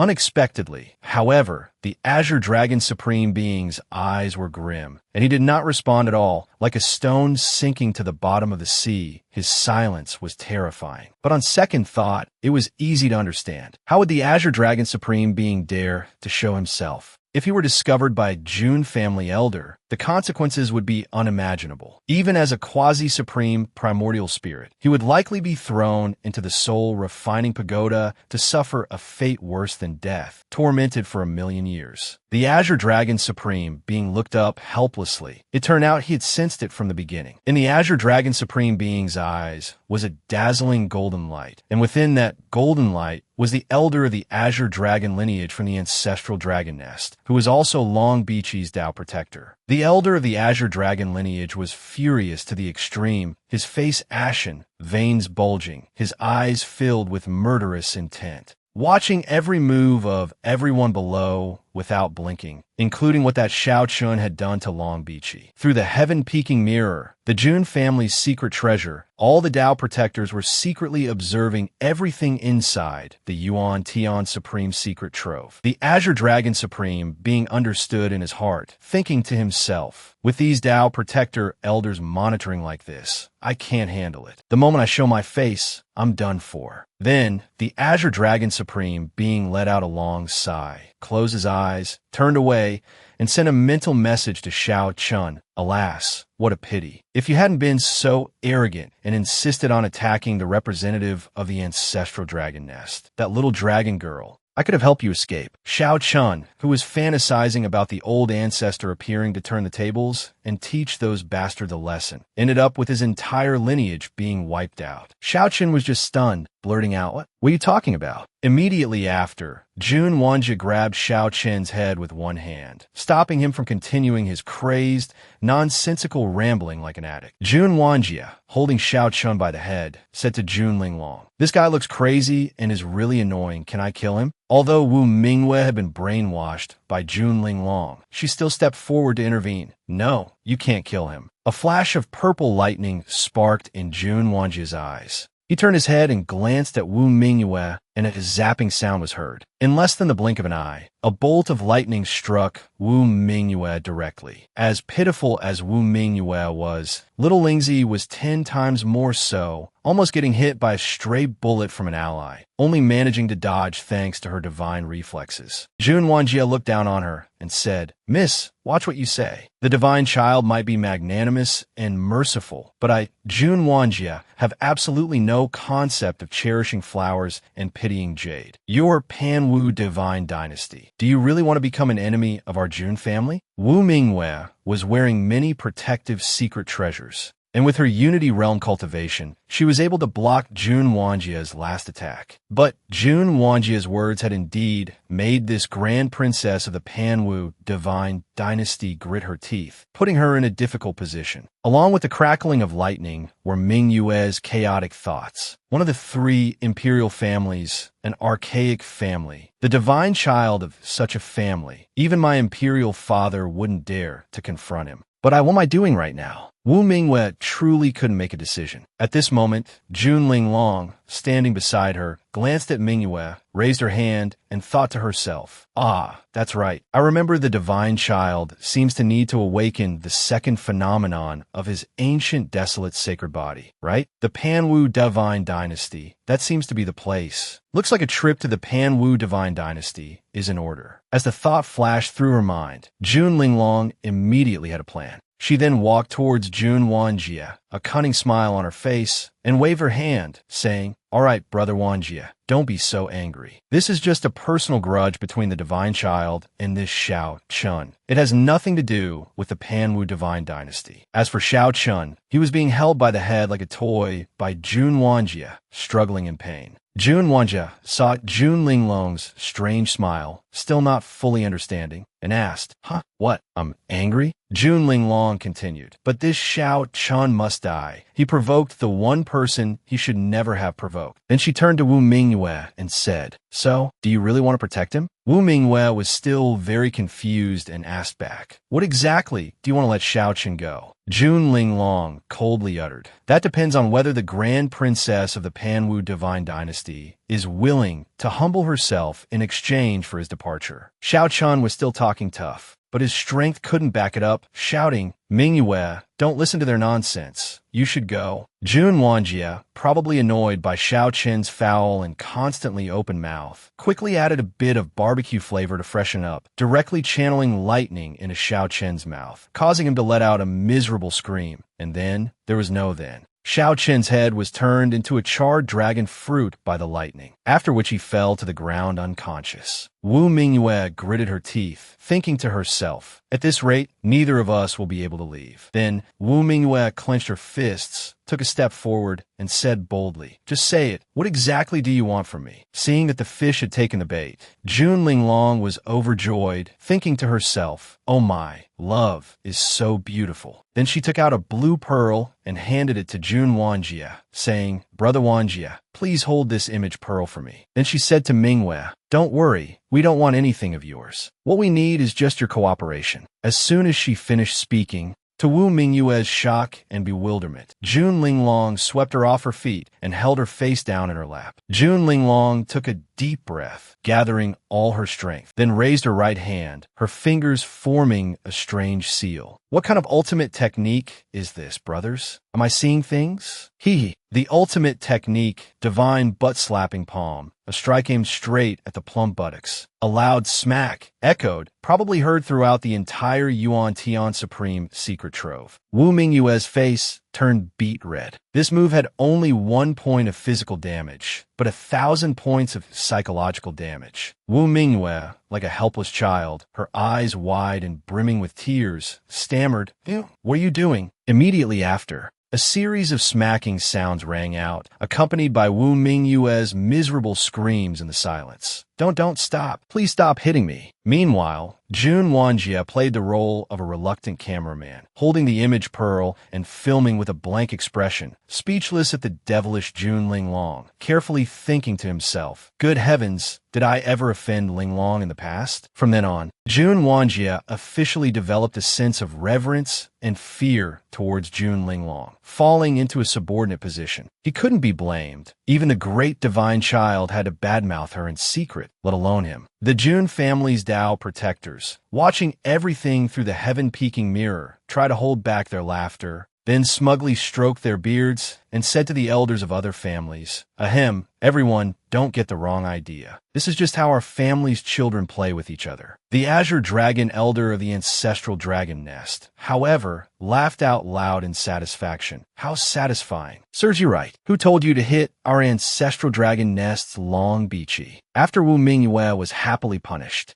the scene shifts to a fresh dawn. Behind the mountain ranges of the great desolate forest, the morning sun emerged, and the vegetation was lush and green. Xiao Chen slowly woke up, dazed, his head and body bandaged. When he remembered what happened before he passed out, he shot up with a start, letting out a loud cry. But the scene before him was the great desolate forest. After a moment of confusion, with a giant question mark over his head, he gradually calmed down, thinking to himself, why am I here? I clearly remember fighting that damn Jun Wanjie. Just then, the graceful figure of a woman slowly approached. It was none other than Wu Mingyue. Wu Mingyue came closer to Xiao Chun and said, Brother Xiao Chun, you're finally awake. Under the beautiful morning light, Xiao Chun rested one hand on his thigh while scratching his head with the other, calling Mingyue's name in a loving tone. Then he said shyly, so it was thanks to Miss Mingyue. Was it you who got me out of the Yuan Tian Supreme secret trove? At this moment, Xiao Chen's heart was in turmoil, and he thought, damn it, forget about that Jun Xiaoyao. I can't even fight against his follower, Jun Wanjie.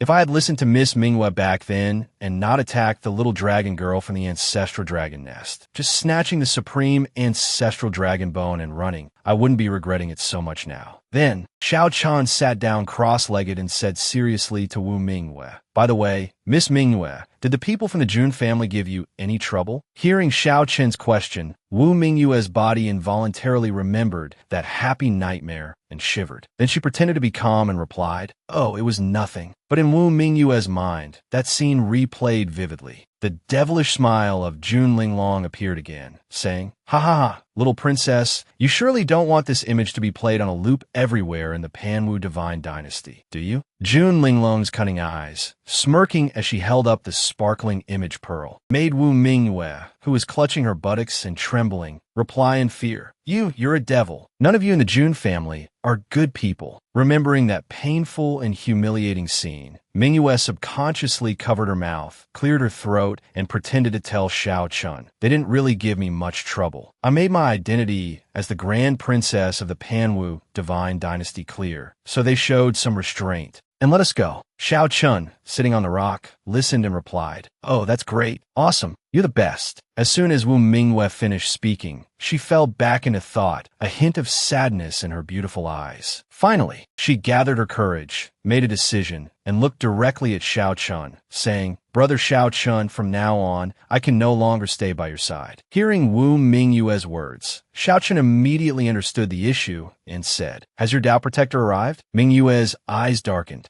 and she continued sadly, "My Dao Protector has arrived. If not, we wouldn't be here right now, but in the hands of the ancestral dragon nest's elders. Moreover, my Dao Protector said that in the near future, my Panwu Divine Dynasty will also announce a martial arts tournament to select a husband for me, the Grand Princess." After hearing this, Xiao Chun fell silent. After 10 or 20 seconds, he said softly, "Don't worry about it. I will go there, defeat all my rivals, and be with you openly and honorably. Didn't we already make a promise?" The scene shifts to inside the Yuan Tian Supreme secret trove. At this moment, the nine-headed lion was making a foolish face and said, "Oh my, I can't believe it. The great divine child, the head of the Jun family successors, came to this Yuan Tian Supreme secret trove to pick up trash. Is this cleaning up to protect the environment, or is it a small project like a primary school student's? This is just bizarre." Jun Xiaoyao, while rummaging through a pile of low-level treasures, said, "What the hell do you know?" Then, a look of extreme joy appeared on his face. Sparkling as if he had just found an immortal emperor's ultimate treasure, he said, "This is all money. Only a fool would think these things aren't valuable." The nine-headed lion was speechless, thinking to himself, "Why is the divine child acting like a poor man? But he clearly guaranteed me 3 meals a day with 5 meat dishes and a soup. Could it be that he was just bragging?"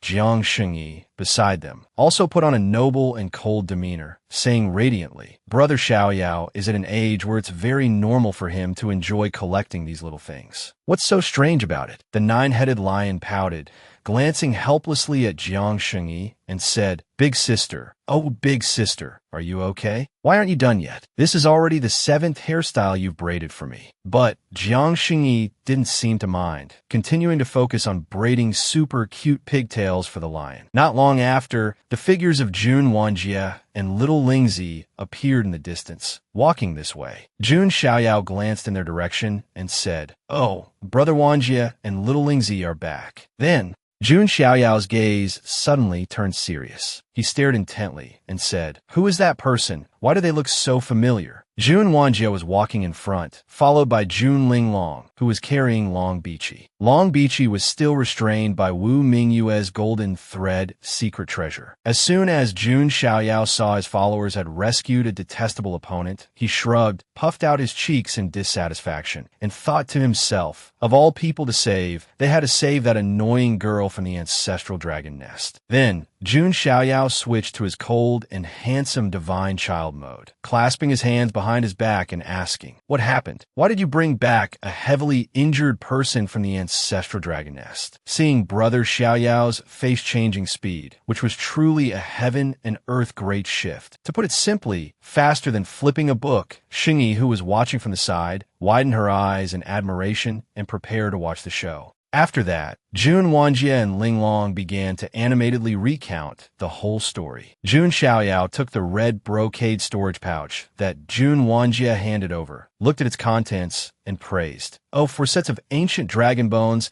and 1 set of supreme ancestral dragon bone. Truly rare treasures." Then, his face suddenly fell, and he thought to himself, "My God, what kind of devilish luck is this? No wonder that Xiao Chan doesn't see himself as the protagonist of a novel whose fiancée was stolen. But wait, looking at this guy's virtue and character, he really is like a piece of cheap, tattered goods. Having bad character, but so many opportunities is truly a disaster. In that case, I'm just ridding the world of a menace, hee hee. Jun Xiaoyao then showed a satisfied expression, as if he had just done a good deed for society. Meanwhile, the nine-headed lion's eyes were filled with tears as he looked at the heavily injured Long Bichi, saying worriedly, "Bichi, how did you end up like this? Is it life-threatening?" Jun Wanjie, standing beside them, then continued his report. "Lord Divine Child, I know you don't like this dragon girl, but I really couldn't bear to leave her there to die." Then, Jun Wanjie clasped his hands and bowed to Jun Xiaoyao, saying sincerely, "Wanjie is willing to accept any punishment for my actions. How I am punished is entirely up to the Divine Child to decide." Jun Xiaoyao, who was feeling bored, suddenly had an idea that could bury the entire desolate heaven immortal domain. Then he put on an unbearably comical expression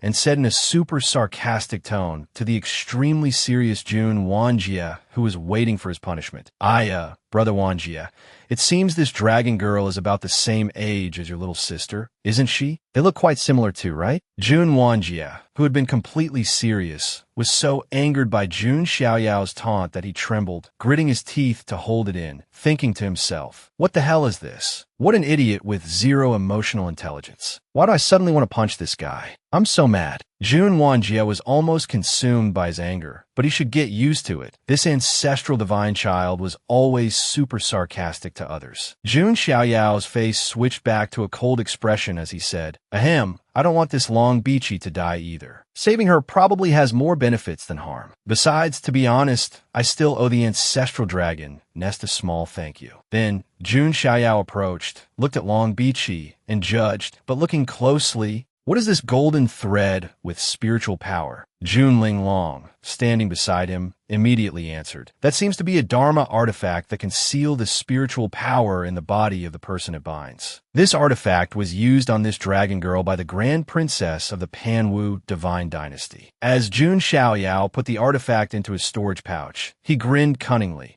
Excellent. It's ownerless now, so it belongs to me, the one fated to have it." Seeing Xiaoyao's greed and thick skin, Jun Linglong was speechless, thinking to herself, "Sigh, why is this scene so familiar?" After securing his new toy, Jun Xiaoyao looked at Long Bichi's wound and thought, "Damn, now that I look closely, Long Bichi's heart has been shattered, and this dragon girl has managed to live for so long? The physical strength of the dragon clan is truly not to be underestimated." Jun Xiaoyao then reached out his hand, gently channeling his spiritual power. A platinum light flashed, and a dazzling platinum dragon heart appeared. Jun Xiaoyao smiled and said, "What a coincidence. I happen to have a dragon heart right here." Jun Linglong glanced at the platinum dragon heart and thought to herself, "This heart, could it be from back then? It's from a young Dragon Clan man who caused trouble at the Divine Child's 10th birthday banquet." The scene shifts to inside Long Bichi's mindscape. Long Bichi walked forward step by step, wondering, "Where is this? I feel a great sense of familiarity with this forest of Black Springs." After walking for an unknown amount of time, Long Bichi finally reached a place with light. She raised her hand to shield her face and said, "I finally found some light." The scene before her made Long Bichi's pupils dilate. Appearing before her, under the warm morning light, was an endless sea of white flowers. A few gentle breezes blew by, carrying the petals into the air, all blending into a poetic picture. Long Bichi walked towards the center of the sea of flowers, on, with no end in sight. Long Bichi stared blankly ahead. At the end of the path of flowers and wind was a great river, the River of Oblivion. In the middle of the river was a sturdy, very long wooden bridge with no visible end. Beside it were stones carved with special white patterns. Faced with this scene, Long Bichi seemed to understand her situation, muttering to herself, "This is the Naiha Bridge, spanning the River of Oblivion." Standing before the three-life stone, right and wrong no longer matter. But back to the main point. Long Bichi was lost in her thoughts. Then she reached out her hand, catching a flower petal floating in the wind. Long Bichi looked closely at the petal and said, "I understand now." At this moment, The white petal in her hand had turned into a piece of underworld money. Long Beachy mocked herself. Have I really died? Then this must be the road to the Yellow Springs. Yet Long Beachy was not afraid at all, instead thinking very calmly. If I'm dead, I'm dead. I can only continue on this road to the underworld to be reincarnated. Now that I notice, the scenery here is truly poetic and magnificent. If only I had an image stone to record it. Immediately after,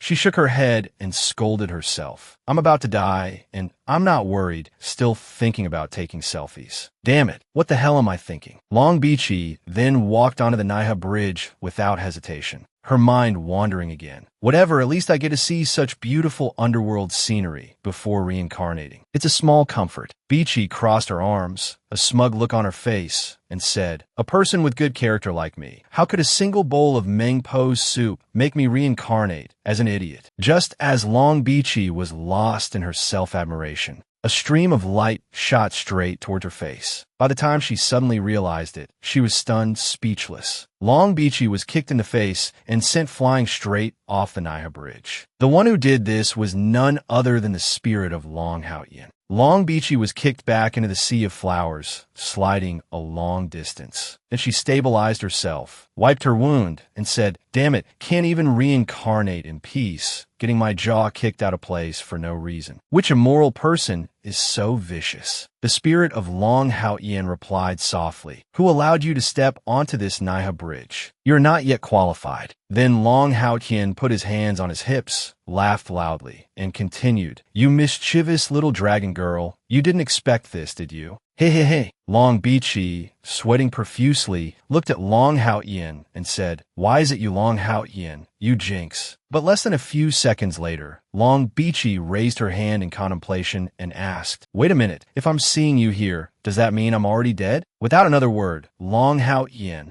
raised his hand and flicked it, a resounding thwack landing right in the middle of Long Beachy's forehead. Long Beachy, completely unguarded, could only take the full force of the blow. Shouting, so painful, Beachy clutched her forehead, rolling around in pain, and cursed. Ouch, that hurts. What are you doing, you jinx? Meanwhile, Long Haotian looked down at her with a serious expression. Long Haotian's eyes suddenly turned sorrowful as he said, I should be the one asking that question. Did you notice the difference between us just now? Long Beachy sat up, a dazed expression on her face, not quite understanding what Long Haotian meant. But seeing Long Haotian's contemplative look, she stopped fooling around. Then Long Haotian said loudly, you do not belong here now, nor should you have appeared here. Go back. Long Beachy asked back, hey, what do you mean? Long Haotian replied seriously, I can no longer fulfill my dream, but you can. Go back. Think carefully about what your dream is, and help me fulfill my part of that dream too. Long Beachy reached her hand towards Long Haotian and said, hey, wait, what are you talking about? Long Haotian, with his hands on his hips, laughed heartily in satisfaction as his figure gradually faded away. Long Beachy tried to reach for Long Haotian, but felt him growing more and more distant. Long Beachy shouted, stop, you come back here. The moment Long Haotian's figure disappeared was the moment Long Beachy woke up. Her arm was still outstretched, as if trying to hold on to something. Long Beachy's eyes were filled with sadness as she murmured, come back. You come back here for me. The Tao protector of the ancestral dragon nest saw that Long Beachy had woken up and joyfully rushed to grab her hand, saying, ah, Beachy, you're finally awake. Long Beachy still hadn't fully grasped the situation and asked, isn't this my clan brother? The Azure Dragon Elder of the ancestral dragon nest, seeing that Long Beachy was out of danger, tried to comfort her. It's all right now. It's all right. The important thing is that you're still alive. That's what matters. Just lie down and rest. The Azure Dragon Elder looked at Beachy with concern. Then his gaze turned solemn, looking into the distance. The Azure Dragon Elder gritted his teeth, looked directly at the Jun family's guardian and Jun Linglong, and said, this time, on behalf of the Azure Dragon clan, I owe your Jun family a favor. I will definitely repay it tenfold in the future. The Jun family's guardian, however, showed a look of disdain, casually replying, humph, who cares about the kindness of you green loaches? Linglong, however, remained silent in thought. The Azure Dragon Elder was enraged by this mockery. With his usual hot temper, he clenched his teeth, veins popping on his forehead, and roared, you, from the Jun family, what did you just say? But in less than 3 seconds, He suddenly sighed, helped Long Beachy up, and, as if having thought things through, said, "No matter what you say, we still owe you a favor. Our Azure Dragon clan are not the kind of people who repay kindness with enmity." A moment later, Long Beachy also roughly guessed the situation, turning to ask the Azure Dragon Elder, "Was it someone from the June family who saved me from there?" The Azure Dragon Elder, with an unwilling expression, covered his face with his hand and replied, "Oh, it's embarrassing to say, but yes, that's right." Long Beachy was silent for a few breaths, then respectfully cupped her fists and bowed to the people of the June family, or more precisely, to June Linglong, who had saved her. June Linglong felt somewhat unworthy, shyly averting her gaze as she explained, "Actually, the one who saved you back then wasn't me. I was only ordered to bring you out of the Yuan-Tian Supreme's secret trove. Moreover, although your heart has been replaced, your future cultivation path will be very difficult. After all, it's not something that originally belonged to you. In other words, to the ancestral dragon nest, you are now a burden." Hearing Linglong's words, Long Beachy also guessed whose heart had been transplanted. Beachy placed both hands over her heart on her left chest, her eyes filled with complex thoughts. Afterward, Long Beachy pressed her lips tightly, recalling everything from her dream. The pure and innocent soul of Long Haoyin in the dream laughed heartily and said, "Don't forget what your dream is." Long Beachy then turned and said, "It's all right. For me, this is probably the best outcome." Back inside the Yuan-Tian Supreme's secret trove, in a long stone cave, rows of night-luminescent pearls above illuminated the entire cavern. Amidst the extreme silence, a series of distinct footsteps echoed. In the deepest part of the Yuan-Tian secret trove, the figure of a man in familiar ornate robes, holding an ancient talisman, appeared calm and composed. It was Ji Xian. Ji Xian's gaze was fixed on a huge, ancient stone wall covered with an ancient aura and patterns. Ji Xian looked up at the sparkling patterns and whispered, "The final great opportunity is right here." After scheming for so long, he could finally obtain this great opportunity. Ji Xian channeled the spiritual power from the Saint King's bone in his right arm, coordinating with the ancient talisman in his possession,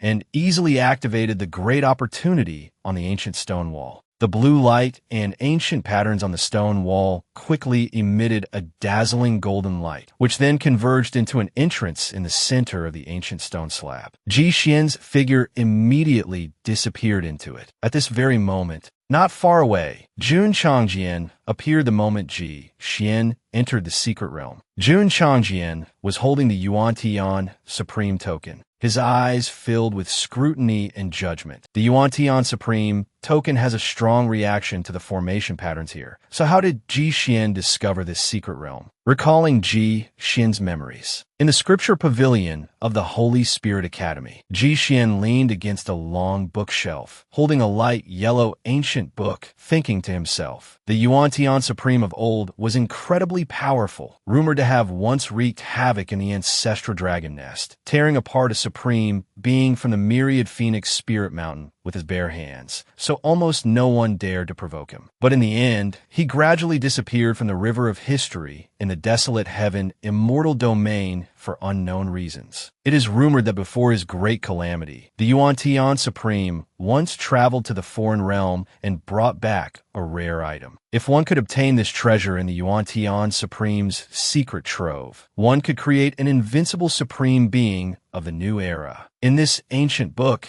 there was not only a Yuan-Tian Supreme token, but also a small silver ancient talisman, engraved with very ordinary-looking patterns. Returning to the present, Ji Xian was cautiously advancing step by step deeper into the secret realm. Ahead of him was a thick and strange gray mist. Ji Xian held the ancient talisman in front of him, staring at it intently and thinking. According to the records, this ancient talisman is the token for the magic weapon that the Yuan-Tian Supreme obtained from the foreign realm. Then, Ji Xian approached the stone pillar in front of him, reaching out a hand to investigate. These special stone pillars seemed to be able to open an entrance. Next, Ji Xian carefully channeled his spiritual power to sense them, but felt that something was wrong.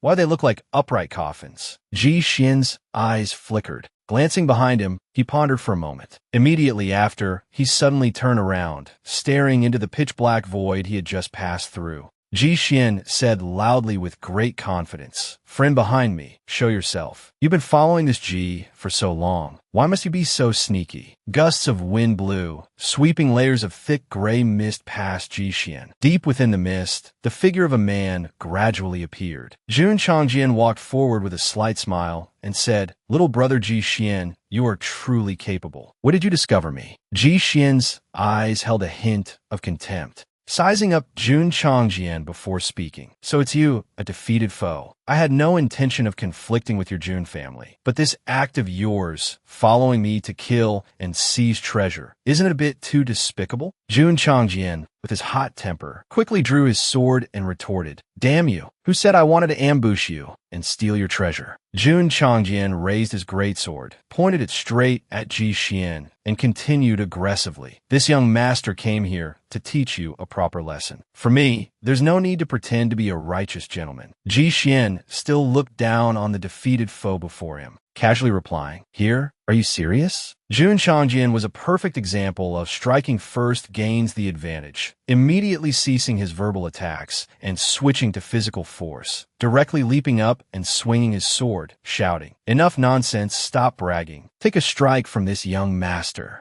Ji Xian was momentarily surprised by Changjian's unconventional action. His eyes turned serious as he channeled spiritual power to his right arm, which had fused with the Saint King's bone, preparing to block the blow, thinking to himself, This madman never changes. Thanks to the Saint King's bone in his right arm, Ji Xian easily dodged Changjian's greatsword and landed a heavy punch on his side. Jun Changjian let out a tragic scream, was knocked back several steps, clutching his abdomen where he was hit, his ribs nearly broken. Ji Xian calmly retracted his hand and said, You madman, do you really still not understand the current situation? In the Yuan-Tian Supreme's secret trove, especially in this secret realm, the amount and concentration of the gray mist far exceed that of the outside. You need to use at least 30% of your spiritual power to resist the corrosion of the gray mist. Am I right? As for me, I have fused with the Saint King's right arm bone and can easily resist the corrosion of the gray mist. I don't know how it would be outside, but right now, in here, you're no match for me. Ji Xian glanced at him contemptuously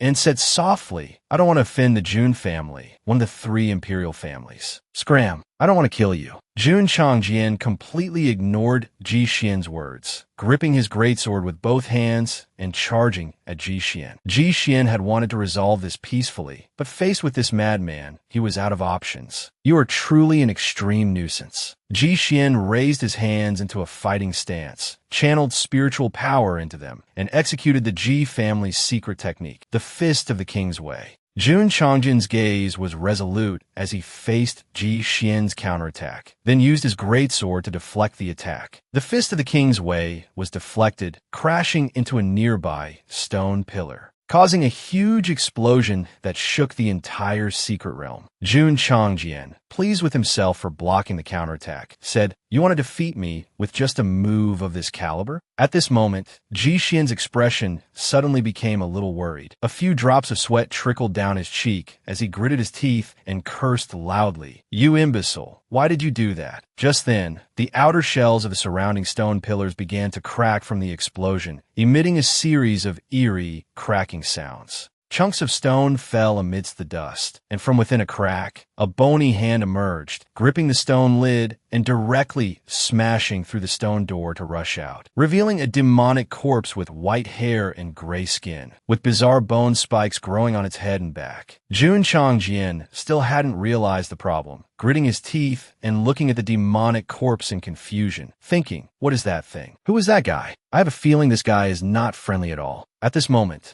a spiritual light suddenly flashed in the demonic corpse's eyes. A strange smile appeared on its lips, and its whole body emitted a thick, bizarre gray mist. Changjian felt something was amiss, gritting his teeth in slight fear, and took a few steps back defensively. Then, he moved his feet slightly and decisively launched a surprise attack from behind the demonic corpse. Jun Changjian's greatsword successfully struck the demonic corpse's neck. A loud bang echoed as a large patch of ground was blown apart by the greatsword's power. However, Jun Chongjin's expression was extremely ugly, sweat pouring down like a stream, one hand gripping the other which was trembling uncontrollably. Chongjin had poured all his spiritual power into the greatsword, striking the demonic corpse's nape directly, but failed to cause any damage. Chongjin could only grit his teeth and continue to exert force, thinking, can't cut through? The demonic corpse, having been hit, was furious, its face veined, and a faint killing intent emanated from its eyes. The demonic corpse slowly raised its bony hand, then with a speed invisible to the naked eye, slapped Chongjin away. Chongjin was slapped face first to the ground, his eyes full of shock, completely unable to defend as fresh blood sprayed into the air. Chongjin was sent flying, crashing into a nearby stone pillar, shattering even the stone door before sliding to the ground, motionless. Ji Xian, who saw this from the side, pondered for a long while, then judged. There's a demonic corpse in each stone pillar. Moreover, these demonic corpse monsters don't seem to actively attack intruders in the secret realm. Then,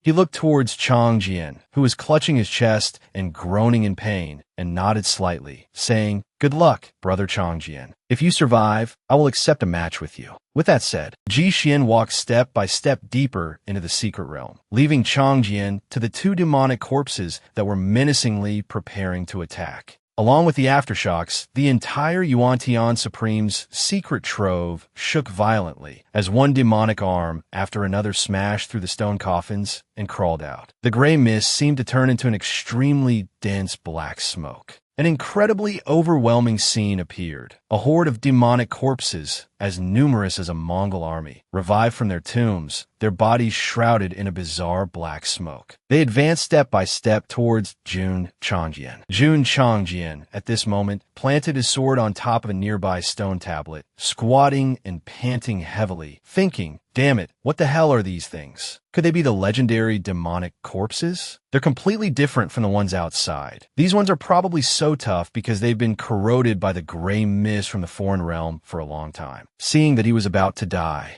Jun Chongjin decisively drew his greatsword and raised it. Then, his eyes filled with killing intent, he leaped onto the head of a demonic corpse. With a swish like cutting a banana, a demonic corpse was easily beheaded by our little brother Chongjin.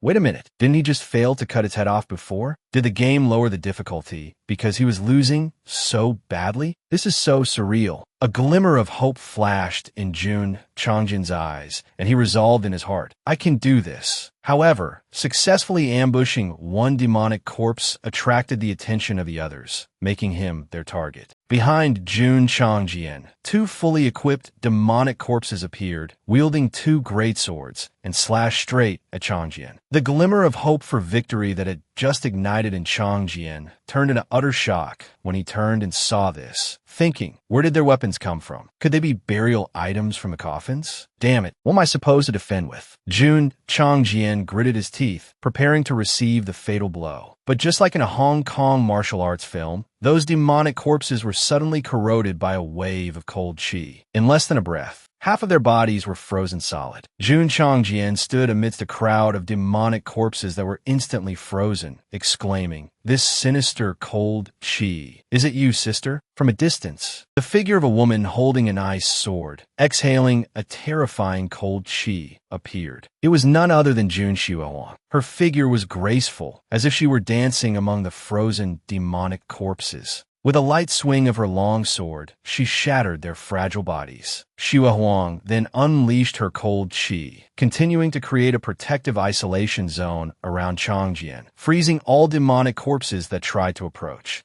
Xue Huang then landed lightly on the ground, glanced at Chongjin, and asked, "Brother Chongjin, are you alright?" Although Chongjin had guessed who had come to save him, he really didn't understand why his clan sister Xue Huang was following and protecting him. Chongjin asked in confusion, "Sister Xue Huang, why are you following me?" Xue Huang answered frankly, without hiding anything. "The divine child knew you were reckless and hot-tempered, so he ordered me to follow behind in case of any mishaps. Before I acted, I used a transmission jade slip to inform the divine child of our location and what had happened. He should be on his way now." Jun Xiaoyao, Jiang Shengyi, Jun Wanjie and the nine-headed lion also appeared as Xue Huang spoke. At this point, Jun Xue Huang suddenly paused, her gaze shifting behind her as she said coldly, "But before that, we siblings need to find a way to deal with these tough, demonic corpses. The divine child will also need some time to get here." The scene shifts to outside the secret realm. Jun Xiaoyao and his group finally arrived before the stone wall carved with strange patterns. The patterns on the stone wall were now white. Jun Xiaoyao looked up at the patterns on the wall and judged. "If I'm not mistaken, this is the place." Then,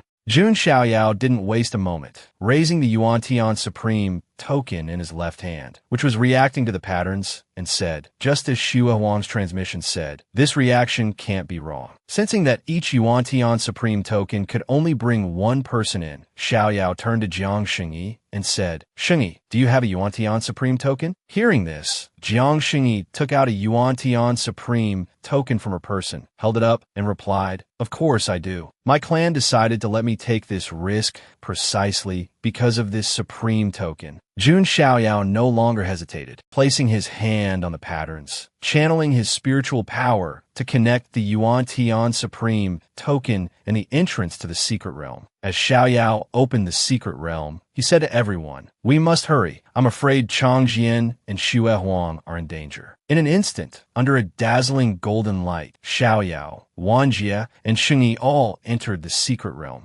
As for the pitiful nine-headed lion, he squatted on the ground, watching the streak of light, then revealed an extremely pitiful expression, opening his mouth to lament. "Who can compete with this? So what should I do? I don't have a Yuan Tian Supreme token." After a moment of spatial distortion, everyone slowly opened their eyes. Before them was a dark space, along with the golden smoke of teleportation. Jiang Xingyi pursed her lips and slowly opened her eyes, looking as if she had been waiting for something that never came, and glanced around a bit shyly. "Really now?" After looking around, Jiang Xingyi silently assessed. "Is this the deepest part of the Yuan Tian Supreme's secret trove? The gray mist is so dense." Suddenly, Xingyi's expression turned grave. In front of her was a stone qilin, carrying a stone tablet on its back with an inscription. "The snow has cleared on the southern and northern mountains. The moon shines over 1,000 peaks and 10,000 miles. Lived for 800 years, of which 26 were spent guarding the foreign frontier. To stop the foreign enemies, he died in a foreign land. My heart is filled with sorrow. I bury him here. May future generations pay their respects." Recorded in the 48th year of Yuan Tian Supreme for posterity. Jun Xiaoyao and his group had unexpectedly been teleported directly to the Yuan Tian Supreme's tombstone. Everyone was silently amazed. Did the Yuan Tian Supreme also get buried here to follow his soldiers? Jun Xiaoyao's eyes were pensive as he judged. In other words, the ones fighting Changjian and Xue Huang are those things? The scene shifts to Changjian's side. Half of a demonic corpse's face was smashed. Countless demonic corpses, a black tide, swarmed towards Jun Changjian in the center. One demonic corpse after another was sent flying. Changjian and Xue Huang stood back to back, trying their best to hold on. Changjian frowned, gritted his teeth, and said uncomfortably, "Cough, cough. Just how many more are there? This number is just too much." Xue Huang, however, remained calm, saying with a wry smile, With this kind of suicidal siege, let alone divine bridge and unity realm cultivators like us, even a Dao integration realm expert in this situation would probably have a hard time." Changjian glanced over and asked, "What's more annoying is that we can't use the great teleportation talisman to get out." Xue Huang also nodded in agreement and added an explanation. "After we entered deep into this secret realm, the great teleportation talisman lost its effect and can't be used. We can only do our best." Changjian gripped his long sword, swung it to continue attacking, and shouted to boost morale, "The divine child will definitely make it in time. We must have absolute faith in the divine child." Changjian's mouth was as effective as a temple's prayer as soon as he mentioned it. Our talented young man finally appeared with his characteristic golden spiritual energy, saying, "Stop." In an instant, a wave of spiritual energy struck the center, illuminating the entire area. Xiaoyao appeared in his white robes, transcendent and otherworldly, completely out of place in this environment. He held out a hand to shield Changjian and Xue Huang, saying, "You two fall back for now. Leave this stage for me to perform on." Jun Xiaoyao's gaze was indifferent as he directly drew a line in front of him. without using any martial arts or divine abilities. Just a gentle wave of his hand was like a vast divine ability, repelling the entire horde of crazed, demonic corpses. Jun Changjian and Jun Xiaohuang behind him were both astonished, exclaiming two words, "Divine Child." Jun Xiaoyao gently raised his arm, which held 3 blue formation flags, the flags emitting a flickering blue spiritual light. Jun Xiaoyao, with great skill, waved his hand, and the 3 formation flags quickly flew into the air, then accurately planted themselves in the ground around the 3 of them. In less than the blink of an eye, the formation flags were successfully deployed. A dazzling blue light formed a circle enveloping everyone. Jun Changjian and Jun Xiaohuang's eyes were filled with astonishment as they raised their hands to feel the wonder of the formation flags, marveling in their hearts. Heavens, what is this? Are these the 3 spirits' forbidden formation flags? Not only can they block and defend against external forces, but they also help those inside recover their spiritual power? Truly a top-tier divine item. At the same time, the footsteps of a woman approached the formation flags. Jiang Xingyi floated gracefully and easily entered the formation. She landed in an extremely elegant posture. Xue Huang and Changjian went from one surprise to another, glancing at Jiang Xingyi and exclaiming, "Lady Xingyi is here too?" She replied with her captivating eyes, "What are you two waiting for? I'm here. If you want treatment, come to me. I will help heal you." The Jiang family may not be on par with the other 2 of the 3 imperial families in terms of combat, but when it comes to healing, there's nothing to criticize. Jiang Xingyi raised her proud hand, channeled her spiritual power, creating a green halo of light,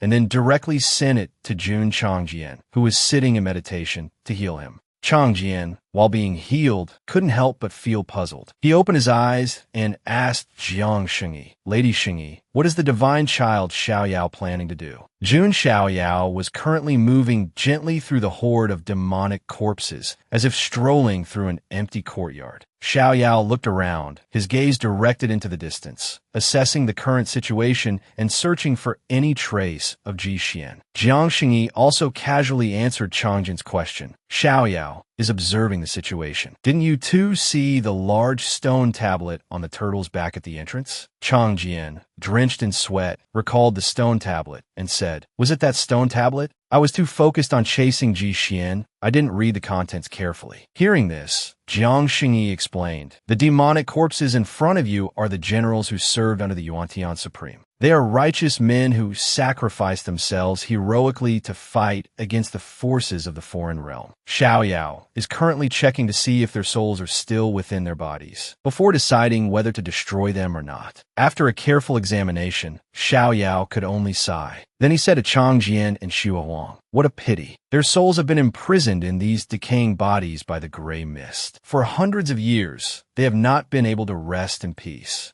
Even now, they are struggling against the evil created by the gray mist and will not actively attack others. If that weren't the case, I'm afraid Brother Changjian would not have survived under the swords of these seniors long ago." Xiaoyao glanced at Changjian and said, "Brother Changjian, if you don't mind, please lend me your sword." Changjian was a bit surprised by Xiaoyao's request, as he had never seen the divine child use swordsmanship before. But he didn't hesitate to hand his precious sword to Jun Xiaoyao, saying, "Here is my sword. Divine child, please use it." Xiaoyao took the sword with his right hand, then with an extremely solemn gaze, pressed the blade against the palm of his left hand. With a cold and resolute look, he sliced down decisively, creating a deep wound. Fresh blood gushed endlessly from his left palm. Changjian and Xue Huang were both stunned, exclaiming, "Divine child, what are you doing?" Suddenly, Jun Wanjie appeared like a ghost behind Changjian and Xue Huang, saying in a deep voice, "Don't worry, you two. Just watch the divine child's performance. You two should know who we are following and what kind of person he is." Jun Xiaoyao brandished the sword, flicking his blood all around. As Jun Xiaoyao's blood dripped onto the ground, it immediately erupted into raging flames. Seeing this, Chang Jian was utterly shocked, thinking, the divine child's blood can create such a supremely young and potent flame just by dripping? Jun Xiaoyao's gaze was resolute as he faced the demonic corpses, letting the blood from his hand drip to the ground, and said, the blood and flesh of the ancient sacramental body, supremely young and potent, full of yang energy, is the bane of all evil auras. Today, I am the opponent for all of you. Jun Xiaoyao pointed his sword at the horde of demonic corpses, his entire body enveloped in the supremely young flames of the ancient sacramental body's blood. Jun Xiaoyao went to such lengths, hoping that all the soldiers under the Yuan-Tian Supreme could cleanse the remaining demonic qi from their souls, rest in peace, and escape this endless torment and suffering. Sensing this aura, the horde of demon corpses suddenly began to stir. They made dry, scraping sounds as they turned their heads to look at Jun Xiaoyao. Immediately after, all the demon corpses charged toward Xiaoyao, swinging their swords to strike. At this moment, only the reflection of a single demon corpse was in Jun Xiaoyao's eyes, as he confidently said, burn and purify. Let the flames of purification illuminate this entire secret realm. All the flames seemed to converge on the sword in Xiaoyao's hand, moving fluidly as if they had a mind of their own. Following Xiaoyao's command,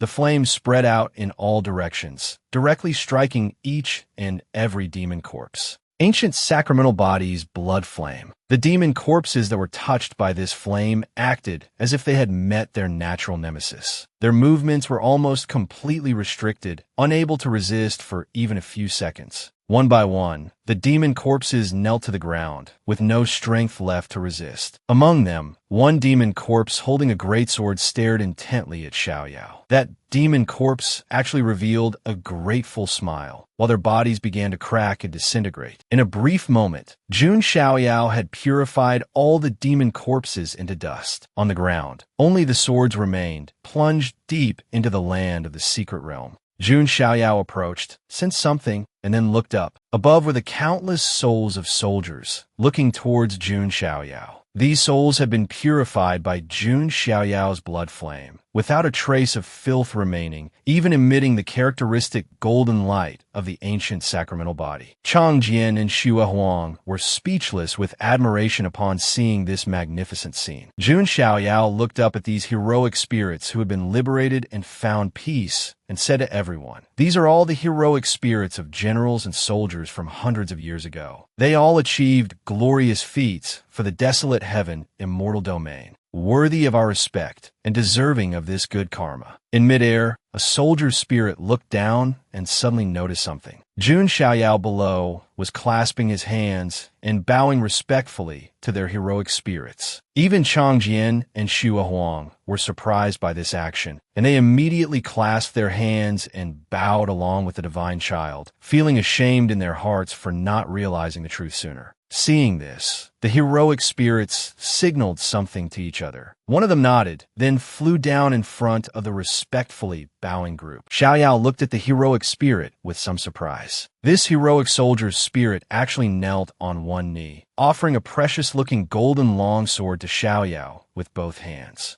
Jun Xiaoyao's eyes showed a hint of contemplation as he looked at the sword and said, could this be the gift that Supreme Yuan Tian left for a fated junior? The heroic soldier's spirit before him nodded with sincere eyes, agreeing with Xiaoyao's words. Xiaoyao finally stopped hesitating and directly grasped the sword. As soon as he touched it, a system window popped up with a familiar ding. Congratulations to the host for a successful check-in. Supreme Yuan Tian is grateful to you for rescuing the generals and soldiers under his command. Congratulations to the host for receiving a 5-star award, the Primal Imperial Dao Sword. The moment the system's notification sounded, streams of complex incantations flooded into Jun Xiaoyao's sea of consciousness. Inside his divine palace, a splendid divine chain seemed to be condensing. The Primal Imperial Dao Sword was the signature ultimate technique of Supreme Yuan Tian, one of the 5 great divine arts, on par with the Jun family's 6 paths immortal sword art, renowned throughout the 9 heavens and 10 earths. An illusory scene seemed to appear before Jun Xiaoyao's eyes. A magnificent golden figure stood tall between heaven and earth. Though his figure looked small, with a single slash of his sword, the heavens and earth were overturned and the universe collapsed. Before him, mountains, rivers, lakes, and seas, all existence turned to nothingness in an instant. The might exuded by this small golden sword was in no way inferior to the six paths immortal sword art executed by the 18th ancestor. It was truly worthy of being a 5-star award. Between Jun Xiaoyao's brows, a golden rule mark continued to appear, transforming into a splendid divine chain of order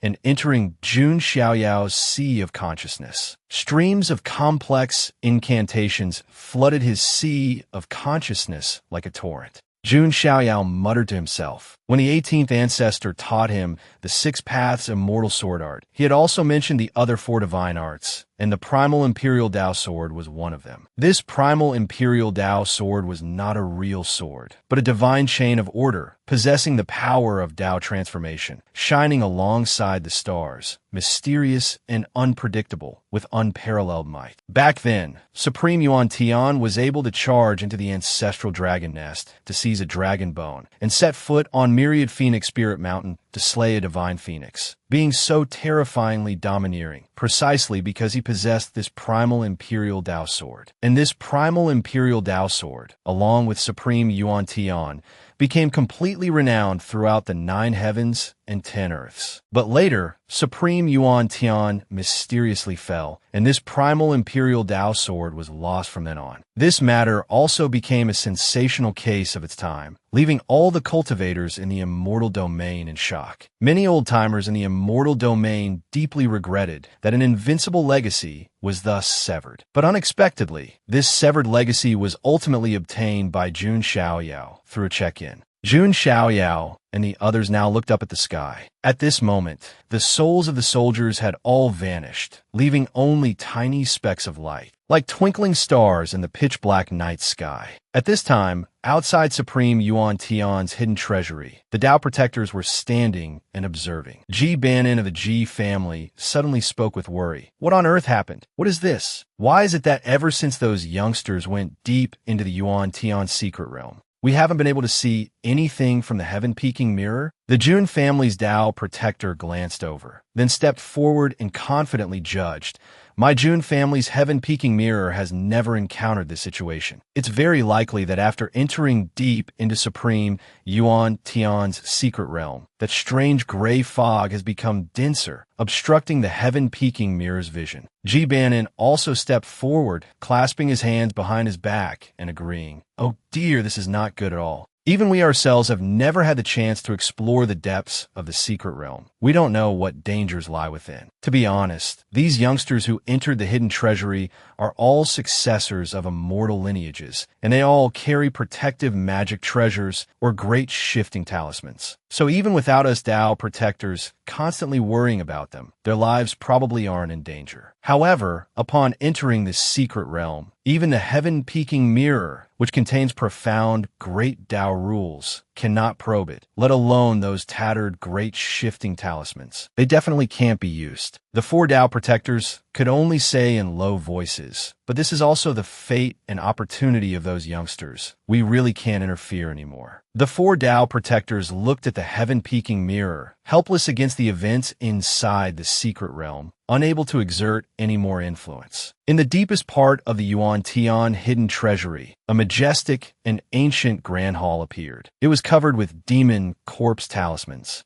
and seemed to be surrounded by many golden chains, as if suppressing something extremely bizarre. At this moment, a male figure was hastily leaping towards that grand hall. He wore ornate clothes, held an ancient talisman, and was calm and unhurried. Ji Xian had finally reached the deepest part. He cast his gaze forward, thinking to himself, the ultimate great opportunity is right here. What appeared before his eyes was a pitch-black divine tower filled with an ancient aura, soaring into the sky like a pillar supporting the heavens, imprisoned by countless chains. He landed in front of the giant grand hall. A wave of ecstatic joy rose in Ji Xian's heart. After scheming for so long, he could finally obtain this great opportunity. Suddenly, an attack from behind aimed straight for the back of his neck. Ji Xian, however, was unusually calm and composed, avoiding it with a slight tilt of his head. Behind Ji Xian was none other than Jun Changjian. He swung his sword, the blade pressing against Ji Xian's neck, looking incredibly cool. Jun Changjian chuckled lightly. If I remember correctly, it seems someone was very smug and declared that if I could survive the hands of those demon corpses, he would fight a decisive battle with me. Don't even think about running this time.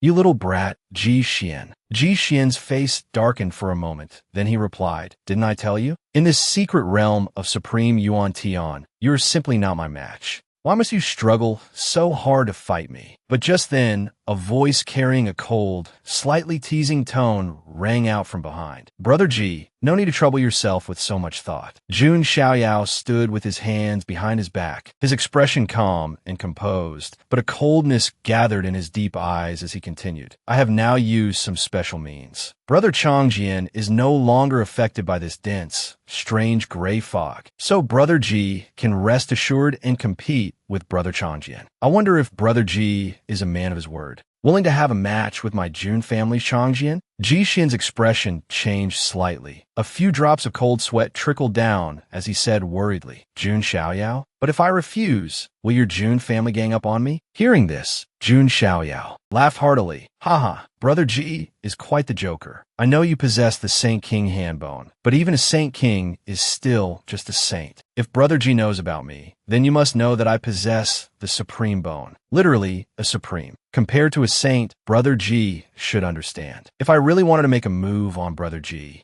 do you think you could leave this place alive?" Ji Xian's fists clenched tightly, his eyes dark as he calculated. "Calm down.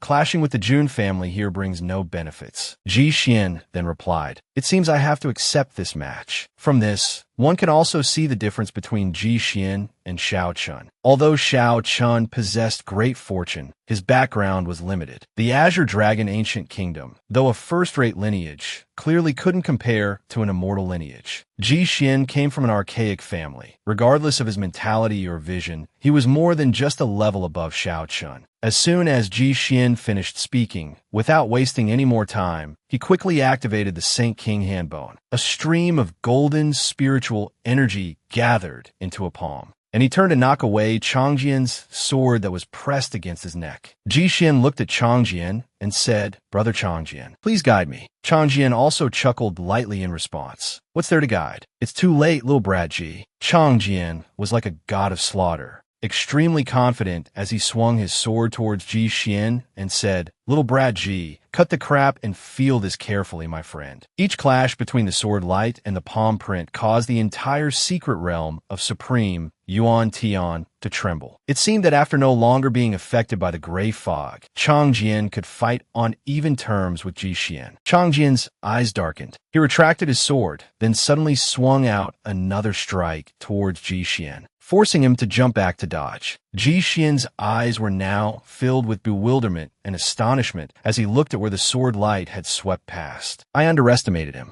After all, he is one of the top 10 of the Jun family. His sword chi is truly astonishing. Ji Xian looked at the spirited Changjian and had to make a decision. I can't get entangled with him any longer. I must settle this in one blow. Ji Xian channeled all his spiritual power, preparing to unleash his ultimate technique. All things are impermanent, the law of life and death, the cycle of life and death, the cessation of joy and anger, life extinguishing fist. Ji Xian's fist was world-shaking, shattering the void, carrying a kingly aura. It was a great divine fist art of the Ji family, the kingly Wei fist life extinguishing fist. Facing this bizarre attack, Changjian also thought worriedly, what kind of monstrous fist technique is this? The cycle of life and death, 3 laws in one. A single blow can extinguish a creature's life. This is insane. Changjian gripped his greatsword with both hands, thinking, In this contest of strength, life and death are decided by fate. If I can't block this blow, I'll be crushed to pieces. Changjin's gaze became incredibly resolute as he raised his sword before him.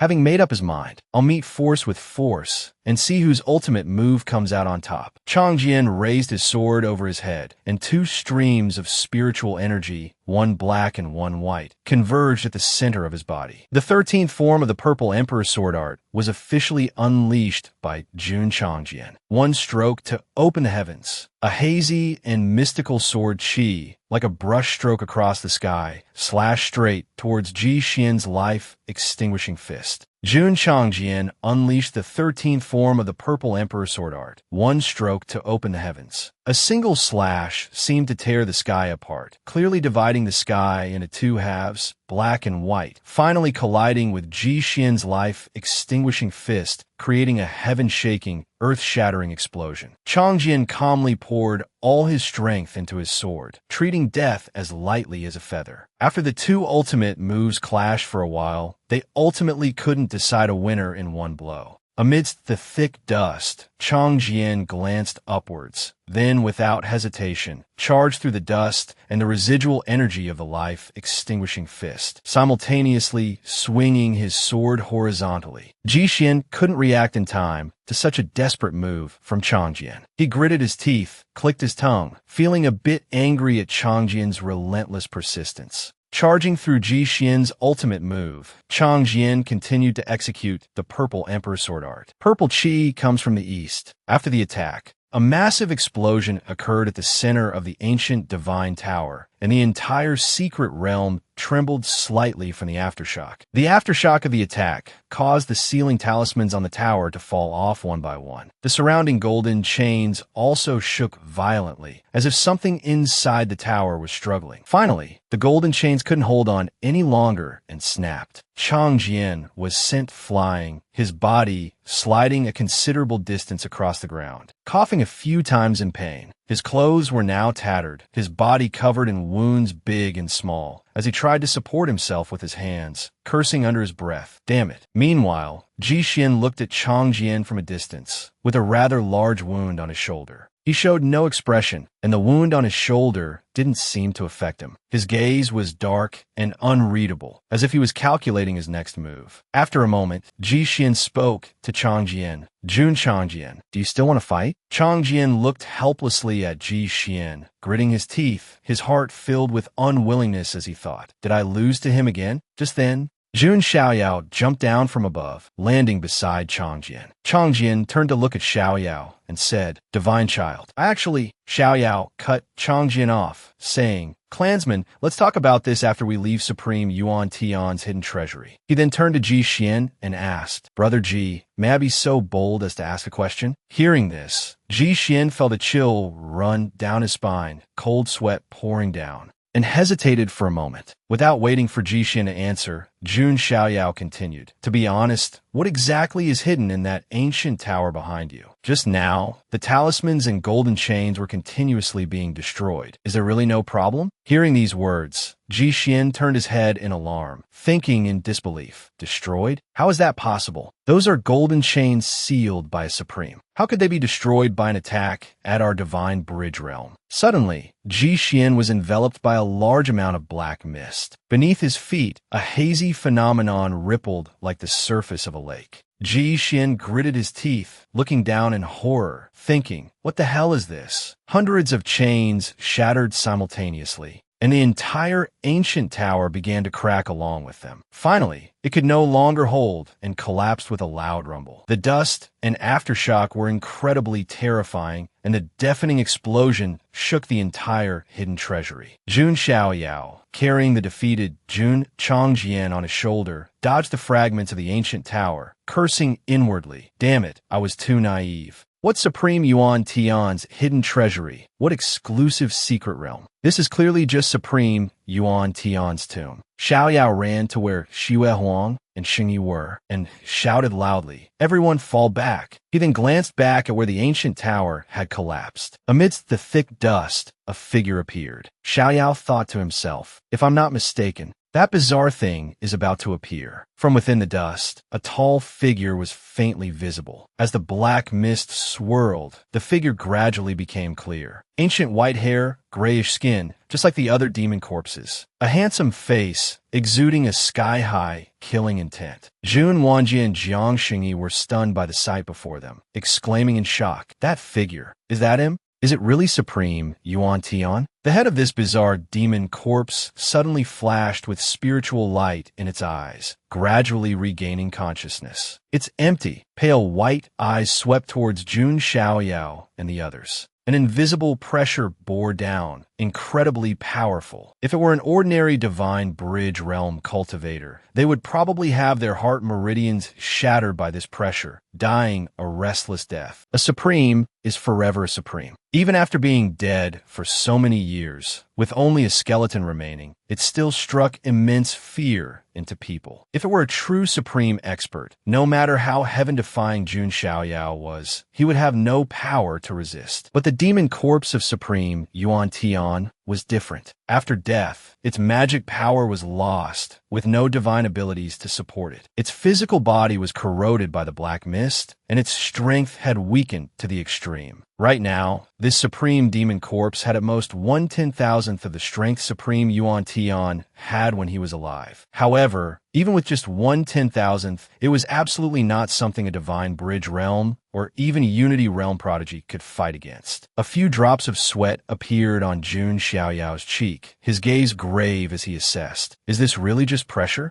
This sense of oppression is no joke. It's like being crushed by a giant, invisible object. At this moment, Jun Xiaoyao recalled the foolish appearance of the quasi-supreme Nether Dragon at his 10th birthday banquet, and the comparison was laughable. Both were supremes. How could the difference in class be so great? As expected, the crooked eels in the ancestral dragon nest were all a bunch of trash, too reliant on the development of their innate physical bodies, too weak. To put it bluntly, the gap between a quasi-supreme and a true supreme was still too vast. The threshold to break through to the supreme realm, though nominally just a small step, was in reality a threshold that thousands upon thousands of quasi-supremes could never cross in their entire lives to enter the true supreme realm. Back to the main issue. Suddenly, a hand appeared in the void, reaching forward. The demon corpse of Supreme Yuan Tian reached out, grabbing an object from a distance, and seized Ji Xian by the neck, lifting him high into the air. Ji Xian struggled with both hands in pain, trying to break free. Ji Xian gritted his teeth and thought, "Why is he targeting me?" Suddenly,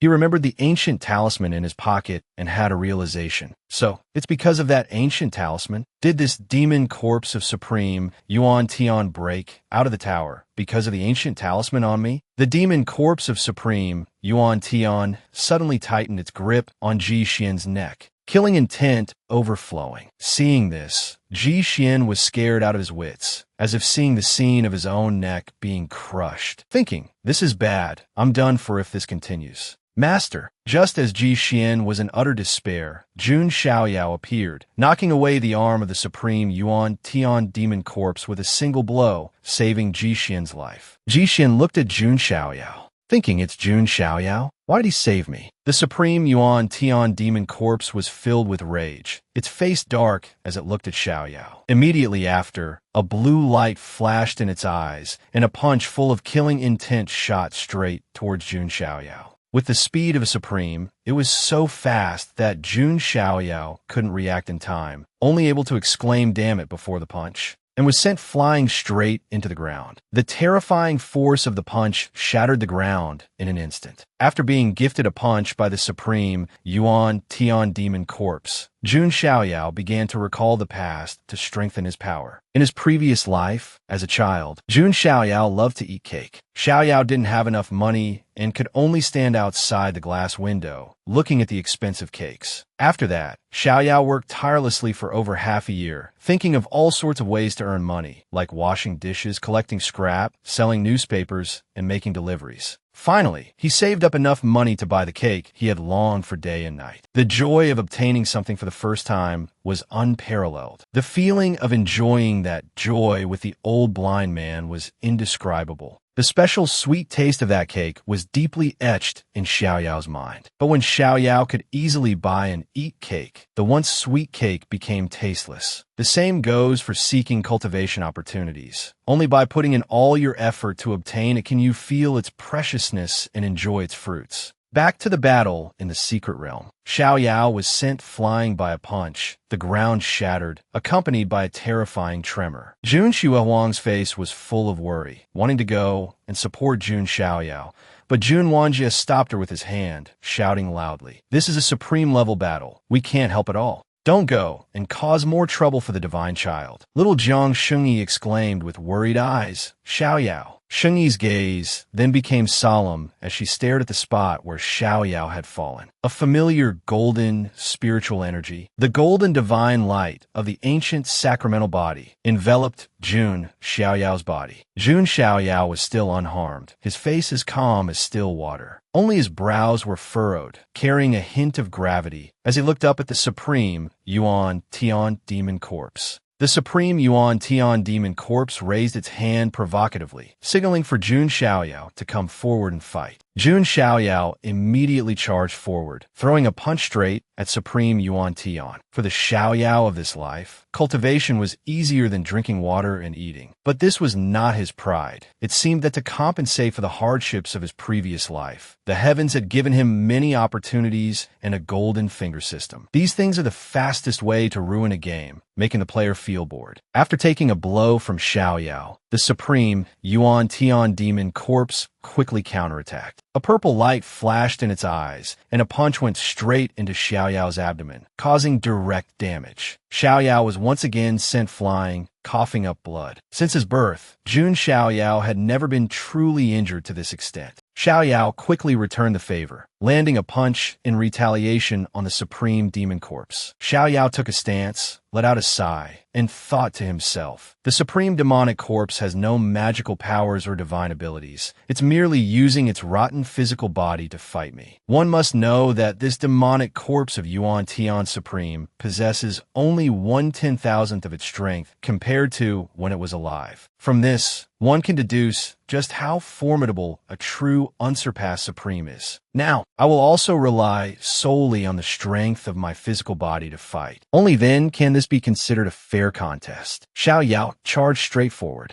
using only his physical strength, and threw a punch at the face of the Yuan Tian Supreme's demonic corpse. The Xiaoyao of this life could easily defeat all his peers without even needing to cultivate, and could even effortlessly defeat his elders. After the initial phase of excitement passed, all that remained was boredom. Moreover, the treatment he received in this life was a mockery of his diligent life in his previous one. He would sometimes say to himself, "You see, no matter how hard you try, it's not as good as the cheat items the system gave you upon rebirth." This negation of all effort in his new life truly made one lose their aspirations and dreams. He once hated why this game-like cheat system belonged to him. He had also considered discarding this system and living an ordinary life. After all, being a willful child, enjoying his life, was also something to be cherished. Until he discovered that in this desolate heaven immortal domain, everyone was a lunatic. A world where strength was paramount, where the big fish ate the small fish. The strong could torment the weak at will, only to be tormented at will by someone stronger. To survive, there were only two choices. One was to become the absolute strongest. The other was to cling to the strong. Furthermore, this world truly had no karmic retribution. The strong didn't have to pay a price for anything they did. As long as they were strong enough, even cruel massacres could become legends. The victor writes history. Winners become kings. Losers become bandits. Those victorious strong ones were just a pack of beasts in human skin. Upon realizing all this, Jun Xiaoyao could only sigh. So that's how it is. Xiaoyao looked at his hands and his ancient sacred body, murmuring to himself, "Why did the heavens give me these game-like cheat items? Not for me to be dragged down by the distorted rules of this world, but for me to create a new order, to shape a truly righteous civilization. I want to turn this world into the place I desire, an ideal place where every child can eat cake." Xiaoyao arbitrarily took this as his mission and began to strive for it. Simply put, he had found a purpose to keep on living.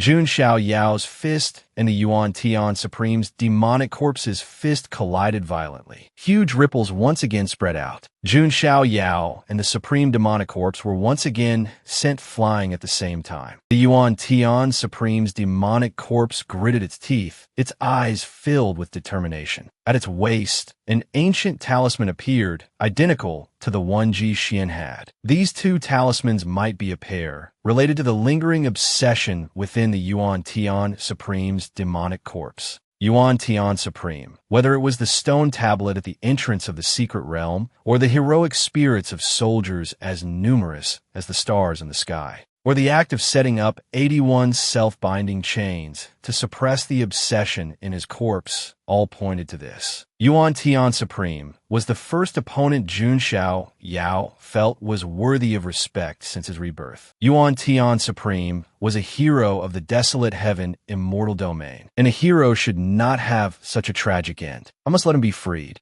The initial dream of almost every youth is to become a hero who vanquishes evil, not a madman who kills without batting an eye. The two fought an earth-shattering battle, the entire secret realm trembling with each collision of their physical strength alone. Huge chunks of rock flew in all directions from the battle, accompanied by aftershocks. Ji Xian, while dodging the debris, helplessly gritted his teeth, thinking to himself, there's something wrong with Jun Xiao Yao's eyes. He seems to have his reason clouded by some kind of obsession as well. He's completely unaware of the people around him now. Xiao Yao's gaze darkened, golden light radiating in all directions. But in Jun Xiao Yao's mind, he only wondered how to give the hero a complete ending. Jun Xiao Yao and the Yuan Tian Supreme's demonic corpse no longer cared about their surroundings at this point. Both of their eyes were vacant, focused only on attacking the opponent. Xiao Yao had gradually adapted to the speed of the Yuan Tian Supreme's demonic corpse, relying solely on the pure physical strength of his ancient sacred body, and was gradually suppressing and injuring the demonic corpse. The Yuan Tian Supreme's demonic corpse then used the debris in the secret realm to attack. With the body of Supreme Realm Expert, it easily threw a huge boulder at an astonishing speed. Jun Xiao Yao, not to be outdone, leaped up lightly to dodge.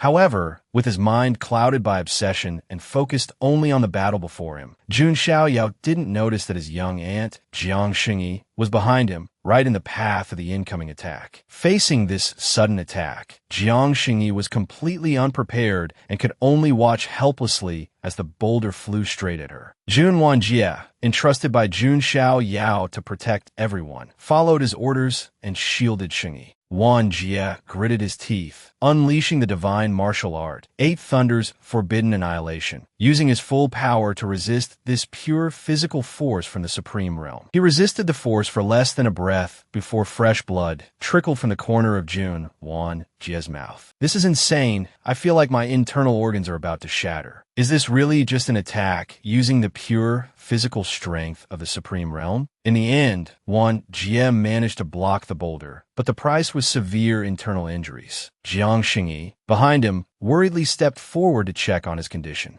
At this moment, outside the secret realm, somewhere in the Yuan Tian Supreme's hidden treasury, a group of cultivators was excitedly discussing a spirit herb. Although this demonic spirit grass is extremely precious, I'm not going to risk my life fighting you all for it. Another person stepped forward and said, then why don't we divide this spirit herb equally? A man with an angry face crossed his arms and shouted, divide your head. Look, no matter how you look at it, there are only two mature spirit herbs. How can these two be divided among so many of us? What a useless idiot. While everyone was excitedly discussing how to divide the spirit herbs, they didn't notice that the entire secret realm above them was shaking violently. Two onlookers suddenly felt something was wrong and said to each other, hey, do you feel that? It seems like the whole hidden treasury is shaking. As soon as they finished speaking, the entire hidden treasury shook even more violently, and the ground began to crack. The ceiling did the same, accompanied by loud, rumbling noises. The group of cultivators now also realized something was amiss. Each and every one of them was stunned in astonishment. Many huge fragments fell straight down from above. Everyone began to panic and scream, then started pushing and trampling over each other to escape the hidden treasury. Damn it, run. What's happening? Use a teleportation talisman. Get out of here quickly. The hidden treasury is about to collapse. Back in the depths of the secret realm, Jiang Shengyi was trying to heal Jun Wanjie's injuries. Meanwhile, Ji Xian stood frozen, watching the duel between Xiao Yao and the Yuan Tian Supreme's demonic corpse. Ji Xian gritted his teeth, thinking to himself, damn it, at this rate, forget about Yuan Tian Supreme's treasure. Everyone here will be buried alive. Ji Xian clenched his teeth, his heart wavering. However, he remembered the scar still on his neck, a mark left when Jun Xiao Yao saved his life. He allowed a long sigh. So be it. Immediately after,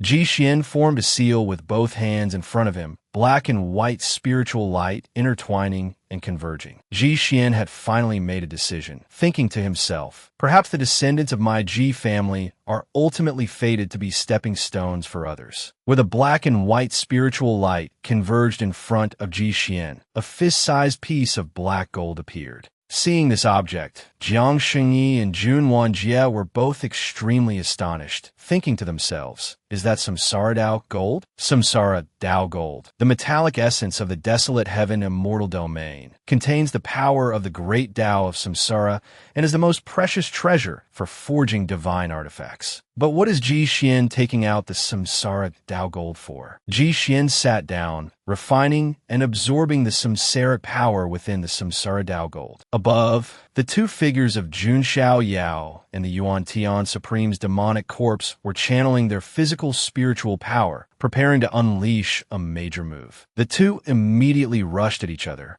Jun Xiao Yao's fist, converging the power of the ancient sacred body and the supreme bone, clashed with the supreme demonic corpse. The two attacks collided, creating a terrifying aftershock. But both of their gazes suddenly turned grave, focusing on the space between them. Ji Xian was actually standing in the middle, unleashing a samsaric vortex, blocking Xiao Yao and the Yuan Tian Supreme's demonic corpse. At this moment, Ji Xian's entire body felt like it was being torn apart, blood flowing from his 7 orifices. He still gritted his teeth, thinking, even with the help of the samsaric power and the Samsara Dao gold, I can't completely block these two supreme-level punches. If Ji Xian hadn't intercepted this collision between Xiao Yao and the supreme demonic corpse, the secret realm could have collapsed at any moment. But because of this, Jun Xiao Yao regained his senses. Xiao Yao said in astonishment, why did you do that? Ji Xian, using his last ounce of strength, roared at Jun Xiao Yao. Jun Xiao Yao, wake up. Look down at the people below you. Jun Xiao Yao looked down in alarm at everyone. The 4 of them were in a sorry state, covered in injuries.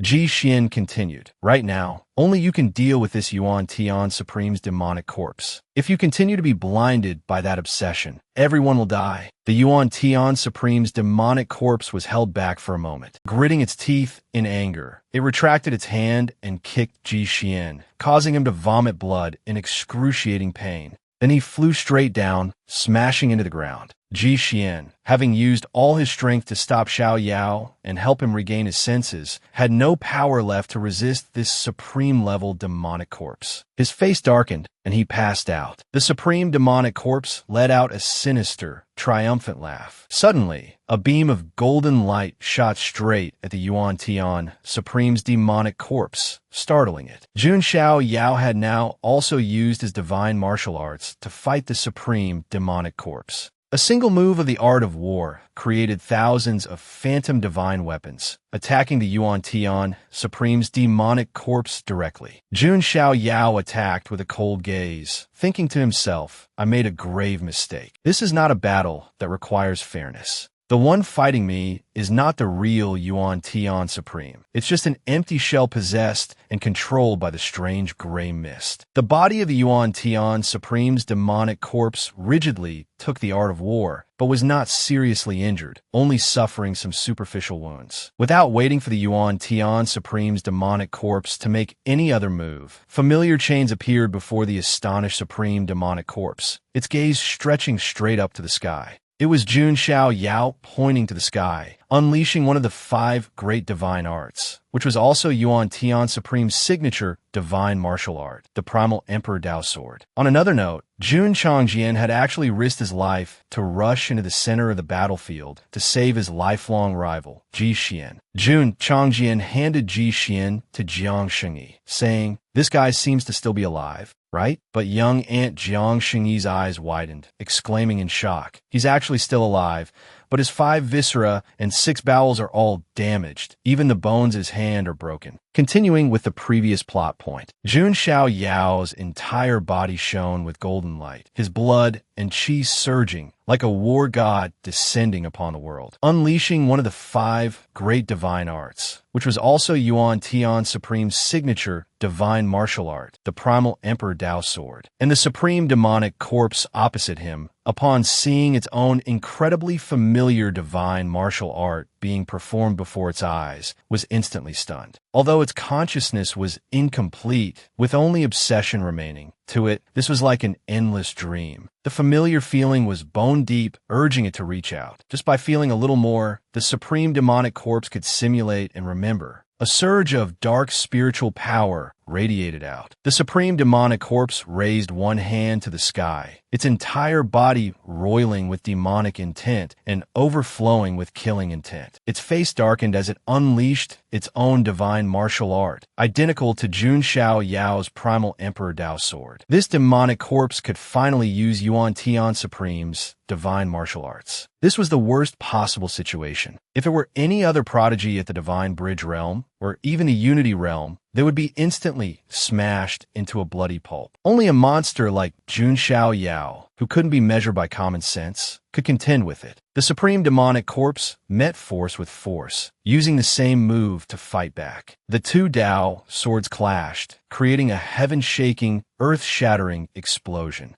At the same time, outside the entrance to the Yuan Tian Supreme's hidden treasury, 2 cultivators were carrying the large boulder blocking the entrance, complaining, "That damn little blue dragon girl, she really knows how to play, destroying the mountain and blocking the cave entrance. Does she think she can do whatever she wants just because she's a pretty lady? If I get my hands on her, I'll definitely have to punish her." The green-haired man heard this, sighed, and advised his foolish friend, "Brother, oh brother, you're carrying a rock, not eating one. Why are you so stupid? That dragon girl can split a mountain in 2 with 1 sword strike. How many hits? No, how many sword strikes from her can you take?" The other guy's face turned red with embarrassment, and he roared, "Damn it, how will I know if I don't try?" While the 2 were boasting, a cultivator in brown robes walked over and pointed, saying, "Didn't you guys notice those rocks seem to be shaking?" As soon as he finished speaking, all the rocks blocking the path suddenly exploded. From within the explosion, a group of cultivators ran out screaming in disarray. The lucky survivors panted, cursing in their hearts, "Damn it, what bad luck. Thankfully our ancestors blessed us so we could run fast." Others asked in shock, "What's going on? Why did the exit explode?" Those who had just run out from inside could only stick out their tongues, panting and stammering. It all collapsed. The Yuan Tian Supreme's hidden treasury has collapsed. At this time, the Dao protectors of the Ji family and the Jun family were also extremely shocked. What the hell? The Yuan Tian Supreme's hidden treasury collapsed? What on earth happened inside that could cause it to collapse? Before the Dao protectors had an answer, suddenly, the ground in front of the 4 of them abruptly cracked open, accompanied by a terrifying sound coming from underground. A loud explosion rang out, shaking the heavens and earth, and dust filled the air. The battle between Jun Xiao Yao and the Supreme Demonic Corpse had completely destroyed the Yuan Tian Supreme's hidden treasury. The 2, holding their primal Emperor Dao swords, fought in front of the Dao protectors. Jun Xiao Yao, his face still cold, dashed forward to continue the attack. The Supreme Demonic Corpse sensed it keenly and easily blocked Jun Xiao Yao's surprise attack. Around them, hundreds of golden Dao, swords with chains at their tails, slashed down, while below, in complete contrast, hundreds of purple Dao, swords stabbed straight up. They seemed to follow the will of the 2, carrying out corresponding attacks and defenses around them. The Ji family's Dao protector, Ji Bangyin, exclaimed in shock, "Wait, aren't those people from the Jun family? Isn't that the Jun family's divine child? And Jiang Xingyi of the Jiang family, and our Ji family's Ji Xian are down there." Appearing before the four Tao Protector Elders were the battered figures of Jun Wan Jie,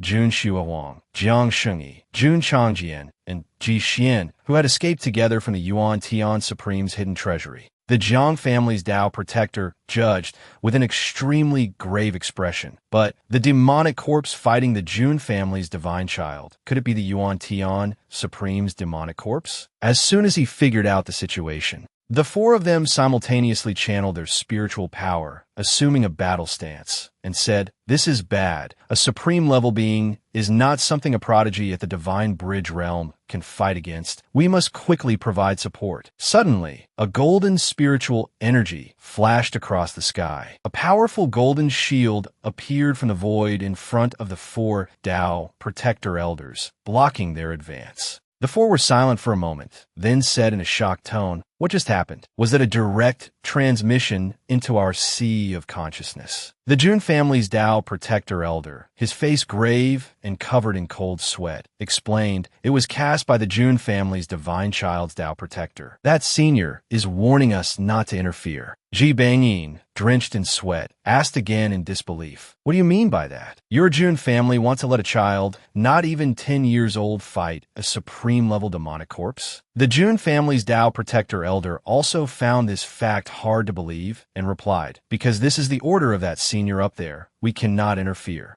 Right now, we can only trust in Jun Xiao Yao." As for Jun Xiao Yao, at this moment, he wore a confident and murderous gaze, like a high and mighty immortal, standing beside the chained Tao swords and passing judgment. Countless golden blades, following Xiao Yao's will, attacked the supreme demonic corpse directly. Jun Xiao Yao thoroughly stimulated the power of his ancient sacred body, and in the void around him, figures began to appear one after another. Each figure was divine and transcendent, carrying the aura of the saint realm, as if individual saint lords were manifesting in midair. Counting carefully, there were actually tens of thousands of phantom images. The Tao Protector Elders, seeing this scene, were so shocked their mouths hung open, and they exclaimed, "This kid Jun Xiao Yao, could it be that?" Jun Xiao Yao had finally unleashed the sacred body vision, 10,000 Saints Pilgrimage. The reason Jun Xiao Yao's ancient sacred body was so powerful was not just its unparalleled physical body, but its sacred body vision was also a major killing move. Jun Xiao Yao had fought until now without ever once using his sacred body vision. It wasn't that he didn't know how, but that no one was worthy enough for him to use it. The supreme demonic corpse was clearly a worthy opponent. At this moment, the 10,000 phantom images of saints all bowed in pilgrimage to Jun Xiao Yao, as if heaven and earth were paying homage to a single god. A terrifyingly immense pressure descended, and brilliant golden light illuminated all directions. Even the supreme demonic corpse was greatly suppressed, its strength dropping by more than 40%, and it was instantly immobilized. The ancient sacred body had a restraining effect on all kinds of evil and strange powers. Jun Xiao Yao seized the opportunity, focusing all his mental energy on dealing with the supreme demonic corpse, then attacked the demonic corpse with a determined gaze and without any hesitation. After that decisive sword strike, as swift as lightning, the entire scene seemed to freeze. Golden cracks began to appear on the supreme demonic corpse's body and spread throughout. The Yuan Tian Supreme's demonic corpse suddenly turned its head and said, "Junior, was it you who freed me? Who are you?" Jun Xiao Yao was stunned for a moment, then replied, "Junior, Jun Xiao Yao of the Jun family from the Desolate Prefecture." At this moment, on the face of the Yuan Tian Supreme's demonic corpse, black substances dripped down, and the golden cracks also spread to its face. 2 points of soul fire, like candles in the wind, lit up the spiritual light in its eye sockets. Jun Xiao Yao also understood that this was a final remnant will of Yuan Tian Supreme. Then, strands of divine sense emanated from the soul fire, transmitting to Jun Xiao Yao. "Junior Jun Xiao Yao, you greatly resemble an old acquaintance of mine. He is in the foreign realm, the source of darkness. This one seems to see a figure in white, his back to all living beings, suppressing the very end of darkness, all alone, reigning supreme through the ages." The divine sense transmission from Yuan Tian Supreme's remnant soul the latter part of which Jun Xiao Yao could not comprehend. After Yuan Tian Supreme's mysterious words, a slight disturbance came from the ruins of the Yuan Tian Supreme's hidden treasury. A very ordinary-looking wooden box, with no special patterns, was enveloped by Yuan Tian Supreme's purple spiritual power and flew into the air. At the same time, the ancient talisman that Ji Xian kept in his bosom also reacted and began to glow, then slowly flew towards Yuan Tian Supreme.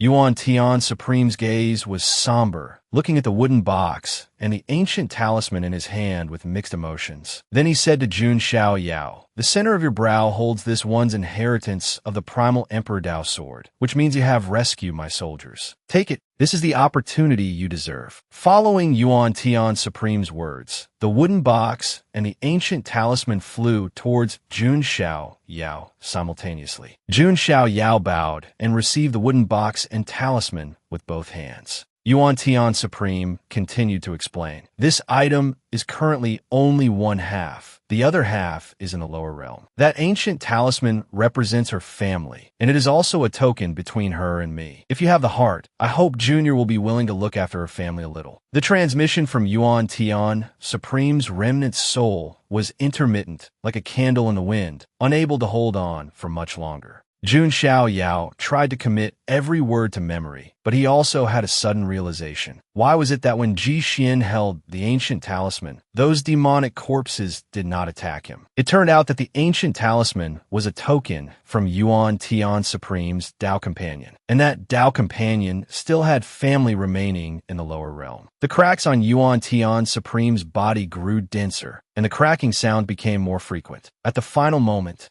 Yuan Tian Supreme clenched his hands, looked up at the sky, and thought to himself, "Is this the end? Then is that her?" Yuan Tian Supreme's eyes lit up, looking straight towards the crimson sunset on the horizon. In the distance, a phantom image of a woman suddenly appeared in Yuan Tian Supreme's mind. Yuan Tian Supreme's Dao Companion had an unparalleled appearance, smiling gently at him. Yuan Tian Supreme, in front of his old acquaintance, could not contain his emotions. His whole body trembled, tears welled up in his eyes, and he choked out, "You've come to take me away, haven't you?" Yuan Tian Supreme reached out his hand, trying to grasp the beautiful scene before him. Yuan Tian Supreme's corpse, without any hindrance, directly turned into a handful of dust, scattering with the wind, dust to dust, earth to earth. A Supreme of a generation vanished just like that. In Jun Xiao Yao's eyes, there was a trace of sorrow and respect for this senior, who was considered a hero. "Senior, rest assured, this junior will naturally do his best. May you have a safe journey." A few days later,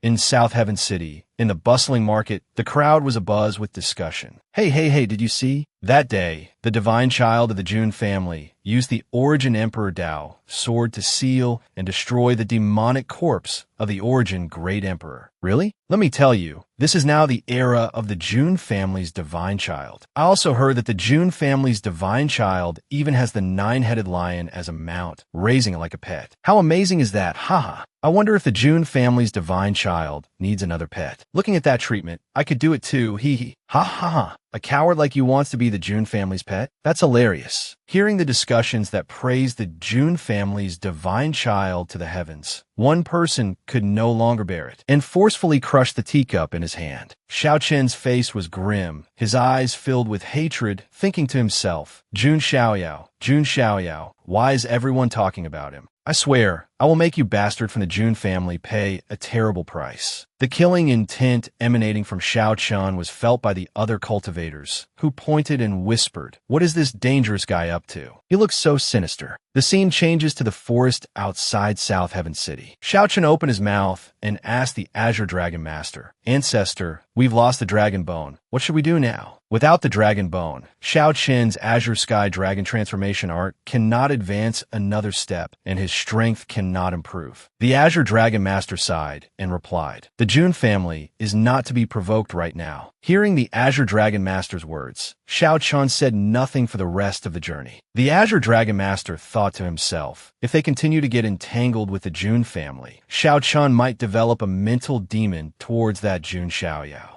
Xiao Chen turned around with a cold gaze and said, "Ancestor, I must find a way to become stronger. There is only one way left." Xiao Chun must become the prince consort of the Panwu divine dynasty. In other words, marry Princess Brightmoon. Only by relying on the Panwu divine dynasty will we have a chance to turn the tables. Otherwise, I will be trampled underfoot by others for the rest of my life. The Azure Dragon Master heard Xiao Chen's plan. A thoughtful look appeared in his eyes. Then he opened his mouth and said, "There is another way now, but it might be a bit forced." As the Azure Dragon Master spoke, a look of pity for his descendant appeared in his eyes. But Xiao Chun was determined to know. "Ancestor, please tell me. As long as there is a glimmer of hope, I will absolutely not give up." The Azure Dragon Master clasped his hands behind his back and instructed, "Do you know where this Azure Sky Dragon transformation art of mine came from?" Xiao Chun replied doubtfully, "Please enlighten me, Ancestor." The Azure Dragon Master continued, "This cultivation technique of mine was obtained by chance when I entered an ancient nest's secret realm. And in that ancient nest's secret realm,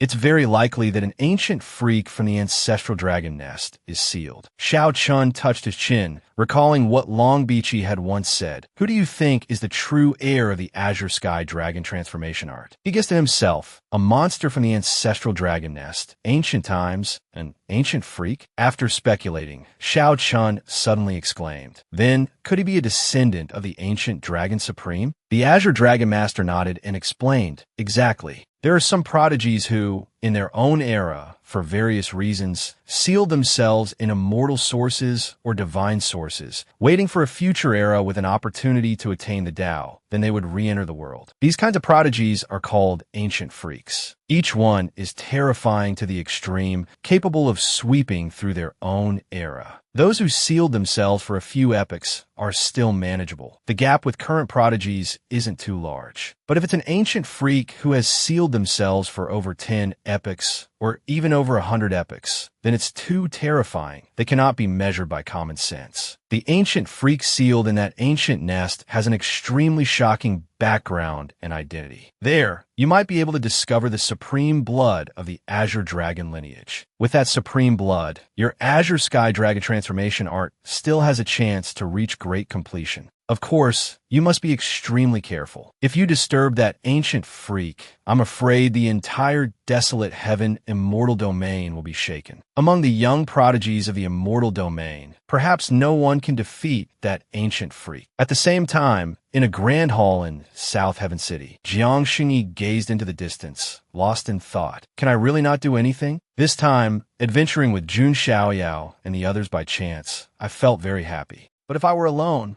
what would happen? Let alone the demonic corpse of the Origin Great Emperor, even the little Saint Ji Xian or Long Beachy of the ancestral dragon nest, or even that nine-headed lion, could I defeat them alone? After seeing Xiaoyao shine so brilliantly, Jiang Xingyi's Dao heart seemed a little shaken. Suddenly, the Jiang family's Tao protector walked over and said gently, "Child, don't worry too much. That is reality. Not everyone can be as strong as the Jun family's divine child, able to defeat the demonic corpse of the Origin Great Emperor. Even if I were to act myself, I'm afraid I couldn't win completely unscathed. So, don't let this small matter give rise to a mental demon." Although Jiang Xingyi's eyes held a trace of sorrow, she still replied understandingly, "Yes, I understand." The Tao protector continued, "By the way, about the marriage agreement between the Jun family's divine child and Loli, I'm afraid I'll have to trouble you to pay attention to some small details to help them get along better. As you can see, that divine child of the Jun family is a one-of-a-kind genius. Befriending him will bring no harm to our Jiang family." Hearing the Tao protector's instructions, Xingyi could only give a bitter smile and nod in agreement. But in her heart, she whispered, "Oh, how am I supposed to handle this?" Last time at the Origin Great Emperor's secret treasury, that silly girl Jiang Luoli was shouting, "No, no, no, I hate that guy," and it's clear he doesn't like her either. With the two of them disliking each other so much, can it really bring our two families closer? Isn't the possibility of them becoming enemies even higher? Jiang Xingyi felt this was an impossible task, but she still had to bite the bullet and agree. "I will do my best to help them get along." The scene changes to the depths of the Ji family. In a valley filled with abundant immortal energy, where immortal light swirled, and it was like spring all year round. Under a giant ancient tree the size of a small hill, Ji Xian was sitting cross-legged, cultivating amidst a flock of white butterflies. Ji Xian's Dao heart was indeed firm. After everything that happened with Jun Xiaoyao, his state of mind did not waver, and he remained single-mindedly focused on cultivation. 2 leaves slowly fell from the tree. Suddenly, a figure used the falling leaves as a foothold and landed lightly. A white-haired woman appeared on the ancient tree, whispering softly, "Isn't this little Ji Xian?" The white-haired woman glanced over and commented, "Little Ji Xian, what happened to your right arm?" Ji Xian, who was cultivating, was startled by the voice and looked up. "Sister Qingyi, why are you here?" The woman named Qingyi jumped down, came to Ji Xian's side, and lifted his right arm to examine it. "Let me see, it's broken." "The arm bone of a saint king can be broken. Tell me, who did it?" Ji Xian remained calm, then decided to tell her everything. "I was just forced to block a move from a great emperor." The woman named Qingyi continued to press. "Oh? What happened? Tell me in detail." After he finished recounting, the white-haired woman rested her chin on her hand and surmised, "I see that Jun Xiaoyao was able to defeat the demonic corpse of a great emperor with his divine bridge realm cultivation." A gloomy glint flashed in Ji Xian's eyes, and he replied, "Jun Xiaoyao's halo is too dazzling.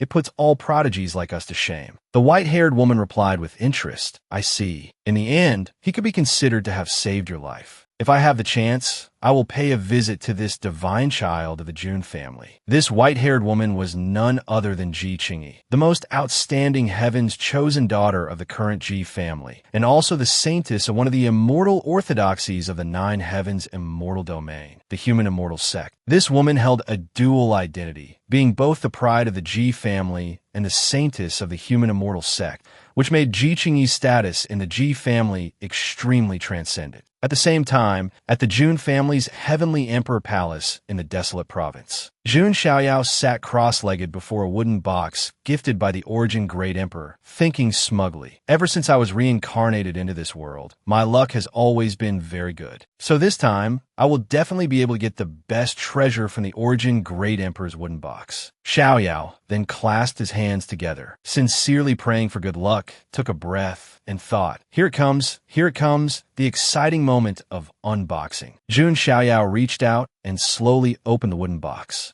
A mysterious golden light burst forth from the wooden box. At this moment, outside the Jun family's martial arts arena, many disciples were gathered. A few disciples, their faces full of shock and covered in sweat, exclaimed, "Is that them?" Jun Zhangjian, ranked 10th on the list, Jun Wanjie, ranked 5th, and Jun Xuehuang, ranked 7th. Why are 3 people from the list of 10 successors appearing on the martial arts arena at the same time? What on earth is going on? A sharp-eyed disciple also noticed. Not only that, do you see that golden-haired woman? That's Jun Linglong. She's very well known for being by the divine child side. I heard her cultivation has also reached the divine bridge realm. Isn't a competition about to start? I'm really looking forward to it now. The 2 disciples were so busy talking they didn't notice Jun Xiaoyao standing behind them. After listening, Xiaoyao interjected, "I'm afraid there won't be any fighting, because I was the one who called them here." Hearing this, the 2 disciples turned around and were immediately scared out of their wits, shouting, "Oh my God, it's the divine child, Jun Xiaoyao." Everyone, Zhang Jian and Wang Jie, heard the commotion and also immediately spotted Jun Xiaoyao. Xiaoyao quickly walked up to the 4 of them and said, "Oh, you're all here early." Jun Wanjie asked in confusion, "I really don't understand, divine child. You summoned us here in such a hurry. Is there something important?" Xue Huang also added, "I wonder what important task the divine child has for us." As for Ling Long, she knew this little brother, Xiaoyao, too well, her face expressionless, feeling that something was amiss. Xiaoyao closed his eyes, smiled faintly, and said softly, "Don't be so tense. It's a good thing." Then, Xiaoyao cheerfully tossed a red storage pouch to each of them. Wanjie looked inside the storage pouch and exclaimed in shock, This is an ancient dragon bone." Zhang Jian played the fool, putting on a sparkling expression, and said, "Divine child, are you giving us something so precious again?" Jun Xiaoyao raised a hand to stop him. "Let's not talk about my intentions just yet. I'm giving each of you a set of ancient dragon bones. How long will it take for you to successfully refine it?" Jun Wanjie's gaze darkened as he assessed. "I think a few months at the fastest, and a few years at the slowest." Jun Xiaoyao decisively held up one finger and said, "1 year." I'll give you 1 year to refine this ancient dragon bone and break through to the Unity Realm. In 1 year, you must return here. Jun Xiaoyao then clenched his fist and said with determination, "At that time, anyone who can't withstand a single punch from me will be severely punished." After hearing this, Jun Xiaohuang and Jun Wanjia broke out in a cold sweat, thinking, it seems the divine child is expecting something big. As for Zhang Jian, he hid behind them, on the verge of tears. The divine child is so scary. Afterwards, the three of them quickly returned to their cultivation, leaving only Xiao Yao and Jun Linglong. Jun Linglong was silent, waiting until the other three had left before leaning close to Xiao Yao's ear and whispering, "Divine child, what treasure did you get from the box?" Xiao Yao narrowed his eyes, crossed his arms, and replied mysteriously, "Oh? Why does Sister Linglong ask?" Linglong also blinked and said cleverly, "If the divine child hadn't found something better, why would you be willing to give away those ancient dragon bones?" Then, both of them got into a smug mode, swaying and saying, "Ho ho ho, as expected, Sister Linglong still understands me best." Jun Linglong replied, "Hee hee.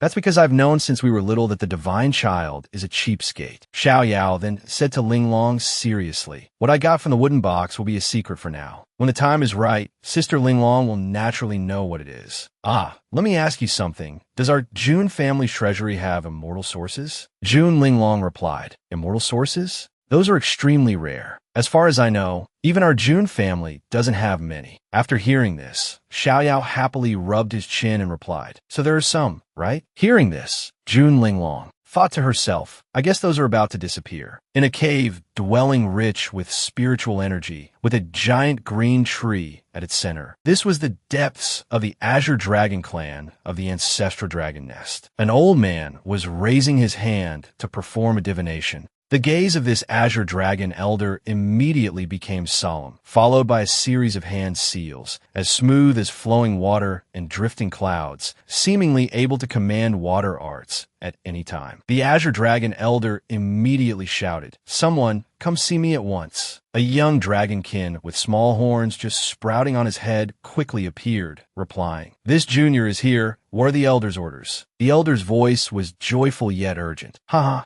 I've been calculating for a whole month, and I've finally seen a glimpse of the future. Go quickly and inform all the other dragon clans. Spread this prophecy immediately." The young dragonkin obediently took his leave, then rushed off to deliver the message, afraid of being late. The divination that the Azure Dragon Elder calculated manifested as a prophetic couplet. Two dragons emerge. The ancestral dragon shall rise. As soon as this prophecy spread, the entire desolate heaven immortal domain was shaken. Did this mean the ancestral dragon nest was about to rise completely? Many people guessed that one of the two dragons in Two Dragons Emerge must refer to Long Outyin. After all, Long Outyin could be said to be the most outstanding figure of the current generation in the ancestral dragon nest. As for who the other dragon was, opinions varied. Some also believed that the ancestral dragon nest was targeting the Jun family this time. Not long after, at the Vermilion Bird Ancient Kingdom in the Fire Province, a beautiful woman in a red feather dress was in the flames, thoroughly absorbing a dragon's soul. She had a slender figure and alluring curves. Her long, dark red hair and snow-white skin, with a cinnabar that between her brows,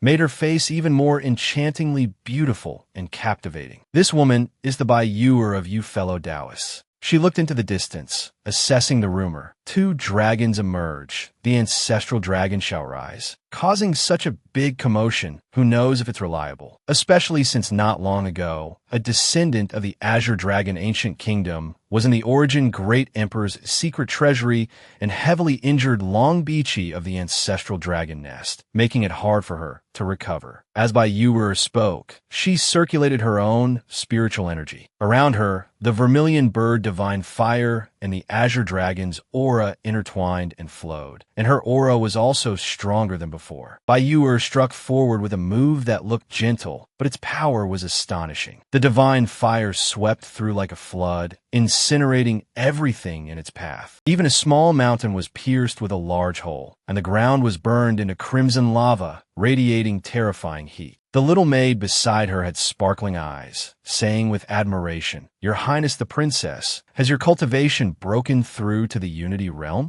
Seeing the little maid's exaggeration, Yu also replied, "I've only just reached the early stage of the Unity Realm. One must know that reaching this realm at this age, most are prodigies from immortal orthodoxies. Bai Yuer originally couldn't have had this cultivation speed. It was thanks to Jun Xiaoyao's casual gift that she had the chance to advance further. In her bright, ruby-like eyes, a look of reverence and longing for a certain person was revealed. It's all thanks to the dragon soul that divine child Xiaoyao bestowed upon me that I could improve so quickly." Bai Yuer then turned to the little maid and asked, "Did you come to find me for something?" The little maid respectfully replied, "Reporting to your highness the imperial daughter. A general has sent a message saying the Azure Dragon Ancient Kingdom has declared war on the White Tiger Ancient Kingdom and the Black Tortoise Ancient Kingdom." After hearing this, Yuer rested her chin on her hand and thought, "There's something not right about this. The four ancient kingdoms of Azure Dragon, White Tiger, Vermilion Bird, and Black Tortoise have maintained a balance for hundreds of years. There's no reason for it to be broken so easily. Could there be another reason behind this?" After hearing this, the little maid continued, "Your Highness the Imperial Daughter is indeed as perceptive as a god. There are indeed many mysterious experts in the Azure Dragon Ancient Kingdom's army, and the origins of these experts are still unknown." Bai Yuer focused on thinking about national affairs. Thinking to herself, "Father Emperor is still in seclusion. This is really not the time to make a big move. But if we do nothing, I'm afraid if the lips are gone, the teeth will be cold. Once the Azure Dragon Ancient Kingdom annexes the White Tiger Ancient Kingdom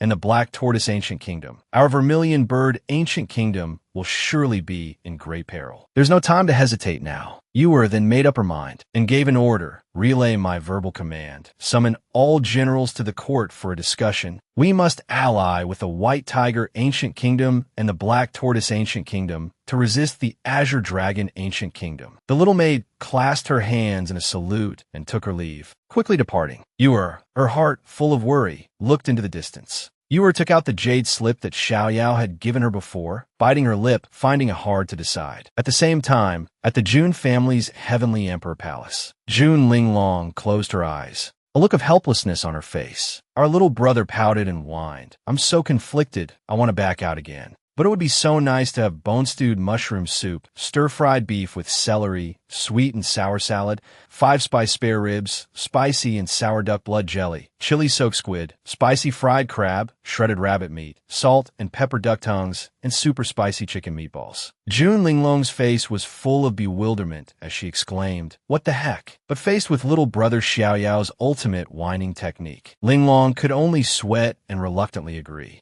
Jun Linglong's gaze then became serious and determined, thinking to herself, "At this moment, this is the battlefield." She flew into the kitchen with a whoosh, swish, swish, swish. A pile of beef bones was handled neatly like in a cooking show. First, handle the bones, chop them into small pieces, but don't scrape off all the meat. Vegetables are easy to handle, just chop them naturally. Fish is more troublesome. All the bones need to be removed. The squid must have its ink sac removed. The fire is the most important. It needs to be constantly controlled. The chicken and rabbit are roasted together, one cage to solve it, saving time. As for the innards, why do I have to eat this smelly stuff? After finishing the preparations, Jun Linglong's eyes were sharp, thinking, "All right, everything is perfect, just as I expected." But just as Linglong was serving the food to Xiaoyao, Bai Yuer's sobbing voice came from the jade slip. "Boo-hoo-hoo, I'm so scared." Yuer cried and shouted. Linglong quickly asked the divine child to help me. "The Azure Dragon Ancient Kingdom has gone crazy. Thanks to this good best friend, disaster fell from the sky."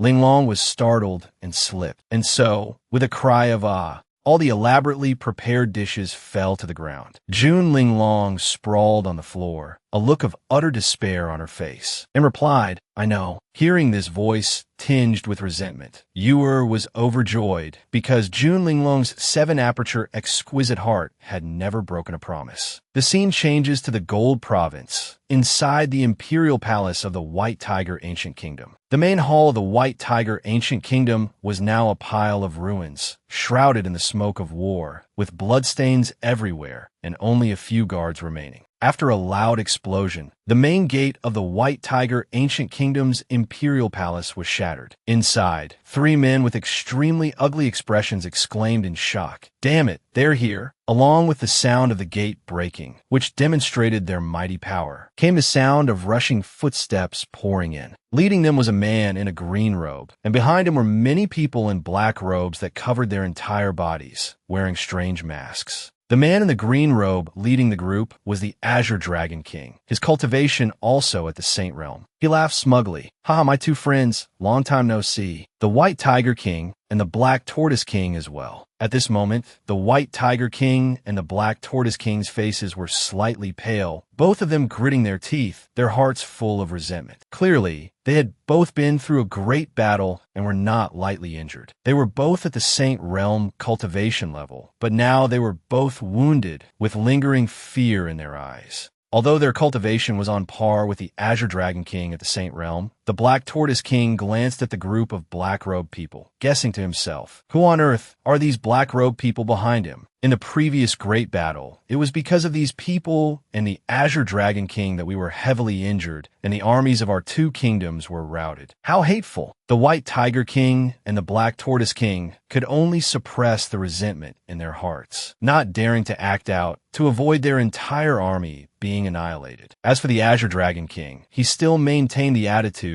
of a victor, saying smugly, "My two friends, why must you resist so stubbornly?" The White Tiger King's veins bulged as he retorted, "Old Azure Dragon, what on earth do you want?" The Azure Dragon King glanced at him contemptuously and chuckled, "Ha, why ask so many questions? You just need to know that I am also just following the orders of that young master." Hearing this, both kings showed a look of surprise. A dignified king of a country, yet he worked for someone else? Moreover, hearing the Azure Dragon King's form of address, it was a young master. The two kings, who knew each other well, looked at each other, both seeing the shock and doubt in the other's eyes. The Azure Dragon King continued nonchalantly, "No need to guess. These black-robed people also belong to that young master. The young master has instructed that you only need to agree to two conditions now. First, hand over 1/4 of each of your compasses. Second, the entire nation must submit to the young master. Agree to these two conditions, and you will be spared. If you don't agree, there is only one word, death." After hearing this, the faces of the two kings showed even more humiliation. That compass was a family heirloom. Although its use was unknown, it was a symbol of the entire nation. The four ancient kingdoms each held 1/4 of a compass. And for the entire nation to submit to that young master was not something to be happy about. Just as the two kings were hesitating, a powerful voice rang out, "All of you, shut up." The one who appeared was the great general of the Vermilion Bird Ancient Kingdom, named Chi-Ri, his current realm being the Void God Realm. General Chi-Ri bravely struck, saying, "We people of the Vermilion Bird Ancient Kingdom are born in fierce fire, and we die for fierce fire. I will never be a slave to you despicable dogs." A black-robed man heard General Chi-Ri's words,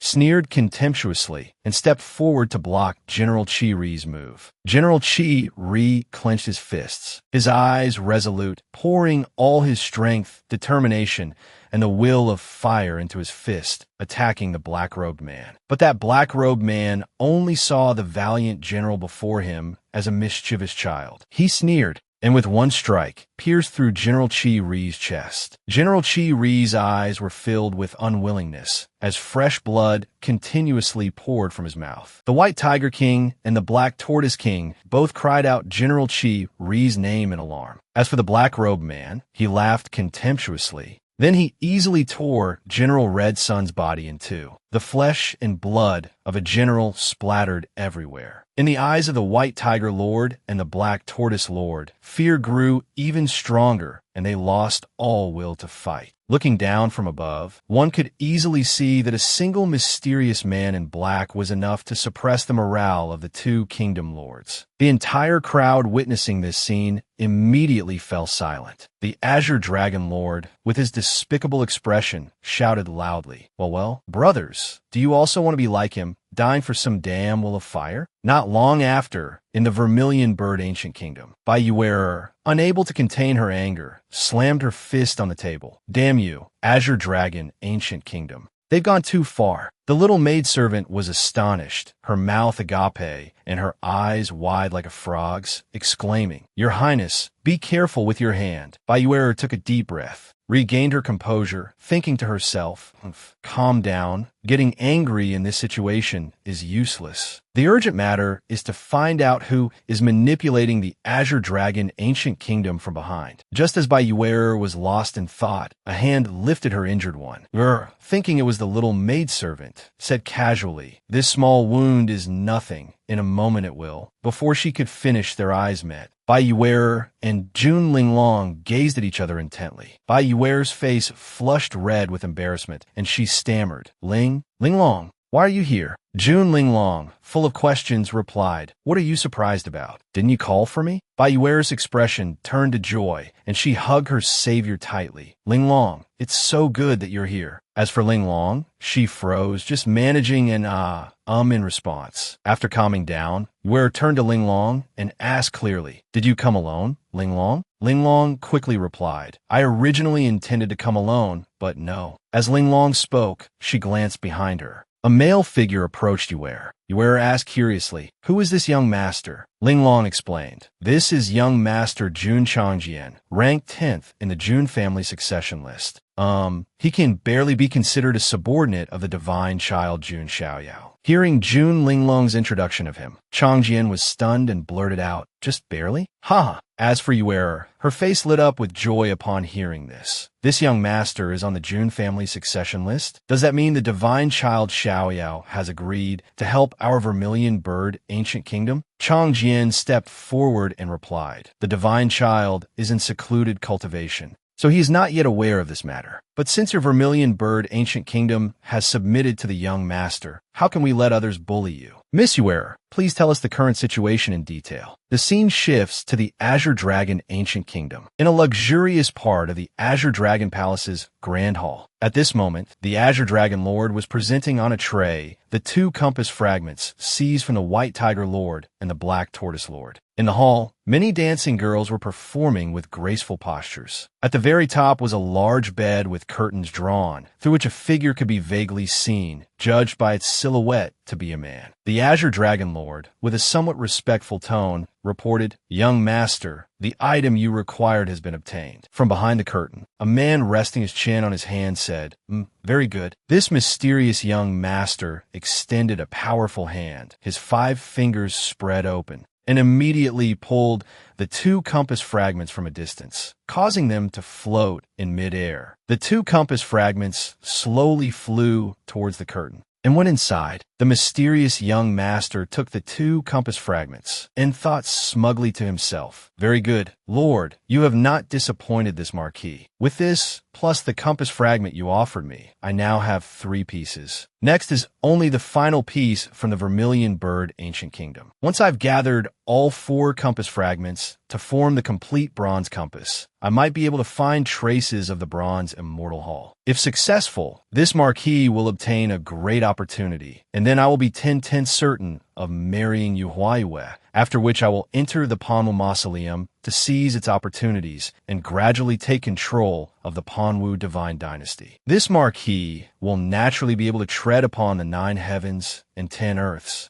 standing at the pinnacle of all living beings." That voice carried boundless ambition, and laughter echoed through the magnificent palace. Hearing the echoing laughter from within the curtain, a trace of hesitation appeared on the Azure Dragon Lord's face as he respectfully said, "Young master, there is actually a matter that I don't know if I should mention." The voice from the curtain deepened, its mood seemingly a bit erratic, and replied, "What? If there's a problem, just say it." The Azure Dragon Lord immediately explained, "Actually, I'm afraid the Vermilion Bird Ancient Kingdom is not as easy to deal with as the White Tiger and Black Tortoise Ancient Kingdoms. In the past, my Azure Dragon Ancient Kingdom and the Vermilion Bird Ancient Kingdom did indeed have some connection. But now, not only is there no connection, but there is great enmity. Xiao Chun had his engagement broken by Yue, was miserably driven out of the Jun family, and even had his dragon Qi stolen. The Azure Dragon Lord naturally holds no goodwill towards the Vermilion Bird Ancient Kingdom and by Yue, even considering them enemies. The voice from behind the curtain surmised. You say the Vermilion Bird Ancient Kingdom is difficult to deal with. Is it because they have a powerful army? The Azure Dragon Lord calmly replied, That's not it, young master. It's just that the princess of the Vermilion Bird Ancient Kingdom, Yue,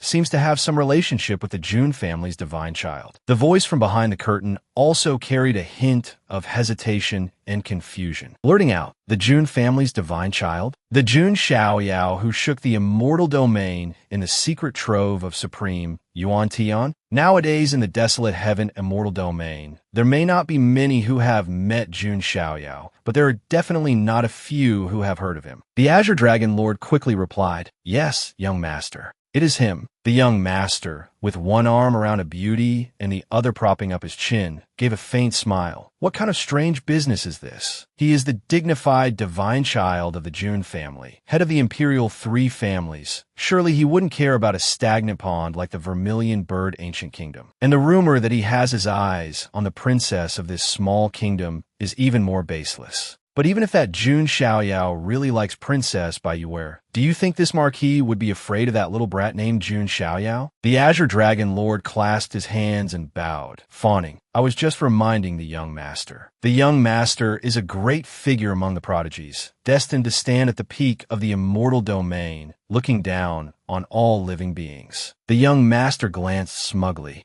and replied, Good, as long as you know. Next, gather the armies of the 3 kingdoms and attack the Vermilion Bird Ancient Kingdom directly for me. Force them to kneel in submission and offer up the last bronze compass fragment. The Azure Dragon Lord clasped his hands. As you command, young master. But that wasn't all. The young master continued. Wait, there's one more thing for you. Since you mentioned Princess Yue of the Vermilion Bird Ancient Kingdom, I've heard that the Vermilion Bird Princess Yue is a peerless beauty rarely seen in 1,000 years. When the time comes, don't harm her. Bring her here to be this marquis's 7th concubine. I want to taste what kind of woman the Jun family's divine child has his eyes on. The scene shifts to the fire continent of the Vermilion Bird Ancient Kingdom. Amidst the smoke of war, branches and leaves withered and died. Hundreds and thousands of death-sworn soldiers' swords were planted along the battle lines. This was the final pass of the Vermilion Bird Ancient Kingdom. Not long after, the Azure Dragon Lord had united the armies of the 3 kingdoms and advanced towards the Vermilion Bird Ancient Kingdom. Moreover, they made no attempt to hide their movements, advancing openly and brazenly towards the Fire Continent. With the current national strength of the Vermilion Bird Ancient Kingdom, let alone the allied army of 3 kingdoms, even the forces of the Azure Dragon Ancient Kingdom alone would be enough to bring about a life-and-death catastrophe for them. The allied army of 3 kingdoms had practically pronounced a death sentence on the Vermilion Bird Ancient Kingdom. At this moment, a person stepped forward, her long, crimson hair flowing in the fiery wind of the battlefield. Yue had changed from her usual demeanor, now clad in red soft armor that accentuated her firm curves. Her long, fiery red hair tied up high, her charm mixed with a heroic and valiant air. She clenched her fists, her face full of contemplation. Yue looked at Jun Linglong opposite her, and Jun Linglong spoke up. Do you also intend to fight on the battlefield yourself? Yue replied with a determined gaze. My father has not yet come out of seclusion. Who else can bear this heavy responsibility now? This is already the last line of defense for my Vermilion Bird Ancient Kingdom. When the battle officially begins, Sister Linglong, you must not leave on your own. They won't show mercy or stop just because you are from the Jun family. It's very likely they will silence you as well. They will kill to silence witnesses, then blame it on someone else. Unless the Jun family's divine child comes in person, there might be a chance to turn the tide. This is already a dead end. There is no other way. Linglong listened to you, her eyes deep. But do you want to die? Forget it. Come back to the Jun family with me. It's not too late to wait for the divine child to come out of seclusion and then counterattack. As far as I know, The divine child will absolutely not sit idly by and watch the vermilion bird ancient kingdom be invaded. Linglong's gaze suddenly turned solemn for a moment. Yuera did not reply, only giving a contented smile at her best friend's words. Yuera looked up at the sky and said softly, "I am the princess of a nation. With the nation in peril and the state on the verge of collapse, anyone can choose to leave, but I alone cannot flee. The inheritor of the will of fire must live as brilliantly as a mighty flame, and die as lightly as a feather. After death, I will turn to ash, and with the wind, merge into the mountains and rivers of this vermilion bird ancient kingdom. I have given the order to gather the elderly, the weak, women, children, and those unable to fight in the capital city. Linglong, if you can, help me protect them. If you cannot, then light a fire for me. Instead of dying under the butcher's blade, they would rather rest in peace in the fire of the true God." After hearing these words, Linglong was silent for a moment, then sadly lowered her head, agreeing to Yuera's request. Yuera walked past Linglong step by step, each footstep carrying the heavy responsibility for her nation. Yuera waved goodbye, saying to Linglong, "Linglong, you will always be my best friend. I'm sorry for causing you so much trouble." Linglong gritted her teeth, helplessly watching her friend walk into a sea of fire with no escape, thinking to herself, "What should I do? I don't even know myself. Damn it." A few days later, on the city walls of Southern Underworld Pass, on the distant horizon, the dense spears and banners of the Black Tortoise Ancient Kingdom's army were surging forward. Although Bai Yuer had the will to resist, upon seeing that endless army, a trace of despair couldn't help but appear in her eyes. The thundering of hooves drew closer, the torrent of soldiers surging like a black tide. Looking into the distance, the entire horizon seemed to be obscured by figures. Seeing the Black Tortoise army, Yuera was momentarily stunned, not expecting the Black Tortoise to submit so easily to the Azure Dragon Ancient Kingdom. A soldier also reported, "Your Highness the Princess, that is the Xianyu army of the Black Tortoise Ancient Kingdom." Yuera gritted her teeth and replied, "I'm afraid the Black Tortoise Lord has met with misfortune." At the head of the Black Tortoise Ancient Kingdom's army, a general spoke out, "Vermilion Bird Ancient Kingdom.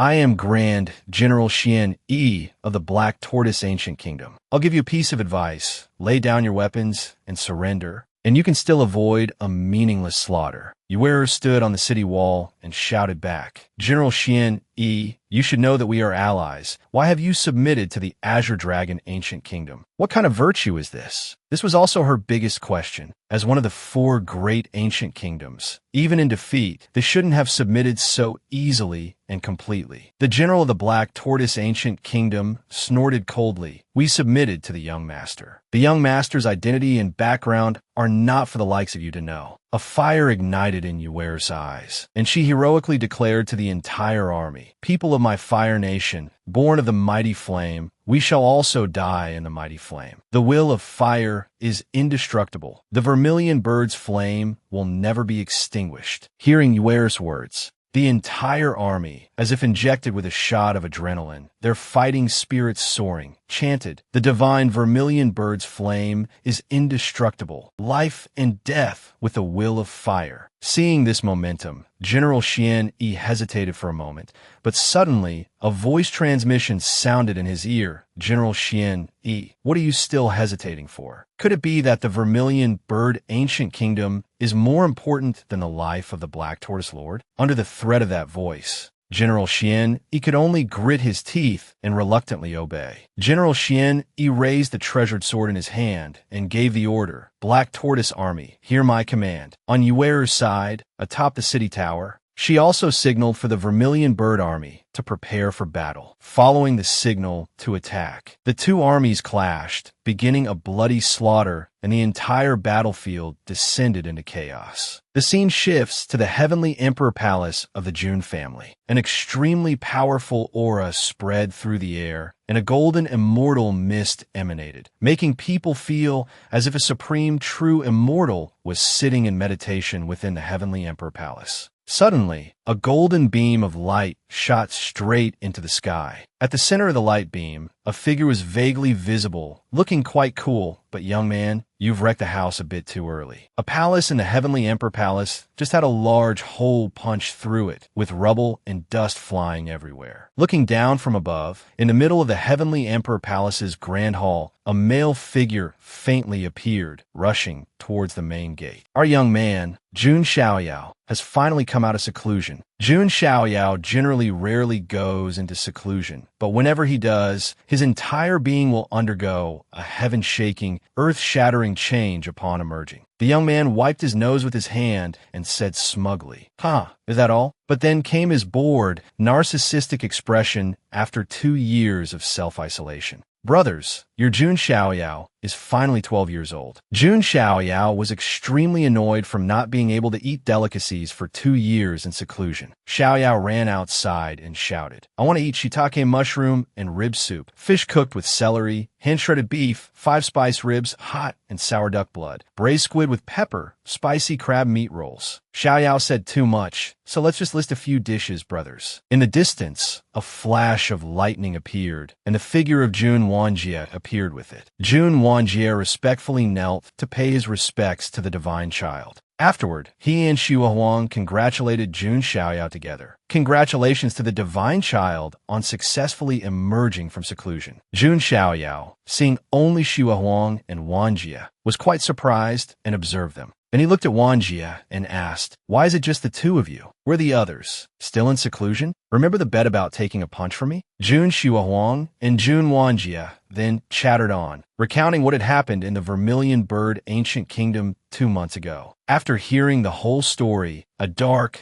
murderous aura enveloped the entire Heavenly Emperor Palace. Xiaoyao replied in a grim voice, "The Azure Dragon ancient kingdom? They're truly audacious." Jun Wanjie felt this pressure, his whole body trembling, and an extremely dangerous feeling arose. Sweat trickled down his cheeks as he thought to himself, the divine child's aura is becoming more and more sublime. Before, the divine child gave off the feeling of an immortal. Why do I now feel that the divine child seems to have a feeling that surpasses even immortals? Moreover, with this powerful pressure, could it be that the divine child has directly broken through to the late stage of the Unity realm? The divine child is even more unfathomable than before. Me now, I probably can't even withstand a single move from the divine child. It's understandable because they really don't know. It's because Jun Xiaoyao cultivated the inherited opportunity obtained from Supreme Yuan Tian's wooden box and consumed a large amount of immortal essence from the Jun family's treasury to reach this state. And Jun Xiaoyao is very tight-lipped, not telling his subordinates about this. Only Ling Long guessed a little. Jun Xiaoyao's eyes were full of anger.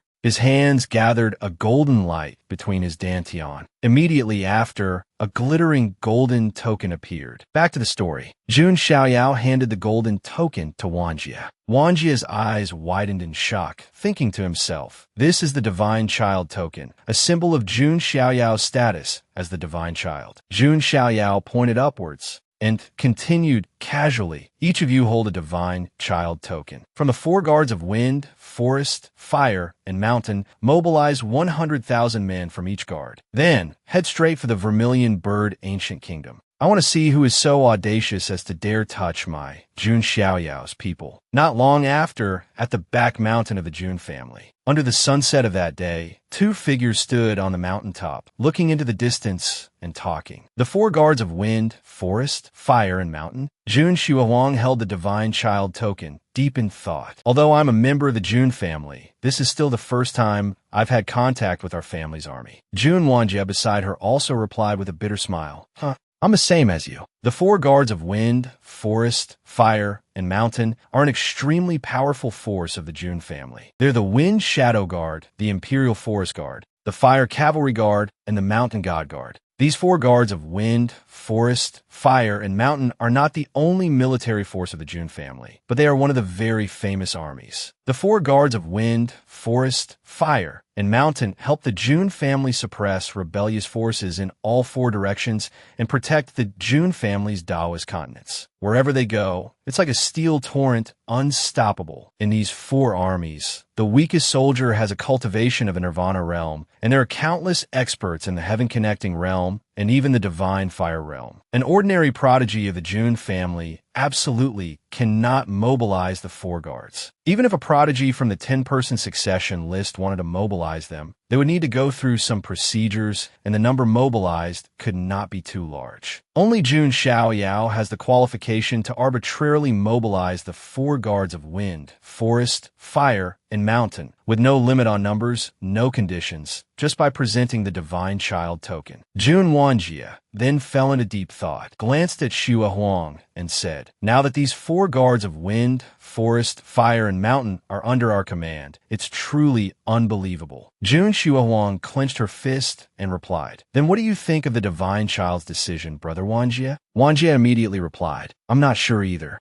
The divine child, he's very strange. I mean his way of thinking. The divine child's way of thinking and acting is not like someone from the nine heavens, immortal domain. How should I put it? The divine child not only has the innate arrogance of our Jun family, but compared to his lofty status as the divine child, I feel he's more like a mortal from the lower realms." As Jun Wanjie spoke, he remembered the small figure of his sister who was lost in the lower realms. Then he looked probingly at Xue Huang and asked again, "But why are you asking me this question? You always follow behind us, try to minimize your presence. Why ask me such a sensitive question?" Xue Huang lowered her head slightly and replied, "It's nothing. You don't need to mind it for now. I'm just like this temporarily." At this moment, in the Heavenly Emperor Palace, Jun Jiantian was sitting cross-legged in meditation. In a scene of beautiful sunshine and peacefully swimming fish, Jun Jiantian was concentrating deeply on his meditation. But beside him, that troublemaking grandson had arrived. Jun Xiaoyao quietly approached, completely unnoticed by Jiantian. Then he sneakily on his grandfather's head, ta-da-da-da. A cute and manly pink bow was placed on his grandfather's white hair. Jiantian trembled with anger, clenching his fists,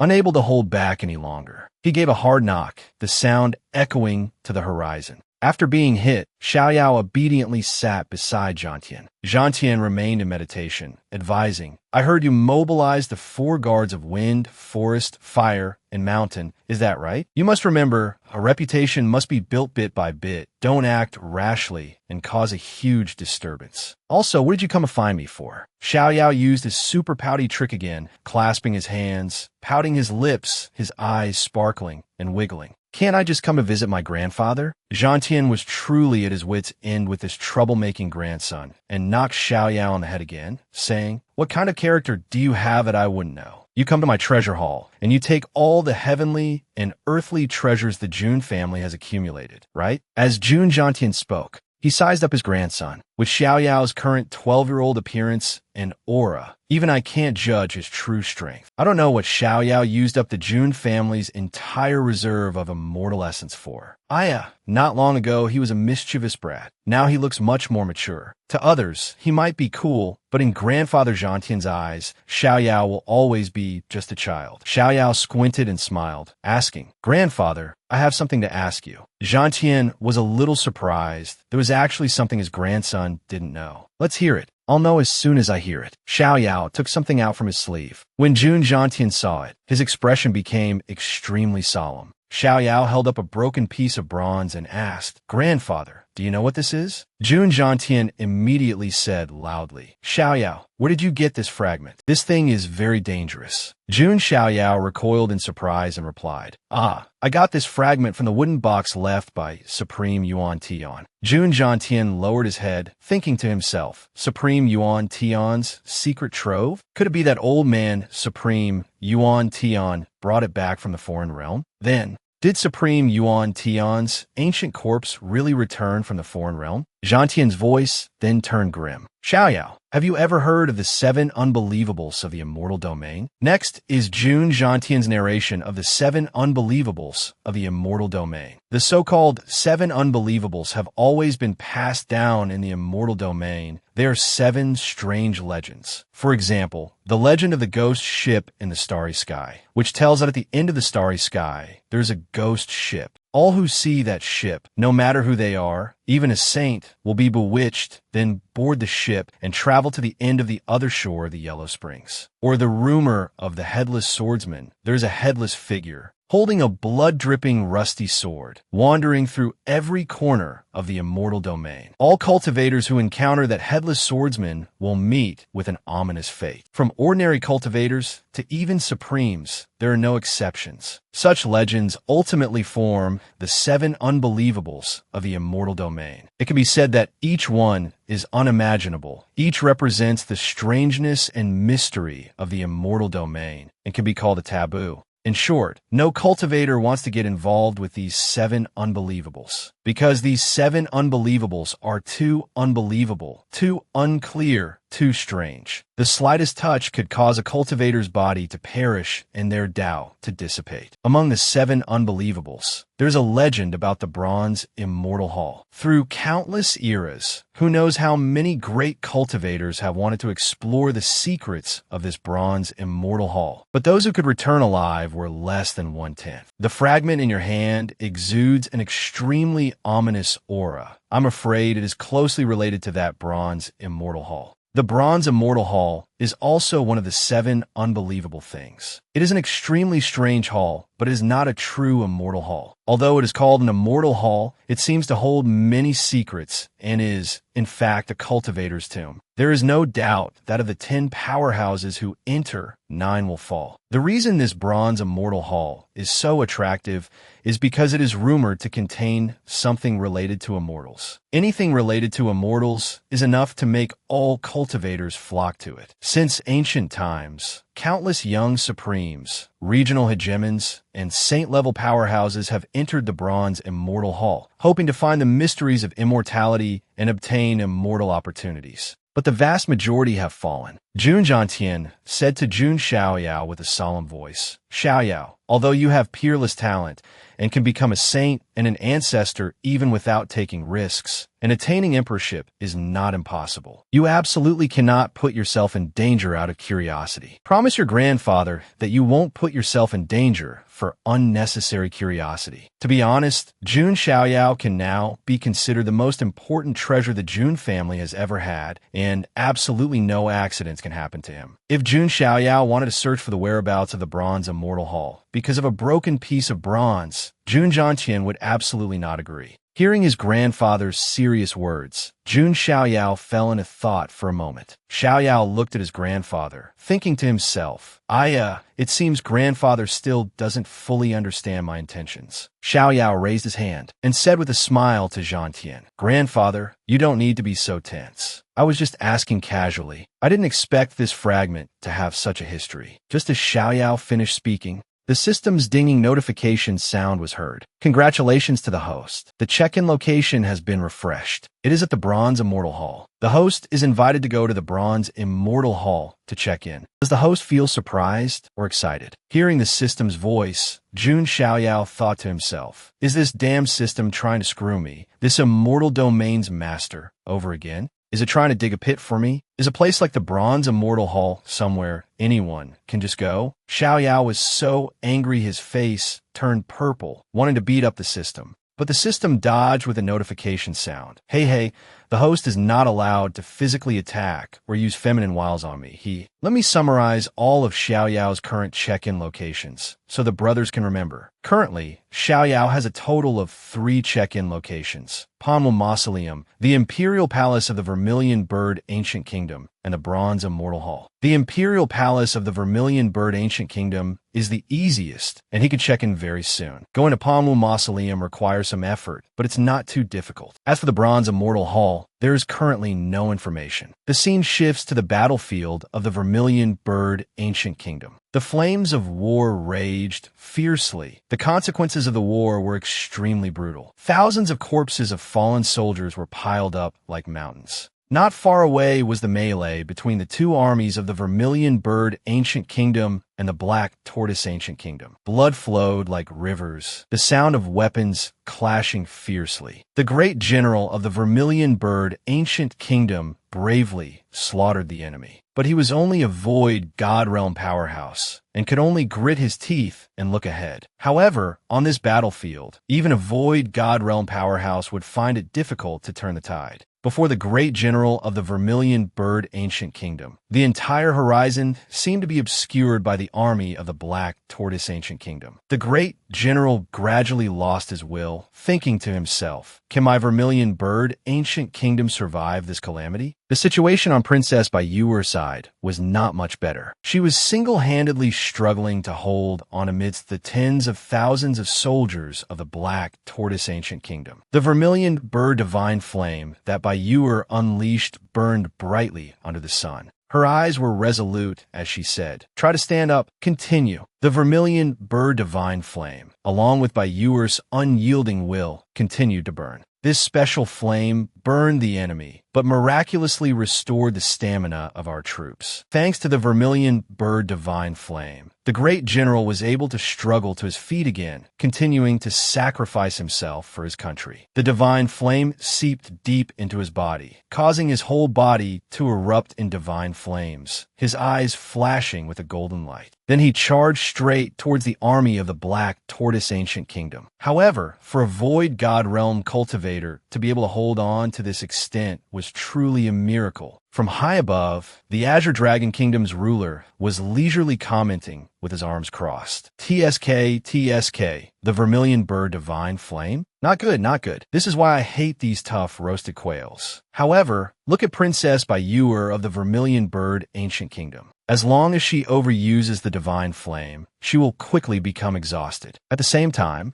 in the imperial city of the Azure Dragon Ancient Kingdom, the place was unusually deserted, eerily quiet. Jun Changjian's figure was quickly infiltrating deep inside. Changjian stared straight ahead, thinking to himself, "I've finally found it. In the entire imperial city, only the palaces here have a defensive formation. Does this prove that there is some secret hidden in these palaces? No matter what, I must go inside and take a look." Changjian reached out to touch the defensive formation, trying to find a way in. Jun Changjian's actions were quickly discovered by the Black Robe Man, wearing a green ghost mask. The Black Robe Man quickly reported to the young master behind the curtain. "Young master, someone has infiltrated our formation." The young master replied with great composure, "It's just a small fly. You guys go and deal with it." The Black Robe Man quickly accepted the order and disappeared. At this moment, Changjian was concealing his aura, infiltrating deep into the palace. The confident Changjian suddenly frowned, feeling that something was wrong. Changjian's gaze instantly became solemn, and he attacked to the side. The Black Robe Man appeared. Changjian gritted his teeth and retreated, trying to grip his violently trembling sword, thinking to himself, "What the hell is this? Is he in the heaven-reaching realm, or even the divine flame realm?" The Black Robe Man blocked Changjian's sword with his bare hand, but it only left a slight scratch on his hand. He looked at Changjian and assessed, judging from the leaking spiritual power, this guy only has a unity realm cultivation. He can block my attack with just this realm, and he can even injure me?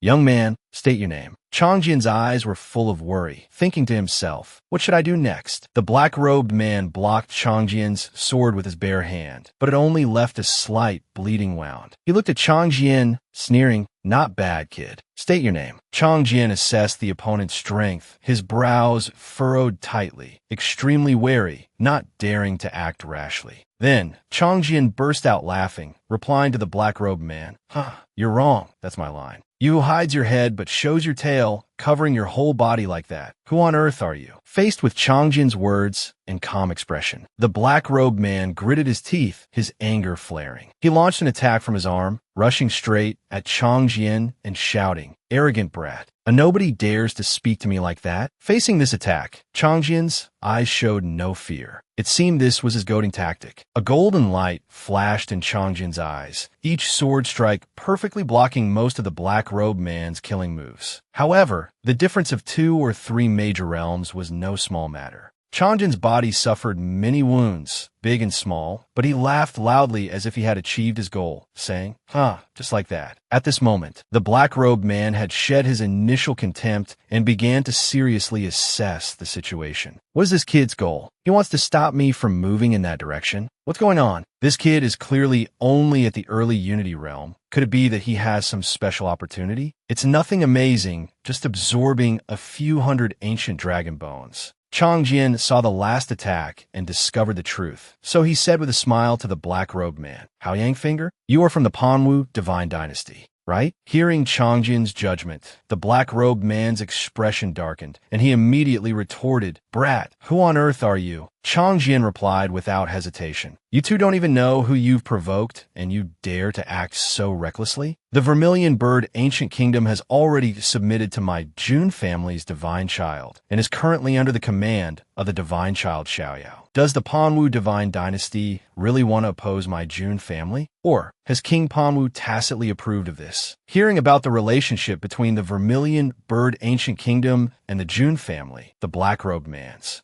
gaze darkened, and he thought to himself, a connection to the Jun family of the Wasteland continent? This is bad. I absolutely cannot let this brat leave here alive. As the thought flashed, he quickly moved behind Changjin and delivered a killing blow. It was still the Haoyang Finger, but this time he struck through Changjin's body. Changjin was unexpectedly hit by the killing blow and spat out a small mouthful of blood. He fell forward, a large wound appearing on his chest. This time, it's a matching, penetrating wound for the siblings. The black-robed man raised his hand and looked down at Changjin below, thinking to himself, Oh? Is it over just like that? But when he heard Changjin's voice, he was startled. You think that by delivering a killing blow to me here, no one will discover your identities? You think you can destroy me just like that? As soon as the words fell, Changjin's body, lying below, suddenly disappeared under the black-robed man's astonished gaze. His expression was extremely ugly, and he thought to himself, Damn it, we're in big trouble. We can't delay any longer. I must report to the young master quickly. The black-robed man quickly teleported away to report.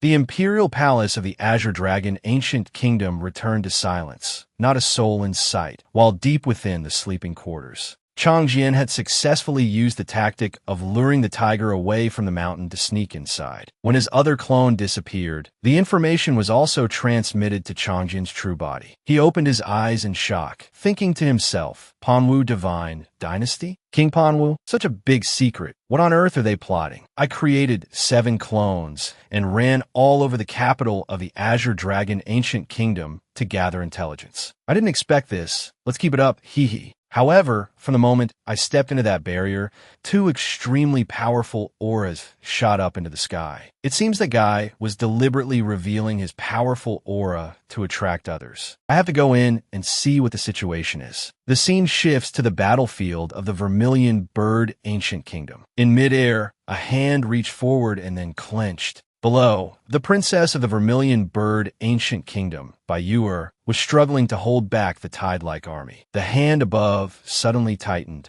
Bayur felt as if she was being crushed by a force of 10,000 caddies, her entire body imprisoned. Bayur's body was controlled by a blue-killing intent and flew into the air. Yor had no strength to resist, thinking to herself, the aura of the Azure Dragon Ancient Kingdom. Is it the Azure Dragon Kingdom's ruler? Bayur desperately burned her blood essence, continuing to use the Vermilion Bird Divine Flame to escape the control. The undying Vermilion Bird Divine Flame quickly flared up around Bayur, causing the Azure Dragon Kingdom's ruler in the distance to show a look of interest, and he said loudly, Hey, don't be so reckless. If the young master hadn't insisted on taking you as a concubine, I would really want to crush you to death right now. Seeing Bayur in danger, the soldiers of the Vermilion Bird Ancient Kingdom also desperately charged forward to rescue her. You bastard, don't you dare humiliate Her Highness the Princess. 3 soldiers charged towards the Azure Dragon Kingdom's ruler. But the Azure Dragon Kingdom's ruler just glanced contemptuously at those small fries. He casually waved out a few blue sword auras, and the bodies of the several soldiers were easily torn to shreds. He looked smugly at Bayur below, provoking, How about it? Your Highness the Princess of the Vermilion Bird Ancient Kingdom. Can you use that Vermilion Bird Divine Flame to make them stand up again this time? But Yor was helpless. and could only watch in silent resentment as each general of the Vermilion Bird ancient kingdom fell. Bai Yuer's heart ached as if cut by a knife. These generals all died for her.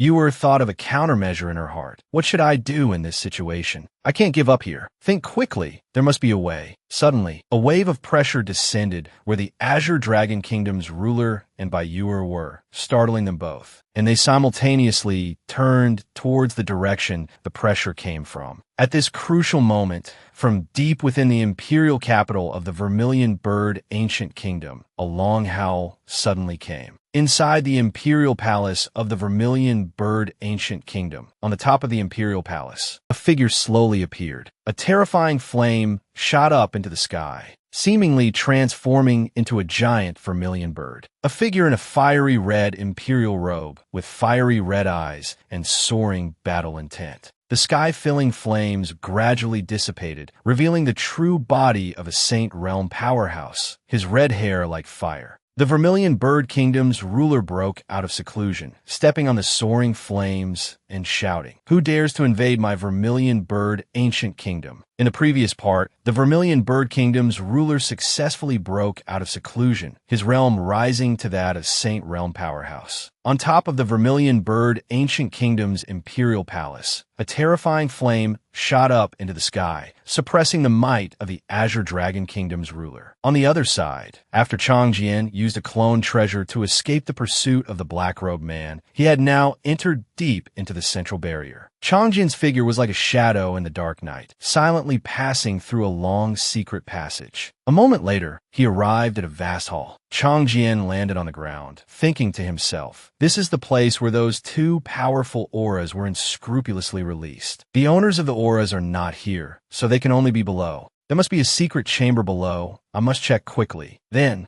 Changjian used his left hand to channel his spiritual energy into the ground, creating waves of probing ripples with a perfect rhythm. Brothers, this feeling is like using a submarine sonar. Changjian closed his eyes, feeling his probing spiritual energy, and quickly discovered the hidden secret chamber underground. Changjian's eyes widened in surprise, thinking to himself, my judgment was not wrong. I've finally found it. Changjian frowned, drawing his sword from his storage space, and resolved, I must be extremely careful. I can't make too much noise. Then, Changjian executed countless sword moves, striking straight down at the ground. The sharp sword energy cut the ground into square blocks of stone, and the earth and rocks began to fall into the secret chamber below. Changjian quickly jumped down. The falling rocks and earth hit a familiar but haggard face, covered in large and small scars. Changjian's sword moves had carved a large hole above the secret chamber, and rocks and earth fell straight down, kicking up a cloud of dust. He said to make a small noise. Brother Changjian's resolve really makes one laugh their head off. The dust gradually settled, and Changjian also landed safely. He scanned his surroundings, assessing the situation. But the scene before him shocked him to the core, his expression no longer concealable. On a huge pillar, a white-haired man was hanging, the pillar stained with fresh blood. The body of the White Tiger Kingdom's ruler had been subjected to extremely brutal torture, his body pierced by 4 iron chains, suspended on the pillar. The White Tiger Kingdom's ruler sensed Changjian's aura, his pressure and killing intent growing stronger, and he said in a deep voice, "Where did you come from, brat? Who on earth are you?" The pressure and killing intent pressed down on Changjian, making him grit his teeth to endure it, thinking to himself, what terrifying pressure. Is this a Saint Realm powerhouse? Suddenly, a voice came from the side,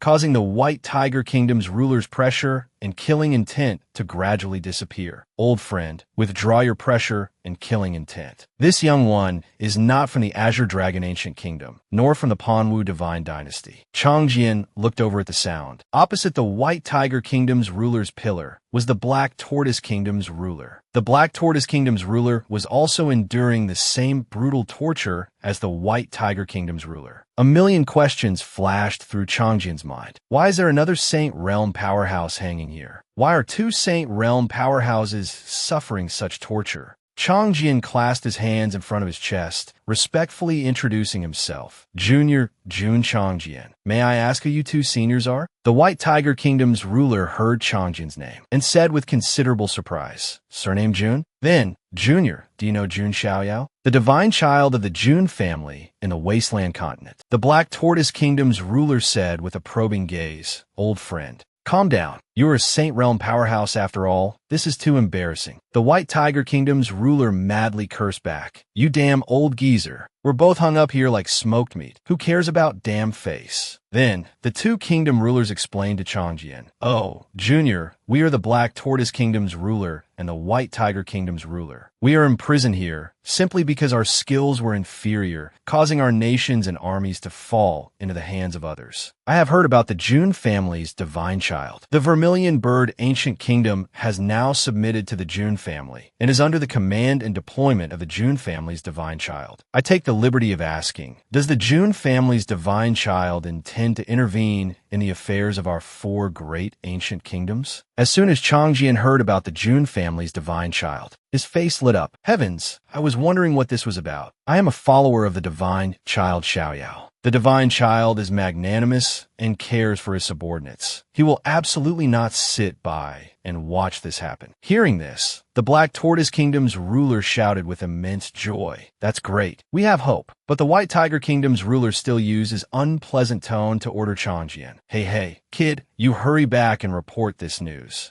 To conquer our four great ancient kingdoms, the Panwu divine dynasty has secretly sent troops. At this moment, at the Vermilion Bird Ancient Kingdom's imperial palace, the Azure Dragon Kingdom's ruler was being fiercely attacked. He gritted his teeth to defend himself, but was still beaten back, falling into a disadvantage. He was not lightly injured, and blood trickled from the corner of his mouth. In front of him was none other than the Vermilion Bird Kingdom's ruler, who had just broken through in seclusion. He held little Ewer neatly in his arms. At this moment, Ewer looked so small in her father's embrace. The Azure Dragon Kingdom's ruler roared in anger. You bastard Vermilion Bird Kingdom's ruler. You're still alive? After his breakthrough, the Vermilion Bird Kingdom's ruler seemed to have shed his skin, looking decades younger. He looked contemptuously at the Azure Dragon Kingdom's ruler below and replied, Not only am I not dead, but I found a blessing in disguise and successfully broke through to the Saint Realm. Hearing this, the Azure Dragon Kingdom's ruler also sneered, probing, You just broke through? Then your realm must not be stable yet, right? The Vermilion Bird Kingdom's ruler replied coldly, You worry too much.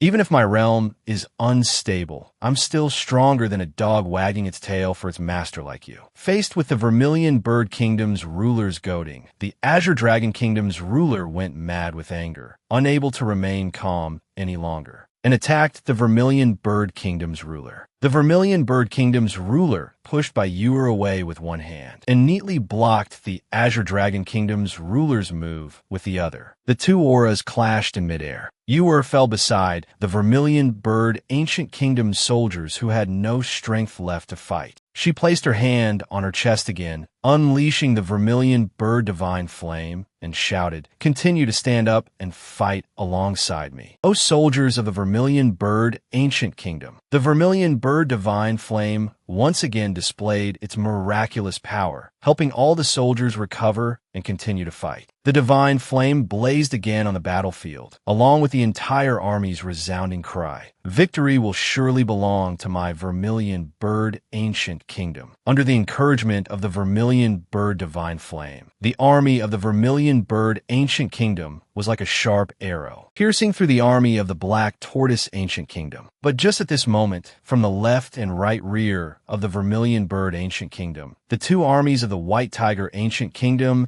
and the Azure Dragon Ancient Kingdom, like two floods, directly surrounded and attacked the Vermilion Bird Ancient Kingdom from behind. The army of the Azure Dragon Ancient Kingdom shouted smugly, Slaughter them. Let's take the Vermilion Bird Ancient Kingdom together. As for the soldiers of the Vermilion Bird Ancient Kingdom, seeing their entire army surrounded from front and back with no escape, they immediately panicked, chattering amongst themselves. That's the armies of the Azure Dragon Ancient Kingdom and the White Tiger Ancient Kingdom. We're surrounded. The army of the Black Tortoise Ancient Kingdom was just a bait, and the Azure Dragon Kingdom's ruler, who was fighting the Vermilion Bird Kingdom's ruler, seeing his despicable plan succeed, laughed smugly. Old friend Vermilion Bird, you should just obediently admit defeat. The Vermilion Bird Kingdom's ruler frowned and gritted his teeth in a counterattack. Just you alone are not qualified. But at the same time, a black-robed man appeared behind the Vermilion Bird Kingdom's ruler, swinging his iron claws in a sneak attack. At this moment, the image shifts to the White Tiger Kingdom's ruler's words when he told Changjian to deliver the message. To conquer the 4 great ancient kingdoms, the Panwu divine dynasty has mobilized 4 Saint Realm experts. Otherwise, the White Tiger Ancient Kingdom and the Black Tortoise Ancient Kingdom would not have been defeated so easily. Back to the present. That black-robed man had successfully sneak-attacked the Vermilion Bird Kingdom's ruler's back, causing him to be severely injured, vomiting blood incessantly, looking extremely pained. Changjian had found the prison of the Black Tortoise and White Tiger Kingdom rulers and rescued them, but learned a terrible piece of news. The mastermind behind the scenes was from the Panwu divine dynasty, who had dispatched 4 black-robed men, all of whom were Saint Realm powerhouses. Although the Vermilion Bird Kingdom's ruler had broken through in seclusion, he could not completely suppress the situation, and instead was hit by a sneak attack from one of the black-robed men and was severely injured. The sound of the clash of blue and red energy shook the heavens. One side of the battle formation seemed about to collapse. The situation of the Vermilion Bird Ancient Kingdom was as precarious as an egg hanging by a thread, surrounded on 3 sides by a 1,000,000-strong army, while the Vermilion Bird Kingdom's ruler could not deal with the Azure Dragon Kingdom's ruler and the several black-robed men at the same time. After all, he had just broken through to the Saint Realm. His realm was not yet stable, and he was being besieged by 2 saints, not to mention that behind the battlefield, there might still be that mysterious force's young master monitoring everything. In this situation, even if the Vermilion Bird Kingdom's ruler had broken through to the Saint Realm, he could not turn the tide. Bai Yuer at this moment looked at her father with a heart full of despair. After being hit by the sneak attack, the Vermilion Bird Kingdom's ruler was beaten back, painfully spitting out fresh blood. Not giving the Vermilion Bird Kingdom's ruler a chance to breathe, another black-robed man continued to unleash a battle technique to attack. The Vermilion Bird Kingdom's ruler gritted his teeth and glanced behind him, using the last of his strength to defend himself. As soon as the rain of arrows stopped, the Vermilion Bird Country Lord seized the opportunity to counterattack, waving his hand to unleash his famous fire-based technique, striking the black-robed figure and pushing him back. But suddenly, a figure unexpectedly flashed past the Vermilion Bird Country Lord's back, leaving several slash wounds on his shoulder. The Vermilion Bird Country Lord's breathing grew weaker. He looked in that direction and blurted out, "Wasn't there only one black-robed person?" The black-robed person who had just successfully attacked laughed and said, guess how many black-robed people there are in total?" The Azure Dragon Country Lord then said with a smug laugh, No. Did you think there was only one black-robed person here?" At this moment, 4 black-robed figures flew to the Azure Dragon Country Lord's side one by one. He spoke in an arrogant tone, as if victory was already in his grasp. "It should be for black-robed people. This is a small favor that young master granted me. Why must you suffer like this? Resisting will only bring you more pain. Resistance means death. Why don't you obediently join us and submit to that young master together?" Hearing the Azure Dragon Country Lord's vile words, the Vermilion Bird Country Lord merely gave him a cold glance, remaining silent. Then he channeled his fire energy, ready to fight to the death. The Azure Dragon Country Lord looked down with contempt and said, TSK, that's truly the most foolish answer." Then, with a vicious look, he ordered the 4 black-robed figures, "Kill him for me." The 4 black-robed figures formed a formation together, transforming into 4 swelling orbs of spiritual power that shot straight down at the Vermilion Bird Country Lord. Unable to dodge, the Vermilion Bird Country Lord could only charge forward to face them, resisting with his life on the line. The attack pierced through the Vermilion Bird Country Lord's body. At this moment, the Vermilion Bird Country Lord's state of mind was like sinking into the deep sea, countless chaotic thoughts intertwining in his mind. Could it be that the heavenly Tao truly wants to destroy my ancient vermilion bird country? No, it can't be. Don't lose heart. Don't lose your will. Once I fall, my wife and children will be humiliated, and all the subjects of my ancient vermilion bird country will become slaves. Do you still have a mind to worry about that rabble of yours? They are already bloodthirsty on the battlefield, not someone you can stop with a single shout. The White Tiger Country Lord knew this truth well and could only grit his teeth, unable to refute. The Azure Dragon Country Lord, pressing his advantage, said, "As long as we hold you here, all your struggles will be in vain." The Azure Dragon Country Lord's harassment was not over yet. Just then, a man in a black cloak suddenly appeared behind the White Tiger Country Lord. The black-cloaked man and the Azure Dragon Country Lord took turns launching sneak attacks on the White Tiger Country Lord. Fortunately, the Black Tortoise Country Lord noticed in time and raised a protective shield. The Black Tortoise Country Lord shouted angrily, reminding him, "Old Bai, be careful. Your head almost moved house." The situation on the Black Tortoise Country Lord's and the Vermilion Bird Country Lord's side was not much better. The two of them were also dealing with 3 other black-cloaked men. The Vermilion Bird Country Lord interrupted loudly. "Let's focus on dealing with these Saint Realm black-cloaked people first. We'll talk about other things later." Just like that. The confrontation between the 8 Saint Realm experts remained a stalemate for the time being. On one side were the 3 country lords, struggling to defend with all their might, constantly on guard. On the other side were the 4 black-cloaked men, along with the cunning Azure Dragon Country Lord, using any means necessary to launch fatal blows. The Azure Dragon Country Lord channeled spiritual power into his palm, preparing to attack, and said smugly, "I really don't understand. What exactly are you persisting and resisting for?" Then, a palm strike sent the White Tiger Country Lord flying. The White Tiger Country Lord crossed his arms in front of his chest to defend, merely grunting as he recalled being imprisoned in a dark secret chamber. At that time, the White Tiger Country Lord had said to Jun Changjian, "To conquer the 4 symbols' ancient countries, the Panwu Divine Dynasty has sent 4 Saint Realm experts to assist that young master. You must quickly get this information out." Hearing this, Jun Changjian replied without hesitation, "Understood. I will send the message immediately." But before he could finish his words,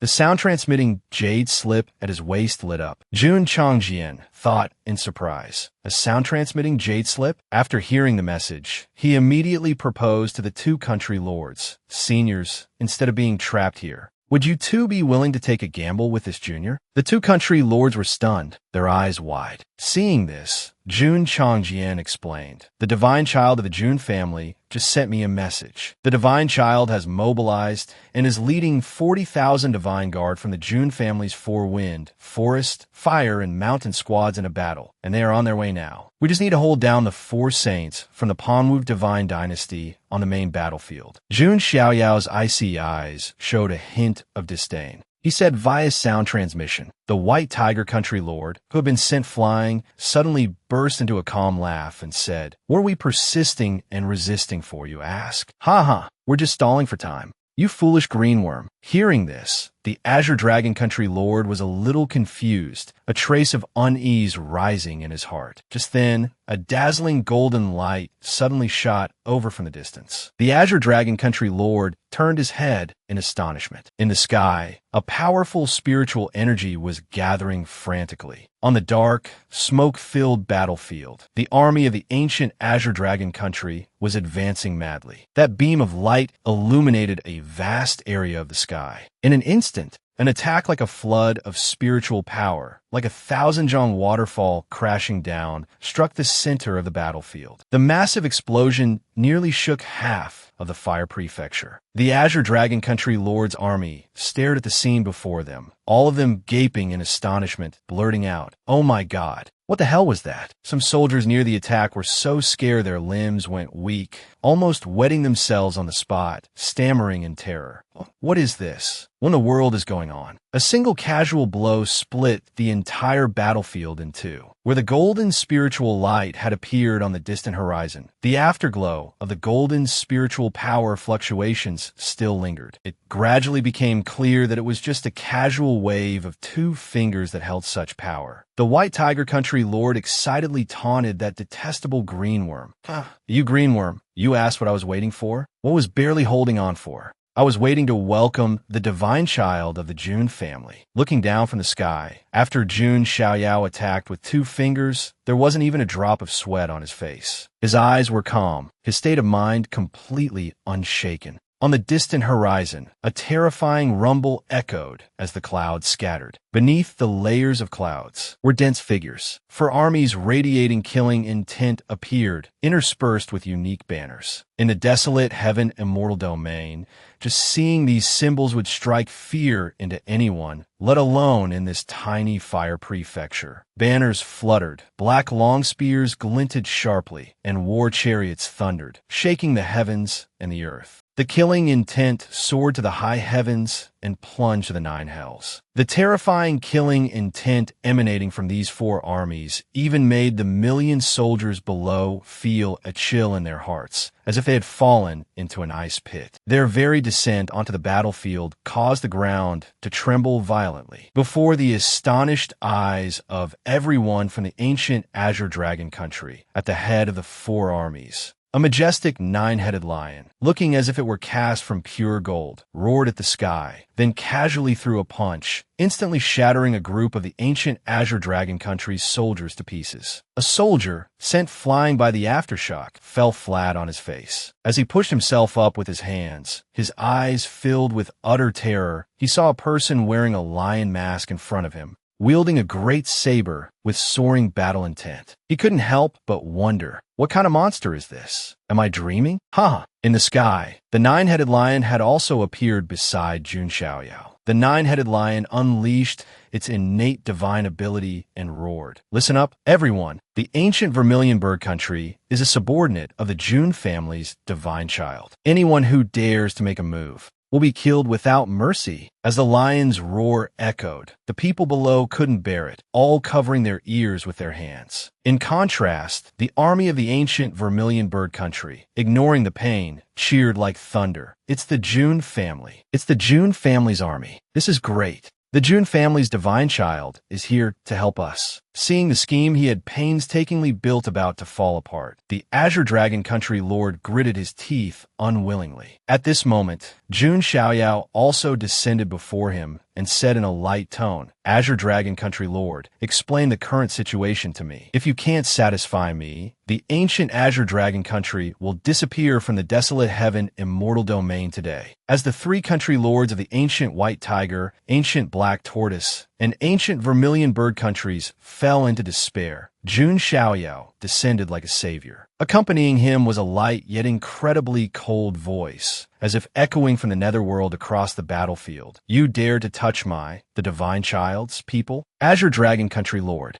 are you tired of living? Following him were the Jun family's four wind, forest, fire, and mountain squads. With only 40,000 troops, they made the million-strong allied army of the other three ancient countries turn pale with utter fear. The leader of the Jun family's mountain god guards, wearing a lion mask and wielding a great saber, radiated immense killing intent and battle spirit, leading the charge and turning the soldiers of the ancient Azure Dragon country to dust. Right after the leader of the mountain god guards, the leader of the Jun family's wind shadow guards, wearing a green-haired, red-eyed demon mask, was not to be outdone, raising his hand to unleash sharp wind blades, cutting down the soldiers of the ancient Azure Dragon country like chopping vegetables. Not far away, a flaming long spear. The leader of the Jun family's fire cavalry guards held a spear in his left hand and a sword in his right, strolling through the battlefield as if it were a park, skewering the Azure Dragon country's soldiers like kebabs. The leader of the Jun family's imperial forest guards, with battle intent flashing in his eyes, raised his great shield, shouted kill, then slammed it into the ground. the earth cracked open, and countless soldiers were sent flying in terror. The four wind, forest, fire, and mountain squads became like four unstoppable torrents, charging straight at the million-strong allied army of the three ancient countries. It was hard to imagine that just 40,000 troops charging into a million-strong army would yield such a stunning result. The million-strong army was completely unable to stop the charge of these four squads. After just a few clashes, the three-nation allied forces had already lost over 100,000 men. The soldiers on all sides were utterly terrified, the million-strong army collapsing like an avalanche,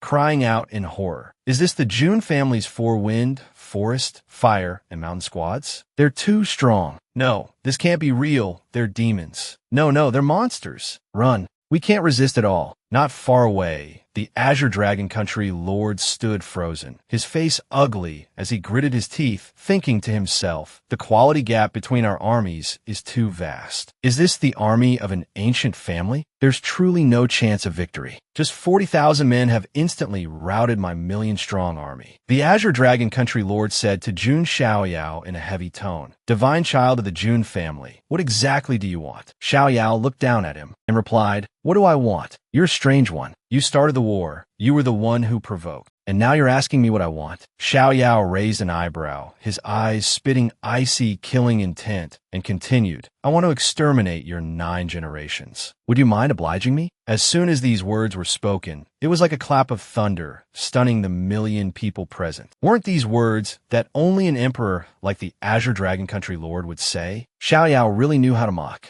The Azure Dragon Country Lord's face turned green and then pale, his Saint Realm aura almost erupting uncontrollably as he said, You dare. Don't go too far. I have a young master backing me. It's not your place to be so arrogant. Xiaoyao quickly retorted, I'm going too far? Then, who was it that sent an army to invade the territories of other ancient countries, causing countless needless casualties, and even intended to massacre an entire city and destroy the foundation of a nation? Could it be that Jun Xiaoyao did that? Xiaoyao's killing intent surged. He formed a sword with 2 fingers, golden spiritual power rapidly gathering, ready to strike at any moment, and continued, You have someone backing you? I'd like to see who in this desolate heaven, immortal domain, can withstand the wrath of me. Jun Xiaoyao. As soon as Xiaoyao finished speaking, a vast sword chi surged, and a majestic sword intent billowed. A brilliant beam of sword light, along with countless phantoms of immortal gods, swept down following Jun Xiaoyao's hand. This world-shaking sword light was the first form of the 6 Immortals' sword art, Immortals Fall. The sword art was aimed directly at the Azure Dragon Country Lord. He could only use both hands to defend. With his Saint Realm cultivation, defending against a casual blow from a normal Unity Realm Junior should have been like a gentle breeze. But he never expected that this one blow would force him to use his full strength just to barely block it. And the ground below, swept by the sword intent, split open into a bottomless abyss. Facing this indescribable humiliation, he was both furious and terrified, thinking to himself, Is this the Jun family's 6 Immortals sword art? One of the 5 great divine arts? I used my full strength to defend, yet the sword art could easily pierce my defense. I, a dignified Saint Realm expert, actually feel fear before a Unity Realm cultivator? I am the Azure Dragon Country Lord, the ruler of a nation.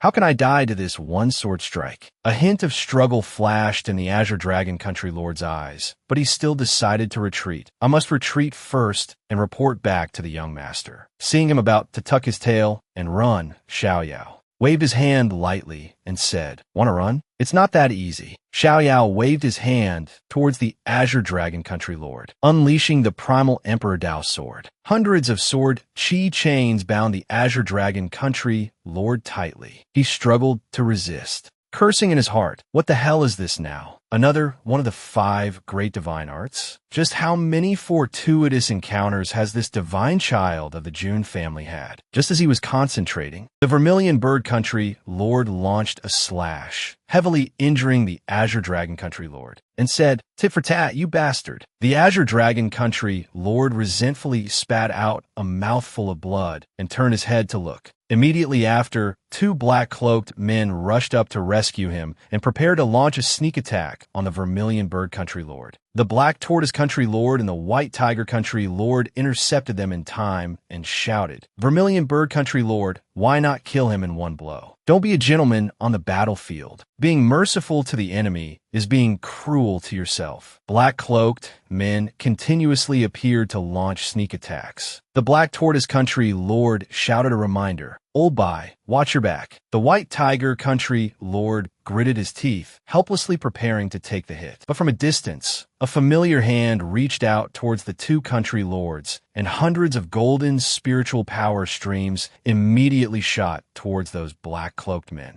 The black-cloaked man wearing a golden mask was locked down by the chain-like seals of the primal Emperor Dao sword. Jun Wanjie seized the opportunity created by the divine child, appearing behind the golden-masked black-cloaked man like a bolt of lightning, then blasted a torrent of thunder into his body. The golden mask shattered under the attack, and Wanjie saw the scene behind the mask. His eyes immediately froze, a hint of surprise flashing through them. This black-cloaked man was actually just a puppet. The Black Tortoise Country Lord exclaimed in confusion. A puppet? While the White Tiger Country Lord had a look of surprise. What the hell? Could it be that all four black-cloaked men are puppets? The black-cloaked man, hit by Wanjie's blow, was completely unharmed and landed lightly on the ground. The Azure Dragon Country Lord was equally astonished. Then, that puppet grabbed the Azure Dragon Country Lord and prepared to flee. The White Tiger Country Lord said angrily, "That bastard wants to run." The Black Tortoise Country Lord calmly judged, "No, something is coming from that direction." Between two distant mountain ranges,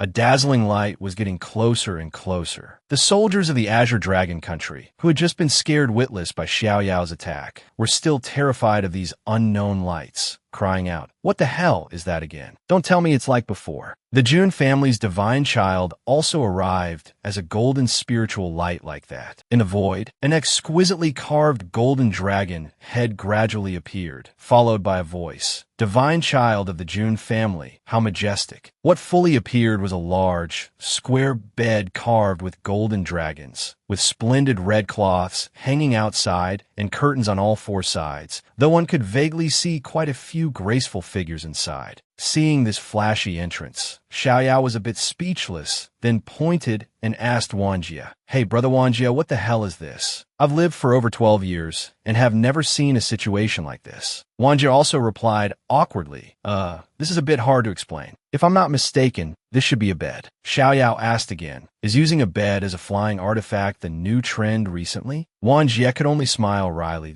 I don't know either." At this moment, Jun Xuehuang also appeared gracefully and explained, "According to the information Changjin sent back, the backer of the Azure Dragon Country Lord is from the Panwu Divine Dynasty. Given the current situation, one can deduce that there is indeed someone in the Panwu Divine Dynasty who fits this entrance style." Xiao Yao asked with curiosity, "Oh? So, cousin, you know his background?" A hint of caution flashed in Xue Huang's eyes as she replied, "He is a marquis of the Panwu Divine Dynasty. His name is Marquis Champion." Inside the golden dragon bed was a man wearing a jade crown and a golden robe. His appearance was ordinary, with none of the characteristic features of a young man, but rather a hint of coldness, and his eyes were dark-ringed from nightly indulgence. Xue Huang continued her introduction. "He, Marquis Champion, is a bona fide scumbag of the desolate heaven immortal domain. He is the illustrious Marquis of the Panwu Divine Dynasty, considered the champion among the prodigies of the Panwu Divine Dynasty. His real name is Yang Pan." Speaking of Marquis Champion Yang Pan, there are many legends. He was originally just a low-status stable boy in a minor princely manor, enduring all sorts of scorn and contempt. Yang Pan was like a plaything for a young prince. On one occasion, the young prince, on a whim, kicked Yang Pan like a toy into a valley full of venomous snakes and insects. But by a stroke of fate, Yang Pan found a divine sword and rose to prominence from then on. This divine sword was no ordinary item. It was one of the 3 Origin Emperor swords forged by the founder of the Panwu Divine Dynasty, the Panwu Great Emperor, and was named the Origin Emperor Life Spirit Sword. Relying on the Origin Emperor Life Spirit Sword, after gaining power, the first thing Yang Pan did was single-handedly annihilate the entire royal family that had once harmed him. Yang Pan's actions made no distinction between good and bad, old and young. Pregnant and nursing women were not spared, and even the horses he had once personally cared for did not escape. Yang Pan carried out a heaven-shaking, earth-shattering massacre that shocked the entire Panwu divine dynasty. But just because he held one of the 3 divine swords passed down by the Panwu Great Emperor, not only was he not punished, but he was favored by the current Panwu Emperor, ultimately ascending to the heavens in a single step, becoming the marquee champion of the Panwu Divine Dynasty. Many people in the Panwu Divine Dynasty even believe that Yang Pan might be the reincarnation of the Panwu Great Emperor. Of course, this news is a bit fantastical and has not been confirmed. But regardless, Yang Pan's status in the Panwu Divine Dynasty is undoubtedly extremely noble. There are even rumors that for the Divine Dynasty's eldest princess, Wu Mingyue's selection of a consort this time, the internally decided candidate is Yang Pan. From this, one can see the importance the Panwu Divine Dynasty places on Yang Pan, because he is absolutely a top-tier, monstrous prodigy with terrifyingly powerful strength in the desolate heaven immortal domain. Because Yang Pan came from the lowest rungs of society, his personality is also extremely bizarre, crazed, conceited, and unpredictable, like a destitute person who suddenly wins a lottery of several hundred million. His heart would surely swell with arrogance. Moreover, due to that nouveau riche mentality, the beautiful women he couldn't even dream of before, he now collects one after another. His concubines are like a miniature harem, said to number 3,000. He crazily seizes concubines for his harem, and if a beautiful woman resists, she will be executed by slow slicing. Therefore, in the eyes of the women in the immortal domain, Yang Pan is a scumbag through and through.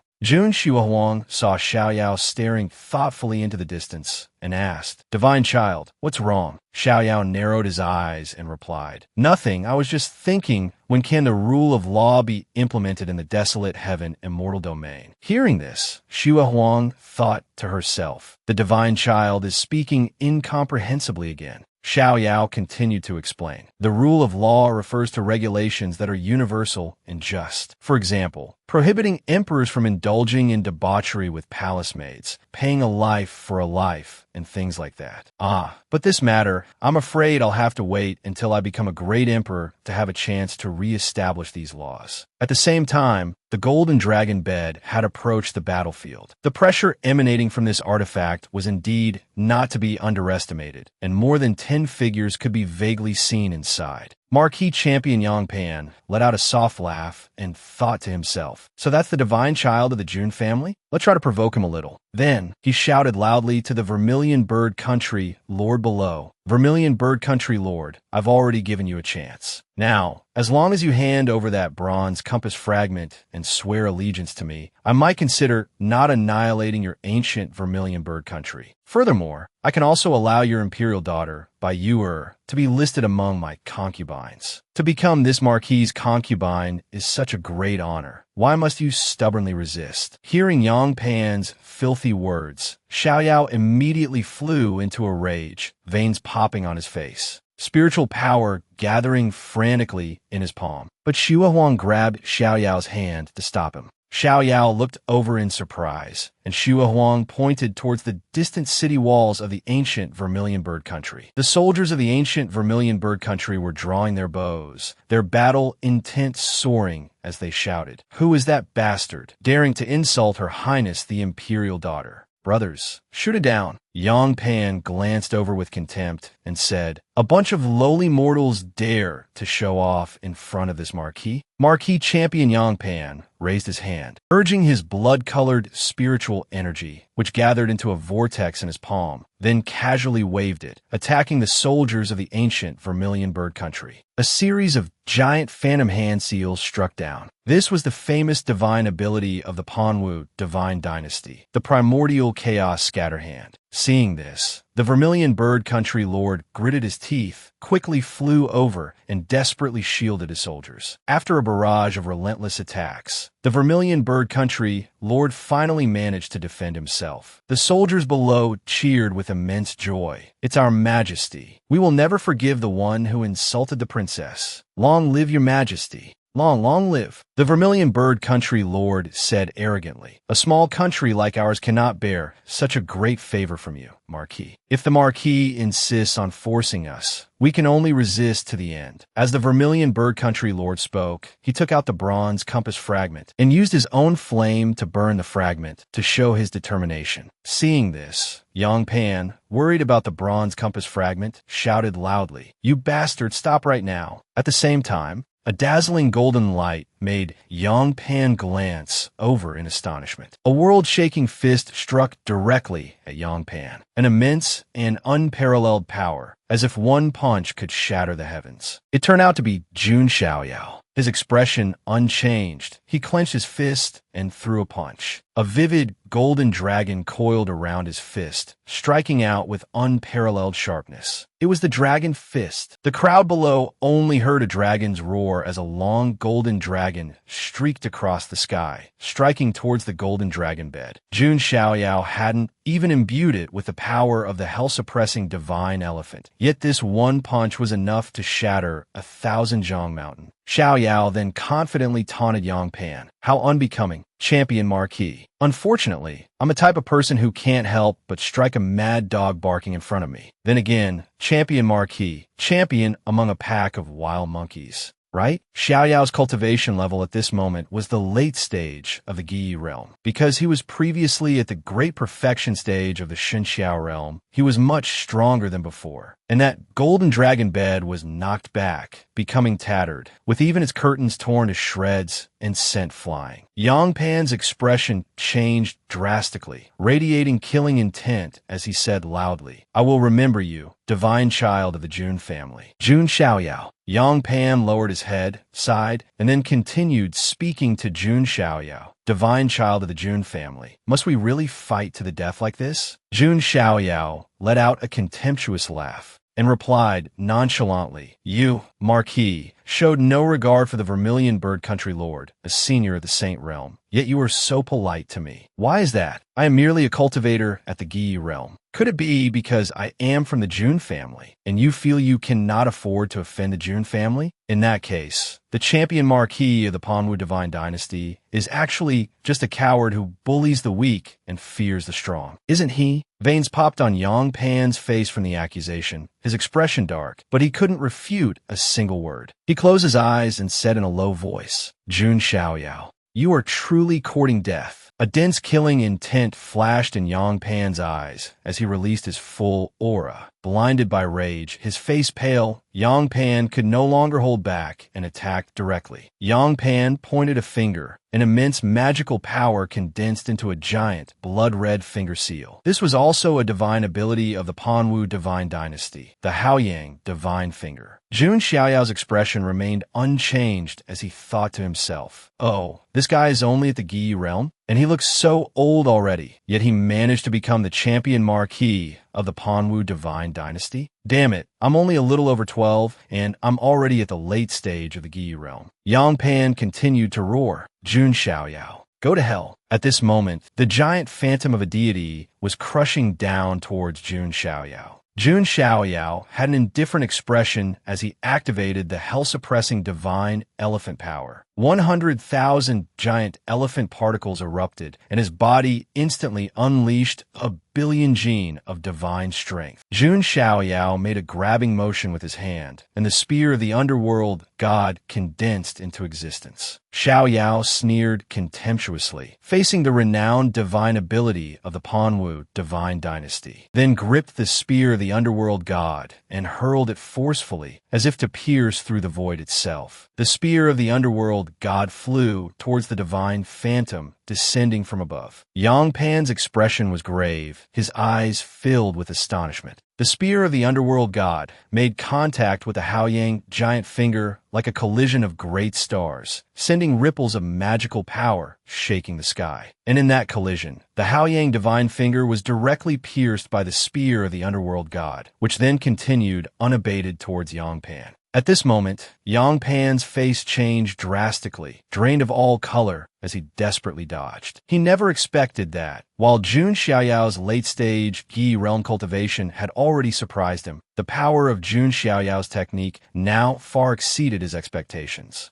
Yang Pan used both hands to desperately block the spear of the underworld god, which was striking towards his heart like a bolt of lightning. The spear of the underworld god was imbued with Xiao Yao's spiritual power. Its might was not something that could be easily imagined. Because of this, Yang Pan's hands were severely injured. Although he had blocked a fatal blow, this terrifying force of 1,000,000,000 jin easily sent Yang Pan's body flying like a broken kite. But Xiao Yao, Wan Jie, and Xue Huang showed no joy at all. On the contrary, they were unusually pensive. The soldiers below were utterly astonished at this scene, murmuring amongst themselves. How could this be? That's the champion marquis, Yang Pan. How could the great champion marquis of an immortal divine dynasty not even withstand a single blow? A general of the Vermilion Bird ancient kingdom said with fervent eyes, "It's not that the champion marquis is weak, but that the Jun family's divine child is too strong." Everyone from the Vermilion Bird ancient kingdom revered Jun Xiaoyao even more. To be able to defeat even the champion marquis so easily, the Jun family's divine child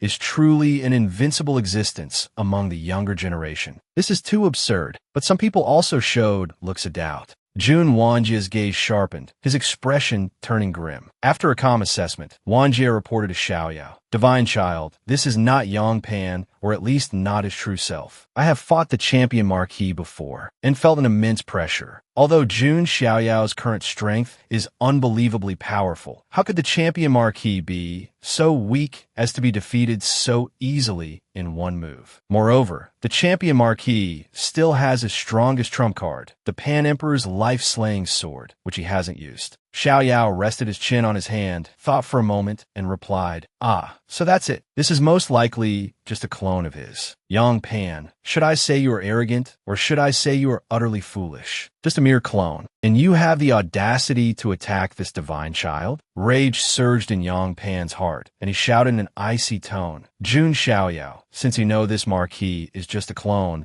then you should also know how powerful my true self is. If you stop now, it's not too late. I can still leave you with some dignity." Yang Pan had once thought that just a clone would be more than enough to conquer the four symbols ancient kingdom, without needing his true self to act. But who could have expected that the Vermilion Bird ancient kingdom's backer was actually Jun Xiaoyao? This was truly a huge variable in Yang Pan's plan. With things having come to this, Yang Pan understood clearly in his heart that he was only a clone here and could not possibly defeat Jun Xiaoyao. So he could only use the prestige of his true self to intimidate him. Xiaoyao heard these words as if they were a passing breeze, then slowly descended to the ground, walking towards Yang Pan's clone and said, "You old man, do you see what's left on this battlefield? You should know the cultivation levels of these soldiers, right? They're just low-level cultivators. The highest, not even surpassing the spirit ocean realm. In the eyes of chosen ones like us, they are nothing but ants, right? But look again, those ants dared to fight you to the death, willing to die for the passion in their hearts. Now look at yourself, the great champion marquis of an immortal divine dynasty, the renowned Panwuk divine dynasty no less. Yet in reality, you are just trying to use your strength to make the weak fear you. You are truly the scum of the desolate heaven and immortal domain, scum that is not even equal to an ant." Yang Pan roared madly. "Very well, Jun Xiaoyao. You truly refuse a toast, only to drink a forfeit." As soon as Yang Pan finished speaking, for pitch-black figures appeared around him, carrying a suffocatingly powerful aura. The Vermilion Bird Country Lord, White Tiger Country Lord, and Black Tortoise Country Lord's eyes showed apprehension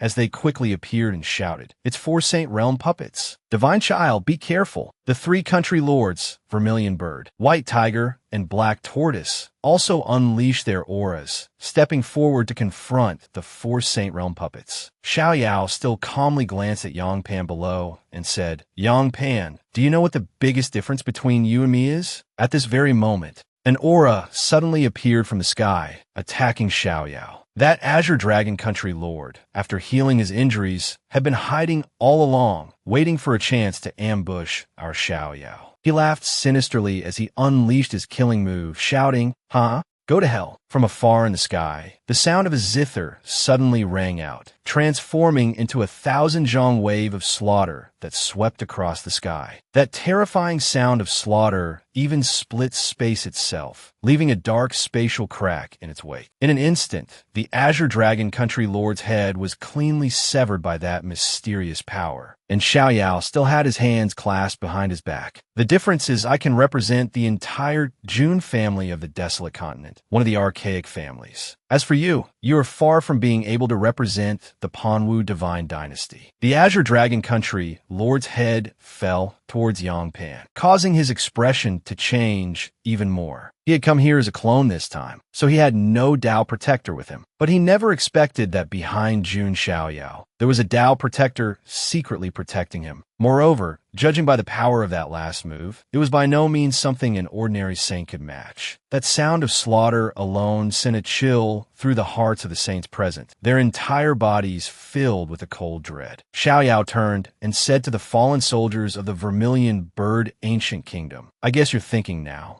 that as long as you suppress me without taking my life, my Jun family can't do anything to you, and then you can easily take over the Vermilion Bird Ancient Kingdom and seize the bronze compass fragment, right?" Yangpan gritted his teeth, completely helpless. At this moment in his eyes were countless sounds of slaughter from the zither, madly attacking. The sound of slaughter's power did not diminish, continuing to attack the four Saint Realm puppets. Boom! Boom! A violent explosion echoed across the sky as the four Saint Realm puppets were directly destroyed, sliced in half at the waist, and turned into countless fragments. After the zither sound, the entire battlefield suddenly fell silent. Even the drop of a pin could be heard. The champion Marquis, a man so arrogant, now wore a look of disbelief. How could this be? 5 Saint Realm experts almost annihilated at the same time. Is Jun Xiaoyao's Dao Protector that strong? It turned out Yangpan had guessed that even if Jun Xiaoyao had a Dao Protector, they would likely only be at the Saint Realm. After all, experts with profound cultivation realms were usually unwilling to act as a constant babysitter. But that Dao Protector of Jun Xiaoyao's, their strength was clearly not at the Saint Realm. Yangpan, full of doubt, wondered to himself, could it be a Saint King? Ever since becoming the champion Marquis, he had never suffered such a loss. Xiaoyao took the remnant of the Vermilion Bird Divine Flame, holding it on his fingertip, and said,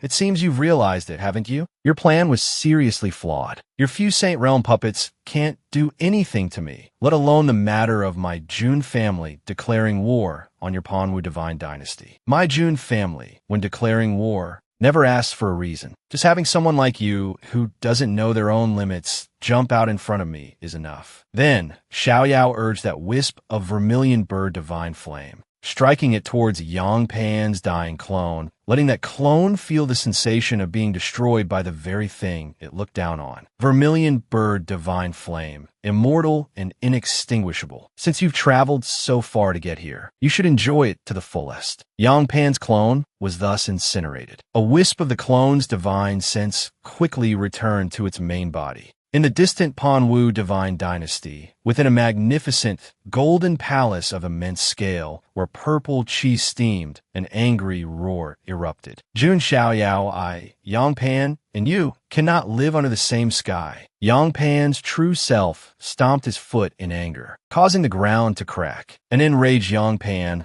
was truly more terrifying than an Azura demon. His dark red spiritual pressure surged out, accompanied by an icy voice. I, Champion Marquis Yangpan, will issue a challenge to the Jun family's Jun Xiaoyao. At this time, in the imperial palace of the Vermilion Bird Ancient Kingdom, Jun Xiaoyao had no idea that Yangpan wanted to send him a life and death challenge. But even if he knew, it's unlikely there would be any ripple in Jun Xiaoyao's heart. Daring to roar in front of a protagonist like him was just a path to death. From Yangpan's storage ring, Jun Xiaoyao retrieved 3 bronze compass fragments, and combining them with the Vermilion Bird Ancient Kingdom's piece, he assembled a complete bronze compass. Xiaoyao pieced the 4 compass fragments together, forming a complete compass. The complete compass looked ancient and mystical, carrying the vicissitudes of time. It was just that Jun Xiaoyao temporarily didn't know how to use it. Xiaoyao asked the 3 country lords, "What exactly is this bronze compass?" Why did that Yang Pan guy go to such lengths to obtain it? The three country lords only knew that. Each country in the four symbols ancient kingdom had inherited a fragment of the bronze compass. As for the origin and use of the bronze compass, the three country lords had no precise information. Only the Vermilion Bird Ancient Kingdom had received a bit of information, saying that this bronze compass was closely related to an ancient divine dynasty connected to their four symbols Ancient Kingdom's immortal palace. The founder of the Four Symbols Divine Dynasty was a supreme-level figure named the Four Symbols Supreme Being, and the founders of today's Four Symbols Ancient Kingdom were all his disciples. It was said that the Four Symbols Supreme Being was once besieged and harmed by many powerful experts, precisely to fight over this bronze compass. In the end, the Four Symbols Supreme Being had no choice but to divide the bronze compass into four small pieces, entrusting them to his four disciples for safekeeping. Thus, each compass fragment gradually became a family heirloom of each ancient kingdom, a symbol of dignity to be protected to the death. The other two country lords, hearing the Vermilion Bird Country lord's explanation, also nodded in agreement. After listening, Xiaoyao crossed his arms and fell into thought. When I heard you all tell this story, I always felt like I had seen the structure of this compass somewhere before. Xiaoyao suddenly had an epiphany, recalling the fragment from the Primal Chaos Supreme Being's inheritance, which also had the characteristic green color of the compass. Xiaoyao pulled it out like Doraemon taking out a new gadget. When he placed that fragment on the compass, everything became even more certain. Xiaoyao excitedly announced to the three country lords, "This compass is very likely related to the legendary bronze immortal palace." The three country lords were quite surprised to hear this, but they also found it understandable. No wonder it attracted the covetous desires of countless experts. Now that this matter has been targeted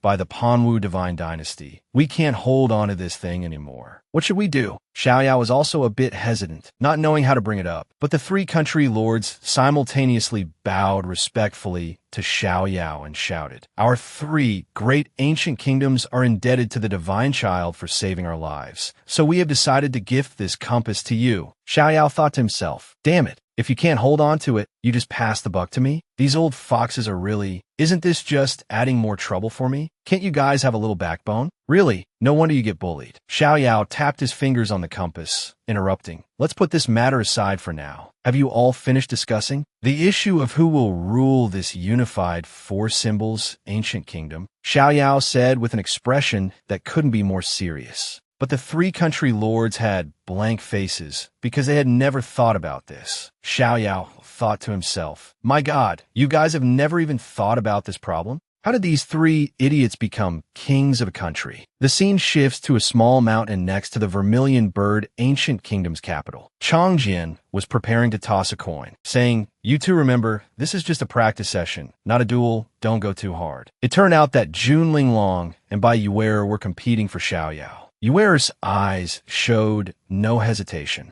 and Linglong was also ready. Changjian tossed the coin into the air, and as the coin was about to hit the ground, the pressure from the two of them was already suffocating. The coin hit the ground, and Linglong struck first, immediately launching an attack. Yuer dodged to the side, unleashing a fire technique, thinking to herself, "Linglong is really strong now, but I won't lose to you this time." Yuer quickly counterattacked, but Linglong dodged with a light leap. But this was just a feint from Yuer. As a pillar of fire shot up from the ground straight at Linglong, Yuer knew that this small attack couldn't defeat Linglong, so with a determined gaze, she continued her assault, 8 fire arrows closing in, leaving Linglong no room to retreat. As the attack was about to hit Linglong's body, time seemed to slow down. Linglong nodded lightly, and then the 8 arrows collided with each other in midair, creating a dazzling explosion. Yuer looked up, completely bewildered. Is it over? Something's not right. Yuer quickly looked up above her head, her beautiful face filled with utter astonishment. "Linglong,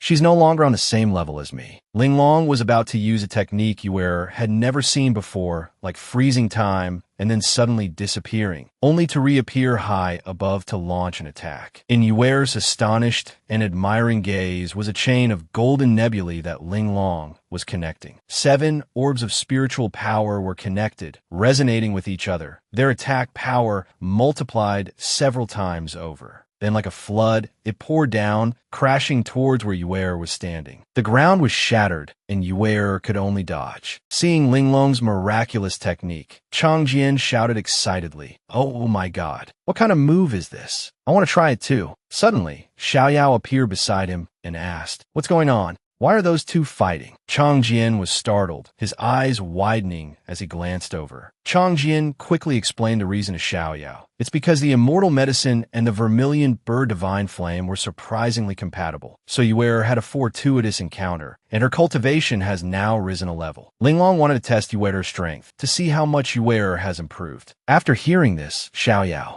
nodded and said in a low voice, "I see, that's good." Xiaoyao recalled that earlier, Linglong's eyes held a somewhat indescribable look. "Divine child, may I leave?" Xiaoyao nodded in agreement, but also asked curiously, "What's the matter?" Linglong replied hesitantly, "Actually, what just happened made me feel very helpless. If the divine child hadn't appeared in time, I couldn't have helped you at all. I want to find my own way to become strong and not rely on you, divine child, anymore. But I am your handmaiden." I know this thought is a bit presumptuous. Before Linglong could finish, Xiaoyao stood up and interrupted, "If you want to go, then go." This sentence from Xiaoyao startled Linglong, making her think that Xiaoyao really wanted to give up on her. But Xiaoyao quickly continued, "Remember to take the sound-transmitting jade talisman when you leave. You can contact me anytime if there's a problem. Sister Linglong, you understand me best. As long as I'm not in seclusion, I'm always free and at ease." Linglong hesitated, wanting to say something, but held it back. Then, she bit her lip and bowed to Xiaoyao. "Thank you, divine child." Xiaoyao felt that little Linger was a bit strange today, so he asked again, "What's making you so serious? Are you joking with me?" Xiaoyao then pretended to be angry and said loudly, "Little Ling, we can be considered childhood sweethearts who grew up together, right? How dare you joke like that?" Linglong replied softly, yes, I apologize, divine child." But deep in Linglong's heart, she knew clearly, of course it was like that. This is not an era where everyone can have freedom. Weakness is the root of all evil. The weak do not deserve respect. In the eyes of the strong, they are just ants. Therefore, power and strength have become inescapable shackles. Before, I pursued strength at all costs because I didn't want to be an ant in others' eyes. But ever since I met you, divine child," Linglong recalled when she was first taken in by Xiaoyao as a handmaiden. When Linglong knelt to pay her respects, Xiaoyao stopped her. "Why do you keep kneeling before me? You are my handmaiden, which means you only work for me, not that you are my slave. We haven't signed any contract either. So, stand up. We are equals. Why must you kneel to pay respects? We are all of the human race. No one is born nobler than another." From that moment on, Linglong had immense respect for this divine child. Linglong knew that Xiaoyao had been a very special person since he was young.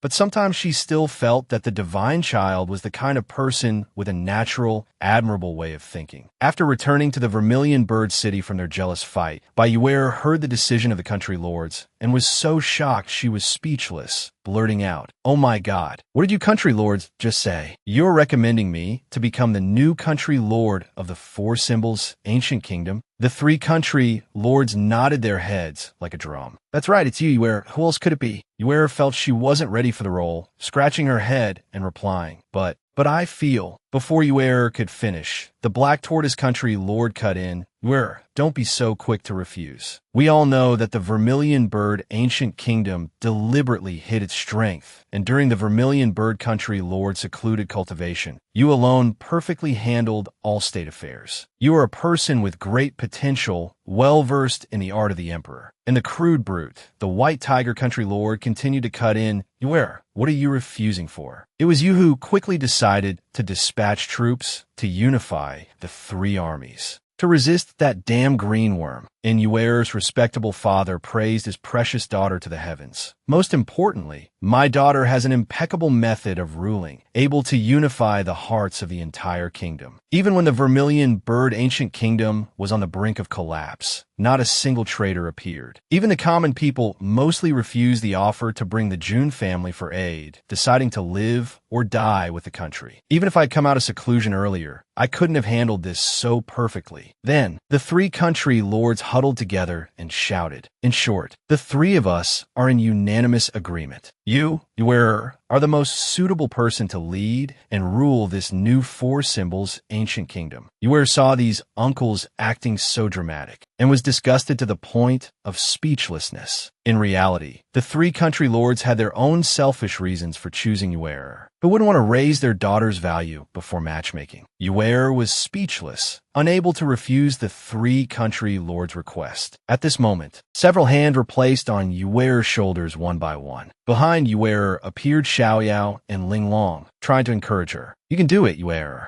You are the last hope of the four symbols ancient kingdom. Yuer, looking dejected and cornered, said, "Fine. If everyone says so, then I'll give it a try." Hearing his daughter agree, the Vermilion Bird Kingdom Lord was overjoyed. "Wonderful. Yuer is truly my good daughter." Immediately after, the Vermilion Bird Kingdom Lord gently waved his hand, and a large stack of official documents poured out from his sleeve. The Black Tortoise Kingdom Lord and the White Tiger Kingdom Lord also stealthily approached Yuer's side and patted her on the shoulder. With a thud, another pile of official documents was placed on the table. The Vermilion Bird Kingdom Lord cheerfully gestured towards Yuer and said, Your Majesty the Kingdom Lord, these are the official affairs of our Vermilion Bird Ancient Kingdom. No, it should be called the Four Symbols Ancient Kingdom now. This is just the list of soldiers who sacrificed themselves in the Vermilion Bird Ancient Kingdom campaign and the report on their and their families' pensions. Over here is the reconstruction plan for the war-torn areas. There's a lot more, but let's talk after you finish these. A huge question mark appeared over Yuer's head as she finally realized that these three kingdom lords had been acting innocent all this time just to push the state affairs onto her.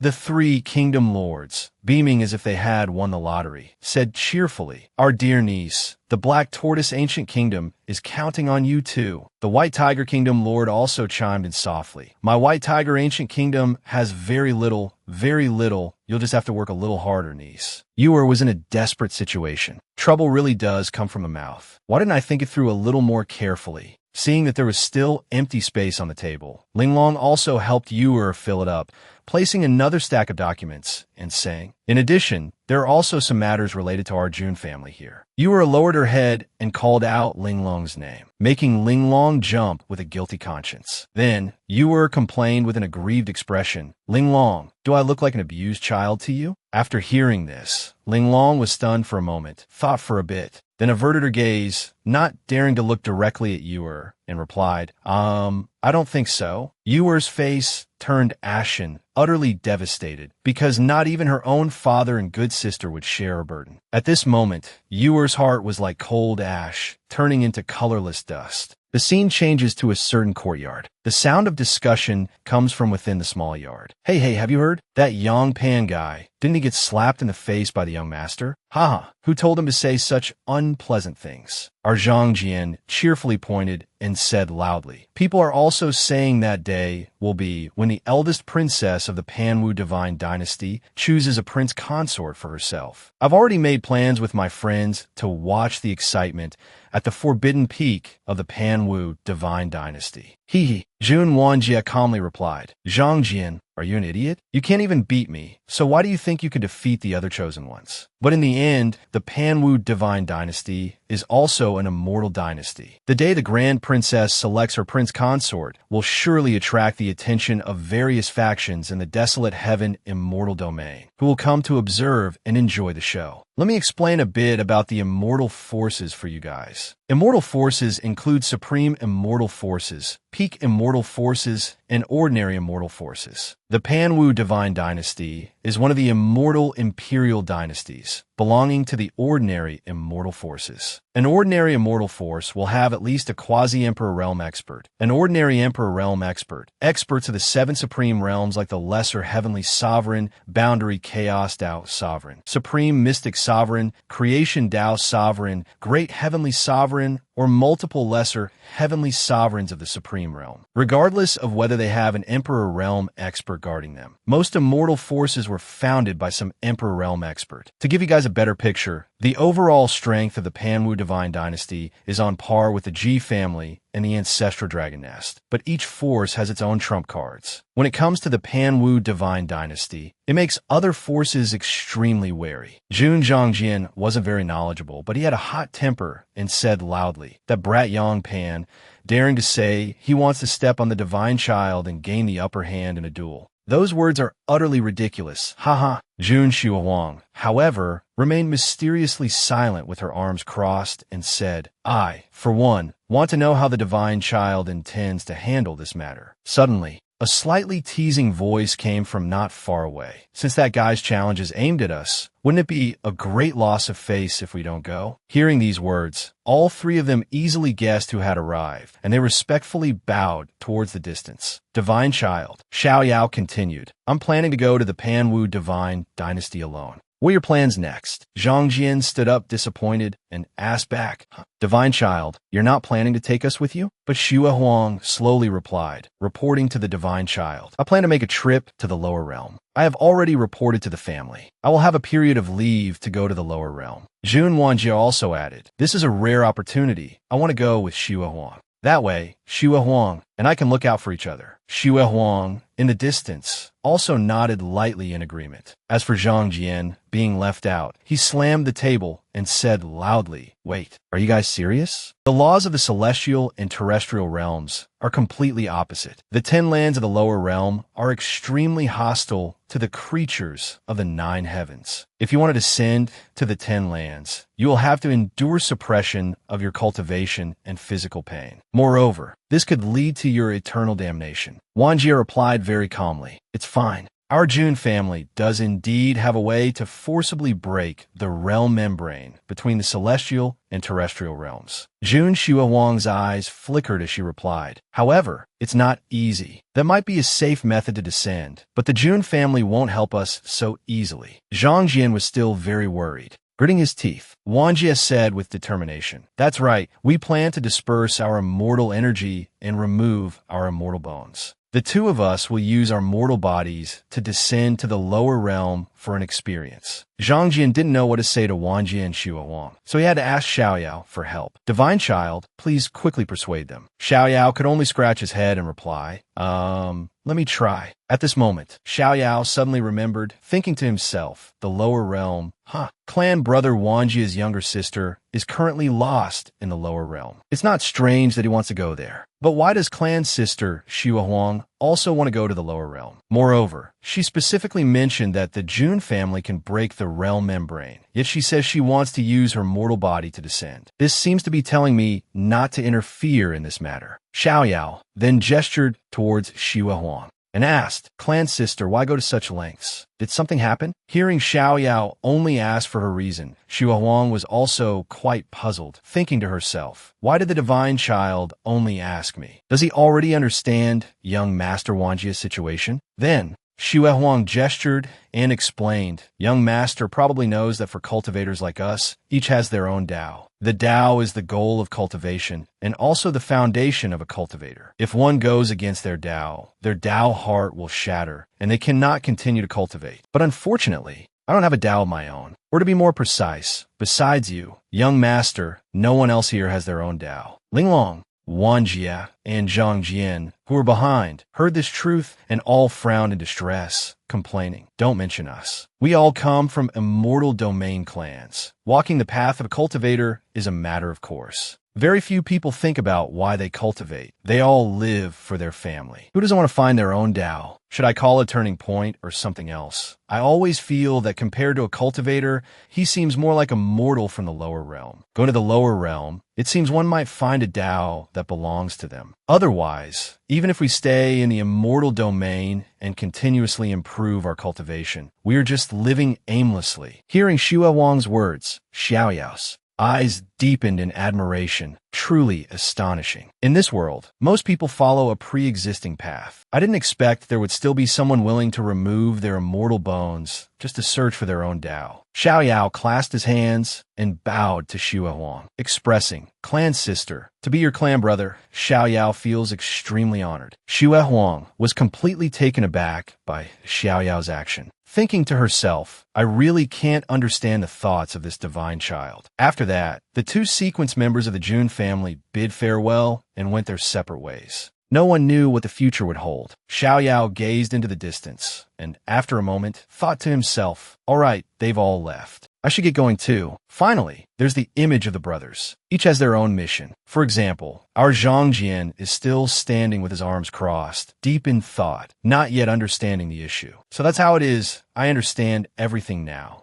Wait, pause for about 5 seconds. What about me? Where should I go? In the end, Zhangjian was responsible for taking wind, forest, fire, and mountain back to the Jun family. The scene changes to Black Desert Prefecture. This is one of the 3,000 prefectures. This prefecture is sparsely populated, with large and small wild mountain ranges everywhere. It is a prefecture with a relatively small number of cultivators. Thus, it is considered a desolate prefecture. And at this moment, in a small valley in Black Desert Prefecture, a place exuding a primordial aura, a young man in green robes with a handsome and elegant appearance was kneeling on the ground with bloodshot eyes, roaring at the sky, and then spitting blood. After returning from the secret treasury of the primal chaos supreme being, Shao Chun, under the guidance of the Azure Dragon Master, came to Black Desert Prefecture, preparing to search for the buried lair of the ancient freak, the ancestral dragon nest. However, just now, he accidentally overheard news about the Azure Dragon Ancient Kingdom from a passing cultivator. His father, the Azure Dragon Kingdom Lord, had been eliminated by Jun Xiaoyao's Tao Protector. The entire Azure Dragon Ancient Kingdom was destroyed and merged into the new Four Symbols Ancient Kingdom. Now, Shao Chun no longer even had the status of the Grand Prince of the Azure Dragon Ancient Kingdom. How could he still go and propose to Wu Mingwei? He had completely become a commoner with no background. He somberly asked the Azure Dragon Master, old ancestor, didn't you say I was the son of the nation's fate of the Azure Dragon Ancient Kingdom? Why is it that now even the kingdom is gone? Beside him, the soul form of the Azure Dragon Master appeared, his old face also looking extremely unsightly. Because he had once said Shao Chun was the son of the nation's fate, and now the kingdom was gone. More importantly, Shao Chun couldn't obtain that thing now either. The Azure Dragon Master took a breath and replied, it's fundamentally because he was too hasty. Hasty in unifying the four kingdoms. Hasty in not wanting to wait for you to mature. Because he was too hasty, he suffered a karmic backlash. Shao Chen's eyes were bloodshot. His veins looked like they were about to burst. His whole body was like a madman, clenching his fists, grinding his teeth so hard that the corners of his mouth bled, roaring with resentment. Succumb to demonic arts?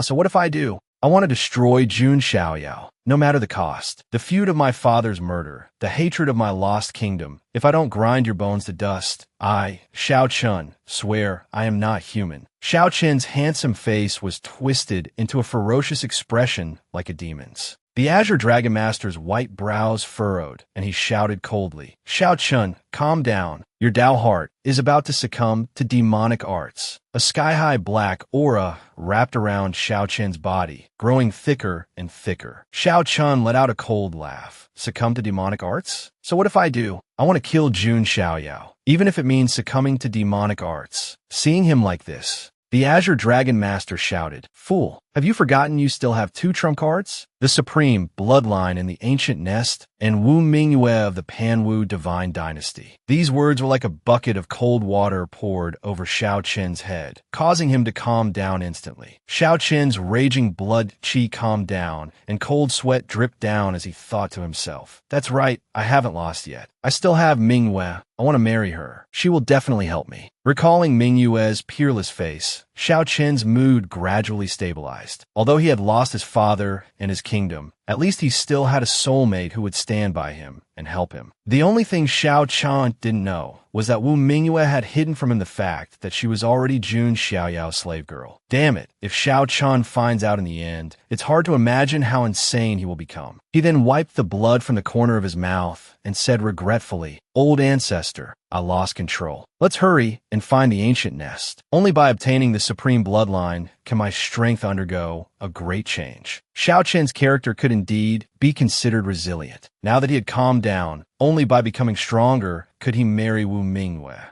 The Azure Dragon Master suddenly frowned and said secretly, Regarding Wu Mingwei, I have something to tell you. Do you know who the biggest obstacle between you and her is? It's not Jun Xiaoyao, but the champion marquis, Yang Pan. Hearing this, Shao Chun exclaimed in surprise, Yongpan? The Azure Dragon Master explained. The so-called selection of a prince consort is actually just an excuse that the Panwu Divine Lord created to build up Yongpan's prestige. Without the Panwu Divine Lord backing him, how could a mere stable boy have the status he has today? Moreover, if you think about it carefully, that Yongpan is the main culprit behind the destruction of the Azure Dragon Ancient Kingdom. Xiao Qin's brows furrowed as he thought, damn it really is Yongpan. There's news that the prince consort has actually been decided internally, and it's that champion marquis, Yongpan. But these scumbags, I won't let a single one of them go. But how can I let Manhwa go to that lecherous scumbag? Suddenly, he laughed again and said, but the good news is Yongpan and Jun Xiaoyao are also enemies. What you need to do now is to bide your time and reap the fisherman's profit. Don't confront them head on. This is the best strategy for us right now. Xiao Qian felt this plan was very reasonable and quickly agreed. At the same time, inside the Jiang family's secret realm, a small blue bird holding a bamboo tube gently flew down, landing on Jiang Xingyi's shoulder. She was sitting on a rock with Jiang Luoli, gazing into the distance in thought. The appearance of this messenger bird made Jiang Luoli, who was lying on her sister's lap, ask curiously, is it a message from the family? What's the matter, Sister Xingyi? Jiang Xingyi said blankly, I don't know either. Let me see. Then she opened the contents of the bamboo tube and read aloud. Half a month from now, the Panwu Divine Dynasty will hold a banquet in the imperial capital, the Forbidden City, inviting heroes from all over the desolate heaven and mortal domain to attend, after which a son-in-law will be chosen for the eldest princess from among the young talents attending the banquet. Hearing this dramatic news, Jiang Luoli's eyes lit up like stars. Isn't that a martial arts contest to choose a husband? The little girl, like a small cat, wrapped herself around her sister, pleading, take me with you, please, good sister, take me with you. This lively action from her younger sister greatly annoyed Jiang Xingyi, who grabbed her by the collar. She then hugged Jiang Luoli and asked with a sigh, what are you going for? Do you also want to be the eldest princess's prince consort? Jiang Luoli turned her face and replied with a smile, I'm going to watch the show. Besides, it's just attending a banquet. There's no danger, right, sister? Suddenly, Luoli was surprised to see Jiang Xingyi's unhappy expression, thinking to herself, my sister has often shown this expression ever since she returned from the Primal Chaos Supreme Being's secret treasury. The little girl then placed her hand on her sister's, saying with concern, if you have something on your mind, sister, just tell me. Although I might not be able to help, at least you will feel better after talking about it, right? There are only the two of us in this secret realm. I won't tell those old geezers. Hearing this, Jiang Xingyi felt a little guilty. Oh no, has my state become so bad that it's making Luoli worry? She then took a breath and asked, Luoli, what do you think of the Jiang family now? Jiang Luoli asked blankly, what do you mean, what do I think? Jiang Xingyi slowly continued, not just in our generation, but for a long time now, the Jiang family hasn't produced an outstanding prodigy like the Jun family or the Yi family. But the Jiang family still stands among the three great families of the desolate heaven and mortal domain. It's because we have good relationships with most of the family forces, right? Jiang Luoli nodded, eager for gossip. That's right. Our cousin is the wife of the Jun family's white-robed god king. We also have marriage ties with the Yi family, and even I was betrothed long ago. Jiang Xingyi hugged her sister tightly, blaming herself. How old are you? If I could become strong enough, could we end this distorted way the Jiang family maintains its relationships? Jiang Luoli looked at her sister's expression and pondered for a moment. Luoli then covered her mouth, trying not to laugh out loud. Seeing her sister's action, Jiang Xingyi cried out aggrievedly, Luoli, you're so good at teasing people. Jiang Luoli clutched her stomach and said, boo-hoo-hoo, I'm sorry, I couldn't help it. The little girl then jumped off her sister, turned around, and asked with a radiant smile, how old are you, sister? Jiang Luoli said seriously, I'm still a child, but aren't you one too? You were only born a few years before me. Children should do children's things. It's too early for you to want to shoulder the Jiang family at this age. If the sky falls, there will be people to hold it up for us sisters. Besides, I have my own way of living. You don't need to worry about me so much, sister. Jiang Xingyi faced Luoli's innocent words and fell silent. But thanks to these pure words, Shengyi's mood improved somewhat. But who would have guessed? It was all just Luoli's ruse to lure the tiger away from the mountain. Luoli thought to herself to just deal with it perfunctorily, so she could go do something important. The priority was to get to the Panwu divine dynasty, to get a few mouthfuls of gossip, to satisfy her craving before thinking about anything else. Meanwhile, in another place on the territory of the ancient Yi family, in a magnificent building standing on a mountain peak, a young man in a green robe with a handsome face, sword-like brows, and star-like eyes was standing in the middle of a tranquil lake. In the sky above his head, like a night screen, a splendid galaxy was flowing in the darkness, magnificent yet carrying an extremely dangerous aura. This young man was none other than Yi Xingyun. Uncle Fu walked out from the woods, looking thoughtfully towards Yi Xingyun. The young man then looked down, saying with a lack of interest, "The invitation from the Panwu divine dynasty. I'm not interested. Uncle Fu, help me decline it." However, Uncle Fu smiled and said, "This banquet is quite an interesting affair. Is the young master really not going?" A mysterious green light flashed in Yi Xingyun's eyes as he asked, "What interesting affair?" Uncle Fu said slowly, "I heard that the champion Marquis Yongpan of the Panwu divine dynasty wants to challenge the Jun family's divine child to a battle on the Forbidden Peak on the day of the banquet." Hearing the three words Jun Xiaoyao, Yi Xingyun's eyes flickered and the green color in his pupils faded, returning to normal. He said with great interest, "Uncle Fu, make some preparations. We're heading to the Panwu divine dynasty." Uncle Fu immediately bowed and replied, "As you command." Xiao Chun continued to search for the ancient Nest cave, following the Azure Dragon Master's guidance. The Azure Dragon Master guided that ancient Nest cave should be in this blood-chi-filled primordial mountain range. Drops of blood-like dew dripped from the stalactites in the cave. Before long,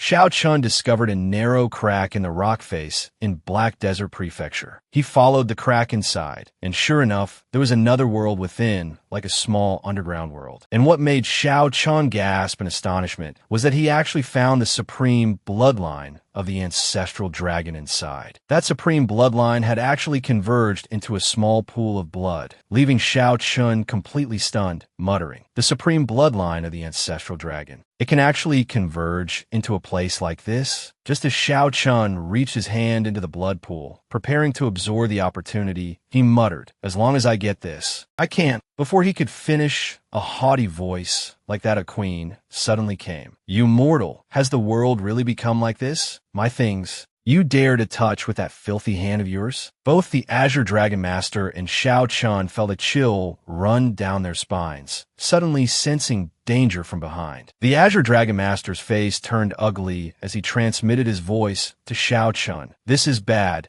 It's very likely the ancient freak sealed from the immortal ancient era until now." Then, the Azure Dragon Master turned around to shield Xiao Chun with his body, shouting, "Xiao Chun, run!" The voice of the woman who called herself this one continued, her tone slightly surprised. There's even a primordial spirit expert attached." Immediately after, a powerful green force suddenly appeared, controlling the Azure Dragon Master's primordial spirit, leaving the Azure Dragon Master seemingly without any strength to resist. The ancient freak of the Dragon Clan continued, "This one finds this primordial spirit dry and tough. Not tasty at all." Xiao Chun, who was absorbing the supreme bloodline, saw the old ancestor's primordial spirit being helplessly absorbed and broke out in a worried sweat, stopping his absorption. He turned around and channeled spiritual power into his hands, preparing to fight back. But he was like an ant now. The mere pressure from that ancient Dragon Clan freak forced him to his knees. Xiao Chen's heart was on the verge of collapse, and he gritted his teeth, thinking resentfully, "Damn it, why is it always like this? That person's killing intent has locked onto me. Can I really only stop here?" The ancient Dragon Clan freak gently clasped her hands and said, How interesting. You mortal, you didn't run away, but instead thought of resisting. You have some courage." Suddenly, the ancient Dragon Clan freak's gaze turned serious, staring at Xiao Chun, and she let out an "oh." Xiao Chun had actually activated the Azure Dragon blood chi in his body, and two faint, illusory dragon horns appeared. He supported himself with both hands on the ground, struggling to stand up step by step. The ancient dragon clan freak commented. The azure sky dragon transformation art? When was this technique of mine stolen? But you mortal are not the true successor. You must have thought you had to come to this cave to steal the supreme bloodline, but you never expected that the master of this ancient nest has already awakened, right? The appearance of the ancient dragon clan freak was also revealed. It turned out to be a petite female, her slender body covered in ancient green runes, with the characteristic long green hair of the ancient Azure Dragon clan, and especially a pair of pure white dragon horns, exuding a faint, intermittent aura. Fear was evident in Xiao Chen's eyes as the ancient Dragon Clan freak seemed to see through his thoughts. He thought to himself, the master of this ancient nest? So this is that ancient freak of the Dragon Clan? The female voice came from the mouth of the ancient Dragon Clan freak. You thieving mortal, do you want to make a deal with this one? It seems you greatly desire the supreme bloodline of the ancient Dragon Clan, right? Xiao Chan was also very smart and replied coldly, a deal? You are an ancient freak of an immemorial royal family. What kind of deal can you make with me? The other party continued to smile. Mortal, do you know since when the cultivators of this nine heavens immortal domain started calling themselves mortals? The ancient Dragon Clan freak lifted Xiao Chen's chin with the tip of her toe, speaking as if to a slave. I've slept for a very long time, and now I am very hungry. This one doesn't know how long I've slept. The immortal essence formation has long since lost its energy. You go find for this one the blood of 99 virgin boys and 99 virgin girls to replenish this one's immortal essence formation. I can grant you one wish. Xiao Chun gritted his teeth and thought, this ancient Dragon Clan freak actually wants to eat human flesh? Xiao Chun resolutely shouted, even if I, Xiao Chun, am killed, I will never do such a crazed thing. I cannot agree. The ancient Dragon Clan freak rested her chin on her hand and wondered, strange how strange. Why is a Dragon Clan member like me, who craves human blood, considered a crazed barbarian? Could it be that you mortals, who absorb the blood of our Dragon Clan and slaughter other clans, are not crazed? Or to be more precise, you're even more excessive than we are? Dragon bones are refined into artifacts by you humans. Dragon scales and horns are used to craft battle armor, and you even use our dragon livers, dragon hearts, and top-grade essence blood. You truly suck us dry, not even sparing the marrow. Oh, and another thing, have you forgotten your main purpose for coming here? Xiao Chun was rendered speechless by these absurd yet incredibly persuasive words from the ancient Dragon Clan freak. Yuan, it's better to change your perspective. The ancient Dragon Clan freak leisurely extended her hand and continued, oh my, after such a long sleep, my temper has improved quite a bit. Then, this old Annie who has lived for several eras raised a hand to her hair and stroked it like an 18-year-old girl, saying, even after being spoken to so harshly by a thieving mortal, I can still maintain the charm and allure of a young maiden. That's something only I can do. Then this big sister flew to Xiao Chen's side and continued, but I still advise you to think it over carefully. Just by expending a little effort to find some human essence blood, your future will be boundlessly bright. Think carefully about which is more important. Xiao Chen's Dao heart was violently shaken by this big sister's words and pressure. The Azure Dragon Saint, imprisoned above, saw that Xiao Chen's situation was not good, and his expression turned extremely grim. Then, the Azure Dragon Saint, disregarding the damage to his primordial spirit, struggled to break free from his bonds. The Azure Dragon Saint shouted, Xiao Chun, don't be bewitched by it. This is definitely not its true body. It is restricted by a seal. Don't let it fool you. If it could really break free, why would it waste time persuading you? Although Xiao Chen's methods were ruthless and he hated Jun Xiaoyao to the bone, at his core, he was still a man of honor. He shouted at the ancient dragon, I am a man, and I must live with my head held high and feet firmly on the ground. I will realize my own wishes. I don't need to rely on anyone. I will not be bewitched by an ancient Dragon Clan freak like you. The ancient dragon's eyes showed a hint of surprise, and she praised, oh ho, you mortal have some backbone. Haha, this time, just take what you need. But the next time you come, you'll have to pay it back double. Amidst those mysterious words, streams of purple aura gradually merged into Xiao Chen's body. Xiao Chen no longer felt the pressure and slowly raised his head, saying, "She just disappeared like that?" The Azure Dragon Saint stepped forward and explained, "Perhaps that ancient Dragon Clan freak never truly appeared here. What suppressed us just now was merely a wisp of spiritual consciousness that leaked from the seal. That ancient dragon probably won't wake up again now. Hurry and absorb the supreme bloodline of the ancient Dragon Clan." Xiao Chun was stunned for a moment, then calmed down and agreed. The scene changes to the imperial capital, the forbidden city of the Panwu Divine Dynasty. The city below was bustling with people, an endless, crowded stream. From a distance, a few familiar figures could be seen. Jun Xiaoyao smiled faintly. How lively! In the imperial capital of the Panwu Divine Dynasty. Everywhere were brocade-robed guards with stern gazes, observing carefully. In the distance, a figure hidden under a cloak was Xiao Chun, and beside him was a purple-eyed man, mysteriously looking up. Xiaoyao laughed heartily and commented, "Haha, this Panwu Divine Dynasty, truly worthy of being an immortal dynasty, has its own imposing air. It seems this trip will be very lively." It turned out our young man was standing with his hands on his hips on a distant mountain, looking down at the entire panorama of the Panwu Divine Dynasty's imperial capital to make his comment. The scene changes to the imperial capital, the forbidden city of the Panwu Divine Dynasty. On the crowded street, a purple-haired girl with big eyes was tilting her head, observing a small brown cat by the roadside. But what looked small from afar, when the purple-haired girl got closer, turned out to be a fat cat, with 3 stripes on its head like a little fox. The purple-haired girl was instantly smitten. Then she took out some dried fish, wanted to lure it, saying, Hey, want some super delicious dried fish?" The fat cat sniffed, investigated a bit, and then swallowed it in one gulp. Then it happily wagged its tail, savoring the treat. The purple-haired girl, seeing this, also smiled happily, watching the fat cat's next move, which greatly surprised her. After finishing the fish, the fat cat glanced at her, then rubbed against her, as if they had known each other for 8 lifetimes.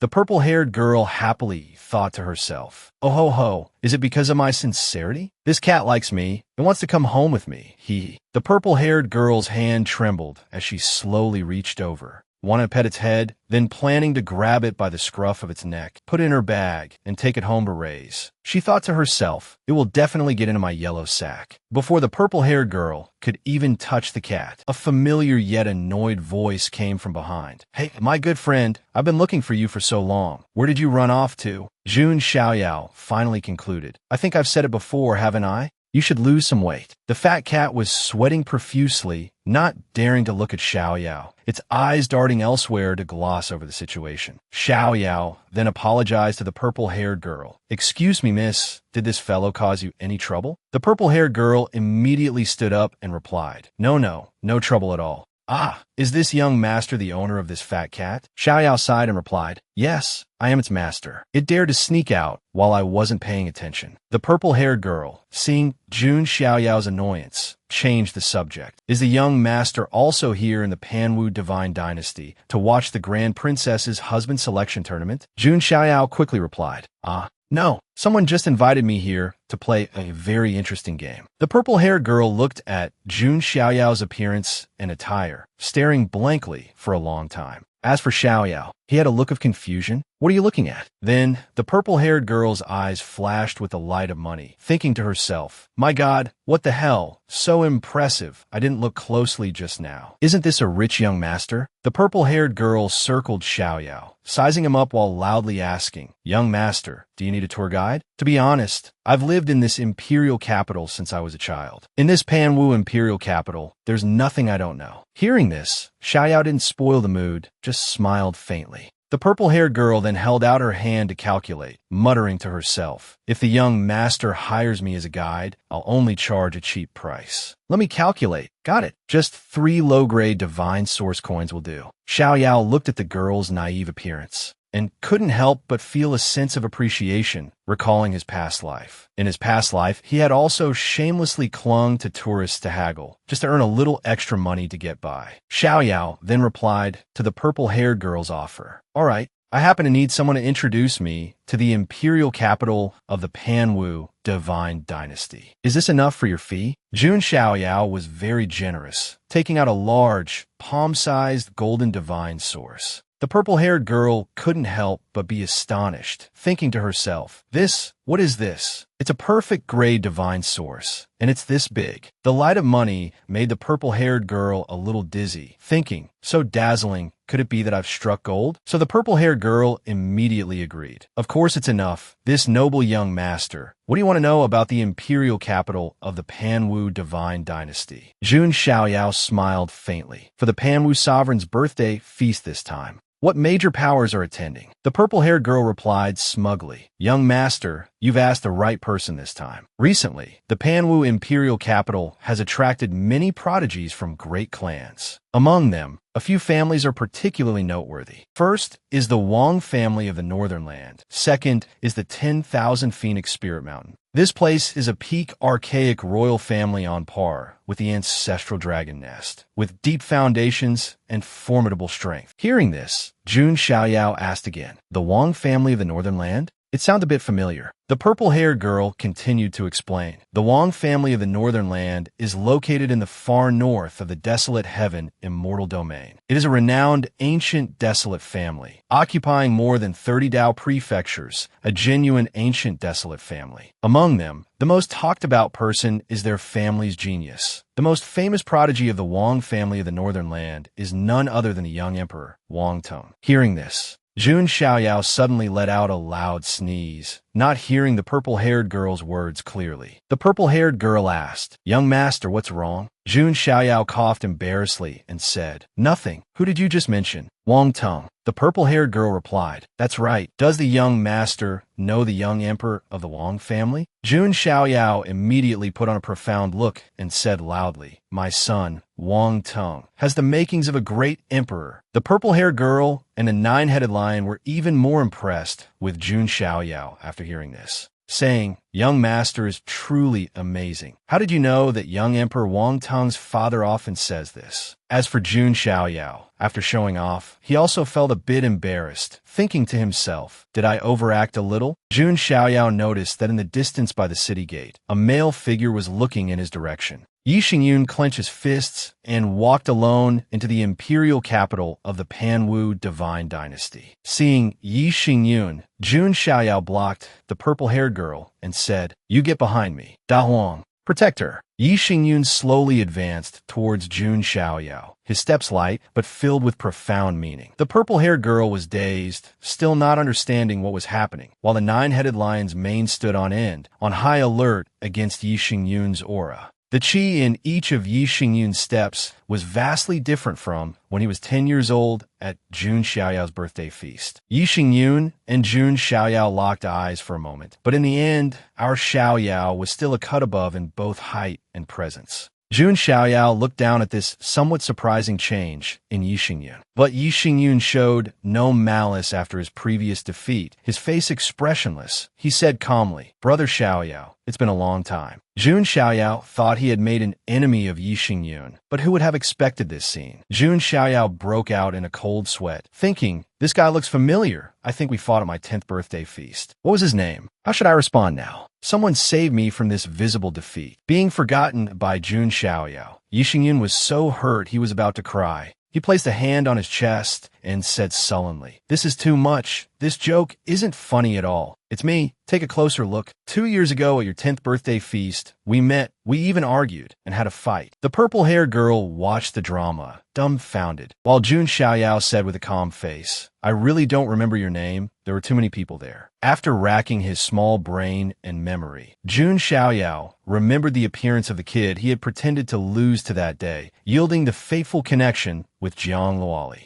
Jun Xiaoyao pointed at him in shock and said, I've tried to recall, and based on the plot you just described, isn't the difference too great? How did such a cute boy turn into this? Hearing this, Yi Xingyun looked at Jun Xiaoyao with contempt and replied, Jun Xiaoyao, look at yourself. In my memory, the you from 2 years ago compared to now, the change is even greater, not less. What right do you have to talk about me? The purple-haired girl hugged the nine-headed lion like a pet, shocked in her heart. Jun Xiaoyao, wait, stop for 5 seconds. Oh my God, This rich young master is Jun Xiaoyao, and this special blue-eyed young master is the young master of the famous ancient desolate Yi family, this cool and handsome young master who just admitted to being the owner of that fat cat. What did he mean by not revealing his identity? That hateful Jun Xiaoyao, really making me so happy, latching onto two golden thighs at once. In the purple-haired girl's eyes, Jun Xiaoyao and Yi Xingyun were now like a golden boy and jade maiden bringing wealth and fortune.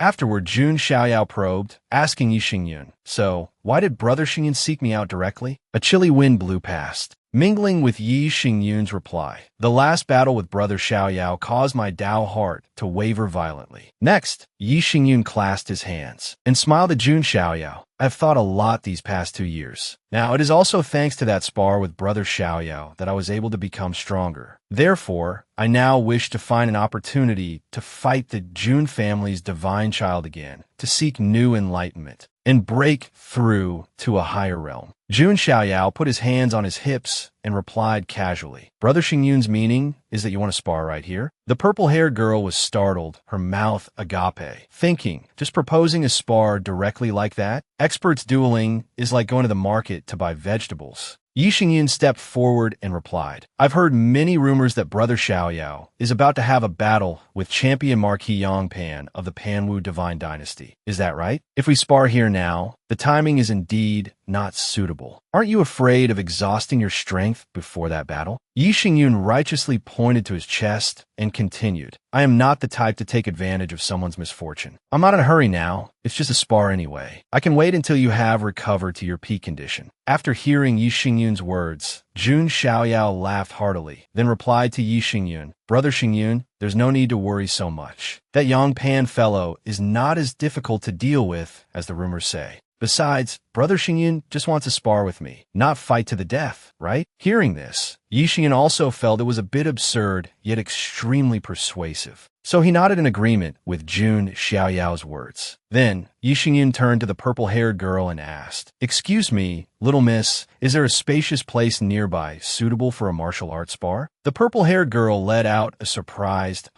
then searched her memory and replied, "Outside the forbidden city of the imperial capital, there is a suitable place." After that, the purple-haired girl led Jun Xiaoyao and Yi Xingyun to the top of a distant mountain, from which they could overlook the entire imperial capital. The purple-haired girl said smugly, "Isn't this place beautiful? Although it's quite far from the forbidden imperial capital, it's a very suitable place. As long as you two young masters don't cause too much of a commotion, you won't be noticed by those in the imperial capital below." Jun Xiaoyao walked to the windy mountaintop and said cheerfully, "This place isn't bad. Brother Xingyun, how shall we spar?" Yi Xingyun stood opposite Jun Xiaoyao and quickly replied, "I remember in our last spar, we could use spirit energy freely, and I couldn't touch you at all. So Brother Xiaoyao, this time, let's not use spirit energy and just compare techniques, shall we? I want to see if I can keep up with you this time." Jun Xiaoyao replied with interest, "Like playing tag? That's a bit interesting." The purple-haired girl became the temporary referee and shouted, "Begin." Jun Xiaoyao and Yi Xingyun both retracted their spirit energy into their bodies, using only their physical bodies to spar. But is this Yi Xingyun a fool? A Star King physique that only ranks in the top 500 dares to fight one-on-one with an ancient desolate sacred body born without shackles? Yi Xingyun struck first, a punch aimed straight at Jun Xiaoyao's face. But Jun Xiaoyao easily saw through the trajectory and dodged to the side. A golden light flashed in his eyes, and he countered with a punch. Just with the strength of Jun Xiaoyao's physical body, one punch hitting Yi Xingyun shattered the ground on the mountaintop, creating a large crater. The purple-haired girl was unable to see clearly due to the aftershock and could only shield her face with her hands, trying to see the result. Then, she thought in shock, "No, it can't be. Is this really just a clash of physical bodies? This is the power of the Jun family's divine child, one of the 3 imperial families? That's right, that champion Marquis Yongpan wants to challenge the Jun family's divine child on the day of the Grand Princess's husband selection. If this person is the legendary Jun Xiaoyao, perhaps he really can kill champion Marquis Yongpan."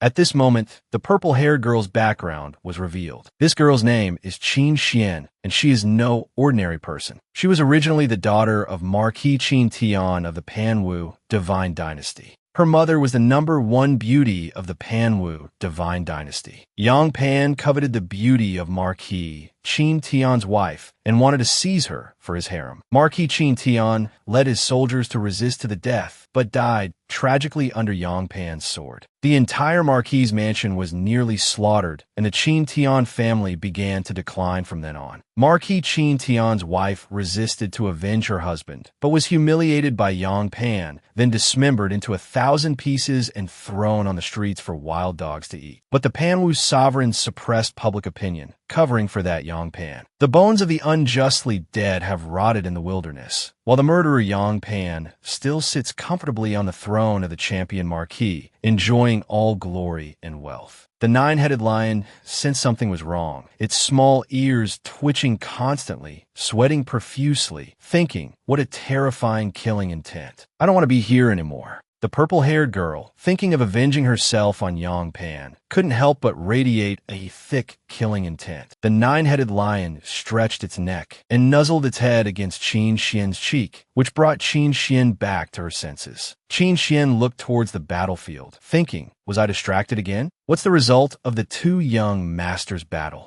Qin Xian's gaze suddenly became heavy, filled with astonishment. Before her, Yi Xingyun was clutching his chest, his injuries quite severe, his clothes torn to shreds, his arm hanging limply, and fresh blood dripped to the ground. Qin Xian thought in shock. How did these two young masters destroy this place like this with just their physical strength? The ground was shattered, and the surrounding trees were also devastated. After a light clash with Jun Xiaoyao, an indescribable sharp pain shot through Yi Xingyun's arm. Yi Xingyun thought to himself, damn it, my right arm hurts so much. Then, Yi Xingyun wiped the wound on his face with his hand and said, I feel it's a bit strange. Has brother Xiaoyao's right arm cultivated some kind of technique to enhance the physical body? Jun Xiaoyao smiled and replied, Brother Xingyun has sharp eyes, to have even discovered that. Yi Xingyun looked at his still trembling right arm and said, the feeling of clashing with your arm is very strange, like hitting a bar of iron. But then his eyes became excited, and he thought to himself, but at least this time I was able to exchange blows with Jun Xiaoyao.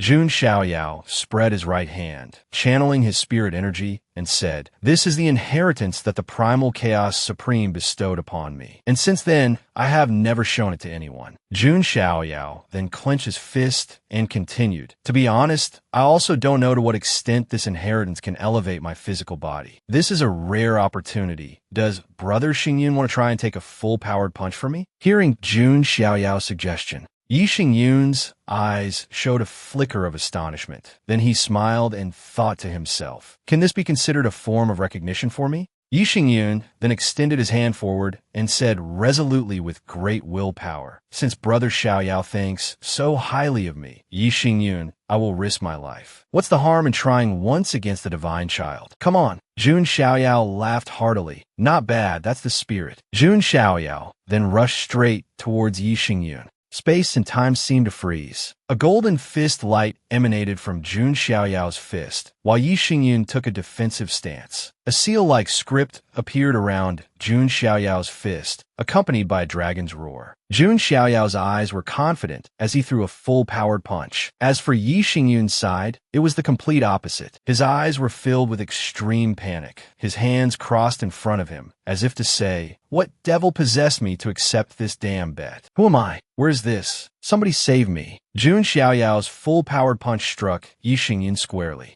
while Qin Xian and the 9-headed lion were stunned, left speechless with shock by this one blow from Jun Xiaoyao. A world-shaking explosion rang out. Yi Xingyun took the full brunt of Jun Xiaoyao's blow and was sent flying a great distance. The residual force from Jun Xiaoyao's fist blast punched a deep hole in the small mountain behind Yi Xingyun. Yi Xingyun panted heavily, exhausted but still smugly saying loudly, I have learned from Brother Xiaoyao's fist technique. Hearing this, Jun Xiaoyao also smiled refreshingly and thought, this kid is indeed no ordinary person. Just now, sparring with me, exchanging a few moves, I knew that he, Yi Xingyun, must have paid an untold price of arduous effort to cultivate to his current level. After taking Jun Xiaoyao's full-powered punch, Yi Xingyun collapsed to the ground, lamenting, it's no good, I still can't match Brother Xiaoyao. Brother Xiaoyao is truly formidable. Then, Yi Xingyun gave his judgment, commenting, if Brother Xiaoyao uses this power as a foundation to execute divine abilities, a mere young pan in Brother Xiaoyao's hands probably wouldn't last 3 moves. Jun Xiaoyao was not complacent. He gently opened a pill bottle and said with a smile, I was just lucky to have received the inheritance of the primal chaos supreme. This pill, Brother Xingyun, take it. You'll recover quickly after using it. Yi Xingyun was not polite, immediately chewing the pill, and said, I think luck is also a part of strength. Although I'm a bit different from you.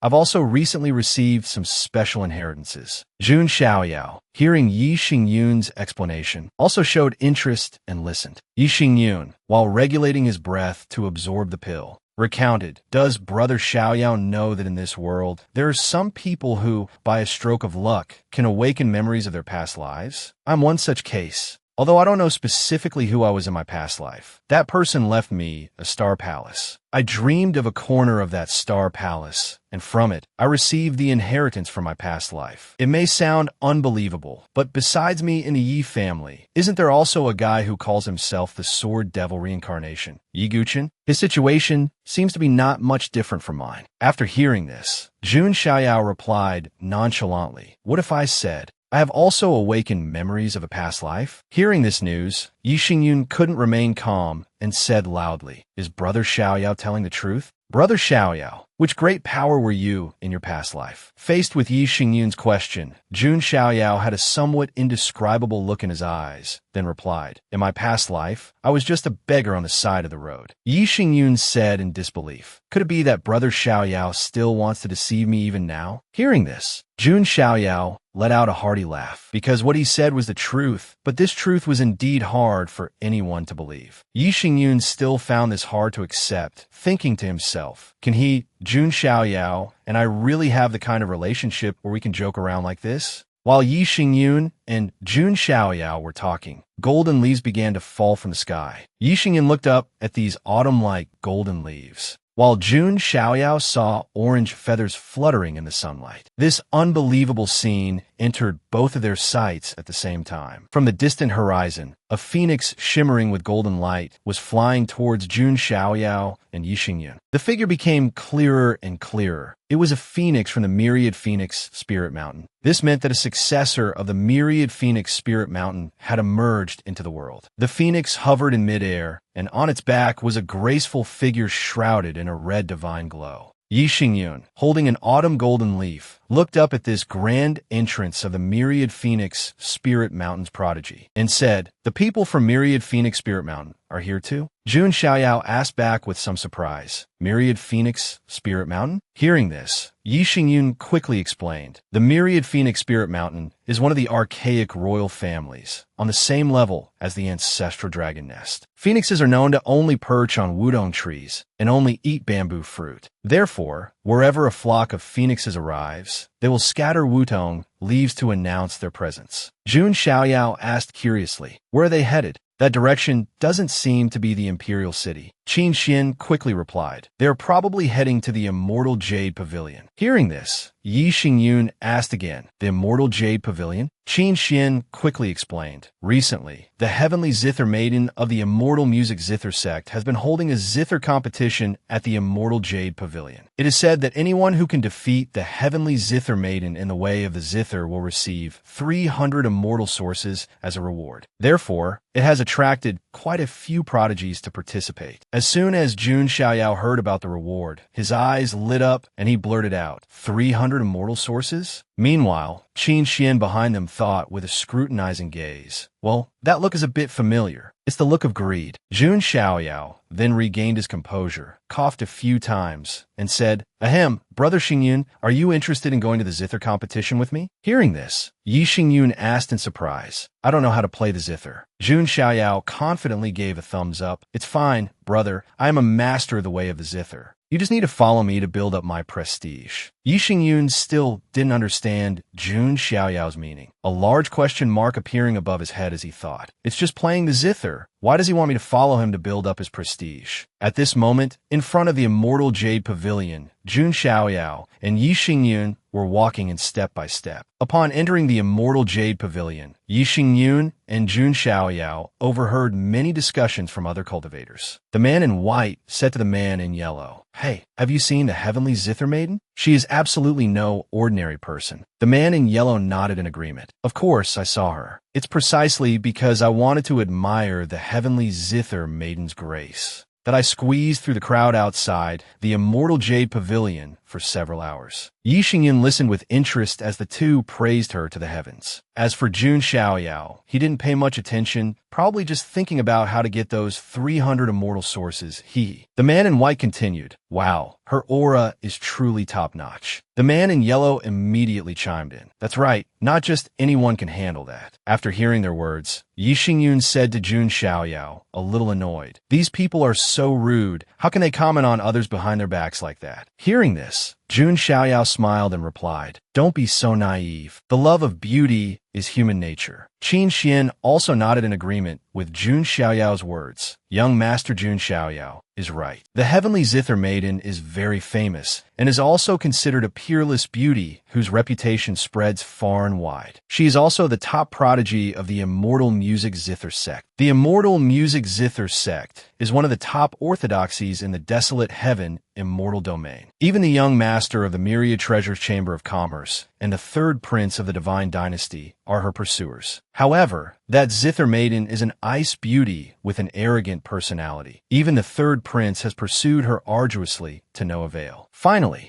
Jun Xiaoyao and Yi Xingyin arrived at the main hall of the immortal Jade Pavilion. The scene here was magnificent, with hundreds of men and women mingling in the main hall and on the upper floors. Jun Xiaoyao looked at the crowd with interest and said, "Let me see what this heavenly Zither maiden looks like after all." On a high platform, shrouded in mist, a woman in a red, embroidered robe with a cold and beautiful face was sitting upright. Her skin was whiter than snow, her features extremely beautiful, her fingers slender like scallion roots, and her lips like cinnabar. A simple ancient zither was placed before her, her hand lightly gliding over the strings. From a distance, it looked like a beautiful landscape painting. This girl was the chosen prodigy of the immortal music zither sect, the heavenly zither maiden, a woman who entered the Tao through the zither, pure as ice and jade. But looking closely at her face, it held a trace of incomprehensible sadness. Seeing the heavenly zither maiden's reputation and expression, Yixingyan broke into a sweat and commented, "TSK, to wear such a magnificent outfit, not just anyone can command her." But Jun Xiaoyao beside him had sparkling eyes, extremely excited. "I like this type." Just then, the proprietress of the immortal Jade Pavilion, with a face as round as a bun, coughed lightly a few times, then stood before all the guests and announced, "Today's zither competition officially begins.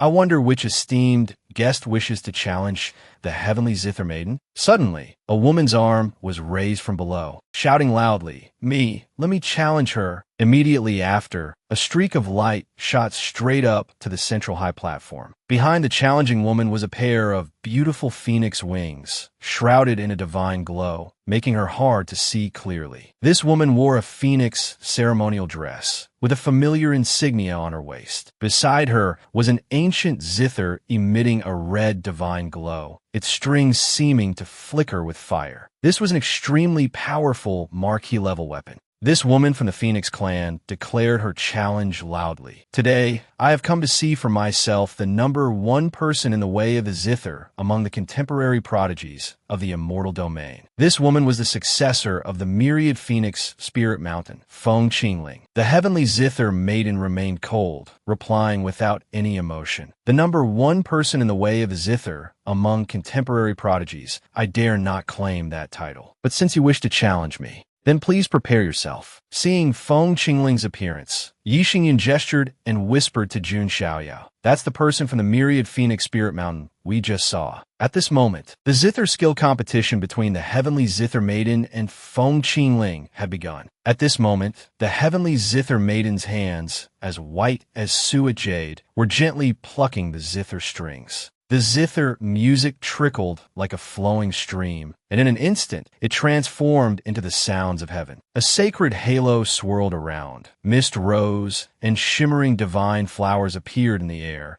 further accentuating the heavenly zither maiden like a fairy dancing in a celestial realm. Celestial palaces descended, fairies danced, heavenly flowers fell in disarray, and golden lotuses sprouted from the earth. The heavenly zither maiden finished a piece, its lingering notes still echoing. Yi Xingyun, intoxicated by the music, closed his eyes and commented, "Wow, it's like listening to celestial music. It's wonderful. I love it." Jun Xiaoyao, standing beside him, felt something was off. "I feel it's a bit strange." Yi Xingyan asked, not understanding why. "Isn't it very beautiful?" Jun Xiaoyao closed his eyes and explained with difficulty, "It is indeed very beautiful. It's just that this seems to be the song of rainbow skirts and feathered robes." Yi Xingyun was indeed a layman in the art of the zither. He placed a hand on his chest in satisfaction and said, "So that's it. This is the song of rainbow skirts and feathered robes? I heard this is the signature piece of the immortal music zither sect." Jun Xiaoyao remained very calm and judged. "It is indeed from the immortal music zither sect, but why is she playing this piece in a place like this?" As soon as the heavenly zither maiden finished her piece, Feng Qingling, without a second word, directly began to play. Feng Qingling stood up, dressed in a long Phoenix clan gown, her jade-like hands gliding over the strings. Countless red runes were carved into the void. This made the corners of the heavenly zither maiden's eyes light up as she watched intently. And Jun Xiaoyao's eyes couldn't help but be surprised by the scene before him. Immediately after, the cry of a phoenix rang out. A male and a female phoenix, two lifelike divine birds, flew around Feng Qingling. Such a phenomenon astonished many people. Yi Xingyun, still the poor critic, said, "Ah, this is so clear, like hearing a phoenix's cry from a deep cave." As for Jun Xiaoyao, he covered his mouth in surprise. Jun Xiaoyao's action made Yi Xingyun ask, confused, "Brother Xiaoyao, what's wrong with you now?" Jun Xiaoyao immediately replied, "Brother Xingyun, can't you tell? That young lady is playing Phoenix, seeking its mate." Yi Xingyun had a look of, "Oh, so what?" Jun Xiaoyao began to explain with great feeling. "This is a story about a beautiful lady, unforgettable after one glance. A day without seeing her drives one mad with longing. The phoenix soars high, seeking its mate across the four seas. Alas, the beauty is not in the eastern chamber. Using the zither to speak, to express my heart's feelings. When can I meet you, to soothe my heart? I wish my words match your virtue, to walk side by side. If we cannot fly together, it will cause me to wither away." Jun Xiaoyao's dramatic performance made both Yi Xingyun and Qin Xin blush with racing hearts, utterly astonished. Yi Xingyun's face was bright red, steam coming from his head as he said, "Brother Xiaoyao, could this be?" Jun Xiaoyao replied with a 1000% serious expression, "That's right, it's a courtship song of the archaic royal families." Yi Xingyun, with steam still coming from his head, replied, "The archaic royal families? How full of affection." After a round of zither competition, with a sharp twang, one of Feng Qingling's zither strings snapped. Her face turned pale, then ashen, changing constantly, and she finally had to stop playing. Feng Qingling stood up and said, "You truly live up to the name of the number one in the way of the zither of the immortal domain's younger generation. If even I cannot defeat you, then no one else can." Feng Qingling, coming from the myriad phoenix spirit mountain, possessed an inherent arrogance and nobility in her bones, but now she couldn't help but admit that she had lost to her opponent in the way of the zither. Of course, this was only a defeat in the way of the zither. In terms of actual strength, the heavenly zither maiden was definitely no match for her. Moreover, Feng Qingling was also extremely conceited. She believed that since she couldn't defeat the heavenly zither maiden, then no one in the entire younger generation of the desolate heaven immortal domain could defeat the heavenly zither maiden in the way of the zither. As for the heavenly zither maiden, faced with these arrogant words from Feng Qingling, she was stunned and could only stammer in reply,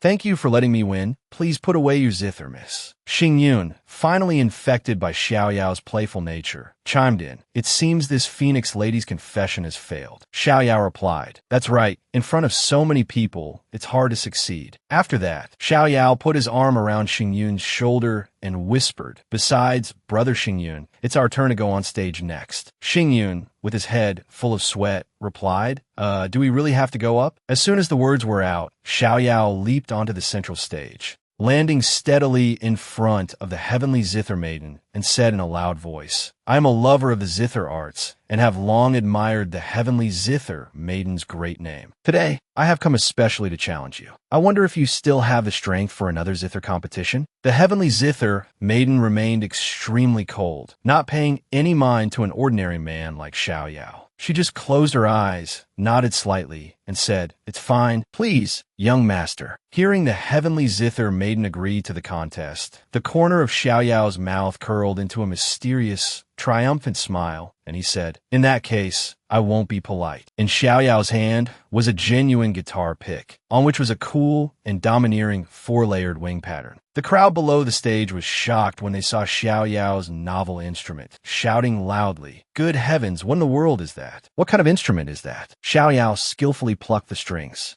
Over on Feng Qingling's side, her pupils suddenly contracted and her breathing seemed to stop. The heavenly zither maiden's eyes also widened in shock, because Jun Xiaoyao had taken out a modern black and white guitar, resplendent and elegant, carrying a mysterious and powerful wave of energy, and then laughed heartily. "Haha, this is the guitar I modified from the ancient saint weapon, Phoenix Cry, on Mount Qi. Isn't it cool?" Xiaoyao shouted to the crowd below, "Brothers, let's rock. Where are your hands? Put them all up. Let's get fired up." About half a year ago, at the Jun family's heavenly emperor palace in the desolate province, before them was a picturesque scene with celestial energy swirling like a dream. But beside it, several Jun family disciples had splitting headaches and were too lazy to speak, covering their ears tightly. It was all because a sound like ghosts wailing and wolves howling was coming from the heavenly emperor palace. Even the old and young were about to be scared to tears by this scene. The eardrums of several clan elders and some young sprouts had been mercilessly ravaged. Grandpa Jun Jiantian was sweating profusely, trying to choose his words carefully to speak to this godforsaken grandson of his. "Xiao Yao, stop for a moment. Listen to Grandpa for a few words." Xiao Yao replied with an innocent face, "What is it, my dear Grandpa?" Jun Jiantian bent over, resting his hands on his knees, and replied wearily, "Xiao Yao, you really have no talent for the way of the zither. Don't be so stubborn anymore. Besides, you're holding the ancient zither upside down. The sound of an ancient zither is clear and elegant, like flowing clouds and water. But the thing you're playing is truly the wailing of ghosts and howling of wolves, day and night. Sooner or later, you'll drive people into Qi deviation." Xiao Yao's face scrunched up like a monkey's bottom, and he pouted sadly, replying, "But I'm very interested in the way of the zither." Faced with his godforsaken grandson's enthusiasm, Jun Jiantian broke out in a sweat, finding himself in a difficult position, and replied, "If you really like the way of the zither so much, how about I take you to find Master? What do you think? If you keep practicing like this, the entire Jun family will be driven mad by you." Xiao Yao's expression immediately turned joyful, and he asked eagerly, "Among our Jun family's clan elders, is there a senior who is proficient in the way of the zither?" Grandpa Jun Jiantian smiled smugly and replied, "Your Tao protector is someone who entered the demonic path through the zither."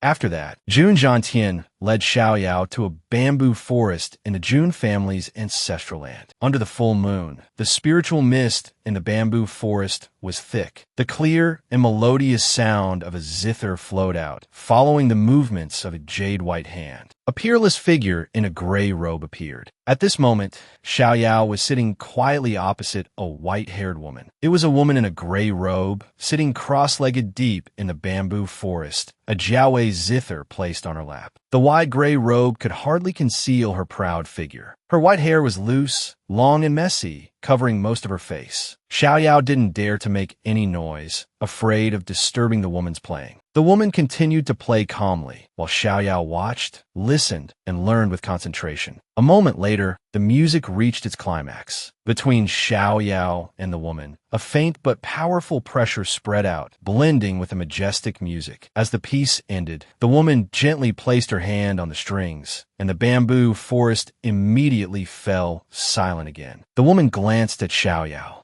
and said curtly, "What do you want from me?" Xiao Yao replied calmly, "I came here to ask for your guidance, Senior, on how to enter the way of the zither." Xiao Yao actually knew the identity of the person before him, but he remained very calm, without any fear or restraint. It made sense, brother Xiaoyao dared to converse normally even with the 18th generation ancestor, so a character of this level was naturally nothing to him. There was a hint of surprise in the white-haired woman's voice as she asked back, "You really want to learn the way of the zither? But do you know what piece I was just playing?" Xiaoyao gently closed his eyes, recalling the piece, then confidently answered the white-haired woman. "Sadness moves with the wind. There is injustice and internal injury in the heart. Though the intent is subtle and the sound is hidden, it is clearly revealed." The white-haired woman smiled lightly. "You don't know how to play the zither, yet you can hear the intent in my music?" The white-haired woman then gently tapped the bottom of the jiaowei zither, causing it to fly up, and then pushed the jiaowei zither toward Xiaoyao. Xiaoyao caught it with both hands, and the white-haired woman said loudly, "Play a piece for me to hear." Xiaoyao's face went blank,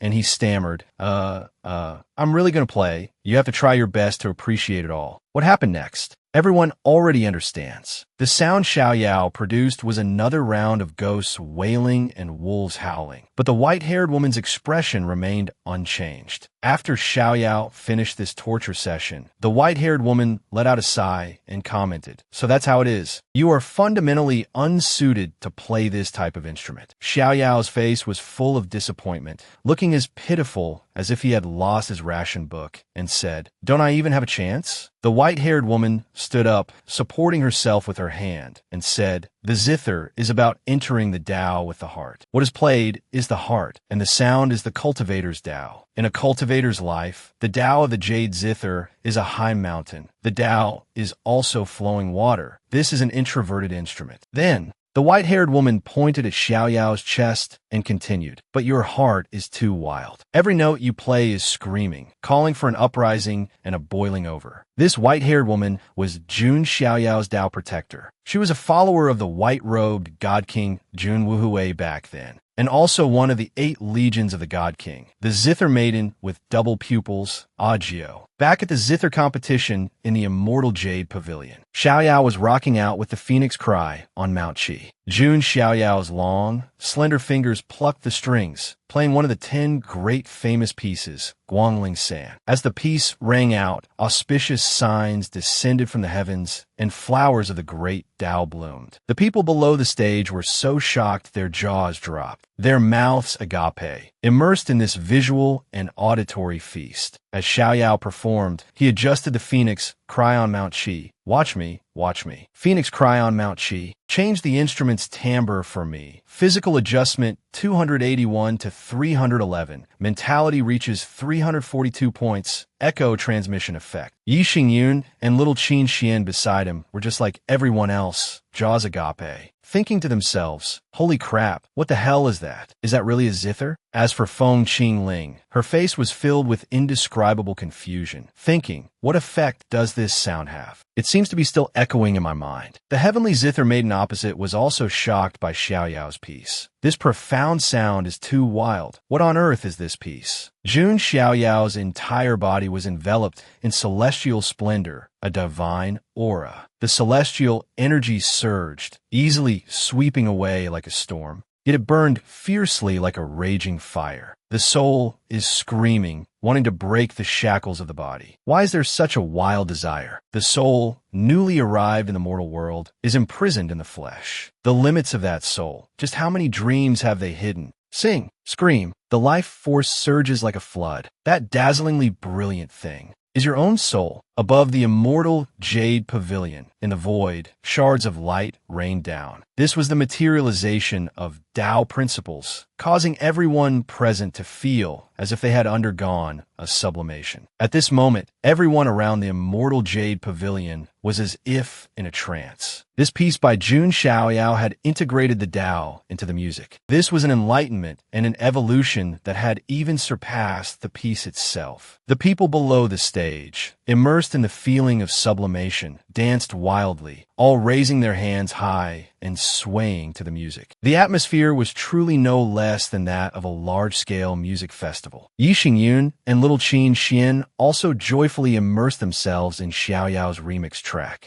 Xingyun now recalled what Xiaoyao had said to him before they came. "Brother Xingyun, I'm a master of the way of the zither. You just need to follow me to cheer me on and be my backup. Xingyun now understood Xiao Yao's word from back then, sighing in his heart. I get it, I completely get it. Brother Xiao Yao, you are truly an unfathomably deep person. Faced with this explosive, top-tier performance by Jun Xiao Yao with the Phoenix Cry on Mount Qi guitar, the heavenly zither maiden unconsciously fell into a memory. In her memory, deep within the immortal music zither sect, amidst a mountain range shrouded in mist, the waterfalls were like paintings, full of poetic and picturesque meaning. On a small rock, a woman in a floral dress with long black hair sat under a large tree, immersed in the ancient zither on her lap, her jade-like hands gracefully plucking the strings. Below, a neatly dressed little girl was kneeling, listening intently to the way of a zither. After an unknown amount of time, the woman in the floral dress stopped playing and gently asked the little girl, "Do you like the way of the zither?" That little girl was the young heavenly zither maiden. When she caught the attention of the immortal music zither sex master, her eyes sparkled, her cheeks flushed, and she replied excitedly, "Yes, I like it. Can you teach me the way of the zither?" The immortal music zither sex master quickly replied, "Teaching someone with your aptitude is naturally fine. But why did you choose the ancient zither?" Being asked this by the immortal music zither sex master, the heavenly zither maiden couldn't hide the confusion on her face. Because wanting to learn the Tao of the ancient zither, to enter the Tao with the ancient zither for a cultivator, is a way to cleanse the soul. Entering the Tao in this way also caused the heavenly zither maiden to lose the innocent smile of her youth from then on. This was the heavenly zither maiden's memory of her master. Even worse, her master once said, "When it comes to the way of the zither, there is one person. I am not even a fraction of her equal. In terms of strength, I, the master of the immortal music zither sect, may not rank among the top in the desolate heaven immortal domain. But in terms of the way of the zither, I can be called the number one of our time. But there is an existence that I myself greatly admire. That is an old acquaintance who has some connection with the ancient Jun family." Suddenly, a loud shout pulled the heavenly zither maiden back from her memories. Recalling her master's words, the heavenly zither maiden couldn't help but be startled, unable to hide her panic. And Jun Xiaoyao, holding the guitar in one hand and with the other on his hip, said excitedly, "I've finished my piece. It's your turn to play, heavenly zither maiden." Jun Xiaoyao was a bit tired after playing this complete electronic remix, sweat dripping down his face. At this moment, the heavenly zither maiden's heart was also shaken, and the way she looked at Xiaoyao was completely different from before. Then, the heavenly zither maiden gently shook her head and said, "There's no need for me to play anymore. I have lost. I, the heavenly zither maiden, willingly admit defeat." The people below the stage couldn't help but be shocked by the heavenly zither maiden's words, some cultivators shouting, What? The heavenly zither maiden actually admitted defeat? The heavenly zither maiden is the idol of the younger generation with millions of fans, always as cold as ice and frost, with an arrogant personality. Let alone willingly admitting defeat to another man. Even a glance is rare. That young master is too amazing. That guitar will surely become famous throughout the desolate heaven immortal domain. Well done, young man. You are my new idol. Next time you have a tour, remember to let me know. I'll bring a stool and wait to hear you play. The heavenly zither maiden on this side was very generous. Without any hesitation, she directly had someone bring 300 blocks of immortal source and hand them to Jun Xiaoyao, and said, "Young master has won. These 300 blocks of immortal source belong to you." The 300 blocks of immortal source are all placed in this storage ring. "Young master, please take a look." Jun Xiaoyao excitedly took it, raised the spoils of war high, and shouted happily, "Miss Tianqi Nu, you have to cheer up, smile a little more. I received my reward in full." Seeing Xiaoyao like this, a strange light flashed in Tianqi Nu's eyes as she looked towards Jun Xiaoyao, hesitating for a moment before speaking. This humble girl has a presumptuous request. I wonder if the young master would agree to it? Hearing Tianqi Nu's tone, Xiaoyao was also quite curious about this proposal. Suddenly, a loud noise came from behind Xiaoyao. A figure landed with a thud, causing the ground to shake. Xiaoyao thought to himself, "What the hell? Such a huge commotion. Are you trying to scare me?" Then, a female voice was heard. "That zither of yours.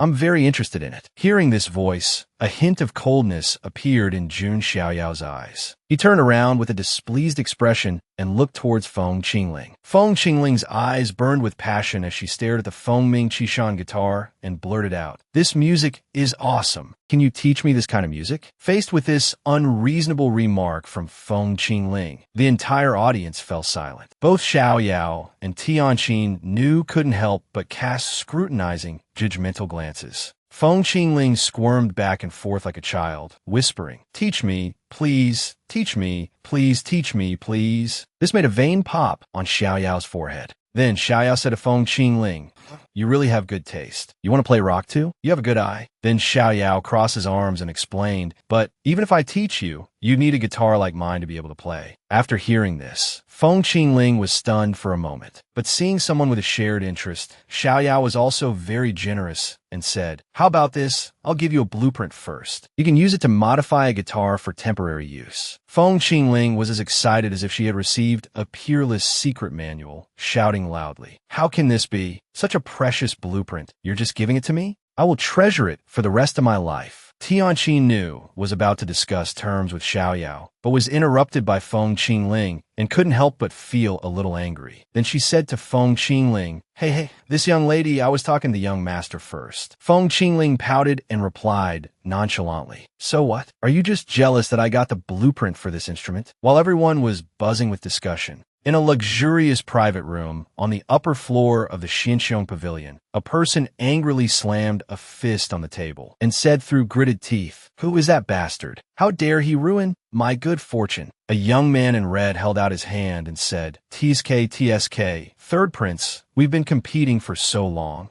only to end up paving the way for someone else." That young man in blue, who was the third prince of the Panwu divine dynasty, immediately replied, "What do you mean?" The other person quickly replied, "We've known Tianqin Nu for so long. Has the third prince ever seen Tianqin Nu with such a rich range of expressions?" This handsome young man, who carried the air of a noble young master, was the young master of the Wanbao Merchant Guild, Wanbao. The Wanbao Merchant Guild was a rather famous merchant guild in the desolate heaven immortal domain, with formidable strength and dealings with many immortal orthodoxies. And a large portion of the 300 blocks of immortal source for this zither dueling assembly was put up by the young master of the Wanbao Merchant Guild. Of course, although it pained them to part with this amount of immortal source, it was all just to win a smile from the beauty. But they had never seen Tianqin Nu smile at them, and getting her to see them in a different light was as difficult as ascending to the heavens. After hearing this, the third prince angrily replied, "Are you really willing to let that kind of person touch Tianqin Nu?" Wan Bao replied with some apprehension, "I'm just reminding the third prince, but it's best if you don't go looking for trouble with that guy." The third prince stood up, clenched his fists, and pressed, "Do you know that guy's identity?" Wan Bao glanced at the third prince and replied, "I don't have detailed information either.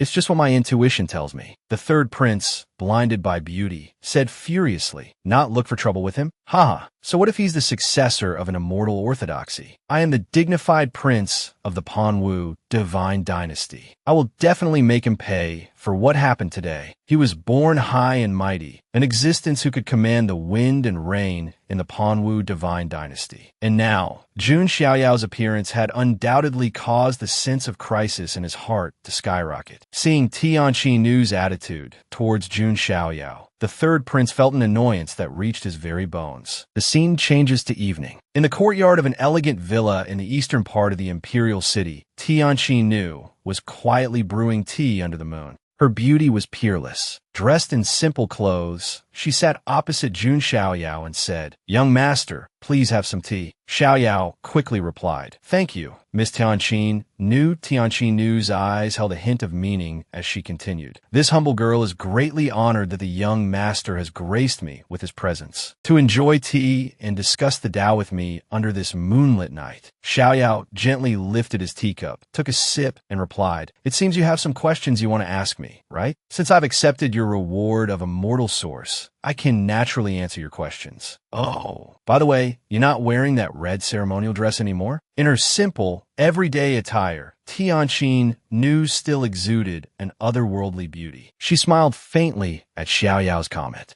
But upon hearing about that ceremonial dress, she pouted, averted her gaze, and complained, "That's just a sex uniform, only worn on formal occasions." Young master, seeing Tianqinu's expression, Xiao Yao also realized, judging by her disdainful pout, it seems she really hates wearing that kind of dress. Xiao Yao placed the teacup back on the table. Tianqinu continued with the main topic. "How did you know that I had some questions I wanted you to answer, young master?" Xiao Yao smiled faintly, then coolly crossed his arms and replied, "Of course, the sound of your zither told me." Miss Tianqinu,